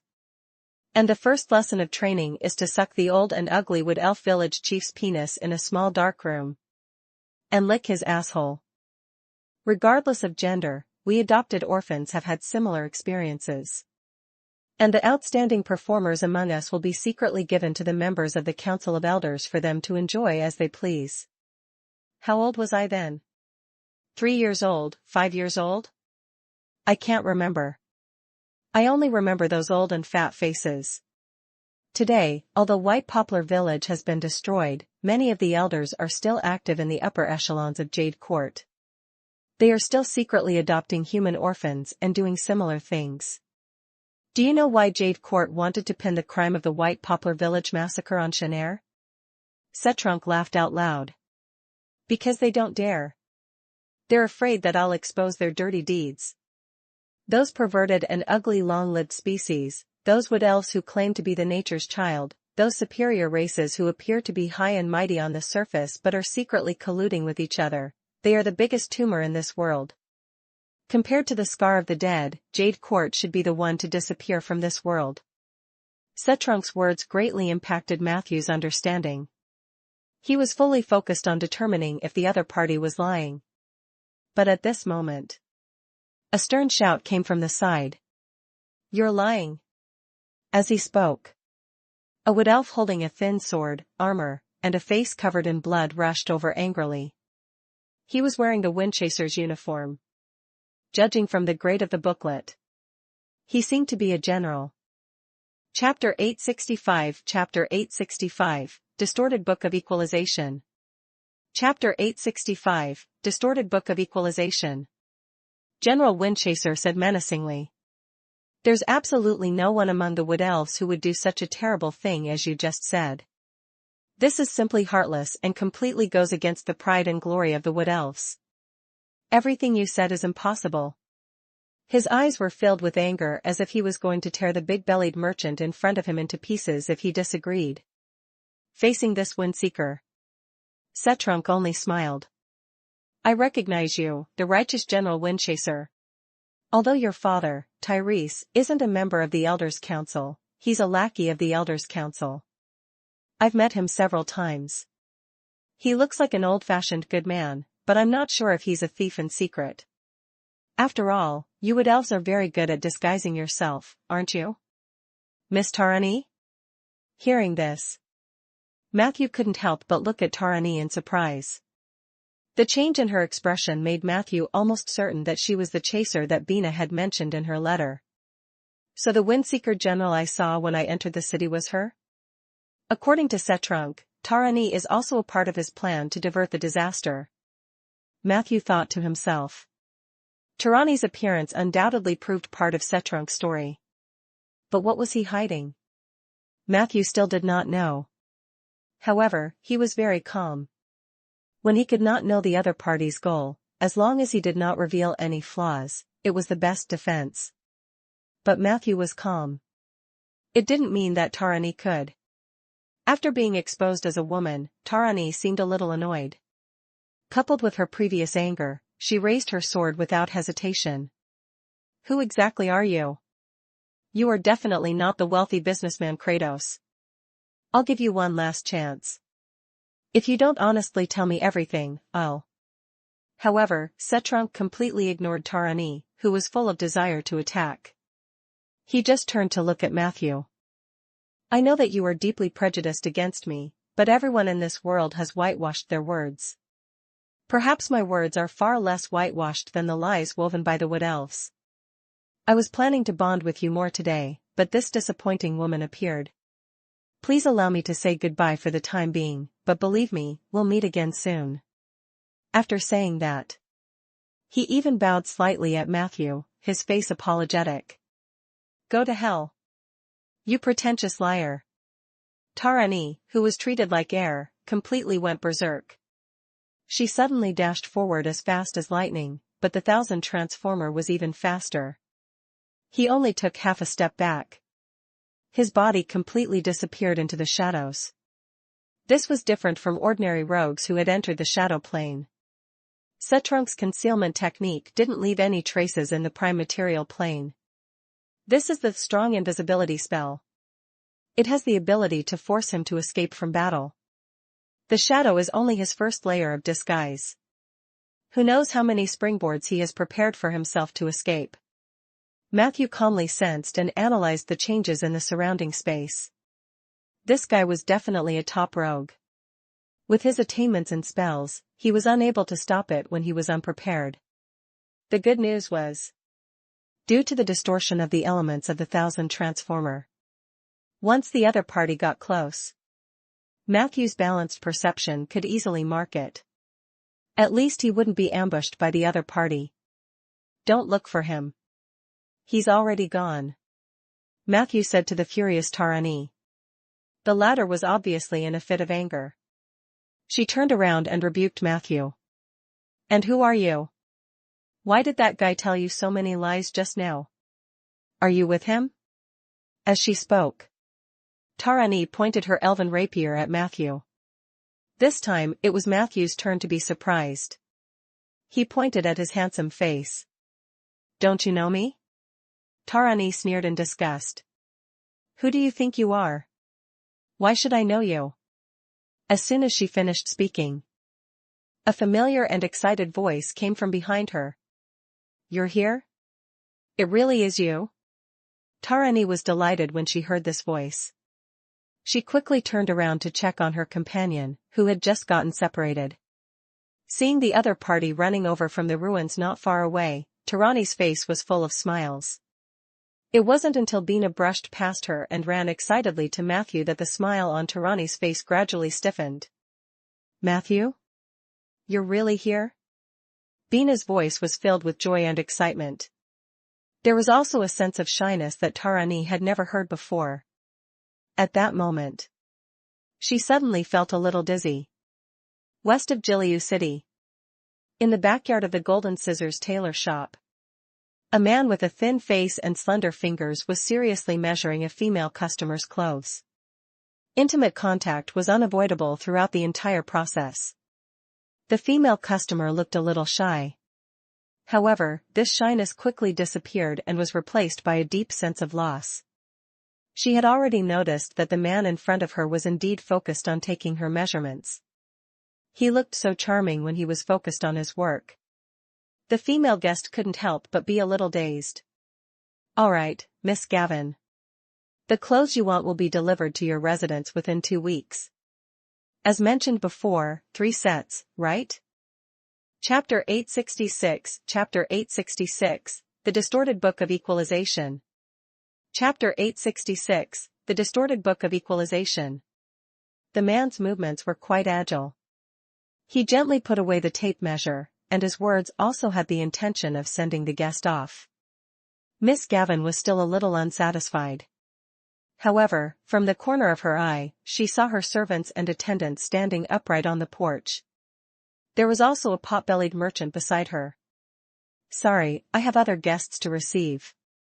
The man revealed an apologetic expression. Miss Gavin hurriedly nodded. Her heart was pounding as she quickly lowered her head and left the backyard. Until she left the tailor shop, she couldn't help but look back. However, what made her a little strange was that the owner of the tailor shop closed the door on his own initiative even though it was the afternoon when business was the best. That merchant must be a big client. Only then can he receive such thoughtful service from Mr. Farian. In 2 weeks, my grandfather will probably pass away. I should be able to get a large amount of inheritance by then. Mother once promised me that I can use this money freely. Can I hire Mr. Farian to be my personal tailor? But what reason should I use to convince my parents? The girl left with a worried expression. In the tailor shop, the man carefully tidied up the silken cloth that had just been unfolded. His fingers were fair and long, and no matter what he did, there was a unique rhythm that gave people a beautiful enjoyment. Setrunk looked at the man quietly. He did not speak. This was because he knew that the other party did not like to be disturbed when he was focused on his work. After a long time, the man finally sorted everything out. He raised his head and glanced at Setrunk. The mission failed? Setrunk shook his head. I can't say it's a failure. The man said bluntly. In my case, if you can't kill everyone present, it's a failure. Setrunk looked at the man quietly. Shanair, you are a little too extreme. Wait, let me get rid of this damn skin first. This perverted businessman doesn't fit my personality at all. I'm going crazy from his greasy experience. As they spoke, he began to tear his skin with his hands in frustration. The man named Shanair carefully handed over a bottle of oil. Setrunk grabbed some randomly and wiped it on his body. In a short while, the skin on his body was completely peeled off. Immediately after, his height and weight had also undergone subtle changes. From a pot-bellied merchant, he had turned into a young man with a tender face. You have no idea how disgusting this stupid gem merchant is. I was affected by his sissy personality. The more I think about it, the angrier I get. If it were me who was talking to that tree-planting mage just now, I would definitely cut that bastard into pieces. After shedding his skin, Setrunk seemed to have become a completely different person. His eyes were extremely fierce, like a wounded lone wolf. His tone was filled with irascible elements. Even just hearing him speak would make one feel annoyed. No, I have to go back to the scene now. I have to kill them all. The more he spoke, the more excited Setrunk became. He raised his knife and wanted to leave the tailor shop, but Shanair grabbed him. Calm down, little Set. You are a little too extreme. Shanair said gently. Setrunk glared angrily. Puff. Puff. Sen pulled out 2 bananas from nowhere and quickly peeled them. Then, he stuffed them into Setrunk's mouth. Listen to me, calm down. Do you want me to give you more bananas?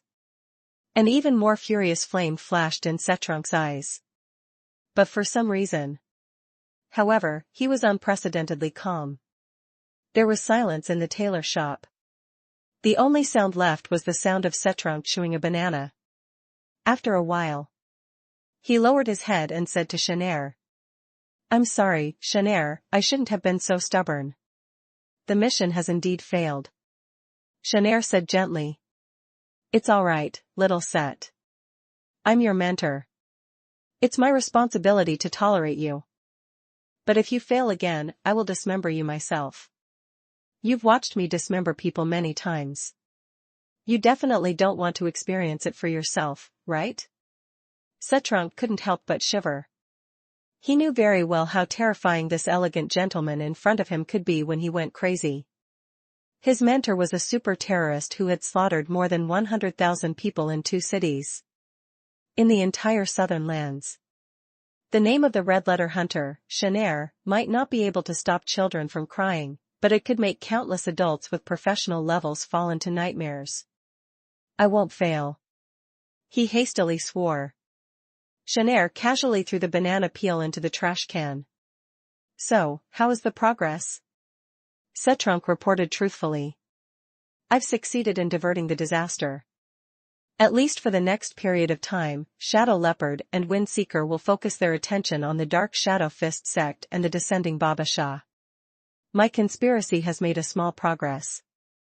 I'm only 1 step away from the final ritual, and I can try to step into the legendary realm. Shanair shook his head. I didn't ask that. I just want to know how far you and Matthew have progressed. Setrunk sighed and said. He's very cunning. Perhaps it's because I was too careless and exposed my identity in advance. In short, he didn't accept my gift and even snatched the Earth's crown from me. However, we had a rather friendly conversation. I wonder if this will help to distort the writing of the contract. Chapter 867, Chapter 867, Distorted Book of Equalization. Chapter 867, Distorted Book of Equalization. Shanair muttered. Let's try. You don't have much time left. If you can't write a contract, then change targets. Setrunk raised his head proudly. I can't change targets. I want to become the strongest legend. Shanair shrugged his shoulders and took out a book with a brass cover. He opened it to a certain page. Setrunk hurriedly cut his finger with a knife and dripped 3 drops of blood on it. On the brass book, 3 scenes suddenly appeared on the originally blank page. The first scene. It was the image of the traveling merchant Jeff giving Matthew the holy oak seeds. Setrunk wrote below. First meeting, gift. The dark red ink quickly seeped into the white paper. The red light flickered for a moment, but it still left a very obvious mark. Shanair nodded slightly. The second scene. It was the scene where Setrunk and Matthew met in front of the abyssal stone pillar. The former introduced to Matthew the little tricks to fight against the demon lord Blood Nightmare. Setrunk quickly wrote. Second meeting and gift of some pointers. This time, the red ink left a lighter mark on the book. The last scene. It was the scene when Setrunk and Matthew revealed the tragedy in Poplar Village. The former commented. Chat. Friendship. After writing. The word chat was barely discernible. But the word friendship evaporated from the paper. Seeing this, Setrunk shook his head repeatedly. He was a little annoyed. Not enough. My relationship with Matthew is not enough. Shanair said softly. I told you long ago that you should have turned into a woman to seduce him. Setrunk retorted. That guy might not like women. Shanair said firmly. There's nothing wrong with his sexual orientation. The reason why he doesn't have a woman by his side yet is that he hasn't met a suitable one yet. According to my observations, he should like strong, mature, and sexy female powerhouses. If you had followed my previous plan, you might already be pregnant with Matthew's child. In that case, you can write whatever you want in this book. Unfortunately, it's too late to say anything now. The time window is getting closer and closer, and the Book of Equalization's activation time is very limited. You have to try it forcefully. Setrunk gritted his teeth. He nervously picked up his pen and wrote in the blank space of the book.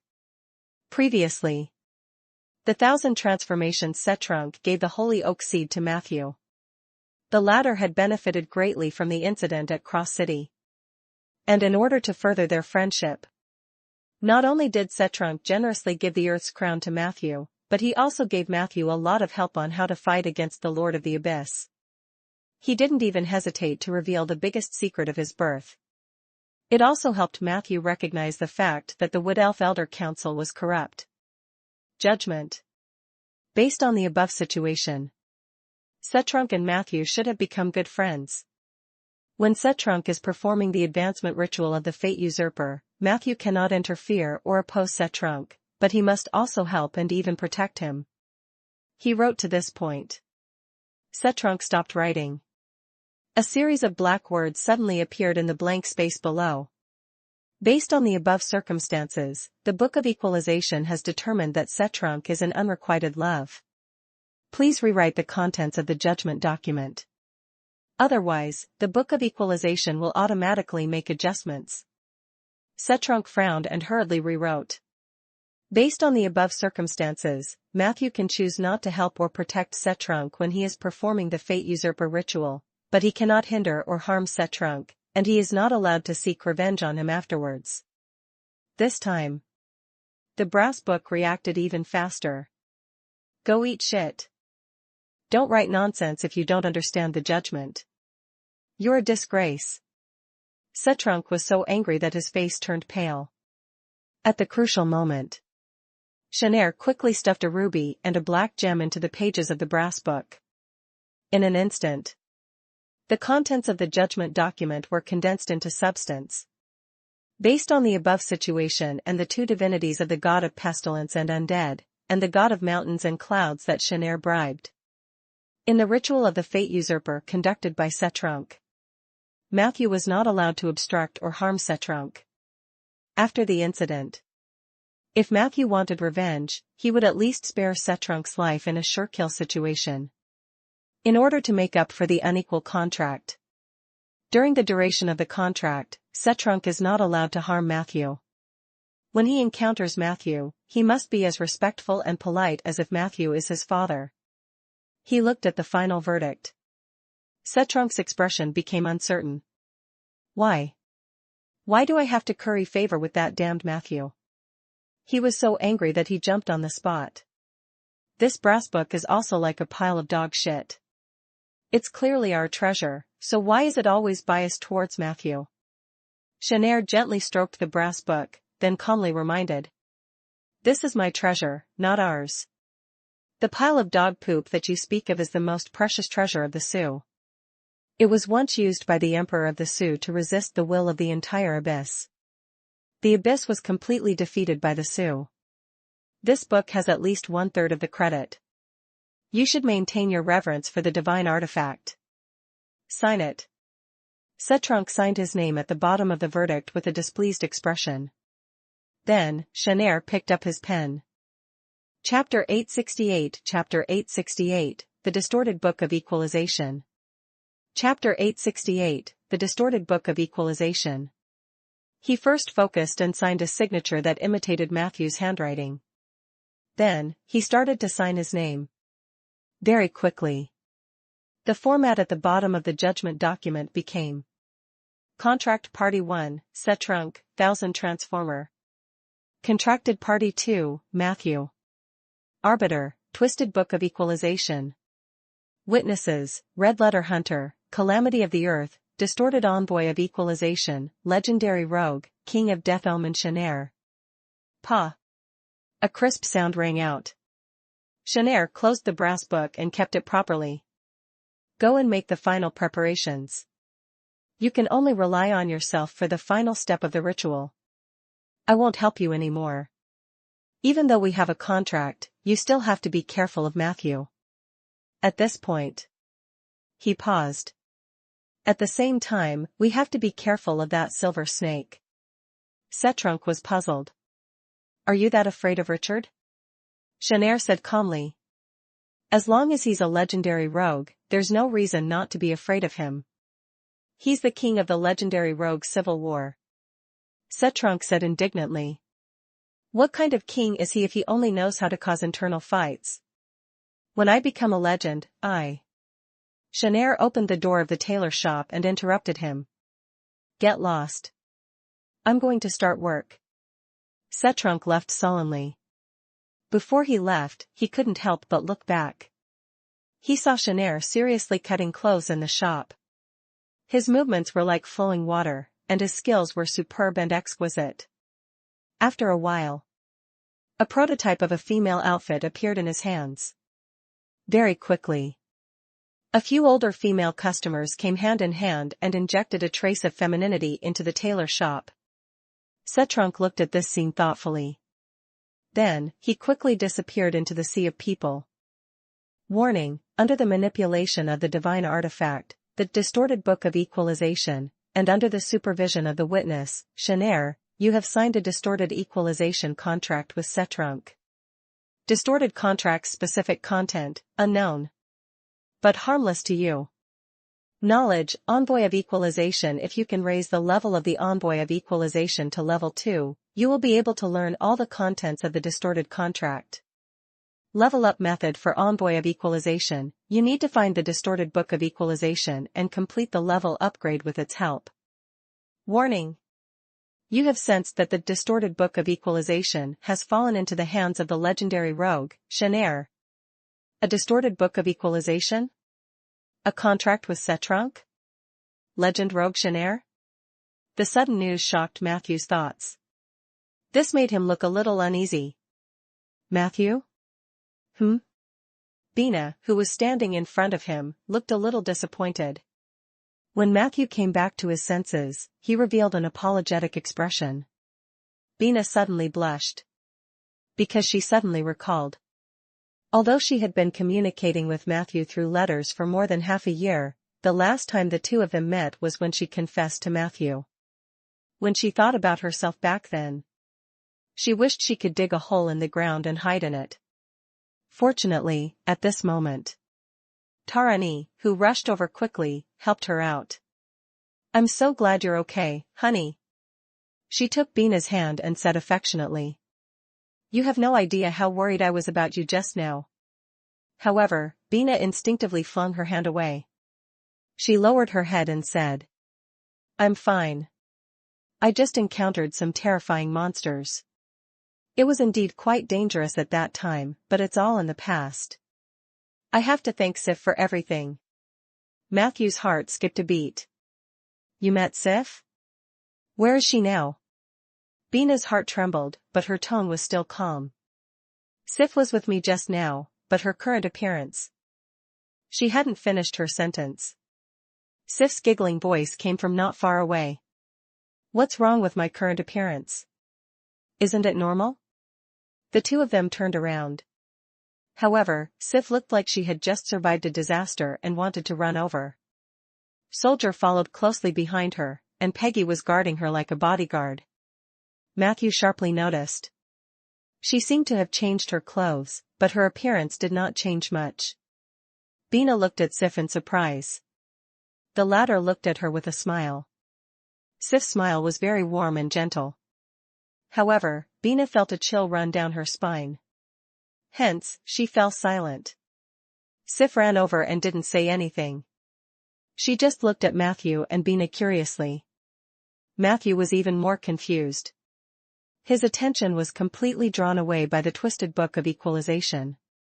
He didn't have the mood to guess the thoughts of these two little girls in front of him. Hence, the atmosphere quickly became even stranger. Among the four people present, only Tarani was confused.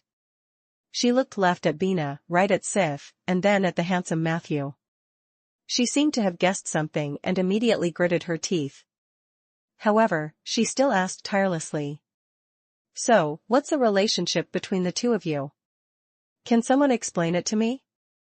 At this moment, Peggy leaned over and opened her huge arms to hug Matthew and the other two. They are all my harem. Be careful, wood elf. Don't try to poach them from me. Offending a Tauran will not end well. Tarani laughed in anger. Where did you come from? How can such a dirty undead be friends with these two lovely ladies? Who knew that in the next second? Sif immediately glared and said. Apologize to Peggy. Bina frowned as well. Tarani, you're a little too rude. I've met Lady Peggy once before. She's probably just joking with us. Matthew, who was still distracted by studying the twisted contract, finally came back to his senses. He looked at Tarani seriously. Can I take what you said just now as a provocation from the Windchasers to the registered mages of the Seventh Saint Alliance? Tarani, who was already in a bad mood because of Setrunk, was even more frustrated when she was being scolded by three people at the same time. She was about to say something. Suddenly, the wall next to the group of people collapsed with a rumble. Dust flew everywhere. A huge golem appeared beside them like a bulldozer. Hood's solemn voice came from the golem. I heard that someone wanted to provoke the alliance. Is that true, Matthew? Matthew glanced at the ashamed and furious Tarani. He said calmly. It can be a misunderstanding, but only if this Lady Tarani apologizes to Peggy. I heard that wood elves aren't as arrogant and rude as night elves, but your performance today has disappointed me. Could it be that what the Thousand Transformer said just now was true? Tarani's face turned red. She glanced at Hood and knew Matthew's identity. Then, without saying a word, she turned around and left. Matthew did not stop her. It was just as he said. The comprehensive qualities of the wood elves disappointed him. However, Tarani didn't go far. Soon, she stopped where she was. I'll represent her. Bina wanted to say something, but Tarani interrupted her. She turned around and said with a livid face. I'm willing to apologize to this Lady Peggy. I was indeed speaking carelessly just now. Since you have such high intelligence, you must not be an ordinary, dirty, undead creature. It's just that due to cultural differences and estrangement, I didn't understand your joke. I hope you can understand. Peggy waved her hand magnanimously. It's all right. It's a pity that you wood elves don't have the artistic talent to appreciate jokes, but don't be discouraged. When you die and become a skeleton, you might have a sense of humor like me. Tarani's eyelids twitched violently. She couldn't hold it in anymore. However, at this moment, a faint voice sounded in everyone's ears. Why is it so lively? Are all the sisters fighting over this handsome guy? Can I join in? An extremely dangerous aura quickly approached. At that moment, Matthew felt his mind explode. Warning, you have encountered Evil Queen Babash's vessel. Chapter 869, Chapter 869, Matthew is pregnant. Chapter 869, Matthew is pregnant. On the ruins of the manor. The atmosphere, which had gradually returned to normal, became strange and distorted again at that moment. After a short moment of dizziness, Matthew quickly took out the alarm clock and tentacles, using the power of divinity to resist the will appraisal from Evil Queen Babasha. In an instant, a bright yellow light quickly spread out. The yellow light covered everyone present, and those who were enveloped by it could feel a sense of peace. Matthew looked back and heaved a sigh of relief. Hood reacted quickly. The moment the evil Empress vessel approached, he quickly opened up his defensive domain, which could provide a huge boost to everyone's will appraisal. Matthew also ordered the Dark Priest to cast a few defensive spells on everyone. Although he still did not know how powerful the vessel of Babasha was, there was nothing wrong with being careful. The group of people looked around vigilantly. The evil Empress's voice seemed to have come from all directions, but it also seemed to have resonated directly in everyone's hearts. This made it difficult to determine her location. With the appearance of Babasha, a faint white fog once again pervaded the ruins. This white fog had the effect of blocking perception. The threat level was not inferior to the previous blood mist. Matthew closed his eyes. Equalized perception. In the next second, he keenly noticed that a blank corner had appeared in the elemental field around him. And in that direction, it was behind him. Whoosh! Matthew jumped forward and barely dodged a black shadow that flashed past behind him. When he looked back in shock, he saw an especially terrifying monster. The basic appearance of the foreign object was still that of an adult human woman, but she was not wearing any clothes. The expression on her fair face was particularly dull, and her eyes were extremely empty. The most terrifying thing was, there was a circle of white and smooth meatballs on her chest, armpits, and back. The tips of these meatballs had protruding tumors. When the monster was moving, these tumors kept shaking. From time to time, black juice would drip down from it. There was even a faint milky fragrance in the air. It gave off an extremely strong sense of contrast. He, as expected of a young man, your reaction is really fast. The monster let out a low, raving sound. Matthew blinked hard. In the few seconds that he met the monster, an explosive roar rang out in the depths of his brain. It was obvious. This was Evil Queen Babash's intimidation domain. This is the evil Empress vessel. No, she has already lost control of this vessel. The experienced had revealed the essence of the monster in one sentence. He shouted. Matthew, run. It won't be long before this container collapses on its own. Don't be dragged down by her.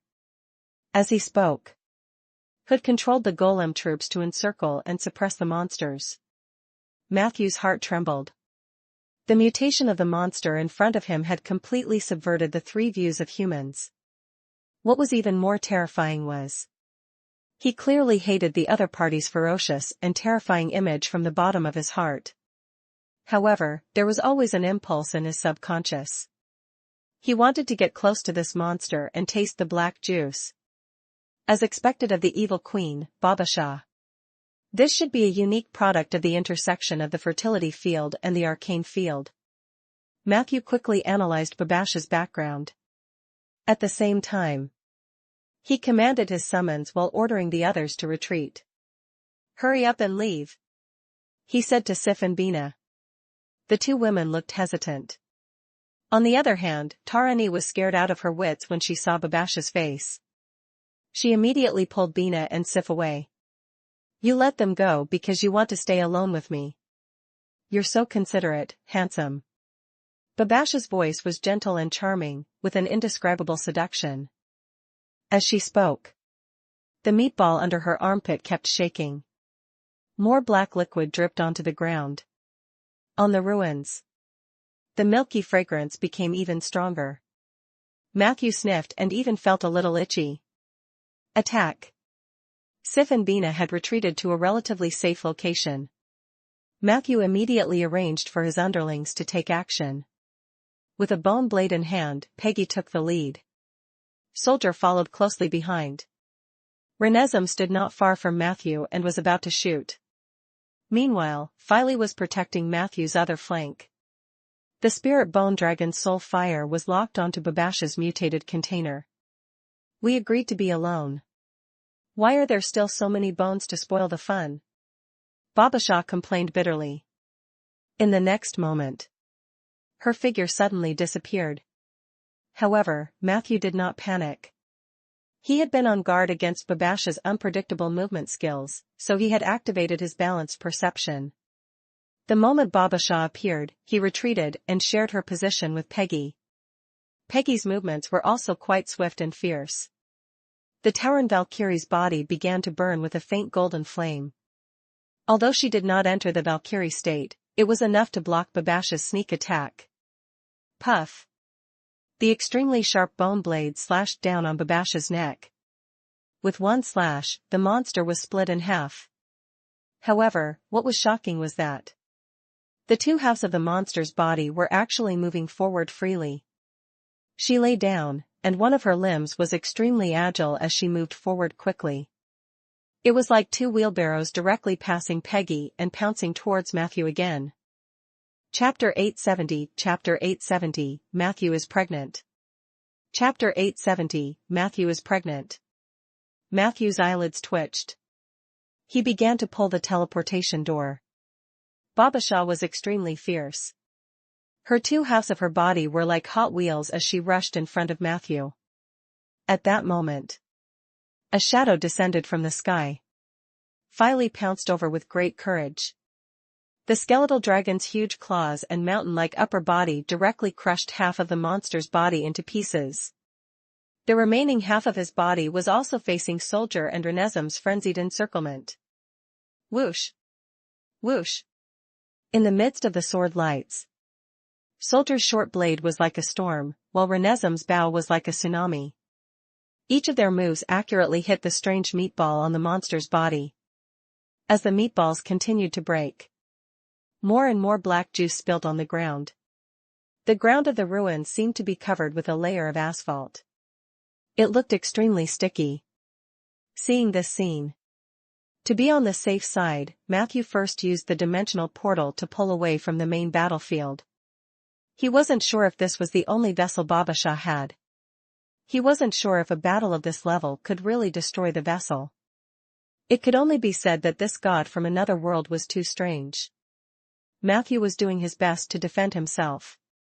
In the next second, Matthew walked out of the portal. At this moment, Soldier had already chopped the remaining monsters into meat paste. It looked like Babasha couldn't be any more dead.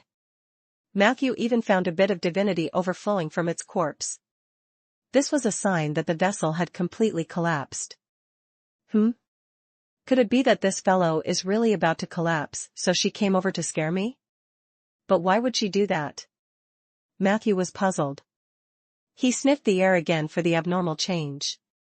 The milk fragrance has become stronger. Just smelling it gives me a sweet feeling. Matthew slowly approached the pieces of Babasha's body. At this moment, the others could not help but come over. Evil Empress Babasha, is this all you have? Tarani looked like she couldn't believe it. Filey suddenly moved his huge head to her side, his soul fire filled with warning. Sif said with an optimistic face. Is there a possibility that Matthew is too powerful? A hint of admiration flashed in Bina's eyes. But Matthew shook his head. He sniffed again and could not help but ask. Did you guys feel that the milky fragrance just now became even stronger? As soon as he said that, everyone was surprised. Milk fragrance? What do you mean? Sif said seriously. Bina nodded. I didn't smell anything special. Peggy shrugged. Why are you looking at me? I'm dead. I can't smell anything. Tarani took a deep breath. I really didn't smell anything. Hey, could it be that this monster's special appearance made you have a strange association? Bina and Sif were both stunned. Then, they looked at Matthew carefully. However, Matthew's expression was very ugly. The warning bells in the depths of his heart rang out one after another. However, he was unable to resist the rich milk fragrance that lingered in his nose for a long time. I need to shut down my breathing. Even though Matthew had reacted correctly the moment he realized that something was wrong, it seemed to be a little too late. Under everyone's confused gazes, Matthew's lower abdomen suddenly bulged at a speed visible to the naked eye. Immediately after, his stomach was bulging. There were even traces of punches and kicks on the surface of his stomach. Oh my God! What's this? Everyone was shocked by the scene in front of him. At the same time, Babasha's voice rang out.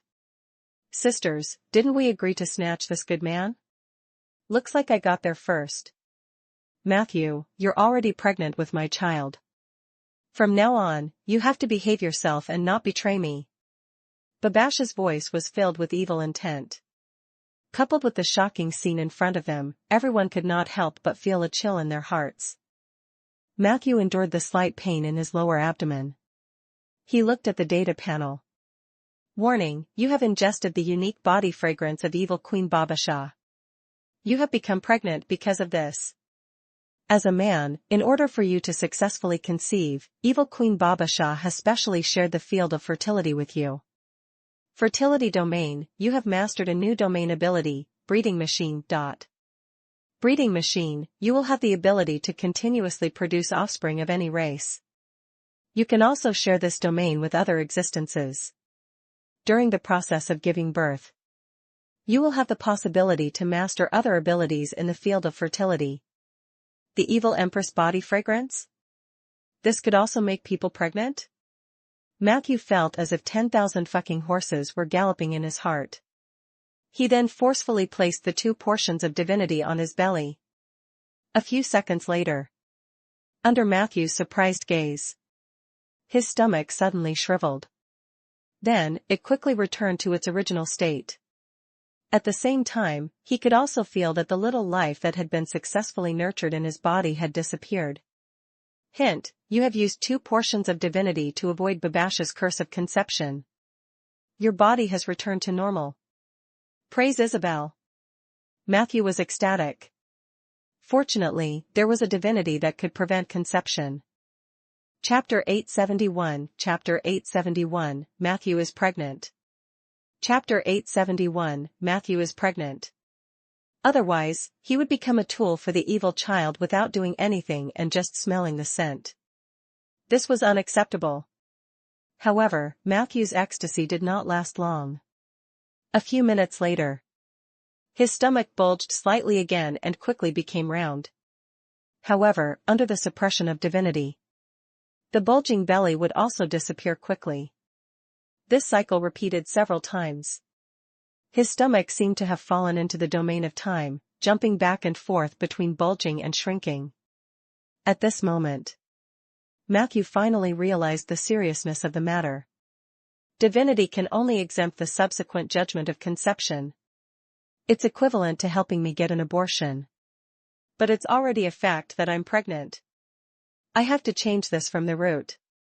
Only then will I have a chance to get rid of Babasha's influence on me. At this moment, Hood leaned over.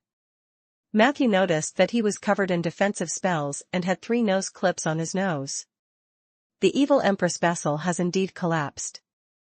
This should be because she was forced to descend early, causing the sacrifices and vessels that were prepared in advance to distort. But your body has also been tainted by her, Hood said in a muffled voice. Unless you can find someone who has the authority or clergy in the field of earth and reproduction to remove the evil Empress's domain for you, it will be difficult for you to get rid of her influence. Fortunately, you still have divinity. You don't have to worry about having children in the short term. Earth and fertility domain? At this moment, Matthew also calmed down. He remembered that the Earth's crown contained the authority of the Earth, and he had also obtained the recognition of the Earth to a certain extent. It didn't seem to be very difficult to properly grasp the authority of the Earth. However, the problem was, how long could these two divinities suppress the state of conception? No one could tell Matthew the answer. He gritted his teeth, and several plans flashed through his mind, but he quickly rejected them. A moment later, taking advantage of the success of the divine immunity, Matthew pressed his right hand on his abdomen. Negative energy. Warning, do you wish to carry out negative energy modification on a specific area? Negative energy transformation. In an instant, a large amount of negative energy was injected into Matthew's stomach. He felt his waist and back stiffen. A few minutes later, Matthew's waist became as hard as iron. It looked like a zombie. This should be able to temporarily suppress it, right? Just as Matthew was thinking about this, his lower abdomen, which was as hard as a cement pillar, strangely bulged up again. Then, it became round again. Matthew's eyes widened. A corpse could get pregnant? Wasn't the evil Empress domain too heaven-defying? He. Stop struggling, handsome boy. You are destined to give birth to an heir for me. I look forward to the crystallization of our lives. After saying this, Babash's aura completely disappeared from this space. Matthew could only stick the two pieces of divinity to his hard belly with a dark face. Fortunately, this time, he was still able to avoid it. Matthew's stomach quickly collapsed. At the same time, he could feel it. Negative energy modification was not useless. This thing at least slowed down the frequency of his belly bulging a little. This bought Matthew a crucial amount of time. Leave this to me. I'll give you a full report. I'll give you an explanation for what happened here. Hood said seriously. Matthew nodded lightly. He quickly came to the two girls' side and explained. I've encountered a problem. I might have to leave first. The temporary crisis in Jiliu City should be over, but it's best not to stay here for too long. He said the second sentence specifically to Bina. Bina quickly said. You should go quickly. I also need to return to Jade Court immediately. About your body, can you write to me about the subsequent changes? I mean, wait until you're cured. Otherwise, I'll be worried. Matthew nodded. Then, he opened a portal to Rolling Stone Town in front of them. Sif waved at Bina. Under the latter's complicated gaze, she and Matthew walked into the portal hand in hand. In the next moment, the two of them returned to a small alley in Rolling Stone Town. Not far away was the Lord's Manor. Matthew said apologetically. I'm sorry. I originally promised to go shopping with you today, but I couldn't do it because of an accident. Sif shook her head. No, I should be the one apologizing. She suddenly took a step forward, her body almost touching Matthew's. Matthew looked at her in surprise. Her bright red lips opened as if she wanted to say something. But at this moment, Sif was suddenly forced to take half a step back. The two of them looked down. She was pushed away by Matthew's bulging belly. What did you want to say just now? Why do you want to apologize? Matthew came back to his senses and asked. Sif shook her head. No, it's nothing. Today's experience suddenly made me understand what you said earlier. Always encountering some unexpected things, always facing the most severe and terrifying challenges in this world. This is the job of mages, right? Such a terrifying thing, but it's just a daily routine for you. No wonder you said that you need to focus all your attention. Matthew smiled. I don't get pregnant every day. Chapter 872 Chapter 872, Matthew is pregnant. Chapter 872, Matthew is pregnant. Sif burst out laughing. Then, she bit her lips and said, with a twinkle in her eyes. Anyway, thank you for taking the time to accompany me today. Matthew asked worriedly. So you're not going to the northernmost floating city? He had not forgotten that his mission today was to persuade his daughter, who had suddenly awakened her rebellious genes, on behalf of Rhaegar. Sif placed her hands behind her back and looked embarrassed. I still have to go. Matthew was a little surprised. Is it because I didn't fulfill my promise? Sif quickly shook her head. She couldn't help but tiptoe. To be honest, even if you spend the entire afternoon shopping with me in Jiliu City, even if you fulfill your promise perfectly, I'll still go to Floating City. Matthew looked puzzled. Sif suddenly said willfully. What's wrong? Are you surprised? I sometimes lie. Matthew was slightly stunned, then he laughed and shook his head. Forget it. Rhaegar's child was his own headache. He had a headache with his own child now. Do you want me to help you? The child in your stomach. Sif pointed at Matthew's belly and said. Why don't we try opening its stomach and digging it out? Maybe this will be better? I often cut open people's stomachs in my dreams. Of course, I'm not delivering them. As she spoke, she actually stretched out her 10 fingers, and each of her fingertips grew bright red fingernails. Let's go back. I have to seek help from a legendary mage. Matthew smiled and rejected her bold proposal. Sif lowered her head in disappointment. Then quickly go find those big shots for treatment. But actually, I really feel that I can help you. There's an indescribable but very powerful force in my body. Matthew? When the uneasy girl raised her head, Matthew was long gone. A look of hope appeared on her face. But very quickly, she sighed again. Sif sighed as she walked towards the liege's residence. Coincidentally, at this moment, Rhaegar walked out from inside. He saw Sif. His eyes lit up. I heard that you skipped class. And it was with Matthew? Sif nodded absent-mindedly. Yes.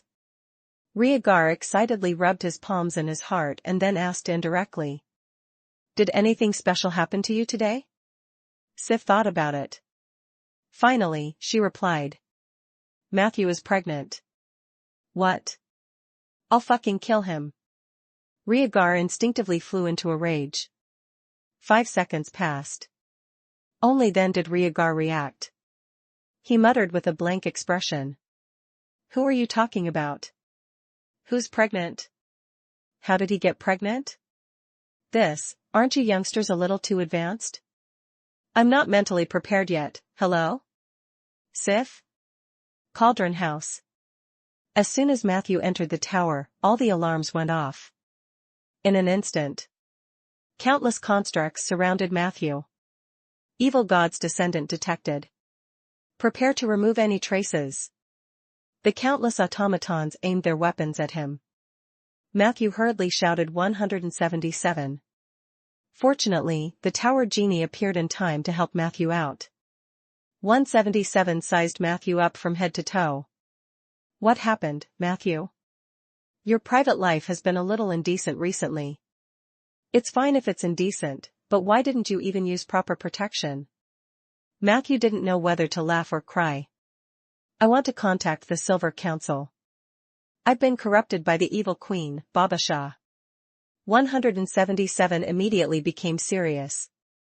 I'll contact them for you. Very quickly. A female goblin wearing gold-rimmed glasses and a black suit appeared in front of Matthew. According to 177. This was the person in charge of the Silver Council's residence in the Cauldron House. She glanced at Matthew's bulging belly and pushed up her glasses. I'm afraid that the problem you encountered is something that even ordinary legendary mages can't solve. Apart from the 7 saints, there are only a few people who can help you. But the current situation is that Lady Isabel is not willing to meet anyone recently. She has locked herself in the dungeon of the floating city, and her mental state is worrying. You are her student, so you should have tried to contact her, right? Matthew nodded. The first thing he did after the incident was to ask Isabel for help through the messaging crystal she gave him. However, there was no response. The goblin sighed. If you can't even contact her, we can't do anything about it. Among the other lords, Mr. Edmund, Ms. Soria, Mr. Link, and Mr. Ronan are still dealing with the aftermath of the meteorite incident in the astral realm. They can't help you. Chen is fighting 3 new sea monsters in Endless Ocean. The 3 sea monsters have the support of the Heavenly Palace. I don't think he will have time in the short term. Besides, Chen's ability is not suitable for dealing with your current situation. Mr. Roderick is free in theory. Besides the field of prophecy, he is good at making magic, props, and potions. There are many abortion drugs in his factory. Why don't you try them first? Matthew frowned. His relationship with Roderick was shallow. To visit him at this time, not to mention his attitude, just the word abortion medicine made Matthew feel uncomfortable. He was contaminated, not really pregnant. Are there no other mages in the Alliance who are good at solving this phenomenon? Haven't there been similar cases before? Matthew asked unwillingly. The goblin shook his head. It's common for male mages to get pregnant. After all, the Alliance doesn't prohibit all kinds of fancy games in private. But this is indeed the first time because your situation involves the evil queen, Baba Shah. After all, for a god, this kind of thing is a thankless task. In order to let you suffer such a degree of corruption, she might have to pay 3 or even 4 parts of her divinity, as well as many other prices. This is completely unimaginable. No matter what, I'll make an appointment with Lord Roderick for you first. The attitude of the Earth Goblin was still relatively correct. She was about to help Matthew operate it. But at this moment, a spatial rift appeared beside the 2 of them. Immediately after, a figure rushed out from the crack. Lord Soria. Matthew looked at the figure in surprise. The goblin also revealed a gratified expression. Your Excellency is saved. Miss Soria is the one with the deepest attainments in human body research. However, the first thing Soria said to Matthew was, pack up. Follow me to purgatory. Matthew was stunned. He hurriedly asked, what happened? Soria's face was unprecedentedly gloomy. She whispered, Margaret is dead. Matthew's body trembled. In the next second. Finally, there was a special message on the data panel. World event, private channel, your friend Margaret has died. Details, after Margaret killed 3 legends in purgatory, she was finally attacked by 4 legendary creatures and a devil lord on the 24th floor of purgatory. At the final moment, Margaret successfully advanced to legend and killed 3 of the legendary creatures, but she also bled from exhaustion. What was that? Was Margaret really dead? Before he could digest this shocking and heartbreaking news, Matthew heard Soria hurriedly urge him. Hurry up. Get ready to collect Margaret's corpse. If you help me with this, I'll... Why are you pregnant? And it's Babash's child? What a stinky smell. However, the divinity of this embryo is quite abundant. In the beginning, Soria was still frowning. However, as she spoke, she suddenly brightened. She stared excitedly at the dumbfounded Matthew. Wait a minute, are you willing to be Margaret's mother? Father is fine too. I can give you a sum of money on behalf of Margaret. It's a very large sum of money. Chapter 873, Chapter 873, The Limits of Mortals. Chapter 873, The Limits of Mortals. Facing Soria, who had said such shocking words, Matthew was silent for a long time before he slowly shook his head. I'm sorry. I don't want to. Even though it was Margaret, Matthew still found it hard to accept. It wasn't that he was against procreating. After all, Matthew had lived in the Ander continent for many years. Under the impact of all kinds of shocking phenomena, he was already used to many things. Under the subtle influence, he had a stronger adaptability to the relevant elements. Mages, after all, were known for some unorthodox stuff. But what made him reject this was the intense damage that the process of giving birth would cause to his body. This was not just physical damage. It's the loss of a large number of elements. Matthew cherished his body very much. Because he knew very well. Even if one could reconstruct their body after entering the legendary realm, better physical fitness meant that they could obtain a higher increase in the legendary realm. Everything he was doing now was accumulating for his advancement to legend.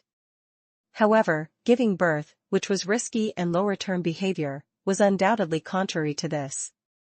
He couldn't stand the slightest damage to his body. Soria's meaning was obvious. She hoped that Matthew would be able to give birth to the embryo through his body.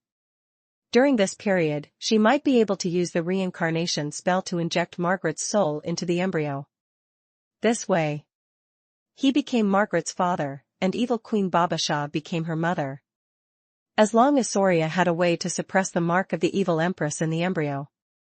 Then, after reincarnation, Margaret would be born as a demigod, and she would have unlimited possibilities for growth. This was naturally the best way to deal with Margaret, who had accidentally fallen. But that was not the case for Matthew. At the very least, the plan proposed by Soria was not in Matthew's own interest at all. She saw Matthew's determined gaze. Soria gradually restrained her emotions and nodded slightly. You're right. This is too unfair to you. It's just that this embryo is a little too unfortunate. Matthew's heart skipped a beat. He hurriedly asked. Is there any way to take out the embryo without substance separation? Soria pondered for a while and shook his head. This isn't a simple curse or corruption but a blessing from a domain ability. Although we can use other methods to offset this blessing, your body is already connected to this domain. From an outsider's point of view, it's difficult for us to use non-violent means to get rid of this embryo for you without causing great harm to your body. Soria explained. Other than a normal delivery, I've thought of 3 strategies. The first was to kill evil Queen Babasha. The domain blessing on your body comes from the domain radiation of this otherworldly god. As long as she died, this problem was naturally solved. The second method is to transform yourself into a complete undead creature. Through the complete transformation of negative energy, you can completely overthrow the blessings of the fertility domain. As for the third method, it was to forcefully abort the embryo. I said it before. This embryo comes from the domain ability that you have been blessed by the evil empress. So I'm not sure if it will assume another form after we destroy it. Moreover, abortion is very harmful to the body. It's even more harmful than normal childbirth. Soria's words made Matthew frown. He had thought that he had been corrupted or cursed by the evil empress. He didn't expect it to be a blessing. Can't I give up or reject the domain of fertility and related abilities? Matthew asked in confusion. There's another question. If this blessing is continuous, is it anchored to my body or my soul? Soria muttered.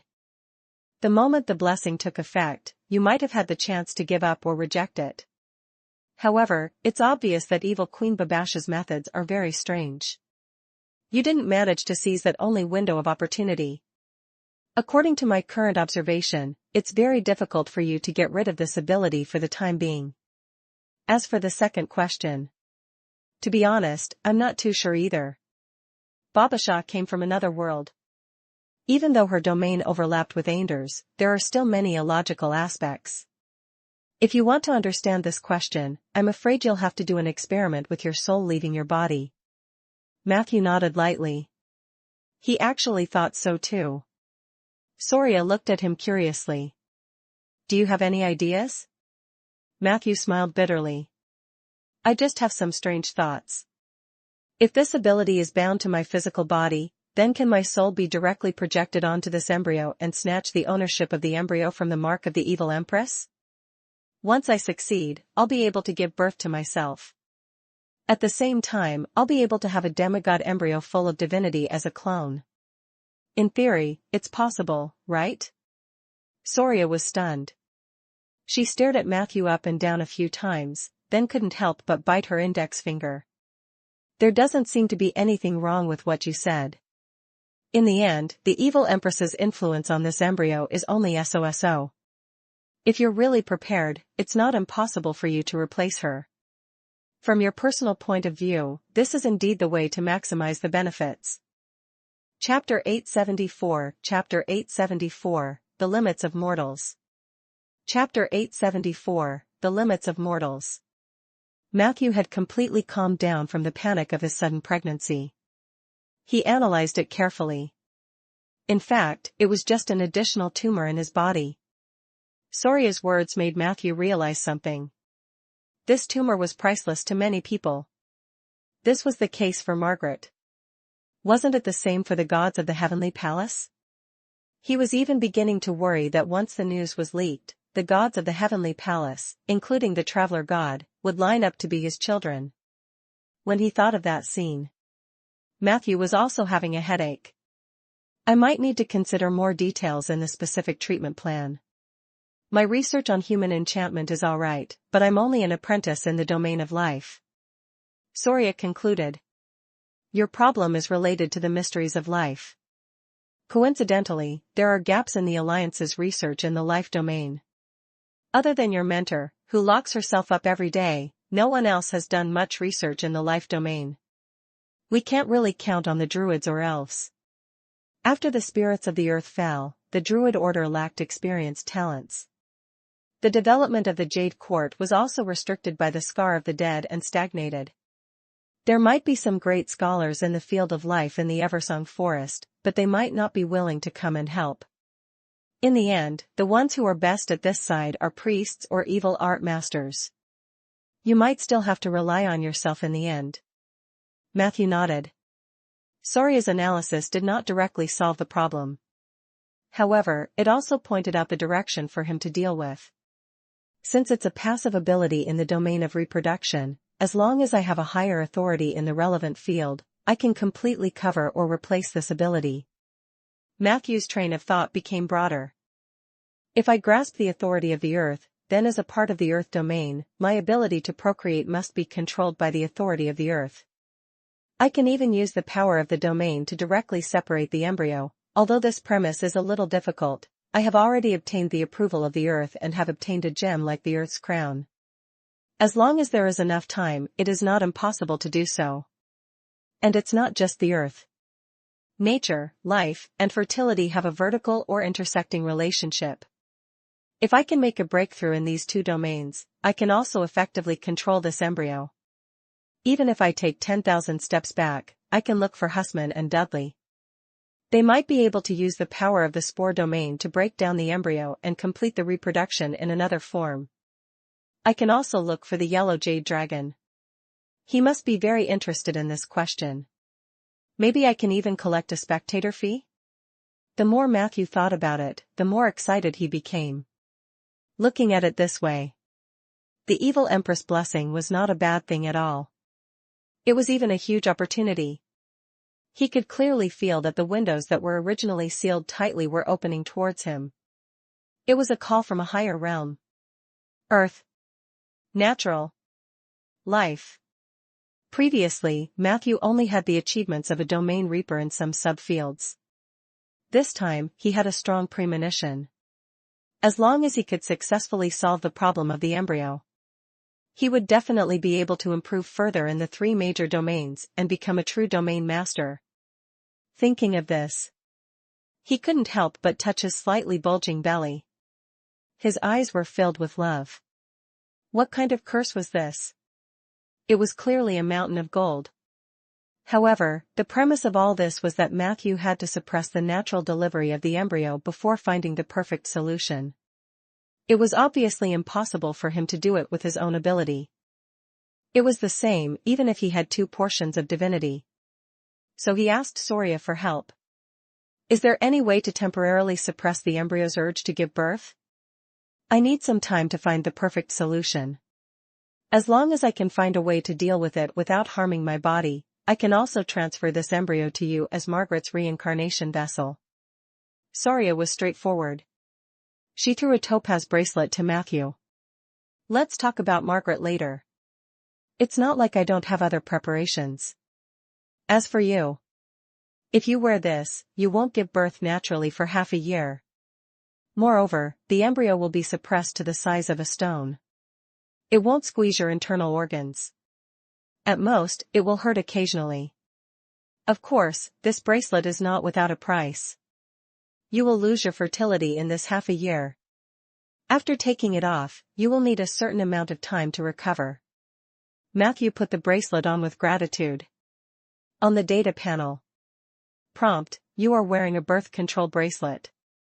Your affinity with nature has decreased slightly.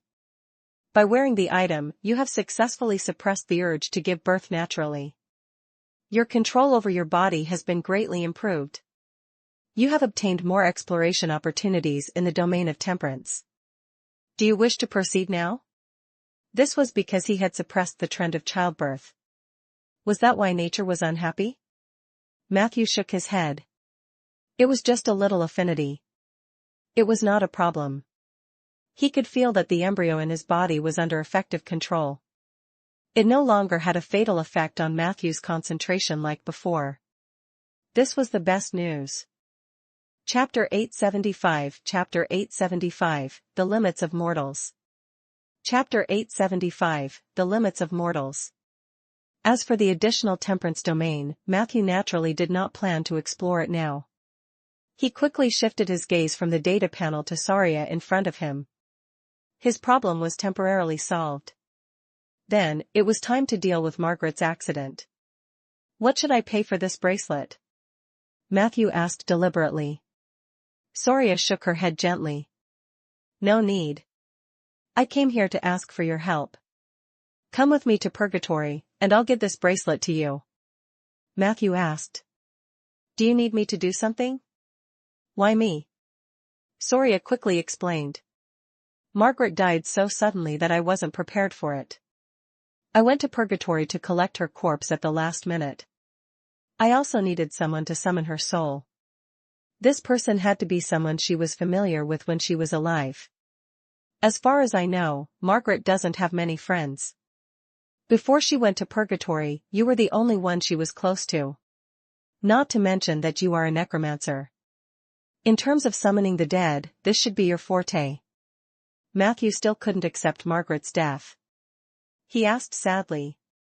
So Margaret really died at the hands of the demons? Soria's face revealed a rare trace of pain. However, she didn't seem to want to say more. She only nodded lightly. Yes. She's a little greedy. She should have advanced to legend a long time ago. It's just that she wants to pursue the limit. Enough. Prepare the spell for the guardian god's soul. Just follow the normal necromancy summoning ritual for the first half. As she spoke, she handed a bright yellow scroll to Matthew. Matthew opened it and looked at it. The spell was not complicated. He was indeed quite talented in the domain of undead. According to the description on the scroll, he only needed to summon Margaret's Patronus. However, such a simple action. Why didn't Saria do it herself? He voiced his doubts. Saria said casually. I have my own things to do. After we reach Inferno Hell, I will clear out a space for you. Summon Margaret's soul there and try to put it into this bottle. After that, you can return to the prime material plane and wait for my follow-up news. As she spoke, she threw a blue ceramic bottle to Matthew. Matthew shook the bottle. It seemed to be filled with water. It was quite heavy in his hand. Are you ready? Saria asked. Matthew nodded. The former waved her right hand, and an arched portal instantly took shape. A scorching aura gushed out from the door, and the smell of volcanic sulfur made everyone present narrow their eyes. Saria stepped in first. Matthew followed closely behind. Hint, you have arrived at Purgatory's 24th level, Seamless Island. Seamless Island, Purgatory knowledge. This place belongs to Morgan's Purgatory of the 9-tier Purgatory. It is ruled by the legendary Devil Morgan, one of the lords of the 9 Purgatories. The latter rules the 21st to 67th floors of the Purgatory. A large number of demons that resembled black goats lived on the island. Their lord was the shepherd, Consonia, legend lord mutant demon. The 9-tier purgatory did not mean that there were only 9 tiers of purgatory. In fact, a highly efficient folded plane like the abyss or purgatory had almost infinite branch planes. These branch planes were independent of each other and theoretically did not belong to the same region, so there was no difference between them. It was only for the convenience of statistics and reference. The common method was to organize these branch planes according to the order of discovery. The layers were independent of each other. However, the area where each level was located was roughly divided. Until today, purgatory was still roughly divided into 9 dimensions. Each of these 9 dimensions was ruled by a powerful devil. However, some of them had already been unified, while some of them were still fighting internally. According to purgatory's tradition, the name of the most powerful ruler was the name of purgatory. Therefore, the 24th floor of the purgatory was a branch plane of Morgan's purgatory.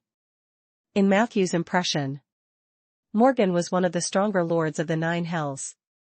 Morgan's purgatory had already achieved a high degree of unity, and all the devils had to listen to Morgan's commands. Logically speaking, Margaret shouldn't have come to this floor. She should head to the more chaotic purgatory planes. It was likely that the cause of her death was related to this.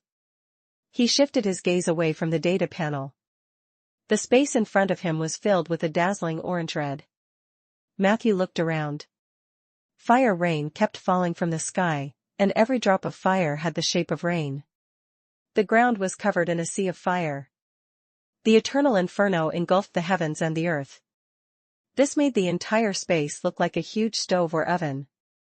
If not for the protective spells that Soria had cast, Matthew wondered if he had already vanished into thin air.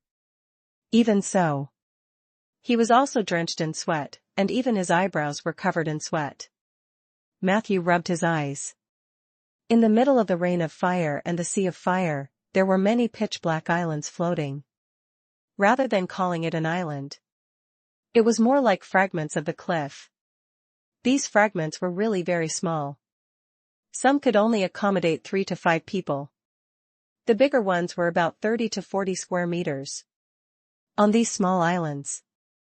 Chapter 876, Chapter 876, The Limits of Mortals. Chapter 876, The Limits of Mortals. One could vaguely see the shadows jumping around. They were demons that looked like black mountain goats.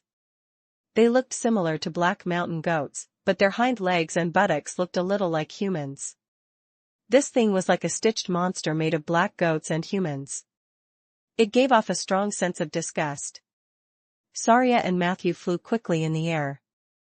They flew past the countless fragmented floating islands. Every time they passed by, the black mountain goats on the floating island would die silently. Matthew couldn't even see what spell Soria was using. A moment later, they arrived at a relatively large island. On the island was a magnificent palace. Countless black goats and little devils gathered outside the palace. Soria landed in front of the palace. All the devils couldn't help but retreat. Some devils were pushed to the edge of the island and accidentally fell down. In the end, they fell into the sea of fire and were burned alive. Consonia. Soria's voice was filled with suppressed anger. Bang! The palace door suddenly opened. Even more demons were pushed to the bottom of the island. However, Soria turned a blind eye to everything around her. She strode into the palace. Matthew hurriedly followed. There was another space inside the palace. The moment the two of them entered, they saw an extremely vast square. Strange stone pillars stood on the square. Matthew took a quick look. Each stone pillar had the totem of Devil Lord Morgan carved on it. A strong smell of blood permeated the air between the stone pillars. In the next second, Matthew saw an unforgettable scene. In the middle of the square, a huge black goat was gnawing at the corpses of different shapes. Beside her was a trembling lackey. But Matthew noticed it in an instant. That so-called lackey was also a legendary demon. However, under the terrifying pressure of the black goat, this legendary devil seemed insignificant. She's eating the corpses of legendary devils. It should be the 3 legendary devils that Margaret just killed. Matthew's heart turned cold. He resisted the discomfort and tried to find traces of Margaret in the endless flesh and blood.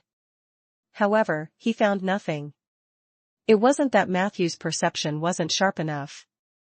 It was because the pile of meat in front of the black goat was too complicated and chaotic.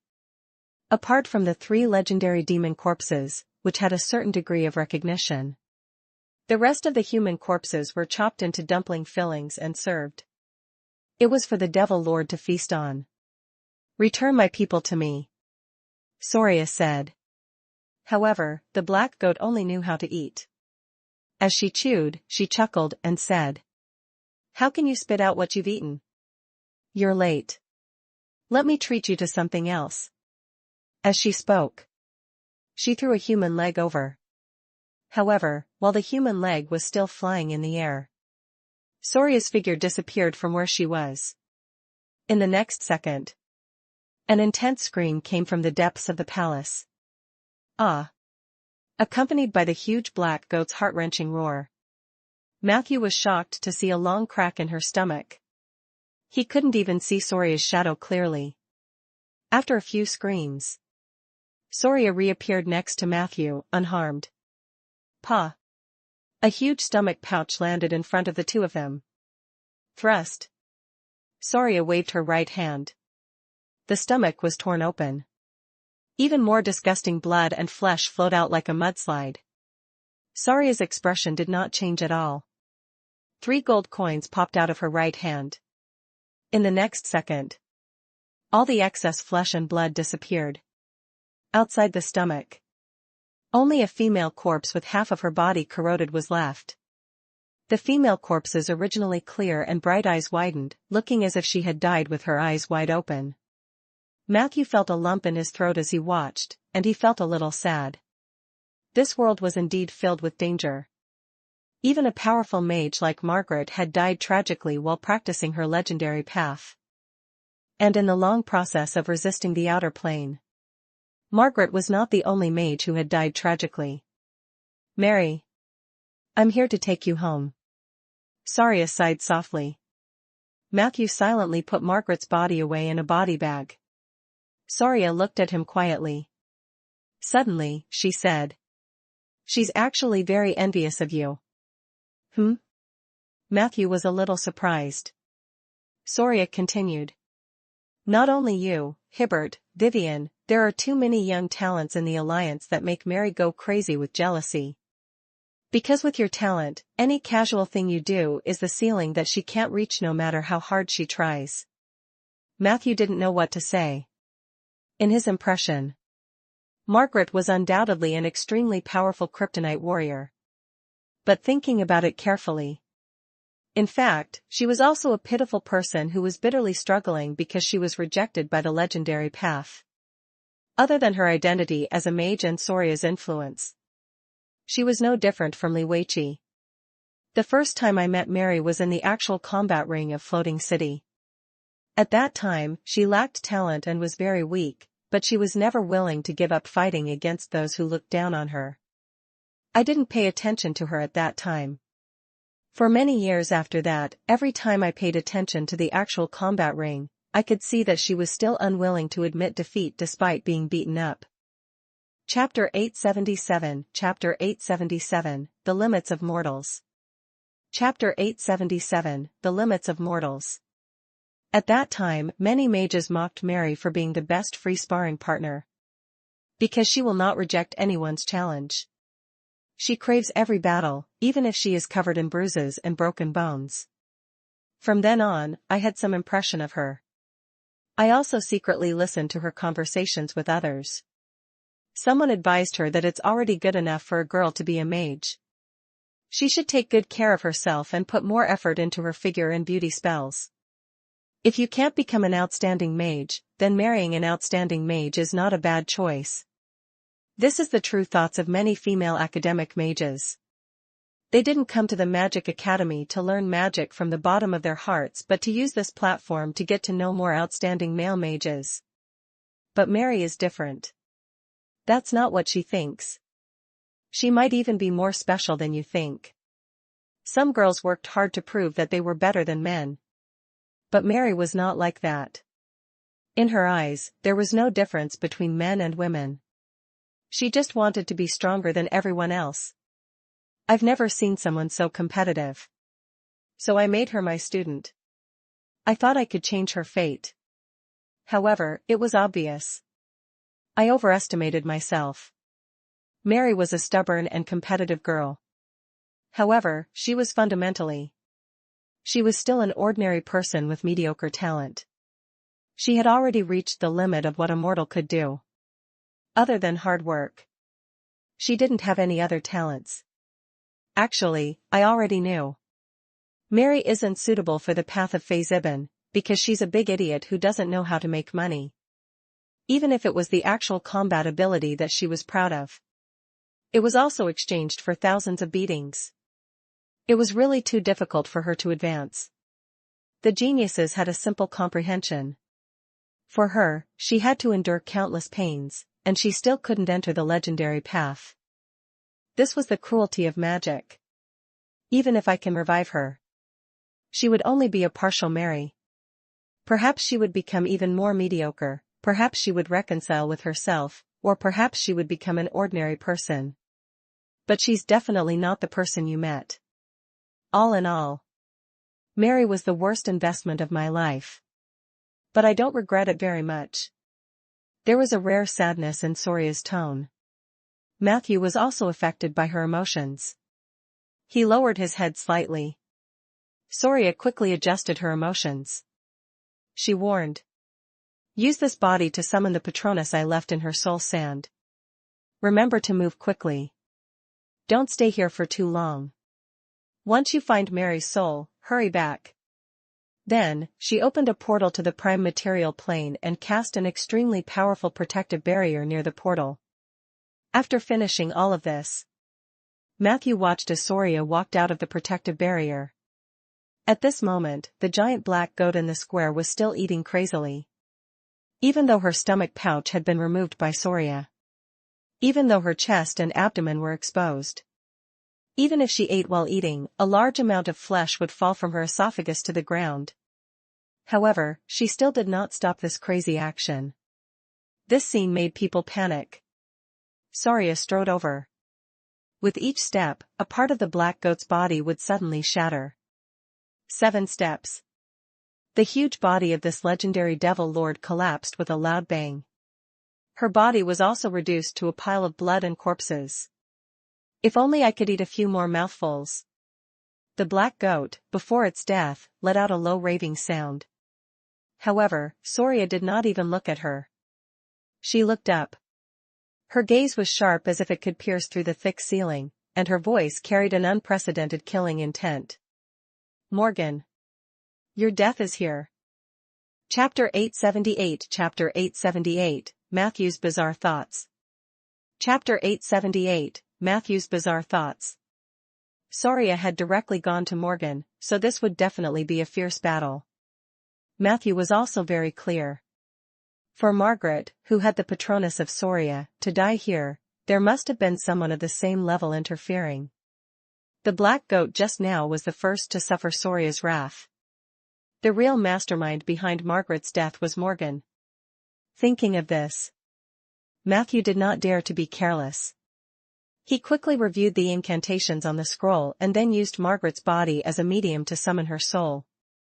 Matthew was very familiar with this process. After all, he was a professional. However, during the process of summoning souls, Matthew's mood inevitably sank. When Soria had just informed him of Margaret's death, Matthew was only slightly sad. However, he had never thought that this was a big deal. Because in his impression, resurrection spells were widespread in this world. Although the discussion about resurrection wasn't common in the Alliance, Soria was a holy mage. Wouldn't it be easy to revive a student? Matthew really thought so. Until just now. Soria told him personally that even after being resurrected, Margaret was no longer the same person as before. At that moment, Matthew suddenly woke up. Only then did he feel a strong, absurd, and unreal pain. This pain was magnified infinitely when he witnessed the scene of the black goat eating.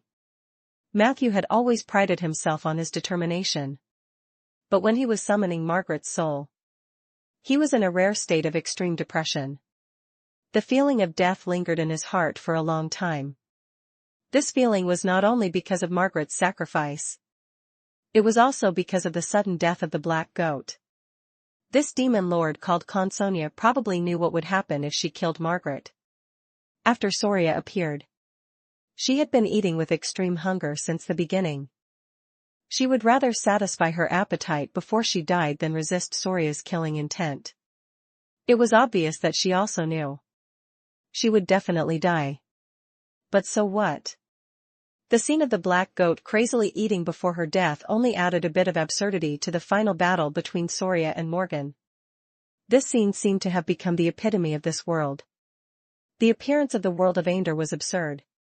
The absurdity was cruel. Living in this absurd and cruel world, all life was struggling. In comparison, he was already lucky enough. At the very least, the legendary path was right beside him. He didn't have to risk his life to chase after his goal like Margaret. However, it was precisely because of this. The smooth sailing environment made it difficult for Matthew to truly understand the cruel undertones of absurdity. It was hard to taste the pain of death. Until this moment. His soul seemed to have been struck by lightning. In the dark, he saw a door hanging alone in the starry sky. Even though it was only for an instant. However, it also allowed Matthew to vaguely see the path after the immortal realm. Those who have never experienced death cannot control it, let alone transcend it. Matthew's breathing gradually became rapid. Perhaps I can rely on the system and my talent in the domain to reach legendary without any obstacles, but whether it's life or death, it's a harsh domain that requires personal experience to enter. This is a lesson that cannot be skipped.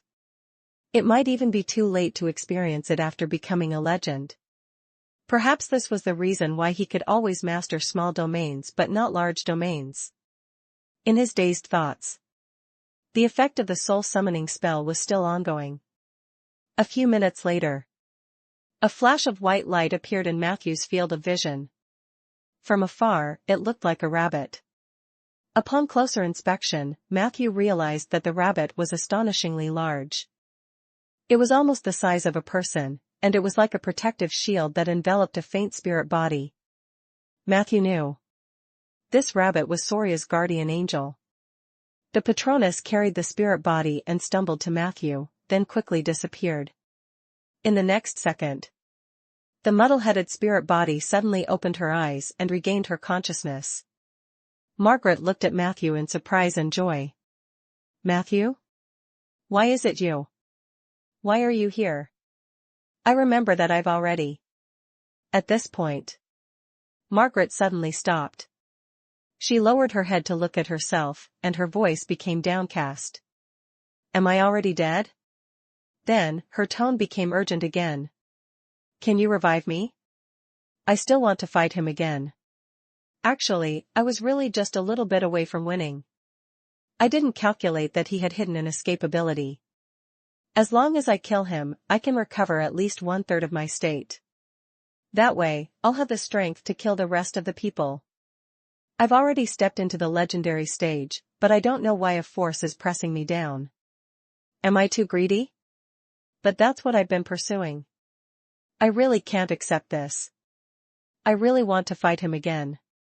When she said these words, Margaret's gaze was focused on the legendary devil outside the protective barrier. It was the last of the 4 legendary devils that besieged Margaret. For some reason. Although Soria had killed the black goat, Consonia. Chapter 879, Matthew's Bizarre Thoughts. Chapter 879, Matthew's Bizarre Thoughts. However, this fellow was the only one left. Matthew wanted to say something. The legendary devil gave Margaret a deep look before running away without looking back. Look. I scared him away.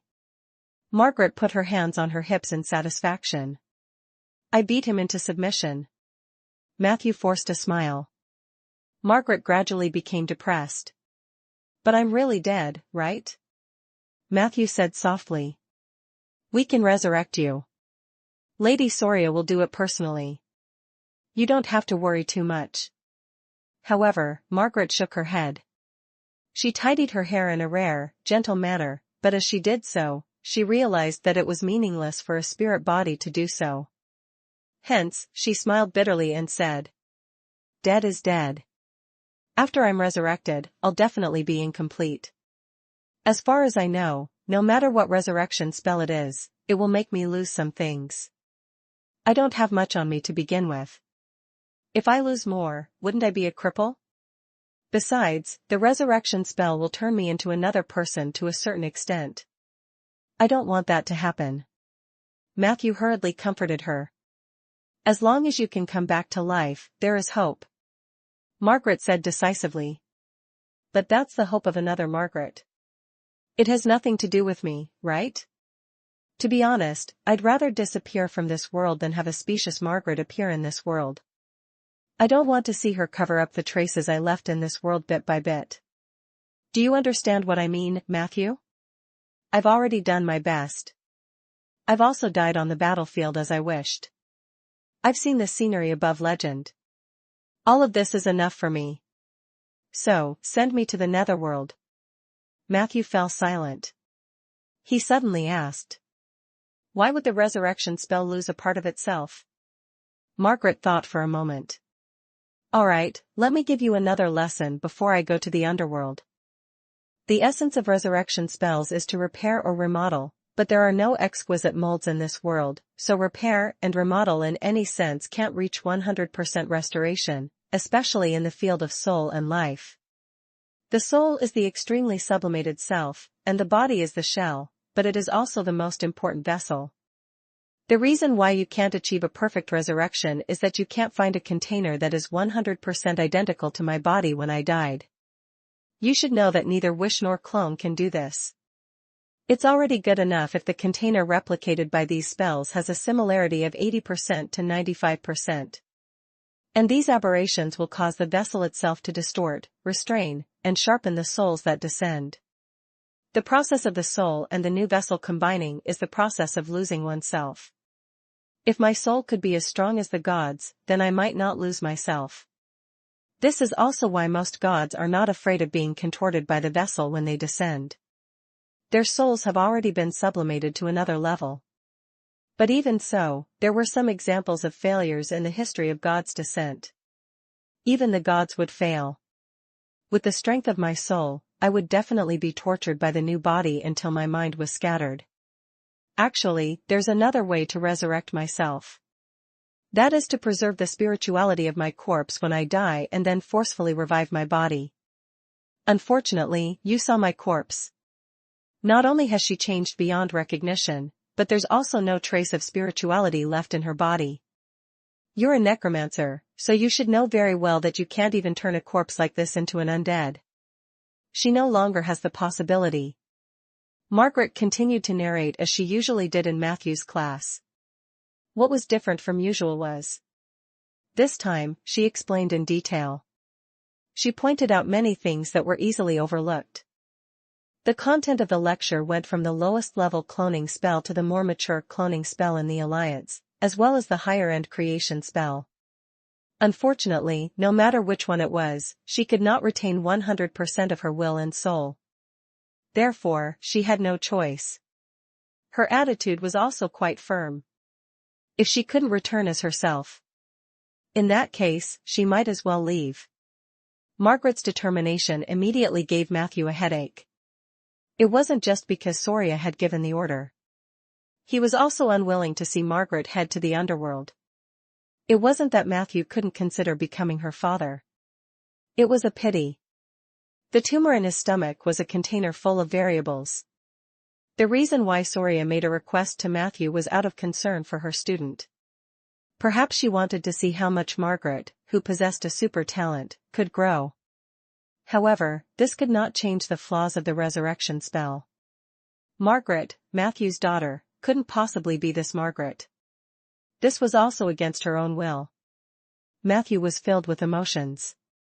The woman in front of him was as stubborn as ever. It seemed that he could not convince the other party no matter what. "Send me to the underworld, Matthew." After Margaret recounted everything she knew about resurrection, a tired expression appeared on her face. "You have to be careful in the future. This world is very dangerous, and many murderous intentions are hidden under those seemingly comical appearances. Whether it's the gods, demons, devils, or other outer creatures, they may seem absurd or even funny, but don't ignore their cruel and bloodthirsty nature." Chapter 880, Matthew's Bizarre Thoughts.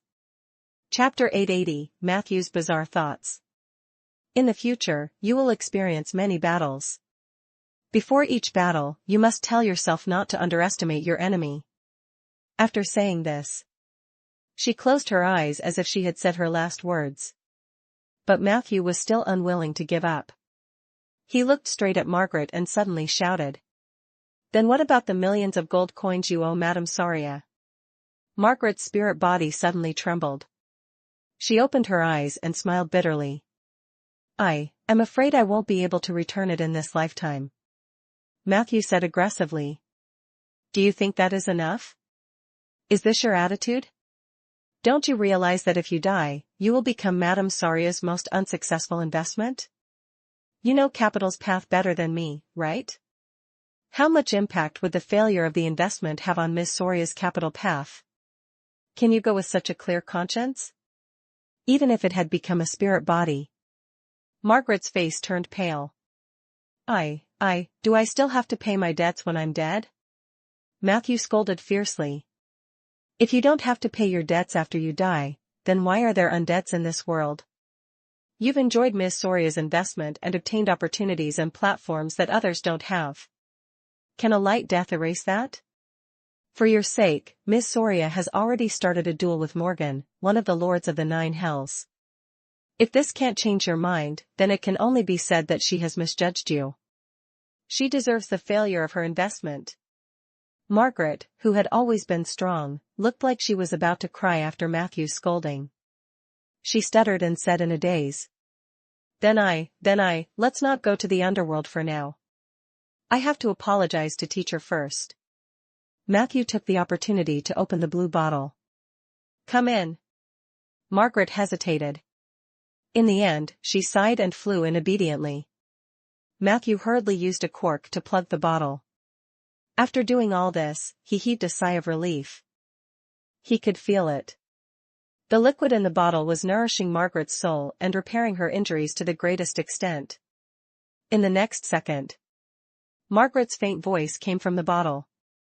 "But Matthew, do you really want to see a specious Margaret appear in your life?" Matthew took a deep breath. He said in a deep voice, "Don't worry, I will respect all your wishes. You don't have to worry that I'll forcefully resurrect you. Speaking of which, I happen to experience some bizarre things. After your explanation of the resurrection spell just now, I already have some immature ideas in my mind. Just rest in peace." Margaret's doubtful voice came from the bottle. "How immature?" Matthew smiled. "I'll go back and make a rough framework first. Then, I'll verify the feasibility. It won't be long before I have an answer." The bottle was silent for a long time. Finally, Margaret's gentle voice could be heard. "Thank you, Matthew." Matthew's mood improved slightly. He took the bottle and strode towards the portal. However, he stopped after a few steps. Matthew leaned against the portal and faced the square again. Pale hand.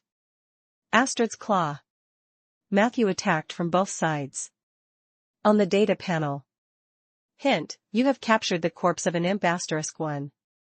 You have captured the corpse of a fly demon X3. You grabbed the corpse of the elite ant demon. 10 minutes later.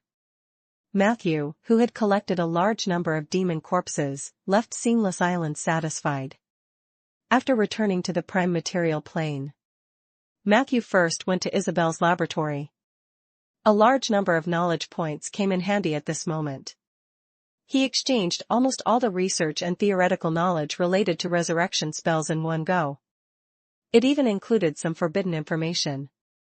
Then, he returned to the cemetery and began to study the various drawbacks of the resurrection spell. 3 days later.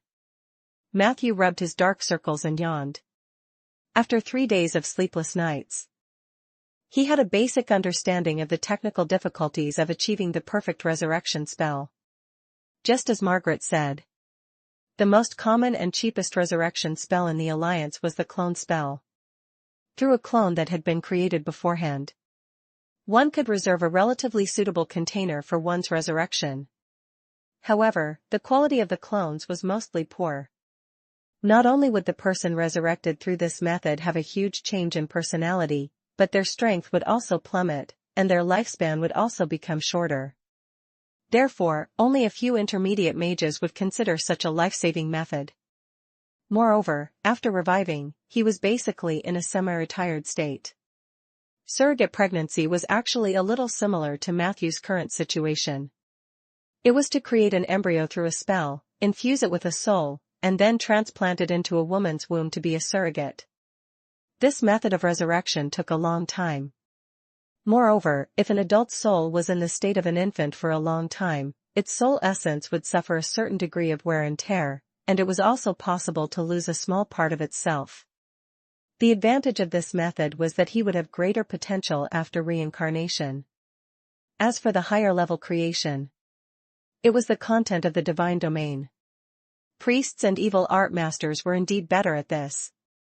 Looking at the entire Alliance database, it only recorded that Calamity Mage had mastered the true creation spell and could perfectly reconstruct a person's body. Even Isabel seemed to have only mastered the lowest level of creation.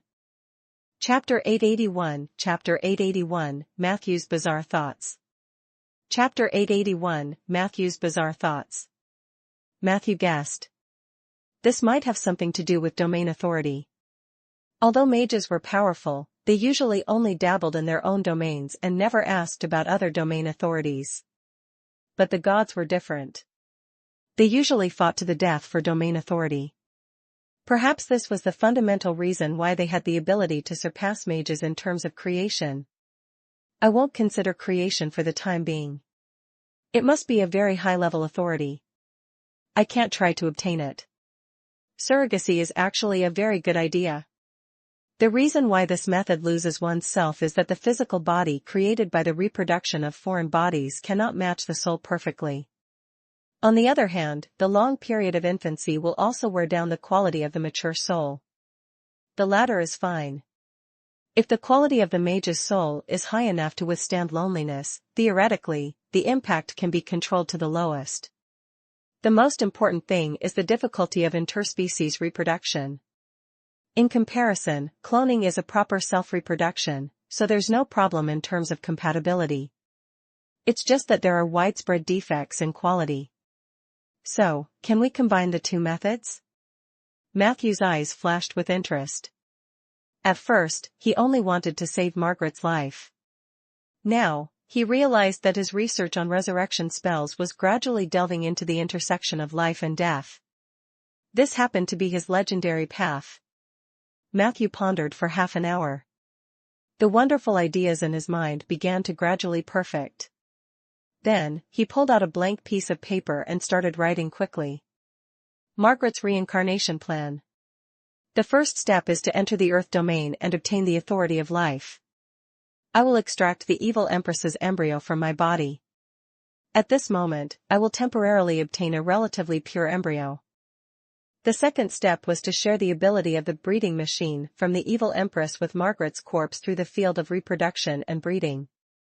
I would also take this opportunity to try to transplant a pure embryo into Margaret's body. The third step was to use Soria's power to reincarnate Margaret into the embryo and try to erase the mark of the evil Empress as much as possible. The fourth step is to let Margaret's corpse give birth to Margaret herself. I can give birth to myself. Then Margaret can also carry Margaret. The evil Empress's arcane domain just so happens to be able to make corpses pregnant, inadvertently solving a huge problem in terms of practical operations. This is very reasonable. Matthew couldn't help but smack his thigh hard for his wonderful idea. It was too awesome. Such a bold and unrestrained train of thought had never been seen before in the history of the Alliance. Through this method, not only did it retain the advantages of pregnancy, but it also avoided the disadvantages of crossbreeding. Margaret would retain her personality, memories, and will to the greatest extent possible. Other than the fact that the mark of the evil empress in the embryo might be a variable, this plan was highly feasible. Since Soria had made such an invitation in front of Matthew, it meant that the mark of the evil empress was nothing to her. One step further. As long as I can successfully erase the evil empress's mark, the nature of the embryo born through this method will be different. It means that I will become Margaret's father, and Margaret will be her mother. After this, I will have nothing to do with evil Queen Babasha. Matthew's eyes lit up. This was a win-win plan. Margaret would be reborn under the premise of maintaining herself. Her future was limitless. Considering the debts on her body, she was afraid that she would become the strongest worker.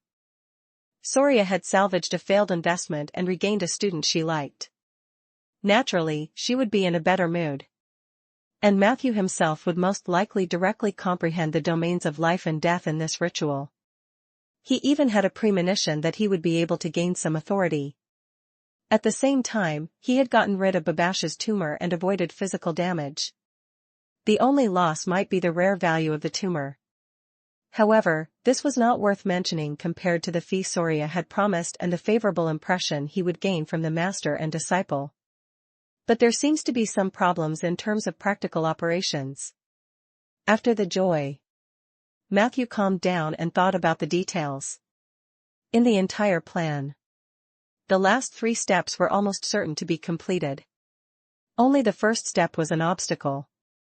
As long as I can separate the embryo, I will have the chance to control the power of life. But only when I have the domain of life can I separate the embryo without any damage. Matthew couldn't help but grit his teeth. He had encountered a strange circle. It was indeed possible for him to use the Earth's crown to control the authority of the domain. However, the Earth domain was extremely vast. It was possible that he would not receive the correct authority. That would be a little awkward. Considering that the Earth's crown required at least 18 days of synchronization time, it was not a problem. Margaret's corpse, on the other hand, could not be maintained for that long, even after countless enchantments. The more they dragged on, the lower the success rate of the plan. Therefore, Matthew had to find a way to break out of this situation as soon as possible. 3 days passed. Soria was still in a heated battle with Morgan. Matthew glanced at the news from Purgatory. Got it. The Seamless Island had been destroyed by Soria. The entire Morgan's Purgatory had violent volcanic eruptions, earthquakes, and tsunamis because of this battle. It seemed that Soria was really angry this time. Chapter 882, Matthew's Bizarre Thoughts. Chapter 882, Matthew's Bizarre Thoughts. But as a holy mage, she should be able to maintain her rationality and rush back in time, right? Matthew thought to himself. In order to solve the first problem.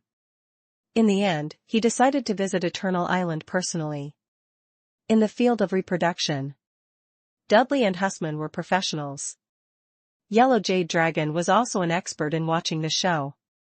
Perhaps they could also give him some constructive suggestions. He did as he thought. Matthew packed up and prepared to leave. But at this moment, Rhaegar suddenly came to the cemetery. He rushed in front of Matthew. With a face full of concern, he asked loudly. Matthew? I heard that you're pregnant. Why didn't you tell me about such a big thing? Matthew quickly dragged him to a corner of the workshop. With an awkward expression, he whispered. Be quiet. Rhaegar said unhappily. You didn't even tell me about this. Do you still treat me as a friend? Matthew sighed softly. It's mainly because it happened so suddenly, and it's a little awkward. Moreover, I don't want you to worry. Who knew that Rhaegar would not buy it at all? He crossed his arms and snorted coldly. I think it's because you're rich now, and you're only in contact with mages from the Alliance, so you're looking down on us, right? Matthew denied. However, in his subconscious mind, he really did not think that Rhaegar could help. Of course, the awkwardness was the most important reason. Matthew's attitude was quite sincere. Rhaegar's expression softened. He turned to comfort him. "It's okay. I've seen worse things than you when I was young. There was a male demon who was cursed by his ex-wife after his divorce and accidentally became pregnant with octuplets. In the end, the 8 children were all elites. He didn't do anything himself, and with the help of the children, he became a devil lord. You don't know, but his ex-wife's intestines are green with regret." Rhaegar rambled on for a long time about the bizarre encounters he had seen. Matthew could only play along and smile awkwardly but politely. Finally, Rhaegar then said, "Let's get back to business. Do you want me to arrange a priest for you?" Matthew instinctively wanted to refuse. But he quickly reacted. "Priest? Where did this priest come from? Weren't priests extinct these days? Evil art masters were the ones remaining." Just as he was wondering, Rhaegar quickly said, "Have you forgotten what I told you before? Didn't Letitia exchange some of Asma and Doolin's sexual organs when we returned from Inferno Hell? At that time, I said that I would go to the Watcher Highland and ask a reclusive priest to come and take a look at them. However, the priest came very slowly. She only arrived in Rolling Stone Town a few days ago. However, her methods were very superb. She only used 2 minutes to solve Asma and Doolin's unspeakable problem. Asma and Doolin have already been successfully switched back. Their husband and wife's life is also like a fish in water. What do you think?" Matthew said decisively. "Bring me to that priest." 20 minutes later. In an empty room in the official post house of Rolling Stone Town, Matthew and Rhaegar stood side by side. A thin figure sat on the granite floor. It was a woman who had shaved her hair and eyebrows and was wearing a fiery red priest robe. Her appearance was ordinary and even a little ugly. Her hands and feet were shackled. Her face was covered in dark yellow spots and fine lines. Only her eyes were extremely clear. After listening to Rhaegar and Matthew's narration, the bald woman shook her head gently. "I refuse. Impregnating a dead person is against the teachings I follow." Chapter 883, Chapter 883, The Ancient Man and the God of the First Moon. Chapter 883, The Ancient Man and the God of the First Moon. In a spacious and simple room, Matthew looked thoughtfully at the red-robed priest in front of him. On the way here, Rhaegar had already introduced her background.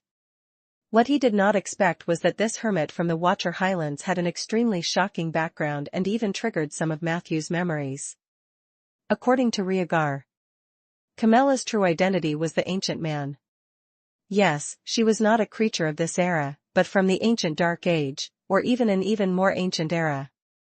Due to some special reasons, Camilla had been asleep since her era and had only woken up on this continent by accident decades ago. In other words, she was a strange person who had slept since ancient times. Therefore, she was called an ancient person. Camilla's identity as an ancient person was not made up by herself. At the same time, it was also recognized by the Seven Saint Alliance. This was just like Matthew's identity as a visitor from outer space. According to the Alliance's assessment, this ancient person would not cause too much damage to the current world, and Camilla did not show any offensive or related potential. Thus, she was viewed as a potential partner by the Alliance. After the registration, Camilla's freedom of movement was no longer restricted. Camilla herself claimed to be a believer in the God of the First Moon. This title was puzzling. At first, most people who came into contact with Camilla thought that the God of the First Moon was a god under the Goddess of the Moon. But very quickly, after looking through history, the mages discovered that no matter which ancient book they searched for, they could not find any records of the God of the First Moon. The Goddess of Moonlight did not have any related gods or angels who were crowned with the title of the First Moon. This phenomenon was very confusing. But at the same time, Camilla had indeed displayed extremely powerful strength. In this era, where the faith of the gods was almost collapsing, very few people could cast divine spells on this continent. Even the most devout priests found it difficult to do so. But Camilla was different. She had once cast divine spells in front of mages. These divine spells were not the lowest level of cantrips. It was a power that was comparable to an advanced mage. This result shocked and confused the mages. No one could find the anchor point of the god of the first moon. He was like a god in the void. Other than Camilla herself, he cared about no one else. The god of the new moon had only passed on his divine power to Camilla alone, and he had only used her to display her miracles. Other than that, he did not make any other movements. And Camilla herself did not show any intention of preaching. This was obviously extremely abnormal. However, the mage's probing and experiments were repeatedly hit with a wall under the circumstances of Camilla's incomparable cooperation. In the end, they did not find any traces of the god of the new moon in history or in the present world. As a result, Camilla became an extremely unique existence. She wandered alone on this continent, living in seclusion. To her, other than searching for the traces of the god of the new moon in this world, she seemed to have no other desires. She was eccentric and did not like to interact with others, but she was definitely not a wicked person. On the contrary, Rhaegar told Matthew that Camilla was actually a very kind priest. She had been secretly helping the ordinary people who had no one to rely on. In this regard, even the Druids of the Earth Society could not guarantee that they were doing a better job than Camilla. Facing Rhaegar's description, Matthew was only slightly surprised on the surface. However, the emotional fluctuations in his heart were much greater. Because he knew the existence of the god of the first moon. The god of the first moon was definitely not a subordinate god of the goddess of moonlight. He was the creator and guardian of an extremely powerful magic country. The first moon. Evening star. The rising sun. When these three long-lost terms surfaced in Matthew's mind, his heart was filled with the feeling of the sea turning into mulberry fields. These were the names of the three magic kingdoms in the starry sky. The three of them joined forces. It was the super force of the Justice faction in the game he played before he transmigrated. Ether Star Alliance. In the game in his previous life, players could choose 3 countries in the Ether Star Alliance as their origin. From there, they could obtain different backgrounds and innate abilities. And the evil force that the Ether Star Alliance was fighting against was naturally the Undead Empire that had once triggered Matthew's memories. In Matthew's impression, choosing the Kingdom of First Moon as his background could greatly reduce the difficulty of the early stages of the game. This was because most of the priests of the god of the first moon were very enthusiastic. At the novice stage, you could even apply for a priest of the first moon, who was several levels higher than you, to help with the dungeon for free. And as the leader of these priests, the image of the god of the first moon was also very good. He was the guardian of the new moon kingdom, the controller of the samsara of life and death, and also the secret keeper of the coalescence temple. In the background story of the Ether Star Alliance fighting against the Undead Empire, the god of the first moon appeared in a positive image. Even Matthew, who did not know much about the plot, had a deep impression of the god of the new moon and the red-robed priests under him. So, the priests of the god of the first moon are determined to be ancient people, and the things I experienced in the game are also ancient things? Matthew had mixed feelings. It was precisely because he knew the god of the first moon that Matthew was not surprised when Camilla rejected him. Chapter 884, Chapter 884, The Ancient Man and the God of the First Moon. Chapter 884, The Ancient Man and the God of the First Moon. He only cleared his throat and said in a low voice, "I don't fight, I don't have greed, I don't have love. The world changes, but I remain the same." As soon as he said that, Rhaegar looked at Matthew with a puzzled expression. But Camilla suddenly jumped up from the ground. The shackles on her body clanged loudly, creating a huge commotion in the empty room. "This is the warning of the god of the first moon." "How did you know?" Camilla looked very excited. Matthew thought, I also know that the reason why you're wearing red robes is that red is a color that praises life in the teachings of the god of the first moon. I even remember that you shaved your hair and eyebrows to look at your true self. This is also a part of the self-purification ritual unique to the god of the first moon. But he didn't intend to reveal more than that. He just looked at Camilla calmly. You are the ascetic from the Devil Mountain, right? Camilla looked even more surprised. You even know about the Devil Mountain? I can't even remember clearly myself. Who exactly are you? Matthew introduced himself calmly. I'm a registered mage of the Seven Saint Alliance, a magic consultant of Rolling Stone Town. Rhaegar has introduced me just now. My name is Matthew. As for why I know some information about you. He paused for a moment and then started to make up stories. I once visited a magical country in the starry sky in a dream. That country had a highly developed magic civilization, and its guardian was the god of the first moon. I stayed in that dream for a long time, but unfortunately, I can't remember much of the content. If it weren't for you and the familiar aura, I would have forgotten about that country. Now that I think about it, that was also a very beautiful world. Matthew said with a double meaning. Dream realm? Could it be a spell like Blue Veil Dream? Camilla clearly had a deep understanding of the spell system in the world of Ander. Blue Veil Dream was a spell that could allow a mage's soul to travel to another world. It was indeed very similar to Matthew's description. Matthew said vaguely. It's more or less a similar spell. Camilla asked excitedly. Then you must know something about me or my identity, right? Frankly speaking, after I woke up from that long dream, my understanding of my identity was already very vague. There were only a few specific terms in my mind, such as Demon Mountain and Ascetic. But I still don't understand why I have to wear these shackles. I don't know where my eyebrows and hair have gone. After I woke up, they didn't continue to grow. She looked puzzled by the anomaly in her body. Matthew muttered. In my memory, in order to express your firm belief in serving the god of the first moon for life, ascetics like you often hold a self-purification ritual. The content of the ritual is to permanently abandon certain parts of the body to prove one's piety. The ascetics are actually divided into many groups. Some groups are more gentle when holding the ritual. They shave their heads, cut their nails, and, at most, cut off their eyebrows. Other groups are more extreme. They even abandon important parts such as limbs and put shackles on themselves to express their firm belief that they will always be slaves of the god of the new moon.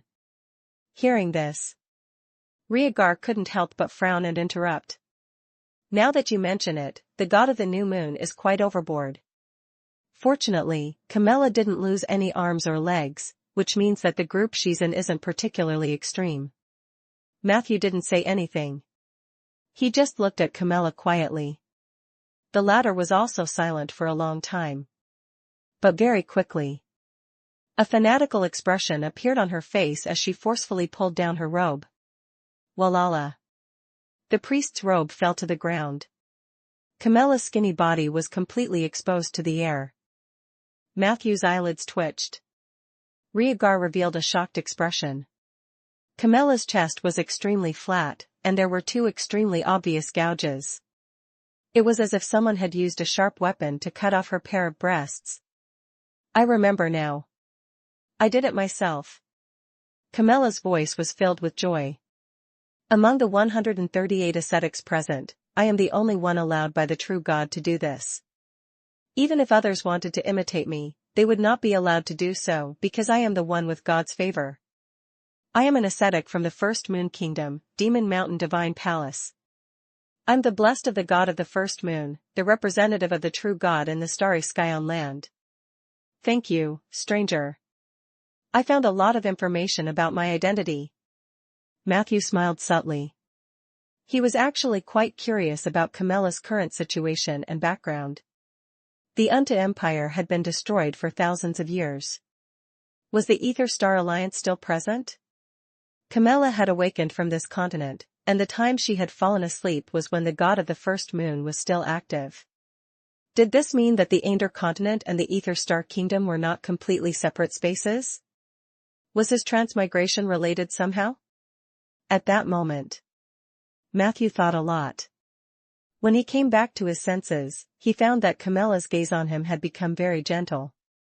After I woke up, everyone told me that the God I believe in doesn't exist, but I can really feel his temperature. Can you? Chapter 885 Chapter 885, The Ancient Man and the God of the First Moon. Chapter 885, The Ancient Man and the God of the First Moon. As she spoke, she held Matthew's hand with both hands, and then a gentle light lit up on both of Camilla's hands. A huge amount of divine power suddenly erupted like a tsunami. At that moment, Matthew felt like he was a small sailboat sailing in a storm. He could be flipped over by the divine power that surged out of Camilla's hand at any moment. Matthew's entire body was trembling with unease. But very quickly, he realized that this divine power had no ill intentions towards him. A warm current fell on Matthew's skin like a bath. He could feel that the world in front of him had become clearer. On the data panel. Hint, you have received the blessing of the God of the First Moon, clear eyes. Clear eyes, your eyes are as bright as gems and as clear as spring water. You will have a certain probability of seeing through legendary illusions. When you use clear eyes to look at a unit for a long time, the unit may have a lot of good feelings towards you. You have obtained clairvoyance. You can use it 3 times a day. Clairvoyance, able to see through anything within the field of vision. Can see through obstacles up to 5 meters thick. In the next moment, Camilla let go of his hand excitedly. I knew you could do it too. The others can only receive passive treatment. Only you can receive the blessing of the God of the New Moon. You and I have lived under that starry sky before. That must be the case. Maybe the dream in your memory is real, and the world we are in now is a dream. He saw that Camilla was a little crazy. Matthew hurriedly stopped him. What you said makes sense, but we can't rule out the possibility that both worlds are real. Since the God of the New Moon allowed you to come to this world and this era, then he must have secretly given you a mission. Do you know that although the Undead Empire has vanished into thin air, its shadow is still threatening this mainland? Camilla nodded. I know. Storluck Industries. Those haunting space rays are still torturing all living beings. It's a pity that I'm still in the process of searching for my memories and strength. Otherwise, I would have joined the battle against the Undead Empire like I did back then. As expected, the other party still held a grudge against the Undead Empire. Matthew felt slightly relieved. Then do you know how the name Storluck Industries came about? I have an orc friend named Claire. Storluck is actually the hometown of these orcs. He then told Camilla about the tragedy that happened in Storluck. Camilla was even more furious when she heard that. After a long detour, Matthew finally struck while the iron was hot and said, Storluck Industries is very powerful in this world. On the one hand, it's because of their own terrifying power, and on the other hand, they have many evil allies. One of their allies is an evil god from another world. Her name is Babasha. Before Matthew could finish, Camilla glanced at Matthew's stomach. The mother of the child in your stomach?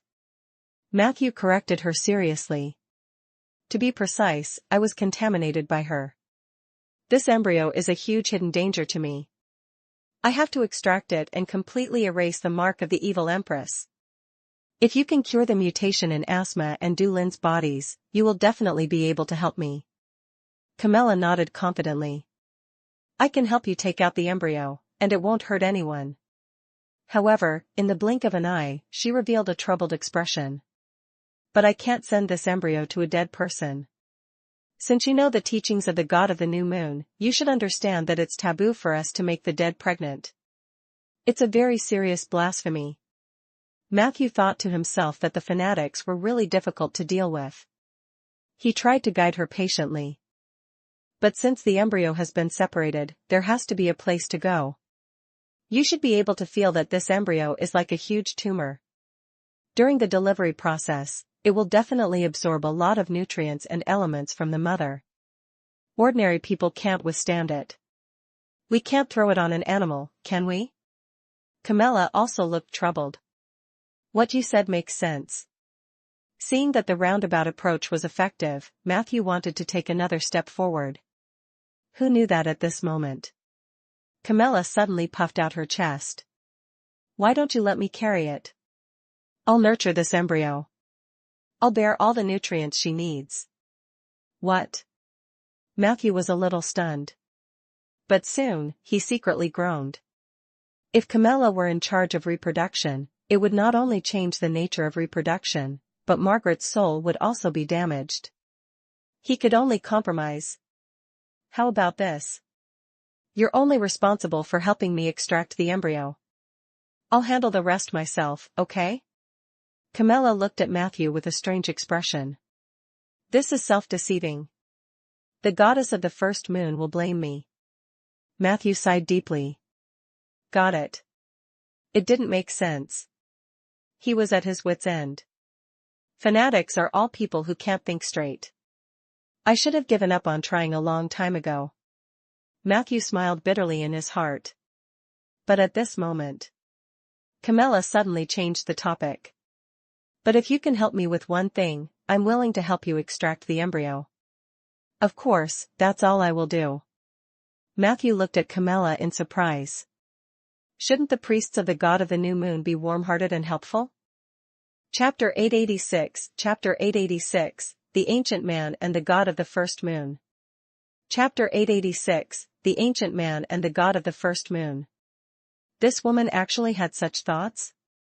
Something's wrong. She already said that this would be like deceiving herself, so this action must be against the teachings of the god of the new moon. Using a transaction to destroy such a principled thing is more serious than ordinary blasphemy. Camilla is definitely not an ordinary fanatic.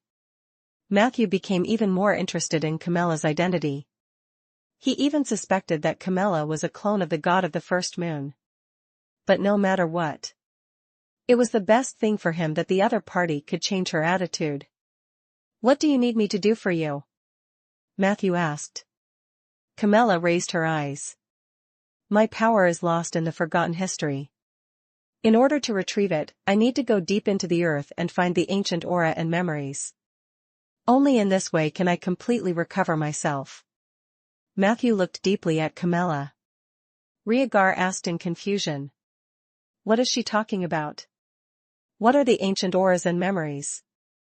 Matthew replied simply. Grave robbing. Camilla said straightforwardly. You're right. In the next long period of time, I plan to carry out a series of grave robbing operations to obtain items from ancient times. But I can sense that there are extremely far-reaching dangers hidden under the land of this continent. I'm afraid I can't deal with them alone, so I need some help, such as a real grave robber expert. When I just blessed you, the god of the new moon told me that this necromancer in front of me is the best partner. I'll make it clear first. I don't want anything from robbing tombs. I really only want to obtain the aura of the ancient times. Matthew did not hesitate. He decisively chose to agree. He had no choice. Who asked him to have the same intention? The reason why he had not excavated the tomb in the Helen Mountains was because he was afraid of the terrifying power under the ground. Now, he had a powerful companion. Matthew had no reason not to agree. Very good. A knowing smile appeared on Camilla's face. Then we'll be partners from now on. The moment Matthew agreed, new information appeared on the data panel. Hint, you have received a new side mission, Unexpected Intersection. Unexpected Intersection. The unexpected intersection between the ancient people and the extraterrestrial visitors will slowly be nurtured in the earth. In the process of cooperating with the ancient Camilla, each of you will obtain 3 ancient auras. You will receive a chance to strengthen your soul until Camilla completely recovers her strength and memories. Strengthening the soul? When Matthew saw this, he could not wait to immediately drag Camilla to grave robbing. However, there were still some pressing matters that needed to be completed. After reaching a preliminary agreement with Camilla, Matthew hurriedly continued to prepare Margaret's reincarnation plan. Even though the embryo separation was handled by Camilla, Matthew still persisted in coordinating the Earth's crown every day. What if, one day, he grasped the authority of the Earth in advance? This could also increase the success rate of the reincarnation plan. At the same time, he was also paying close attention to Soria's recent situation. Matthew learned about it through world events. This holy mage had already gone crazy from killing in purgatory. Other than the Seamless Island, there were also 2 to 3 branch plains nearby that had been blown up by Soria. Morgan, the Lord of the 9 Hells, had his head pinched off by Soria. This was already an impressive battle record. After all, Morgan only had 2 heads. The final battle between Soria and him was also carried out under the watchful eyes of the wolves in the outer plane. Her active impulse could not be described as not brave. The Alliance's morale had also recovered due to the continuous reports from purgatory. At the very least, the haze brought by Margaret's death had disappeared by a lot.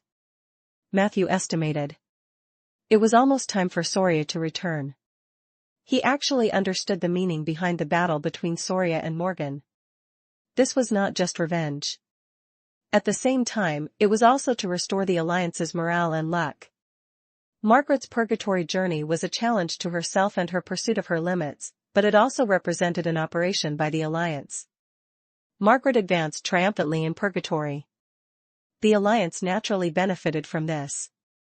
The purgatory side was well aware of this, and Morgan's willingness to personally plot against a junior showed how determined purgatory was to defeat the Alliance.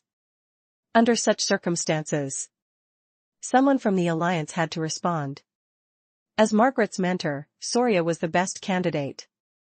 Although her actions could also lead to an ambush or stimulate the nerves of more people, overall, it was already the best choice. Since it wasn't just revenge to vent her anger, Soria and Morgan's battle would definitely stop before it crossed a line. This didn't mean that Soria was not brave. On the contrary, as one of the strongest forces in the Alliance, her most important mission was to ensure that she was not injured. Moreover, she still has to rush back to revive Margaret. On the afternoon of the 5th day, Matthew was just about to say this. A spatial rift appeared in the cemetery. He hurriedly went out to welcome them. Soria walked out of purgatory with a pained expression. She was stained with the blood of many demons. This was also the first time Matthew had seen Soria so ungentlemanly. "Where's Mary?" Soria asked. Matthew obediently handed over the small blue bottle. "Teacher, I don't really want to be revived." Margaret's faint voice rang out. Who knew that Soria would roar like a lioness whose tail had been stepped on? "Mary, you better come back to life. This time, in order to help you vent your anger, I used up 27 gold mines in the number 1 demiplane. This debt must be recorded on you. Don't even think about dying before you pay up." Margaret said miserably. "Teacher, if you put it that way, I want to die even more." Soria sneered. "I'll revive you immediately. If I let you stay in the bottle for another second, it's a waste of time to pay off your debts." Matthew was amazed by what he heard. He had thought that he had gone too far. However, Soria was indeed the perfect disciple of capital.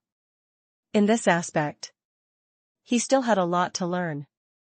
Seeing that Soria was about to bring Margaret back to the Alliance to revive, he was shocked. Matthew hurriedly stopped the former and explained his plan.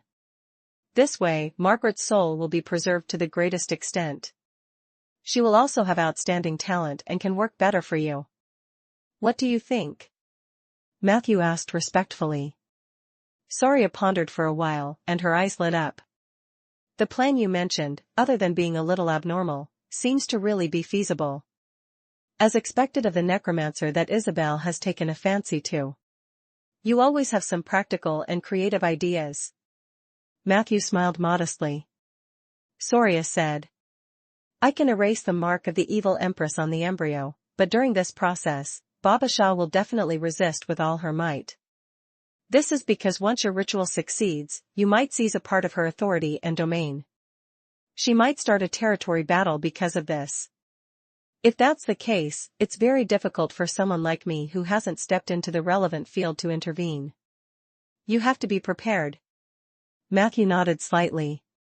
I happen to have some friends who are quite proficient in this field. If Babasha dares to start a domain war, we won't be the ones to suffer. The question now is Mary willing to be reincarnated in this way? The bottle was silent. After a long time. Only then did a reluctant voice come from inside. Daddy? Chapter 887, Heart of the Realm and Fist of Wisdom. Chapter 887, Heart of the Realm and Fist of Wisdom. This soft daddy made Matthew's heart tremble, and he felt mixed emotions.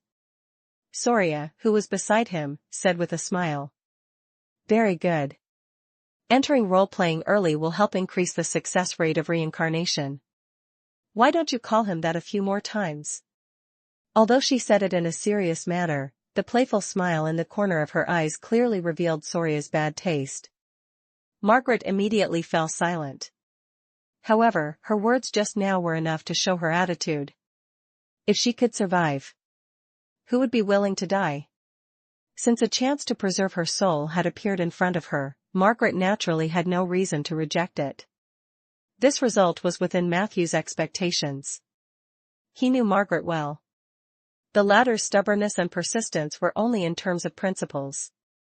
And in the space outside the principles, Margaret also had a rather slippery bottom line. This could be seen in her fighting style. After trying to negotiate with Margaret, Matthew immediately went to Eternal Island. He asked Soria to open the portal to the negative energy plane for him, and then he plunged into it. The location of Eternal Island wasn't hard to find. In addition, Filey had already become the ruler of the fifth ring, so no one had come looking for trouble with Matthew. Very quickly, he successfully landed on the island and met Dudley, who was full of joy. Matthew invited Dudley to take him to see the yellow jade dragon. He planned to tell them everything in one breath. However, when Matthew made this request, Dudley looked troubled. This? I'm afraid not. Mr. Clade went into a deep sleep more than 10 days ago. The yellow jade dragon's sleep cycle is relatively long. The shortest is 3 to 5 years, and the longest is hundreds of years. At least you won't be able to see him in the short term. Matthew was surprised. However, thinking about it, it was a true dragon, so this was not surprising. But he still couldn't help but ask. I heard that dragons only have a high demand for sleep during their fledgling and growing stages. As they grow older, their need for sleep becomes lower and lower. Doesn't an ancient dragon hardly need to sleep? Dudley smiled and replied. Indeed. Many immemorial dragons don't sleep or rest. Rather than saying that they don't want to sleep, it's better to admit that time has gradually deprived them of their ability to sleep. But Mr. Clade is an exception. He has always slept very well. Even after becoming an ancient dragon, the quality of his sleep is comparable to that of a young dragon. This is actually a sign of longevity. According to Hussman's prediction, Mr. Clade can live for at least 20 to 30,000 years. 20 to 30,000 years? Matthew clicked his tongue. The yellow jade dragon spent most of its time between the negative energy plane and the air elemental plane. Based on his lifespan and experience, it was enough for him to become the overlord of the world of Ander. That is truly a pity. Without Yellow Jade Dragon as a bystander, Matthew not only lost 200,000 gold coins but also solid insurance. However, he thought about it. It was enough to have Hussman and Dudley, the big shots in the Spore domain. After all, he still had the mysterious Kamala and the extremely powerful Soria to help him. Even if there was a domain battle. As long as he was on his own turf, evil Queen Babasha had no chance of winning.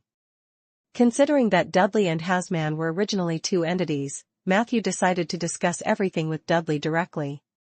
However, before asking for help, he repeated the question he asked the last time they met. So, does Hussman intend to become a nature soul? Dudley smiled and said, I was about to tell you about this. According to our discussion, becoming a nature soul is a good thing. However, Hussman is too shy, and the prime material plane is very dangerous for us. Therefore, we can't let Husman transfer all his bodies to your territory. We thought of a compromise, which is to cultivate a clone of Husman in your territory and let this clone become a nature soul. This way, we will have a more convenient bridge to communicate with each other. The Spore Society will officially have a branch in the prime material plane. And you, Matthew, are you willing to be the president of the Spore Society's Rolling Stone Town branch? When he said this, he looked a little embarrassed, as if he was ashamed that he could only let Husman's doppelganger become Matthew's nature soul. But Matthew could completely understand Husman and Dudley's concerns. He immediately agreed. A clone is fine too. I'm definitely going to be the branch president. However, I can't guarantee how many members my branch can recruit. Dudley smiled happily. Recently, Husman's abilities have been enhanced. I've also cultivated a new type of mushroom. After consuming it, coupled with Husman's training, there's a certain chance that an ordinary person will be transformed into a twilight druid. In addition to mastering the transformation ability of ordinary druids, twilight druids also have some special abilities from the spore domain. Do you want to give it a try? Matthew declined with a smile. What he lacked now was not a class template but the practice of the legendary path. Matthew understood the principle of biting off more than one could chew.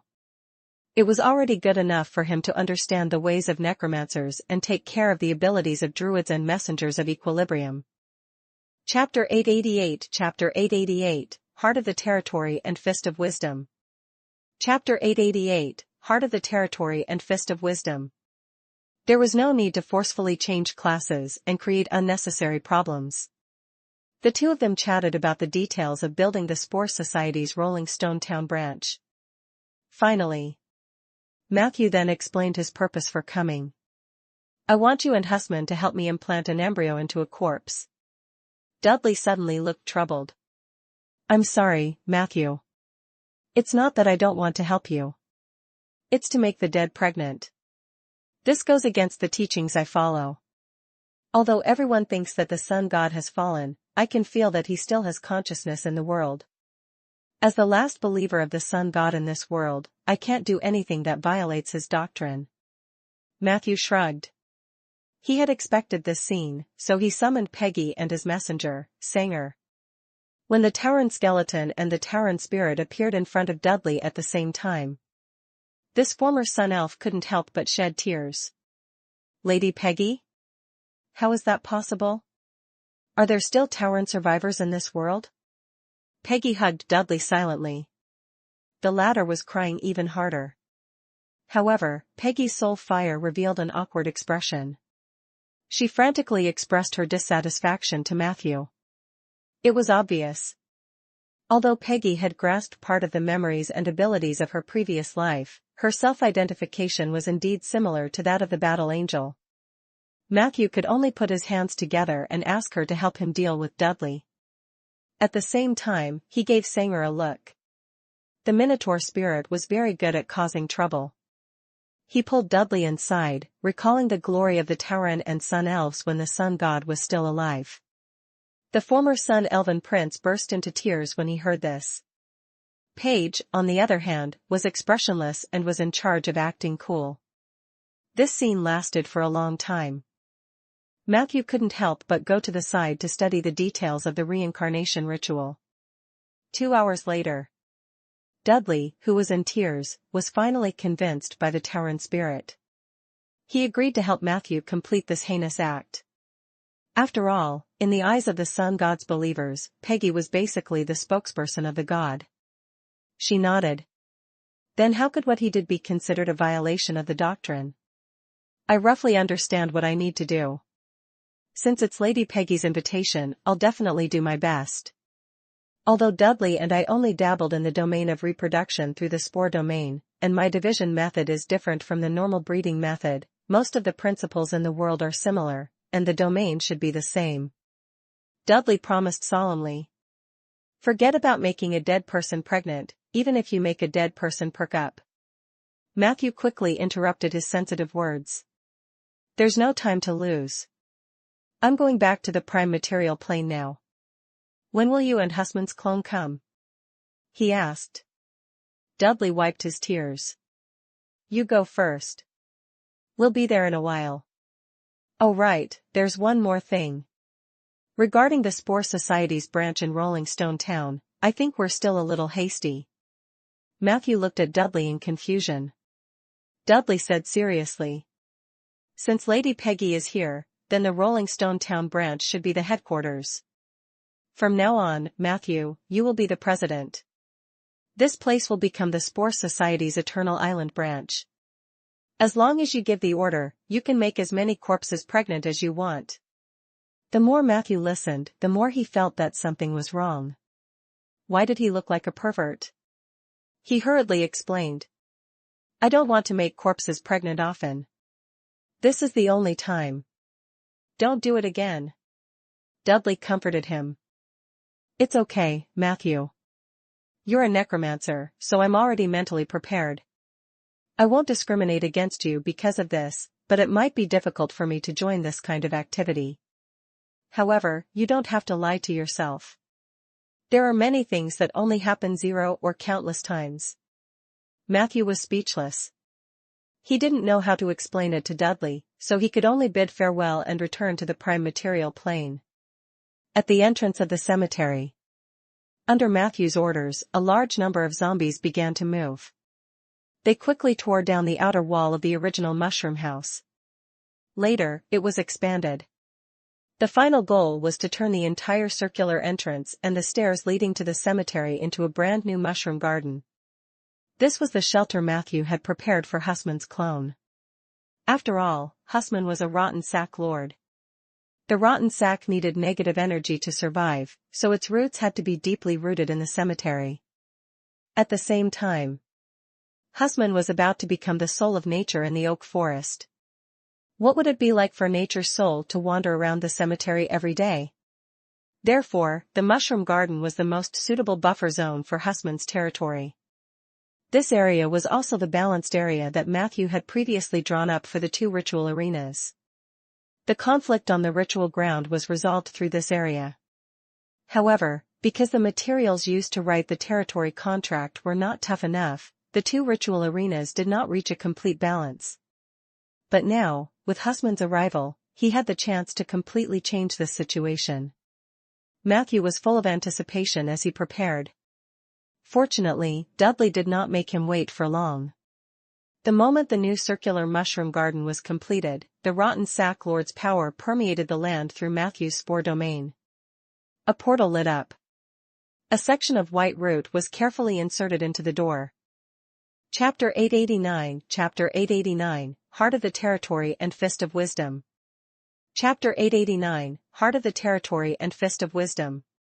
Puff. The roots were broken, and the tip of the roots was deeply inserted into the ground. The surrounding soil began to crack, and blood was even oozing out from some places. No. It was not blood. It was the juice of the sac of decay, which was also Husman's bodily fluid.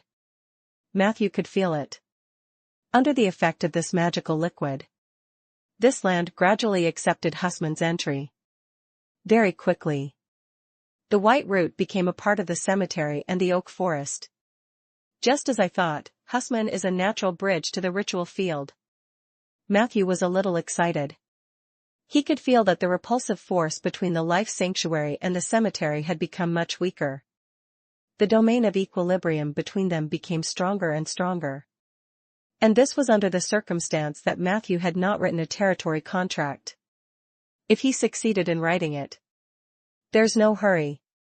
Matthew forcefully suppressed his surging emotions. Complete the ritual of the nature soul first. The ceremony to promote the soul of nature was actually quite simple. In theory, only small animals that had lived in the forest for more than 7 days were qualified. However, Husman was a big shot in the natural domain. Although he was not widely recognized, it did not affect his own strength. When Matthew mobilized the power of the life sanctuary and tried to bypass the 7-day stay condition to give the quota of nature's soul to Husman, he didn't face any obstruction. It was obvious. The life sanctuary was more willing to welcome Husman than Matthew. Therefore, after 3 minutes, the information came from the data panel. Hint, you have successfully promoted a nature soul. Your legend rating +1, nature domain / small animal.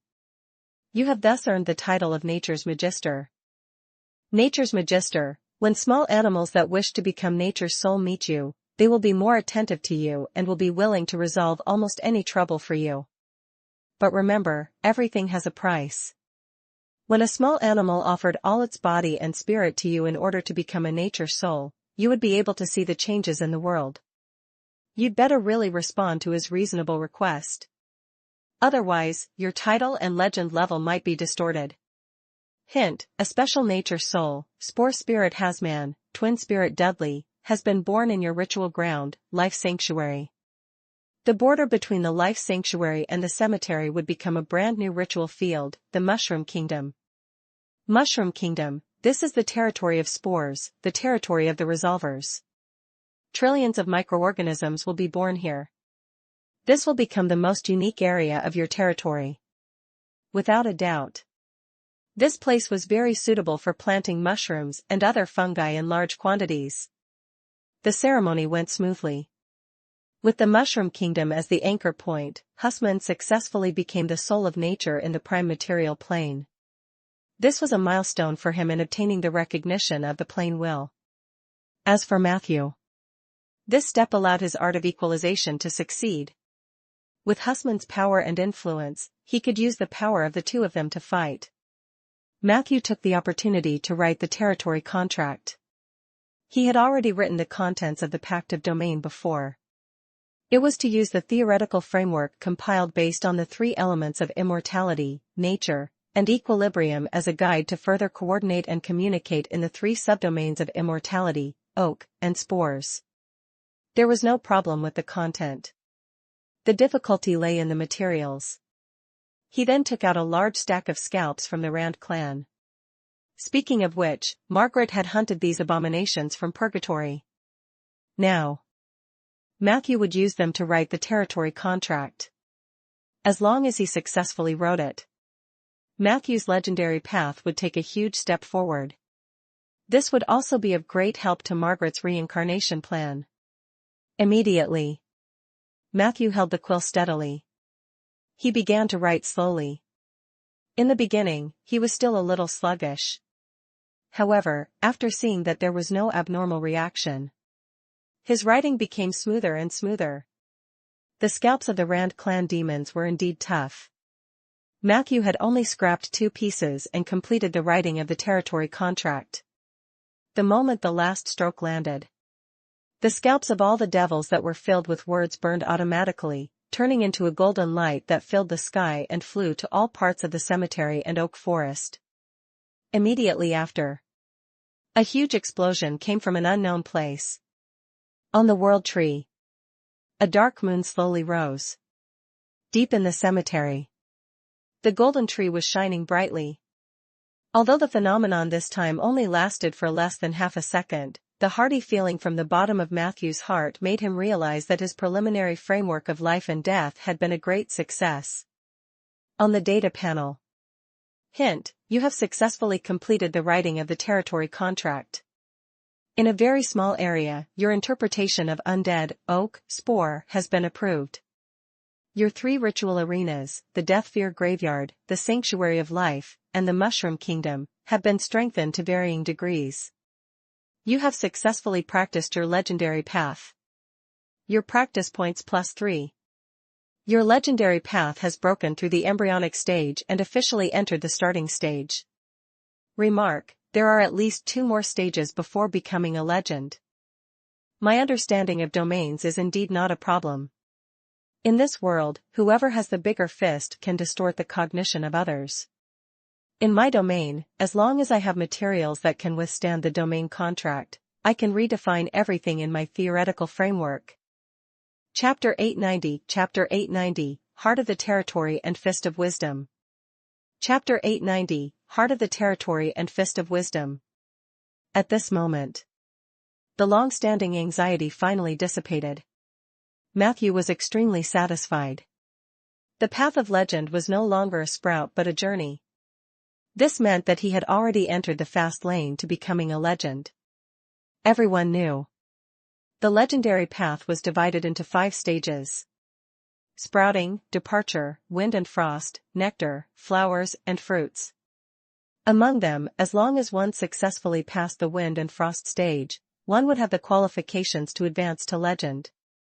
And after departure, entering the wind and frost was only a matter of time. There was no difficulty or ritual requirement between these 2 stages. He only needed to accumulate the details. As for the wind and frost stage, this was usually the biggest test a person faced before entering the legendary stage. After stepping on it, it was a wide stretch of flat land. If time permitted, many half-legends would choose to settle down after passing the wind and frost stage and only officially advance to legend after enjoying the sweetest nectar stage or even the harsher flower and fruit stage. And such a legendary powerhouse. Since he had completed his legendary path before becoming a legend, his subsequent advancement would be much faster than others.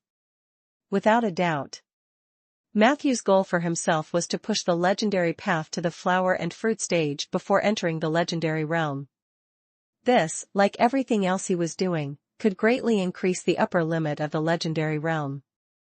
After all, he was not in a hurry. In the process of advancing the path of legend, he could also lay a stronger foundation. For example, he could learn more spells, set foot in more domains, and master more abilities. Anyway, the more he prepared, Matthew's fault tolerance rate was higher. He enjoyed the feeling of accumulating for his long-term goals. I have enough practice points and sufficient XP. If I want to, I can go up to level 20 now, but there's no need for that. I haven't learned all my tier 4 spells, and I don't have enough signature spells. I haven't even advanced into the big domain. I have to set a small goal for myself first. I have to enter at least 6 major domains, more than 30 small domains, master more than 5 signature spells, and farm more than 200 abilities before I can enter my legend path. Every time he thought about these goals, which were no different from fantasy to ordinary people, but to him, they were just daily progress, Matthew became excited. His gaze once again focused on the data panel. Hint: you have completed the coordination of the 2 ritual arenas. Your domain of equilibrium has improved. You have obtained the special state of the balanced domain, heart of the domain. Realm heart: you can bestow a realm heart to the fear of death graveyard, mushroom kingdom, or life sanctuary. This domain heart will greatly stimulate the potential of the ritual ground and improve the elements in the ritual ground. It will also provide a certain amount of computing power, making it easier for you to produce, dispatch, and manage all the units in the ritual ground. Please choose the ritual venue you have bestowed. Heart of the realm? Matthew sensed it, and his face revealed a look of surprise and joy. Isn't this the ritual arena version, the low-level version of divinity? Or should I say, dungeon core? Without a doubt. A ritual field that could receive the support of the realm heart would definitely develop by leaps and bounds. Considering that he was a necromancer after all. Therefore, Matthew brazenly decided to bestow the heart of domain to the sanctuary of life in the oak forest. In the next second, the equalization domain automatically opened. A pure white heart left the range of the domain and flew into the branch of the world tree, Bogard. At that moment, all the leaves on the world tree trembled slightly. Matthew could feel Bogard's ecstasy. Even the entire forest was in a state of revelry. The few war guards even transformed into treants and began to dance on the spot. On the data panel. Hint: you have completed the bestowment. The heart of the domain has transformed into the heart of the world tree. Heart of the world tree: it will increase the growth rate of the world tree, Bogard, and slightly increase the number of units, buildings, and resources related to nature and forests. At the same time, the heart of the world tree would automatically perform the internal optimization of the ritual field. Due to the current situation of the life sanctuary, the Holy Land was in a chaotic state. The heart of the world tree automatically executed 2 instructions. 1. Plant trees. The heart of the world tree would automatically take over all the fairies of light in the life sanctuary and order them to expand the forest. The trees in the life sanctuary did not have the ability to reproduce. The Heart of the World tree has two requests. First, you would have to manually provide a large number of oak or pine seeds. Second, please add a reproduction domain to the life sanctuary to achieve the effect of automatic reproduction. In addition, due to the slight communication between the life sanctuary and the fear of death graveyard, the trees automatically planted by the fairies of light had a high chance of producing undead, such as skeletons or zombies. There was also a very low chance of producing high-level elite immortals. 2. Recruit. The Heart of the World tree will stimulate Bogart's potential in advance and build the following 5 special buildings to recruit more creatures. Mini Lair can be used for recruitment of light fairies, mass recruitment. Ancient Treehouse can be used to recruit ancient natural creatures, children of the forest, mass recruitment. Pitted Bark can be used to recruit woodpeckers, suitable for recruitment. Damp Puddles can be used to recruit demon ghosts, small recruitment. Twisted Fence can be used to recruit dryads, small recruitment. The order is proceeding smoothly. No further assistance is required. He had actually activated the potential of the world tree in advance. Matthew was delighted. He took a look. If he asked the light fairies to help plant the trees, he would only get 1 XP per tree. However, the advantage was that it saved him a lot of effort and could also expand the influence of the oak forest. At the same time, it would also indirectly promote his legendary path. However, wasn't it too ridiculous for trees to produce undead? Matthew thought for a moment. Perhaps his domain contract was not perfect enough. In the end, such a bug appeared. Forget it. It's fine as long as it can be used. I'll slowly repair it in the future. As for the recruitment of creatures in the domain, this was also what Matthew was happy to see. He took a look. These 5 creatures had their own uses, not to mention the light fairies. They were hard-working workers who went wherever there was a shortage of people. The children of the forest seemed to be a natural life form that was even older than the wood elves. Currently, the children of the forest were extinct on the continent of Aender. But Matthew knew. These creatures were natural druids and forest rangers.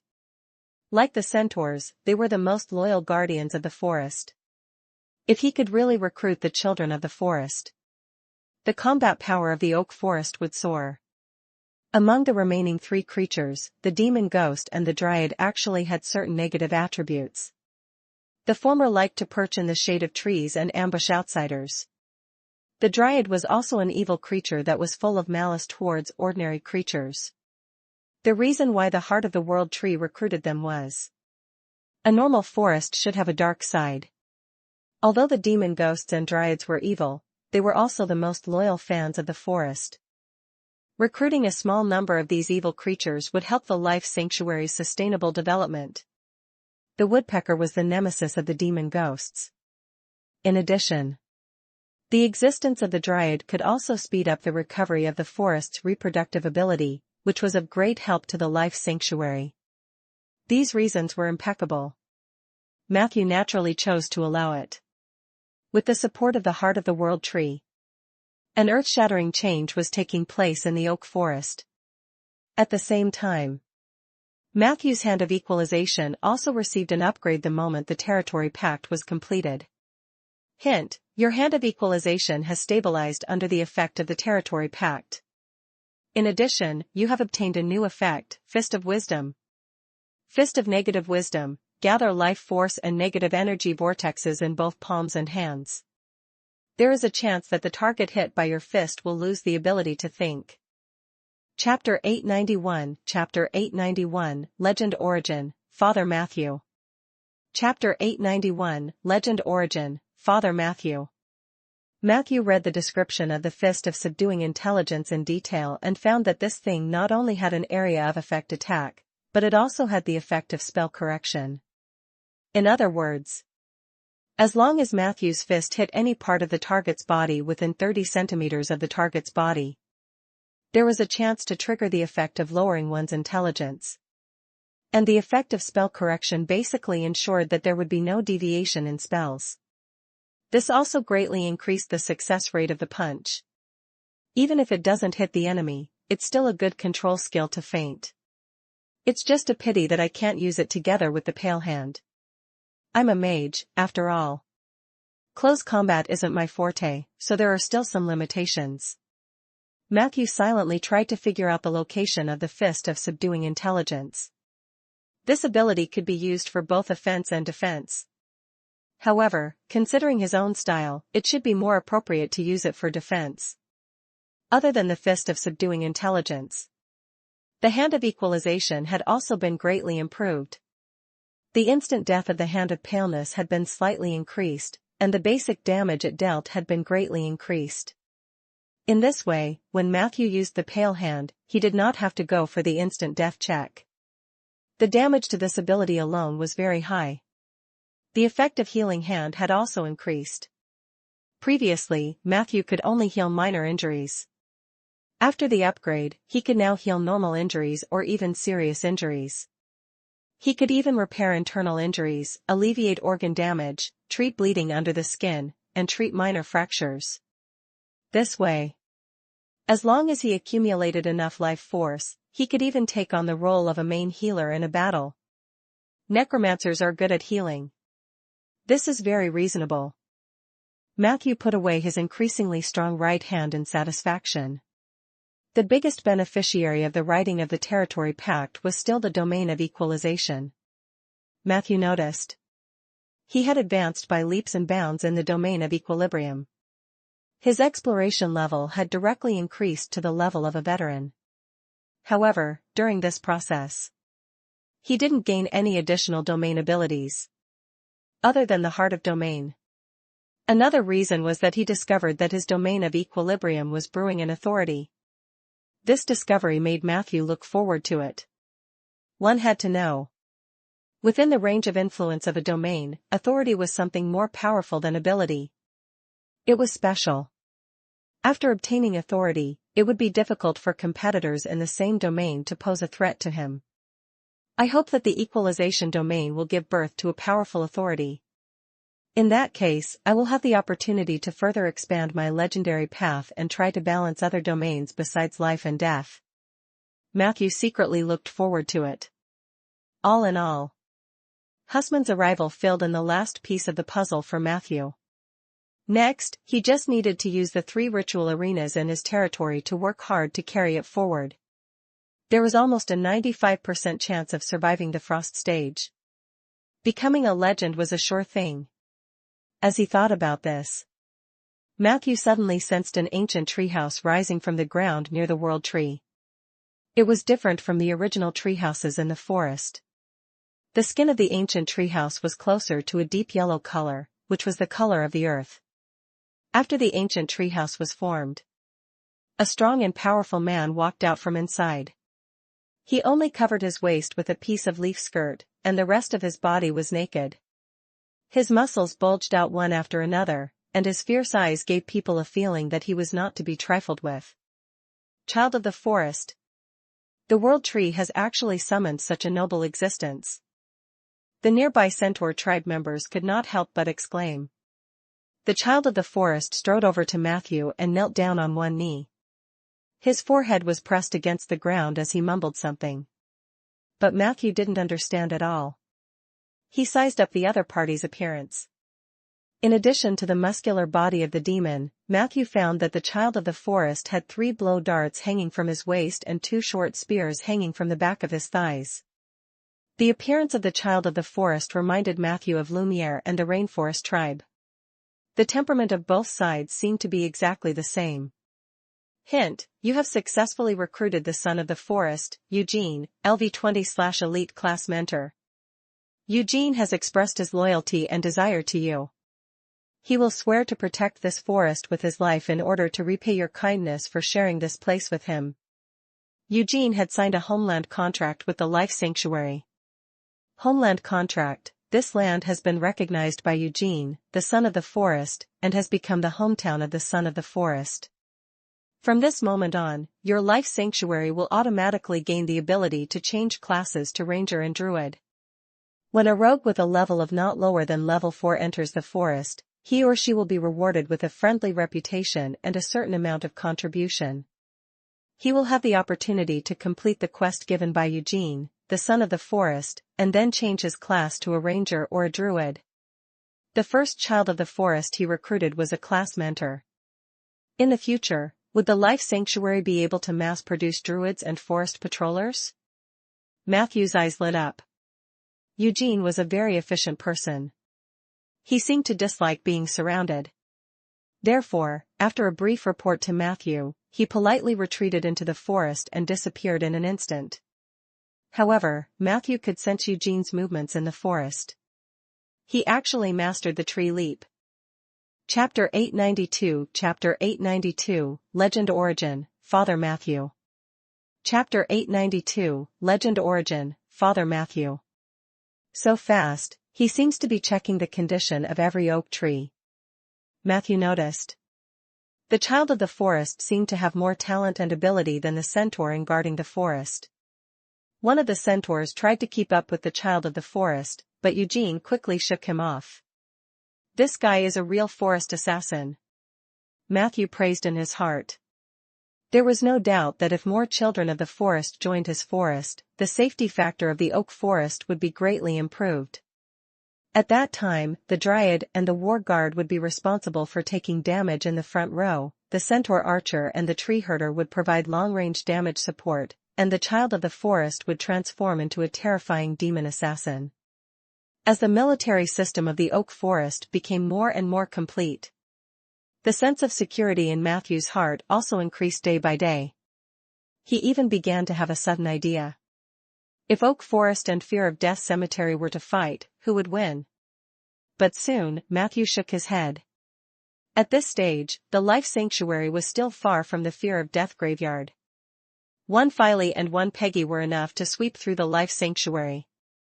The cemetery is indeed faster than the forest in the early stages, but as the potential of the World Tree continues to be tapped, with the support of the World Tree's heart, it's not like there's no chance of catching up. Matthew thought to himself. From the beginning to the end, he had been practicing his art of equalization.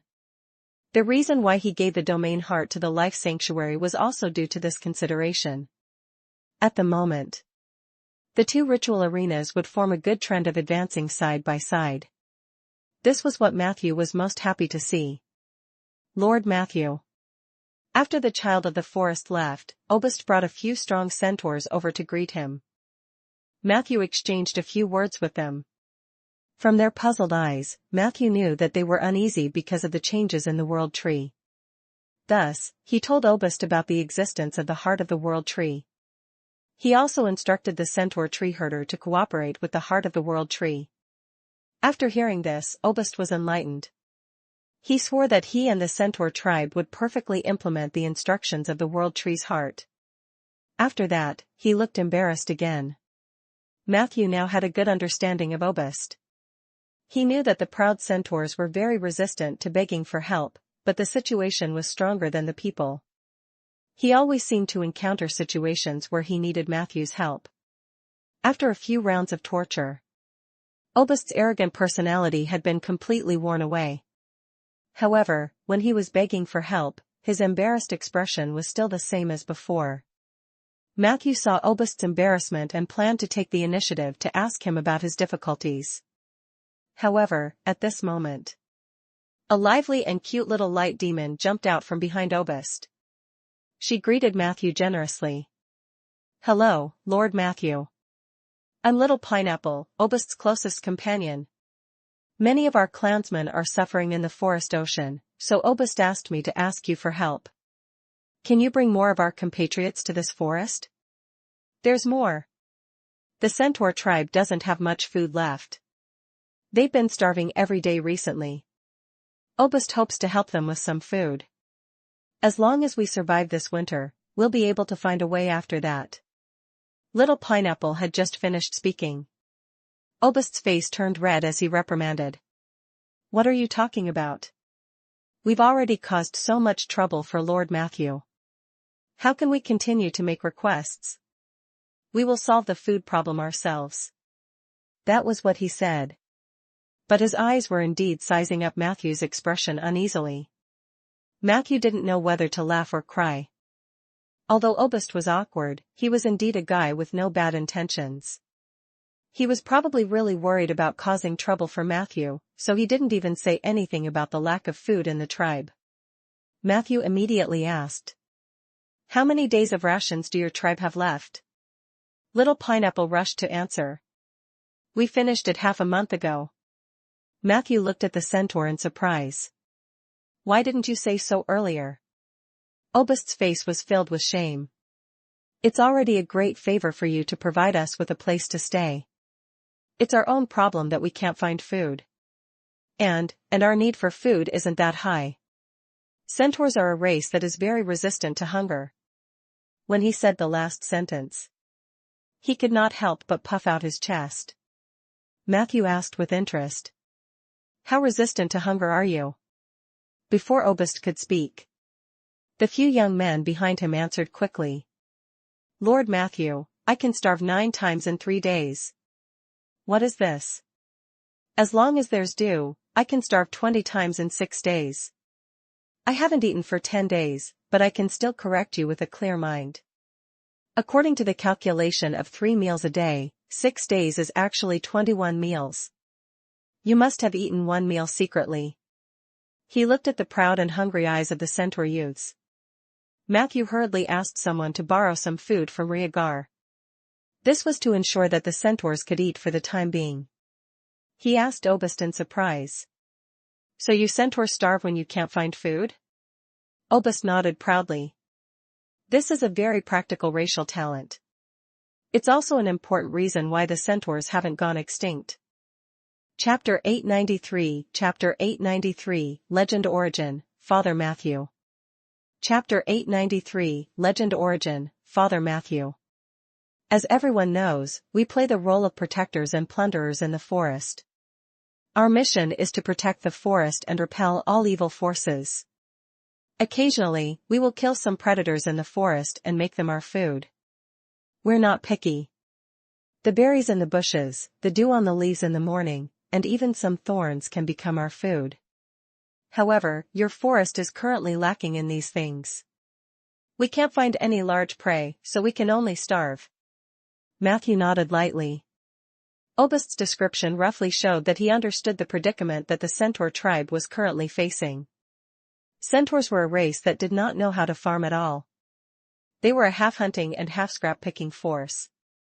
If they could not hunt or find enough berries to fill their stomachs, they would have no source of food at all. Matthew looked up and down at Obist. He soon realized that it wasn't entirely the centaur's fault for not being able to farm. Their body structure was completely unsuitable for farming. In the long run, your tribe's food pressure is indeed not small. Matthew muttered. As the owner of the forest, I can buy some food for you. However, due to the war in the south this year, the price of food has generally risen.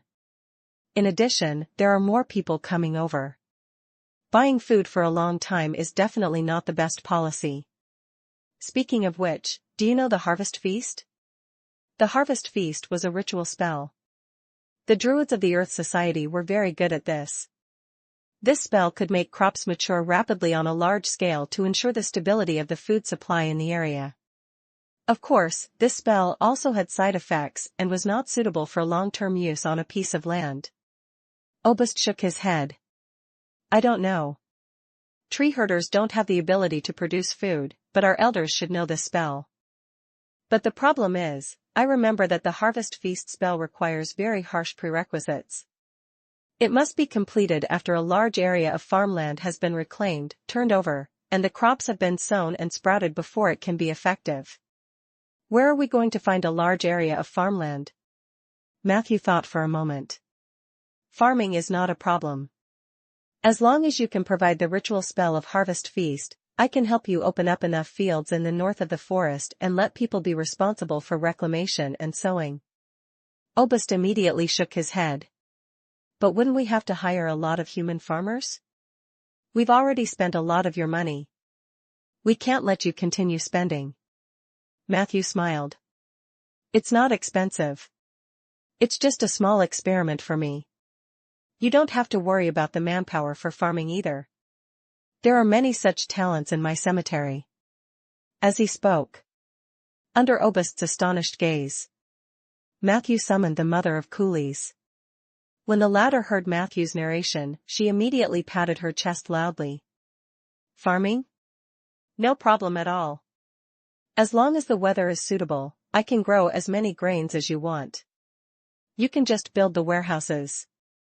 I can fill as many warehouses as you want before next winter. Moreover, we undead don't like to eat this. We farm because of our hobby. You can even customize the shape of the grain. Do you need heart-shaped rice? Or the glowing wheat? I even have experience in planting the barley that will be poisoned by the corpse poison. The eyes of the mother of slaves lit up. Matthew hurriedly stopped her. Normal food will do. Barley, wheat, and rice. It's winter now, so I plan to use magic to ripen the food. It doesn't have to be large, as long as it's enough. Myasage suddenly looked regretful. Do you really not need the barley that was poisoned by the corpse at noon? Matthew refused decisively. He then discussed the scale and location of the plantation with Obist and Myasage. Finally, Matthew asked, how is the zombie that was acting strangely? Myasage replied at once. He's very normal now. Under my training, he has successfully mastered all the skills needed by a laborer. He has also shown great potential in accepting adversity. No matter how many whips I whipped him, he showed no signs of resistance. He even expressed joy to a certain extent. According to my experience, this means that this zombie was a guy with a unique kink when he was alive. Had he been tamed into a qualified laborer so quickly? Matthew thought for a moment. Arrange for him to farm. Continue to observe. I feel that this kid isn't that simple. A day later. After confirming that Husman's clone had adapted to the environment of the cemetery, Matthew invited everyone to his workshop and decisively started his imaginative reincarnation plan. In the stone house where he had picked up the leftovers, Matthew was lying on a bed nervously. There was also a bed next to it, and on the bed was Margaret's mutilated corpse. The two of them were very close. Matthew could almost smell the strange smell on the corpse. It was not the smell of rotting corpses. It was the smell of money rotting. He looked around. The red-robed priest, Camilla, stood quietly on his left. Her eyes were calm and pure, giving people a sense of peace. Chapter 894, Chapter 894, Legend Origin, Father Matthew. Chapter 894, Legend Origin, Father Matthew. Dudley and Husman's doppelganger stood on the right side of Margaret's corpse. The former smiled at Matthew, signaling him not to be nervous. The latter wore a small mask on his face and did not seem as shy as before. Soria stood coldly in the corner of the room. Her temperament was completely different from her usual gentleness. It was obvious. She also attached extraordinary importance to this reincarnation plan. Relax, it's easy. The first to comment was Camilla. She reached out her cold hand and gently placed it on Matthew's forehead. In the next second, a thick and scorching divine power entered Matthew's mind and quickly swept through his entire body. That feeling was like being enlightened. Matthew felt that all the pores on his body were relaxing as if he was soaking in a hot spring. Under the warmth of the divine power, the tension in Matthew's heart was gone, and his muscles were greatly relaxed. Camilla smiled. She bent her fingers and gently tapped Matthew's forehead with her knuckles. Then, she prayed in a very devout tone. The kind Matthew should deliver the divine fetus in a painless and harmless way. In an instant, Matthew's eyes shone with a golden light. He seemed to see a heavenly gate opening towards him, and countless little angels with halos above their heads sang holy songs around him. On the data panel. Hint: Camilla has used Oracle on you. Oracle. Only the blessed of a powerful god had the chance to master the spell of command. Matthew felt his body become even hotter. It was as if there was a force pulling at his soul. But this power was not violent. On the contrary, it was rather gentle. This situation lasted for a full 10 minutes before it slowly subsided. Matthew raised his head. He found that his body had not changed, but there was some sweat on Camilla's forehead. The kind Matthew should deliver the divine fetus in a painless and harmless way. For the second time, Camilla piously chanted these words. This time, the duration of the oracle spell was greatly shortened. 5 minutes later, Matthew felt the divine power in his body fading. Camilla's hand on Matthew's forehead became hot. Her eyes were already covered in a layer of mist, and her forehead was covered in sweat. Even her breathing was a little difficult. What a powerful evil empress! Camilla murmured. Then, she begged in a determined and hysterical tone. The kind Matthew should deliver the divine fetus in a painless and harmless way. At that moment, Matthew felt an unprecedented sense of gratitude. In order to help her separate the embryo, Camilla did seem to have lost a lot of energy. He had to repay this favor as much as possible in the future. However, in the next second, on the data panel, prompt, Camilla has used the oracle spell on you for the third time. Perception, you have detected that Camilla has secretly cancelled the first 2 oracular spells. You have detected the elements of acting and a small amount of deception. This. Matthew didn't know whether to laugh or cry. What a devout believer of the god of the first moon. Was she starting to perform on the operating table? However, he didn't have much objection to this kind of behavior, as long as Camilla could really help him. However, after sensing the other party's intentions, Matthew suddenly felt that Camilla's sweaty appearance was very funny. He looked at the red-robed priest's tired face and could not help but laugh out loud. He laughed and laughed. He suddenly felt his nose itch. He rubbed it subconsciously, but it was not enough. He looked up and sneezed hard. Accompanied by this loud sneeze, Matthew felt a sense of comfort. He swore. He had never sneezed more comfortably than this. However, in the next second, only then did Matthew notice the abnormality of the sneeze. He pressed hard on his stomach and found that the thing inside had disappeared.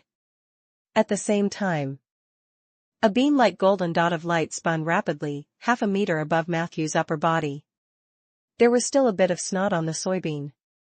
Very quickly, the soybean grew bigger at a speed visible to the naked eye. In the blink of an eye, it had the shape of an embryo. Matthew was enlightened, and then he was overjoyed. Camilla's oracle had actually taken effect in this way. Divine spells were indeed one of the most unreasonable supernatural powers.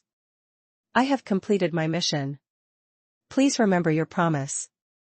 Camilla left weakly. Matthew nodded gratefully. At this moment, everyone noticed that the embryo was growing rapidly. Soon, it turned into the image of a baby. A strange smile quickly appeared on the baby's face. She suddenly pounced on Matthew. She called out crisply, "Daddy!" At that moment, Matthew had a strong instinct to respond to his call. But he quickly slapped himself. "I'm not your father." Matthew pushed the baby away forcefully. An extremely aggrieved expression appeared on the latter's face, and the evil empress aura also became thicker and thicker. "Daddy, Daddy, don't leave me behind. Daddy, Daddy, let me enter your body. I haven't grown up yet." Matthew felt that it was getting harder and harder to resist the evil empress's bewitchment. Fortunately, at this moment, Saria, who had been watching for a long time, finally made her move. With a light tap of her index finger, she controlled the baby's movements with the legendary stop spell. Matthew took the opportunity to roll away and avoid being entangled by the evil empress again. Saria took out a cute piggy bank. In the next moment, the piggy bank flew above the baby and then automatically shattered. Countless gold coins flew out. However, under the effect of mighty arcane power, these gold coins melted into boiling hot gold water as soon as they appeared. The golden water poured mercilessly on the baby's body. The evil empress embryo let out an extremely tragic scream. Soria cast her spell without changing his expression. Fezibin's great prophecy spell. Wash away the filth with gold water, and you will be a pure and flawless demigod embryo. Merging with the souls of the martyrs, you will be reborn on the corpses of those who died in purgatory. Nearly 1,000,000 gold coins shattered. The boiling hot golden water poured down continuously. Half a minute later, the aura of the evil empress on the embryo became fainter and fainter. Saria took out the blue porcelain bottle. Margaret's soul quickly fused into the embryo. In the next moment, the embryo shrunk back to a light spot the size of a soybean. Then, he burrowed into Margaret's corpse. Matthew! Saria shouted in a low voice.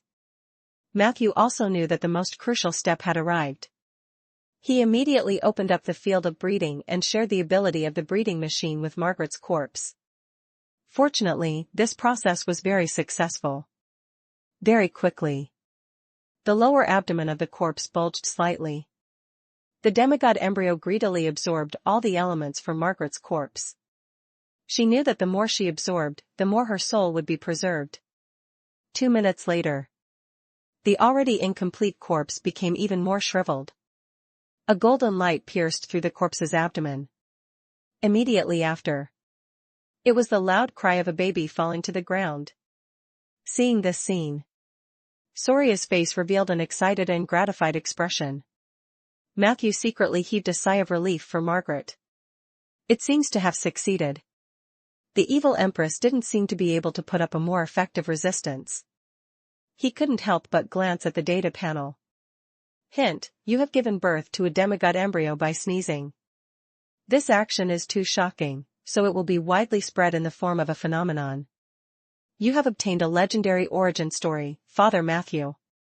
Hint, your good friend, Lorraine the Dusk Chant, has intercepted this phenomenon and made a small artistic modification. Do you want to check the details of the origin story? Chapter 895 Chapter 895, Authority, a Kind Father. Chapter 895, Authority, a Kind Father. Artistic modification? Matthew had a bad feeling. He quickly clicked to see the specific origin story, but just the title made him dizzy. Evil intentions, evil queen wants children. Matthew tricked the divine embryo. Matthew gasped at that moment. Lorraine had used the ancient rhyme method in the common language. If you want to talk about artistic content, there was some. As for the degree of modification, when Matthew finished reading the entire story in one go, he heaved a sigh of relief, but his heart was still filled with mixed feelings. The story began with the evil queen, Baba Shah, causing chaos in Jiliu City. The main story was that the evil queen planned to come to this world by begging for a child. For this reason, she used many fancy techniques to trick healthy men of the right age to get pregnant. However, the witty Matthew saw through all of this. In order to thwart the evil empress's plot, he couldn't help but step forward, facing the evil empress's tyranny. In the end, under Matthew's clever and brave scheme, evil Empress Baba Shah suffered a double loss. Even the divine fetus that she had spent a long time nurturing was stolen by Matthew. There was actually nothing wrong with the storyline. However, Lorraine used a rather bold narrative technique in his description. On the one hand, he created the image of Matthew as a scumbag with a sense of justice, intelligence, and lust. In Lorraine's story, the evil empress was completely fooled by Matthew. On the other hand, he had directly molded the evil empress into a sinister, vicious, and short-sighted woman. There were many descriptions of the evil empress' psychological state in the story. These psychological descriptions made Babasha's character seem so cheap. She had completely lost the dignity of a powerful, otherworldly god. Anyone with a higher level would think that this thing was ridiculously fake. However, considering that the bard's audience was an ordinary group that had difficulty coming into contact with gods or extraordinary powers, it was not easy for the bards to reach out to them. Perhaps many people would relish Lorraine's version of the story. After all, the story of a righteous warrior taming a bad woman would always have a market. Most of them are positive artistic modifications for me. It's just that it's a little like slandering me by portraying me as a scumbag. Matthew couldn't guess what Lorraine was thinking. He had a feeling that the other party's artistic modification was not made up, but had a certain purpose. After considering the incident at Cross City, Lorraine had once sent Matthew a message to inform him that he had become an official member of the Alliance. Perhaps the Alliance's higher-ups wanted him to change it like this? Matthew secretly guessed. But this version has too many erotic scenes. They've completely written me as an expert who can make evil empress tremble with my right hand. It's in line with the bard's characteristics to develop everyone in their stories into a lowlife. After all, the people like to see it. But what was with this cliffhanger? Did he still want to make a sequel? At the end of the story, there were even a few hooks that mentioned a few unknown goddesses of the Heavenly Palace, hinting that they had ambiguous relationships with me. Isn't this fucking complete nonsense? Even artistic modification has to follow the basic facts. Matthew's soul of ridicule completely exploded. If it weren't for the fact that he still had something to do, he would have gone to Lorraine to reason with him. Matthew quickly looked away from the data panel. At this moment, Soria's voice suddenly sounded. It's not over yet. As expected, the baby's cries suddenly stopped. An extremely cold aura tore through space. In just an instant, Matthew could feel that his cemetery ritual field had been greatly damaged. There was an unreasonable force that was forcefully inserted into it. Who was plotting against my fetus? Who was stealing my authority? A large area of shadow spread out under everyone's feet. Soria immediately opened her defensive domain and easily offset the evil empress's deception domain. Matthew also hurriedly mobilized the power of the ritual field. This was to weaken the evil empress' influence to the greatest extent. In the next second, a shadow twisted through the wall. Her face was extremely distorted, like a head made of countless twisted strands. Her lower body was like a paper figurine that had been cut into pieces. The dark note swaying in the wind looked a little like a skirt made of spaghetti. Thief, I want to. Before Babash's projection could finish speaking, Matthew, who was already prepared, was one step ahead. I want to declare war on you.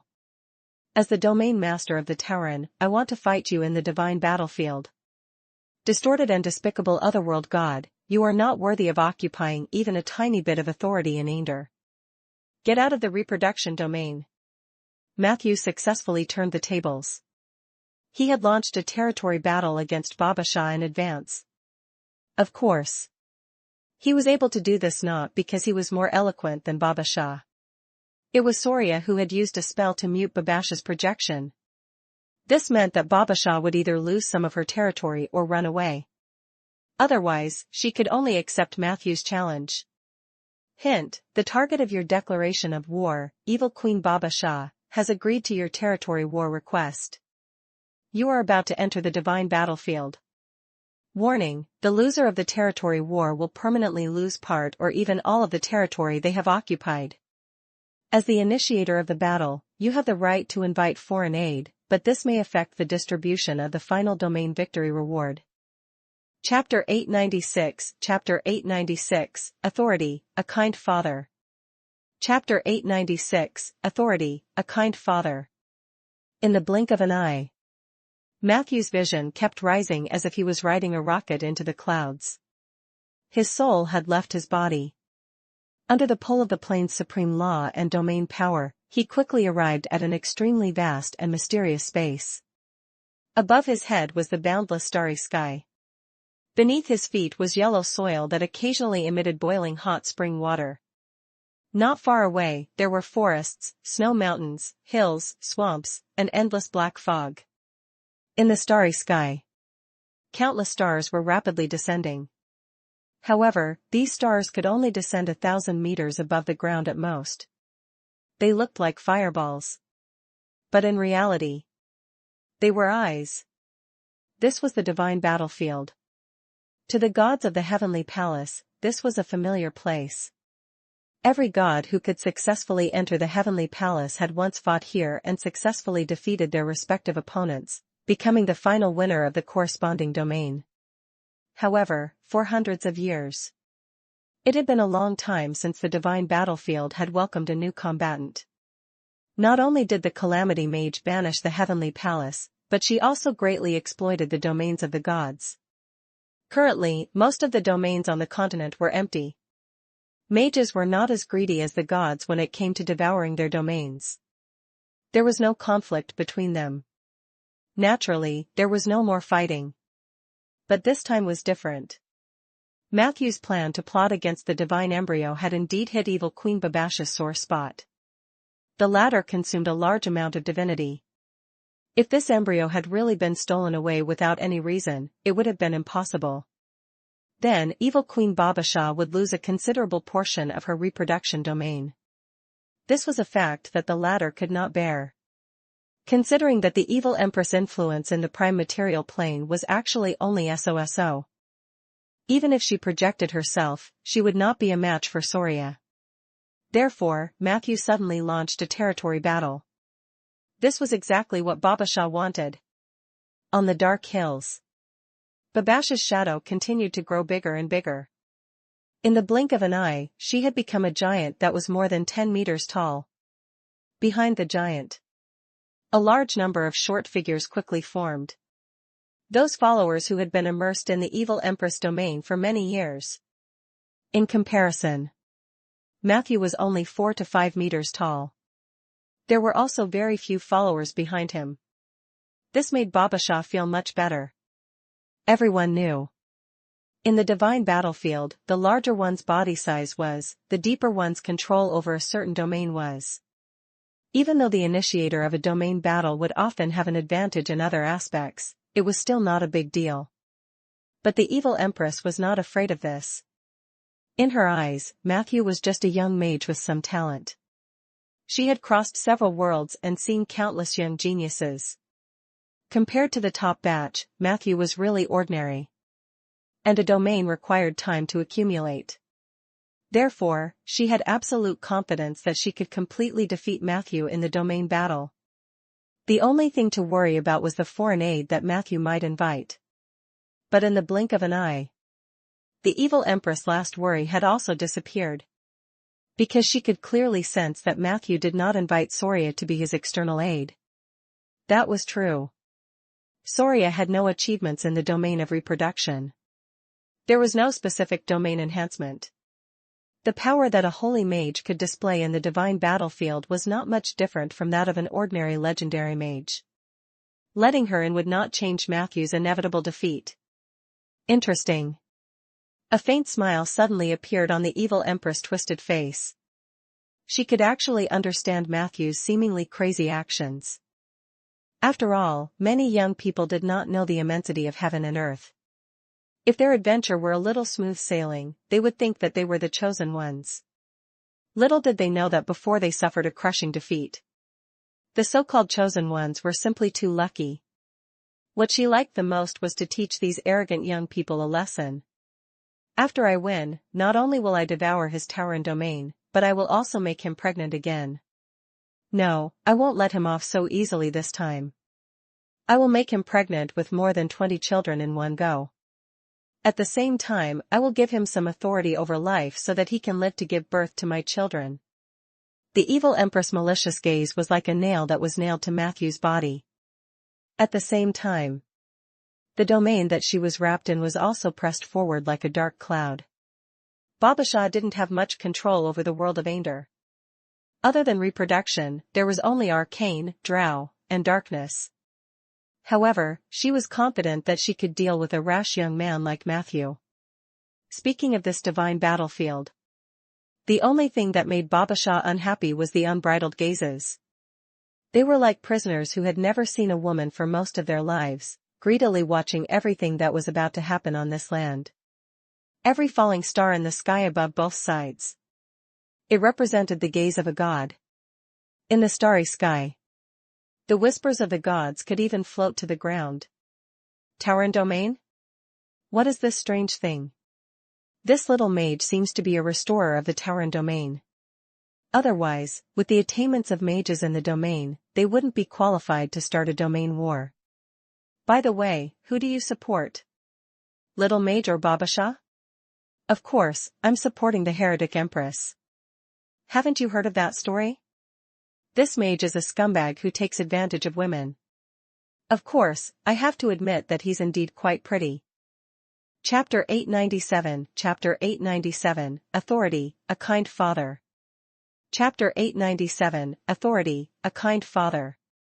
Donia, is there something wrong with your brain that's about to be corroded by the void matter? If you're willing to believe the stories of the bards, why don't you give me half of your authority and I'll return you 3 times in a few days? Humph. One was a mage who stopped the sea elf's plan, and the other was an evil god who tried to encroach on our territory. What was there to support? The best scenario is for both sides to suffer. Of course, if they can both die, I'm even willing to sacrifice the remaining lifespan of Lord War God. Wasn't Vasnov already dead? Your sacrifice is really insincere. Who said that? That old turtle is best at enduring and developing. Maybe he's hiding in some corner right now, secretly working hard to become stronger. It's just that we can't find him. It's fine if we can't find him, but Isabel can't possibly not find him. Accept reality, prisoners. Our era has long passed. Perhaps it's time for us to be ordinary people in peace. This kid seems to be Isabel's student, right? Is there any outstanding mage in the Seven Saint Alliance who isn't Isabel's student? So, who do you think will win? Of course, it's that bitch, Baba Shah. The last sentence was echoed by many people. From the perspective of the Heavenly Palace, the battle between Matthew and Baba Shah was purely a dogfight. However, logically speaking, Matthew had no advantage. As the initiator of the domain wars, he was based in the Tauran domain and used the breeding domain as the intersection point to challenge Babash's reproduction domain. However, compared to the reproduction domain, the Tauran domain was too weak and empty. Pairs of green and scarlet eyes lit up behind Baba Shah. Every pair of eyes. They all represented a candidate who was qualified to participate in the territory battle. Matthew, on the other hand, was alone. Other than Peggy, Filey, Soldier, Renezum, the Drifter, and the other summoned creatures that occupied the contract slot, only a few weak and old Tauran souls were left in the domain world. This was because Matthew did not have enough Tauran elements in his domain. Be prepared to become a loser, thief. Baba Shah said to Matthew from above. Matthew raised his head and calmly replied. First of all, I didn't steal your embryo or authority. I did it right in front of you. Secondly, I'm afraid you're the one who should be prepared to be the loser. This is Ainder, not your world. If you stretch your claws too far, you'll end up being chopped off. In the end, did no one really tell you that you look like a plate of noodles? Matthew's provocation did not make the evil empress furious. On the contrary, she appeared very calm.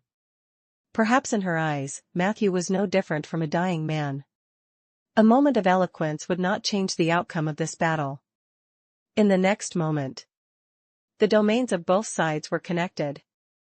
The breeding domain instantly collapsed and was completely devoured by reproduction. Under the evil empress's contemptuous gaze, her reproduction domain poured towards Matthew's Tauran domain like a flood. At this moment, the people around Matthew also began to move. Peggy took the lead. Her body burned with raging flames, and her battle angel form instantly attracted the attention of many gods. Domain-breaking slash. The reason why many people feared the Valkyrie was that their domain-breaking slash was extremely useful in the divine battlefield. Peggy's blade descended. A vacuum immediately appeared between the reproduction domains like a mountain opening up the sea. Filey caught up. The spirit bone dragon used its powerful body to crash into the reproduction domain. The uniqueness of the Undead King talent gave him an even stronger domain bonus. After a few rounds, a large number of the evil empress's recruits were eliminated.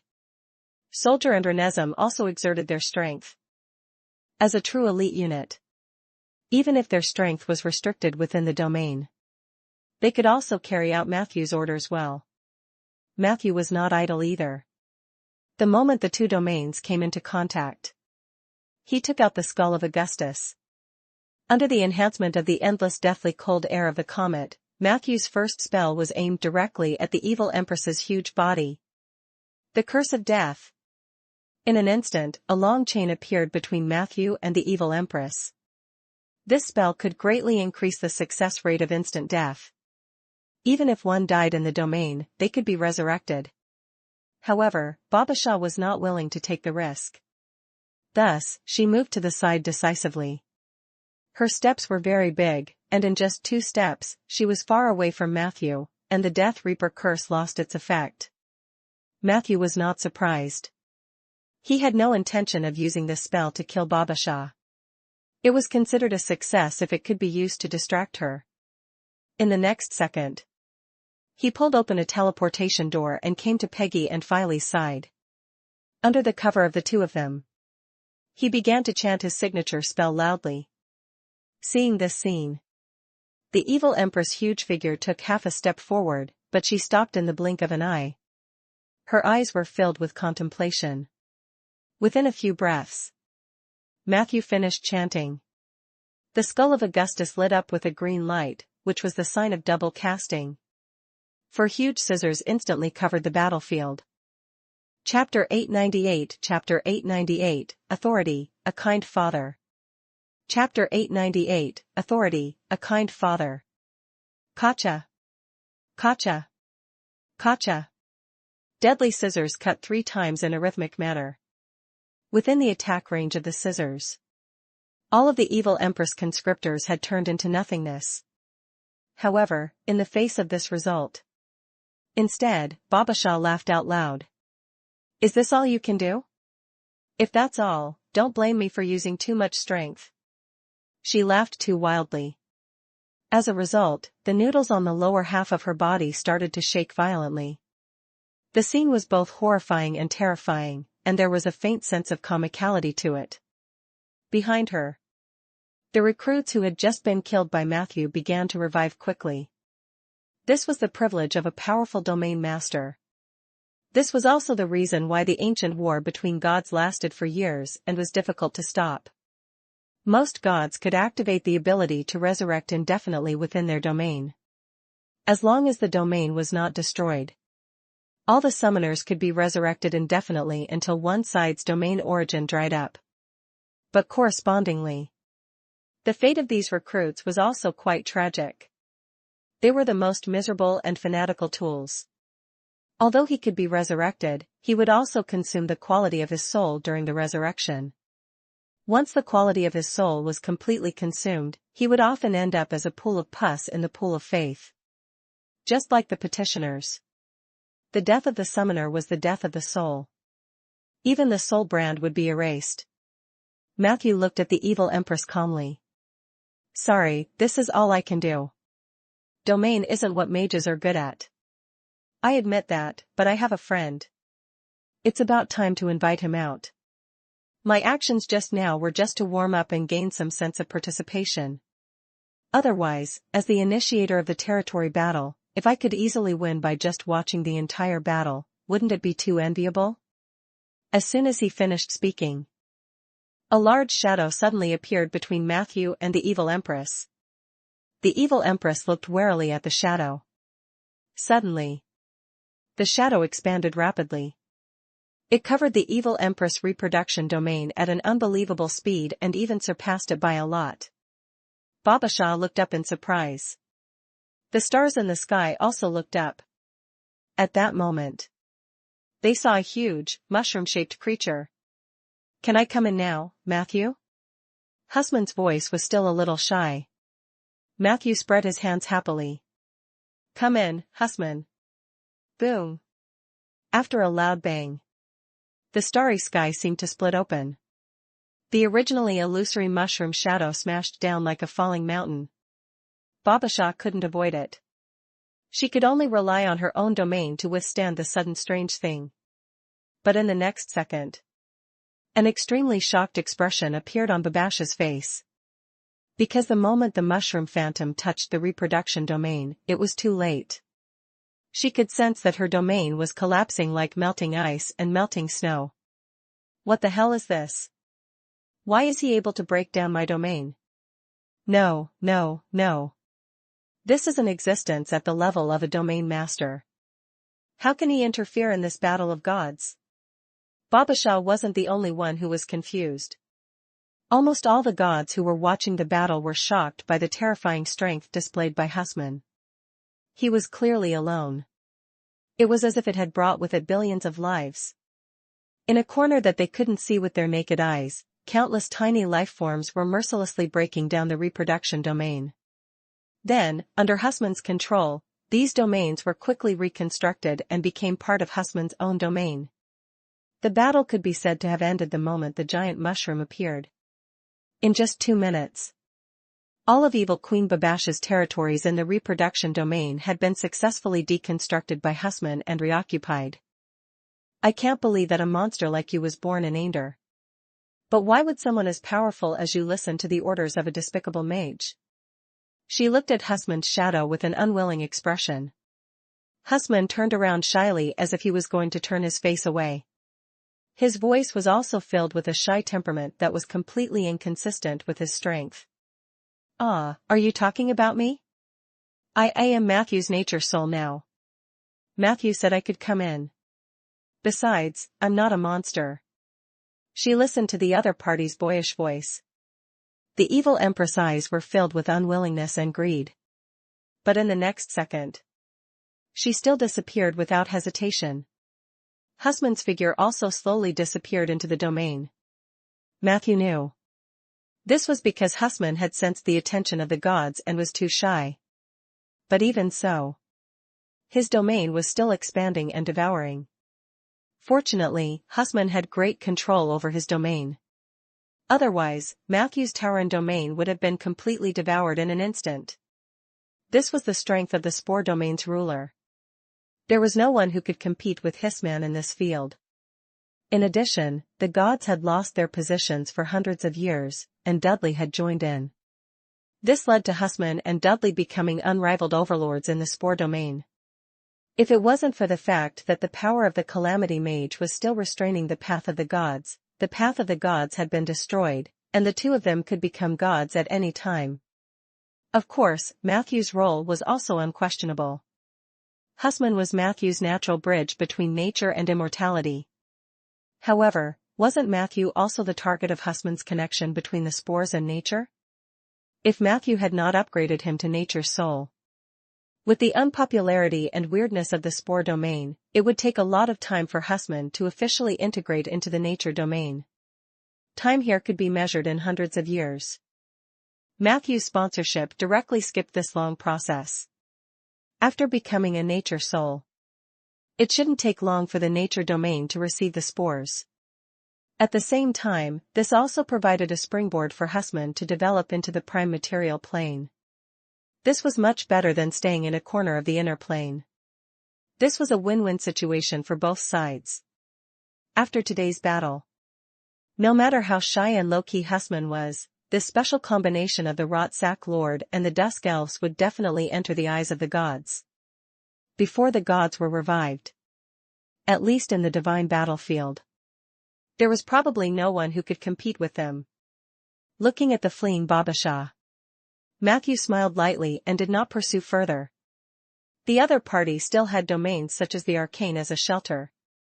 Husman's Spore domain was a dimensional blow to the reproduction domain, but the Arcane domain would not collapse so easily. It was better to fight steadily. He looked at the data panel.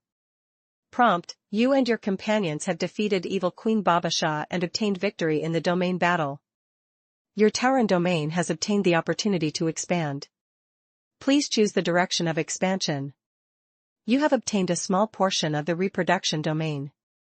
You have obtained the Evil Empress authority, kind Father, distorted. Father, through this authority, you can share kindness and miracles with those who believe in you. 1. Eat to fulfill your belly. You only need a small number of flies, mosquitoes, earthworms, ants, maggots, and other insects or small creatures as casting materials to conjure a large number of fresh ingredients such as bread, milk, honey, apples, and sugar cubes out of thin air. Different tiny creatures corresponded to different ingredients. Note, this authority effect involves the true shapeshifting and wishing spells. The food you transform into is real and healthy. If the person who consumed the food was unwilling to believe you during the casting, then the effect of the authority might lose its effect. It can be used 6 times a year. 2. Clothes can cover the body. You only need to use a small number of grass ashes, feces, soil, dead branches, fruit peels, and other waste materials to create a large number of gorgeous clothes out of thin air. Different waste materials corresponded to different parts or styles of clothes. The effect was the same as before. It can be used 6 times a year. 3. Great Father. Passive. You will receive a large amount of XP for every child you give birth to. The more children who regard you as their father, must be human-like creatures, the stronger your authority will be. You can infuse your XP into the body of a child who sees you as his father, accelerating his growth. You can also take back more XP from the children at any time, but if you don't handle it properly, it may weaken the power of the authority. You can command or hypnotize an enemy unit to call you father through the aura of authority and psychological suggestion.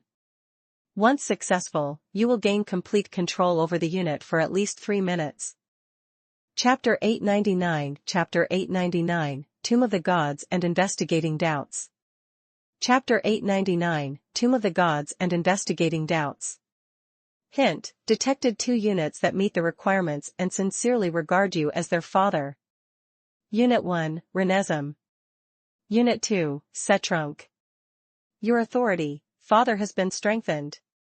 Your authority has received a new passive halo, Herd Mentality. Herd Mentality: when you are surrounded by a group of people, if some of them call you father, then the others may subconsciously and temporarily regard you as their father. The effect of this halo possesses a general characteristic of herd mentality.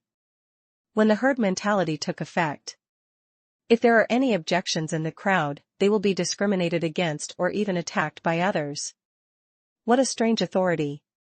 Matthew frowned. He could not imagine a group of people calling him father. It was fine if there were dozens of them, but if there were thousands of them, it would be too terrifying. And what was going on with these 2 units that regarded him as their father? Forget about Renesm. Although Matthew couldn't tell what Miss Zombie was thinking about him, he could clearly feel her dependence on him. But what was going on with this Setrunk? Since when did he become his son? Could it be related to that distorted contract of equilibrium? Matthew quickly thought of the abnormality that had happened before. He was even more wary of Setrunk. After all, Setrunk had been giving everything to him from the beginning to the end. On the surface, he was trying to curry favor with him without any limits, but who knew what kind of knife he was hiding in the dark? Furthermore, this was a ritual hosted by the legendary thief, Shanair. Matthew had never interacted with Shanair before. But every time Richard mentioned Shanair, it was very vigilant. Even Silver Snake, the king of civil war, did not dare to neglect this legendary thief. His strength was evident. However, the authority of a loving father seems to be able to allow me to sever my father-son relationship with my child. Matthew's heart skipped a beat. He was not in a hurry to activate it. Instead, he treated it as a backup plan and waited for the right opportunity to remove it. He believed that after putting in so much effort, Setrunk would definitely appear in front of him again. It would be fun if that fellow's ritual was very demanding in terms of details. If I were to destroy my relationship with him, all his previous efforts might go down the drain. Matthew was laughing in his heart. However, he did not let his guard down. He prioritized this matter in his heart so that he could respond in time if he encountered an emergency. In general, a loving father was Matthew's first authority. Although this thing was distorted, it could also create a lot of benefits for Matthew. It was a pity that the children claimed by the authority of a loving father could only be limited to humanoid creatures. It would be great if it could be promoted to the plant field. In that case, Matthew would directly transform into an oak tree and reproduce thousands of offspring. It was equivalent to getting 2 XP for one thing. It was simply wonderful. Other than strength, authority also symbolized the supreme dignity of the domain. After gaining the power of the loving father, Matthew's body size had more than doubled. In the field of reproduction, other than Hussman, there was probably no one else who could challenge Matthew's current strength. Even Taran, the mother of all creation, who had fought once in Cross City, might not be a match for Matthew. This was the power of authority. Authority was the sublimation of a domain. If it was further condensed and upgraded, there would be a chance to refine a true divine title. However, under normal circumstances, authority was also the limit that a mage could reach on the path of condensing a domain. Condensing the fruit of the domain was a way to replace the path of ascension. Compared to the latter, the former was even more difficult. But once they succeeded, the upper limit of what mages could create would far exceed the path of gods. Babasha fled so quickly. After successfully seizing the reproduction domain and a small portion of the authority, only then did Matthew free his hands to check on the whereabouts of the evil empress. It could only be said that Babasha was quite decisive. Husman descended and ended the battle of domains in an invincible manner. The evil empress decisively abandoned her reproduction domain. She didn't have the slightest bit of reluctance and directly cut off the connection between her other domains and the reproduction domain.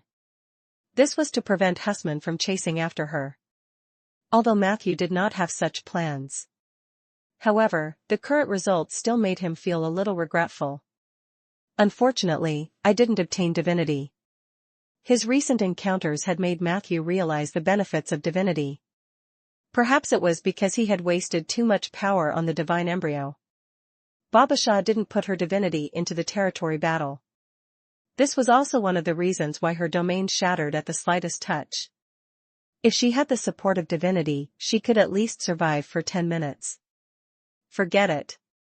I'll stop while I'm ahead. Matthew prepared to retreat in time. As for the specific gains from the reproduction domain and the in-depth development of the Tauran domain, Matthew planned to do it at home. After all, there were so many pairs of eyes staring at him from above. He did not want to expose the details of his domain to everyone. Matthew was about to leave. However, the wind of the divine battlefield brought the whispers of the stars in the sky. These sounds were very soft at first. Soon, however, every word and sentence smashed into Matthew's heart like a meteorite falling to the ground. He could hear every word the gods said to him. Most of them were either delicate and charming or sweet female voices. Hey, Matthew, can you fly up a little? Let me take a good look at you. Chapter 900 Tomb of the Gods and Investigation of Doubtful Points. Chapter 900 Tomb of the Gods and Investigation of Doubtful Points. Little brother, I have a deal worth a few $100 million to discuss with you. Handsome boy, have you ever tried the temperature of a god's body? Don't be in a hurry to reject me. If you think I'm not good enough, I still have a few sisters. Do you want me to introduce them to you? Come and take a look. Brother, don't listen to those sluts. I'll tell you honestly, do you want the divine artifact? I have a lot of them here. They were all pawned by those male gods and goddesses who lost their eyes. As long as you're willing. Matthew tried to cover his ears in pain. On the data panel. Hint, due to the special nature of the divine battlefield, you have encountered the Sisters of Desire, the goddess of pure love, the god of poison and secrets, the god of beauty, the god of pawnshop, and so on. You have received the special attention of a large number of gods. These goddesses are really unrestrained. Matthew could not help but shrink his neck. Of course. The male god's moral integrity wasn't that high. He quickly checked the records and found that there were some male gods who disguised themselves as goddesses to chat with him. Perhaps these people had been lonely in the sky for too long. Perhaps it was because they saw an opportunity to return to the divine battlefield. In short, they were all harassing Matthew. Matthew quickly gripped his authority and blocked most of the sound with his fatherly might. At this stage, no matter what the gods of the heavenly palace said, Matthew followed the principle of turning a deaf ear. If he wanted to cooperate with the people of the heavenly palace, then the goddess of moon, Asha, or the god of travelers might be better candidates. However, Matthew had firmly rejected them. Then, he naturally had to treat the other gods equally. I have to update my anti-peeping measures. The star-weaving robe might not be able to meet my current needs. Matthew thought as he called for Husman to leave the divine battlefield. These people from the heavenly palace are floating in the astral world every day. They either peep or eat melons all day. They're really annoying. I have to think of a way to cover the forest, cemetery, and even the entire battle with a ritual to prevent prying. It's not that there are no such magic rituals, but it will cost a lot of money. Yes, I can think of a way to get Rhaegar to reimburse us. In his thoughts, some voices passed through the authority and entered Matthew's ears. There was no lack of sounds that made his blood boil. Or perhaps some gods had given unimaginable conditions. But Matthew still chose to retreat without looking back. In the next second, his soul began to sink. It was as if he had fallen from the sky. This feeling was not pleasant. There was a strong feeling of falling. He raised his head and looked at the starry sky. Suddenly, he felt a sense of nostalgia for that place and an indescribable sense of belonging. No wonder once people get used to being at the top, they are no longer willing to return to being ordinary.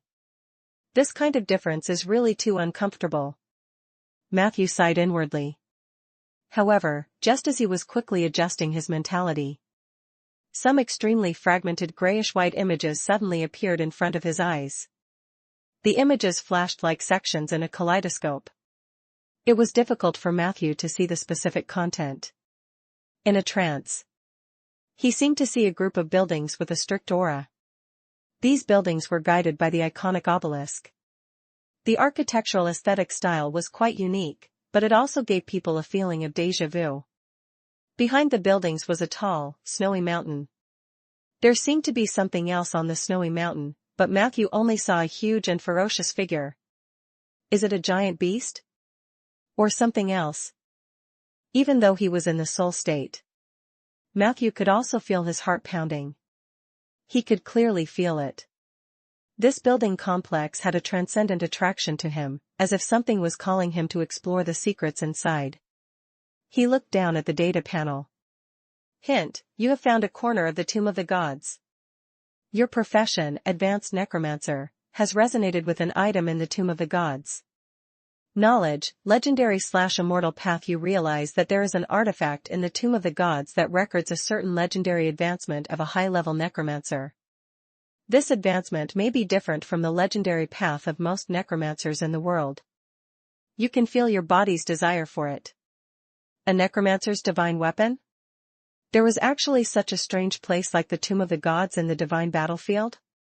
Did the gods of the heavenly palace know of such a thing? Matthew thought excitedly. In the next second, the kaleidoscope-like scene quickly disappeared.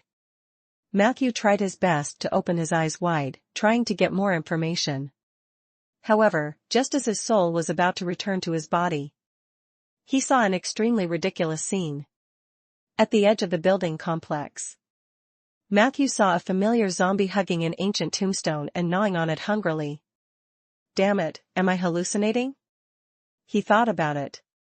Matthew felt his body become extremely heavy. He opened his eyes. He successfully returned to the workshop in the cemetery from the divine battlefield. Wah! The baby's cries interrupted Matthew's thoughts. Curious, he leaned over. However, Soria quickly wrapped most of the baby's body with a piece of silver silk. Matthew noticed that the baby's eyes were confused as if she was in a fierce struggle. Chapter 901 Tomb of the Gods and Investigation of Doubts. Chapter 901 Tomb of the Gods and Investigation of Doubts. The frequency of the struggle and the cries were highly similar. Soria cast a silence spell impatiently. The baby stopped crying. However, her small mouth was still opening and closing, as if she did not realize that she had already been silenced. She is currently in the ignorant period when her soul and body are fusing. She is essentially no different from a newborn.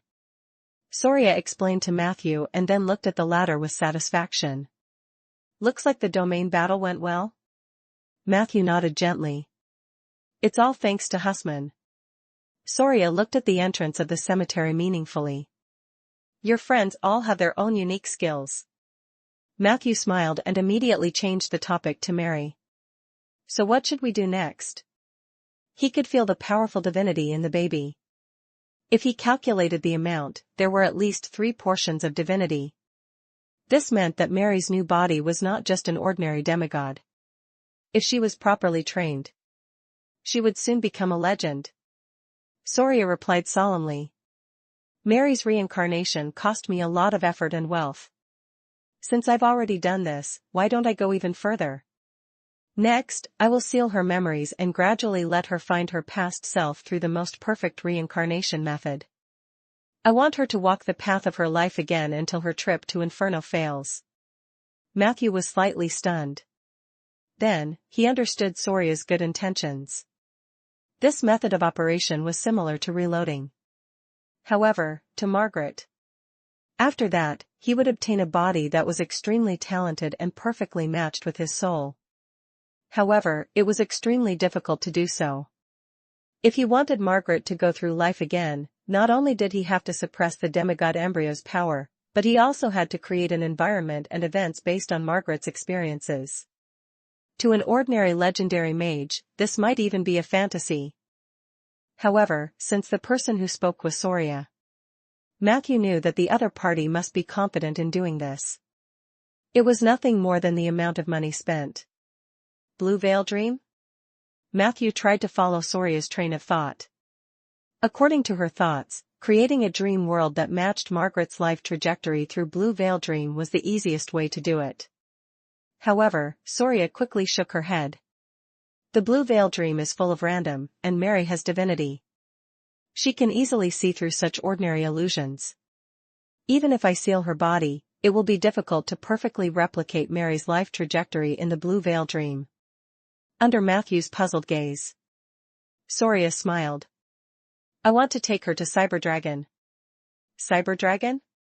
Mystic Machinists? Matthew couldn't help but think of that short, stubborn, and magnanimous figure. His face was full of surprise. The cyborgs have such a method? Soria nodded gently. Don't underestimate the occult machinists. They are indeed a bunch of idiots who only know how to create explosions when they are in the middle or lower levels. However, when they are above the legendary level, the powerful occult machinists are no weaker than the legendary mages. The city of Cyberdragon is nicknamed the City of Miracles because the top occult machinists can indeed create miracles. For the next period of time, I will arrange for Mary to grow in a laboratory in the Cybordragon. If you want to see her, you can also bring my token to visit the Cybordragon, but she will definitely not recognize you. You must be mentally prepared for this. Matthew was a little regretful, but he quickly adjusted his attitude. When will I be able to see her with her memories restored? Soria thought for a moment. 3 or 5 years. It shouldn't take much time. In short, you've helped me a lot this time. When you come back, I'll give you a very generous reward. Matthew smiled. At this moment, Soria's body lit up with the white light of teleportation. Matthew hurriedly waved at little Mary in her arms. Soria's silence spell was still in effect. However, he clearly saw little Mary's lips opening and closing slightly, mouthing a word that sounded like daddy. Whoosh! The white light disappeared. Matthew recalled the last scene in his mind and felt a little disappointed. Then, a bitter smile appeared on his face. Will she really acknowledge me as her father in the future? I have really become a loving father this time. In an instant, the white light flashed again. Under Matthew's puzzled gaze, Soria left and returned. What's wrong? Matthew saw that the other party's expression was a little serious, so he also became nervous. Soria extended her hand to Matthew. Birth control bracelet. You can't use it now, so give it back to me. Matthew did not react in time. Soria couldn't help but reveal a suspicious expression. Are you trying to take advantage of me? The reward is the reward. The bracelet is temporarily lent to you. Matthew hurriedly returned the bracelet. Only then did Soria leave, satisfied. Until the holy mage left. Matthew finally recovered. He had to admit that Soria's meticulous planning had amazed Matthew. No wonder my teacher encouraged me to learn how to make money from Soria. This is a subject that is 100 times more difficult than slaying a dragon. Matthew smiled bitterly in his heart. With such a deduction, the reward promised by the holy mage was definitely not a fee, but Soria was proficient in enchantment. It would be good to exchange for a few more spell-like abilities. Chapter 902 Chapter 902, Tomb of the Gods and Investigation of Doubtful Points. Chapter 902, Tomb of the Gods and Investigation of Doubtful Points. Moreover, he could also gain the friendship of a holy mage. Of course, this was not a bad thing for Matthew. In fact, he felt even more respect for Soria in the depths of his heart. She was already so rich, yet she was still so thrifty. Perhaps this was the essence of Faye Zibin. Although he didn't plan to take this path. However, there was nothing wrong with absorbing the essence of others. After sending Soria off, Matthew brought Dudley and Husman around his cemetery and woods. At the same time, he introduced the leader of the Undead and the leader of the Centaurs to them. Both of them had gentle personalities. Matthew was also there to mediate. Therefore, the two big shots of the Spore Society quickly integrated into the respective circles of the cemetery and the oak forest. Of course, all of this was just the surface. How these people would get along with each other remained to be seen. After settling everything, Matthew went to find the mother of Coolies, Myasage. He asked about the whereabouts of the lonely zombie. Him? Myasage was stunned.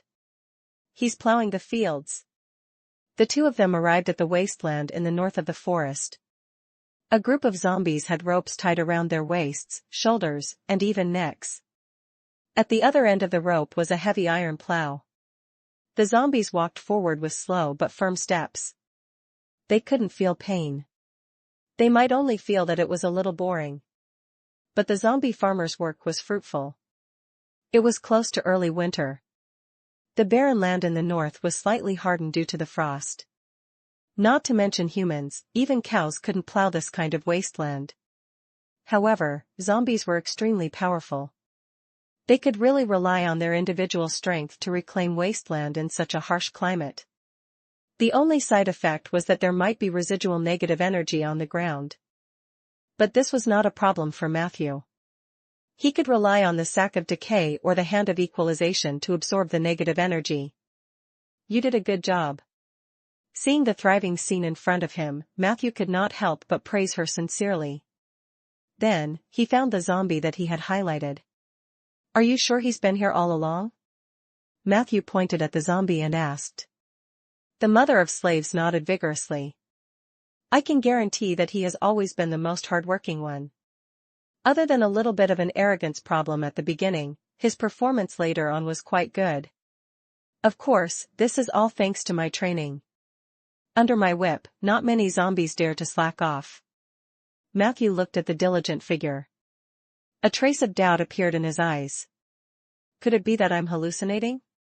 When he saw the Tomb of the Gods earlier, the zombie that he saw at the last moment holding the tombstone and gnawing on it was 90% similar to this lonely zombie. Perhaps in the eyes of ordinary people, the undead looked almost the same. However, to necromancers, every zombie had a unique temperament. Matthew was certain that the two were highly similar. However, because the images of the tombs of the gods were too fragmented, he could not make a complete judgment. I didn't summon him to the divine battlefield, and there's no reason for him to appear there. Perhaps it's just a similarity? But there must be something wrong with this guy. Matthew was even more certain of this. He pretended to inspect the zombie's work and walked around the edge of the wasteland a few times. After he could not find any flaws in the lonely zombies, he left in a hurry. But ever since then, Matthew used his immortal eyes to lock onto this area. Not only that, he also told Peggy and Soldier to keep an eye on the zombie in the dark. If there were any abnormalities, they could provide feedback at any time.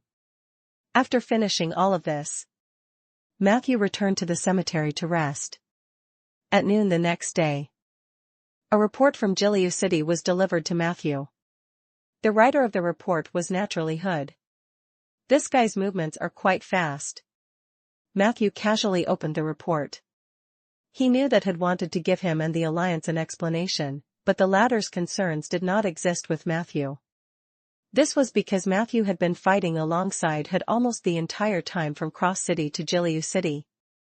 On the eve of the incident at Jiliu City, Hood was still in the oak forest, which extended his lifespan. Even though the incident in Jiliu was caused by Hood's negligence, Matthew would never suspect that the old man was colluding with the demons or the evil Empress. However, Matthew still read the report seriously. It was mentioned in the report. One of Hood's grandsons had gotten in touch with a merchant in the Far East. Under the merchant's bewitchment and transportation, the Shadow Monks boarded the Alliance's airship and came to the fertile land of the south from the bitterly cold land of the Far East. As for the conspiracy between the Dark Shadow Fist sect and the Abyss, there were also several other grandsons of Hood. This included young Master Hood, whom Matthew had bumped into that day. That guy's acting skills were not bad. However, in front of the powerful investigative abilities of a Tier 5 mage, most of the conspiracies had already come to light. In short, the mayor of Jiliu City and Hood's grandsons had been fooled by the evil Empress. Hood was in seclusion every day. This almost caused a tragedy. Fortunately, Kratos, who had also joined the Dark Shadow Fist sect, was stripped of his identity by Cedric. That was why the mole tipped Matthew off. This also involved some kind of mysterious ritual of the 1,000 Transformers. Of course, Hood didn't know much about this. Chapter 903, Tomb of the Gods and Investigation of Suspicious Points. Chapter 903, Tomb of the Gods and Investigation of Suspicious Points. His report did not mention this at all. It was obvious that Matthew had the right to choose whether or not to report it completely. The old fox is still very meticulous. Matthew smiled. He had just opened the next few pages. After the evil Empress gave him her son, the Shadow Monks in the manor either died or fled. With Hood's lightning-fast methods, Jiliu City was turned upside down. Many dark creatures had nowhere to hide. The strength of the golem troops was still quite powerful. It only took a few days. Hood wiped out most of the Dark Shadow Fist sect members. However, the crisis in Jiliu City was not completely resolved. Although Matthew had destroyed the Abyssal Stone Pillar and the Blood Nightmare Labyrinth, a portion of the Abyssal Vile Earth still spilt out. The energy from the abyss created many small abyssal cracks. These abyssal rifts were irregularly distributed in every corner of the city. From time to time, demons would run out and cause chaos in the city. Currently, Hood had imposed martial law on the city. Ordinary demons from the abyss were relatively easy to deal with. However, the monster called the Heart Demon, mentioned on the last page of the report, gave Hood a headache. This kind of demon was not very powerful. However, it could magnify the dark side of human hearts and make them degenerate into demons step by step. When the report was sent out, there had already been a few cases of people running around naked and killing people in Jiliu City. These were all typical examples of people being controlled by inner demons. Because of this, Hood sought help from the Alliance. After all, this was a dimensional rift, and it faced the abyss. This was the first time in hundreds of years that the South had been invaded by demons, so they had to take it seriously. Looks like Hood is going to be busy.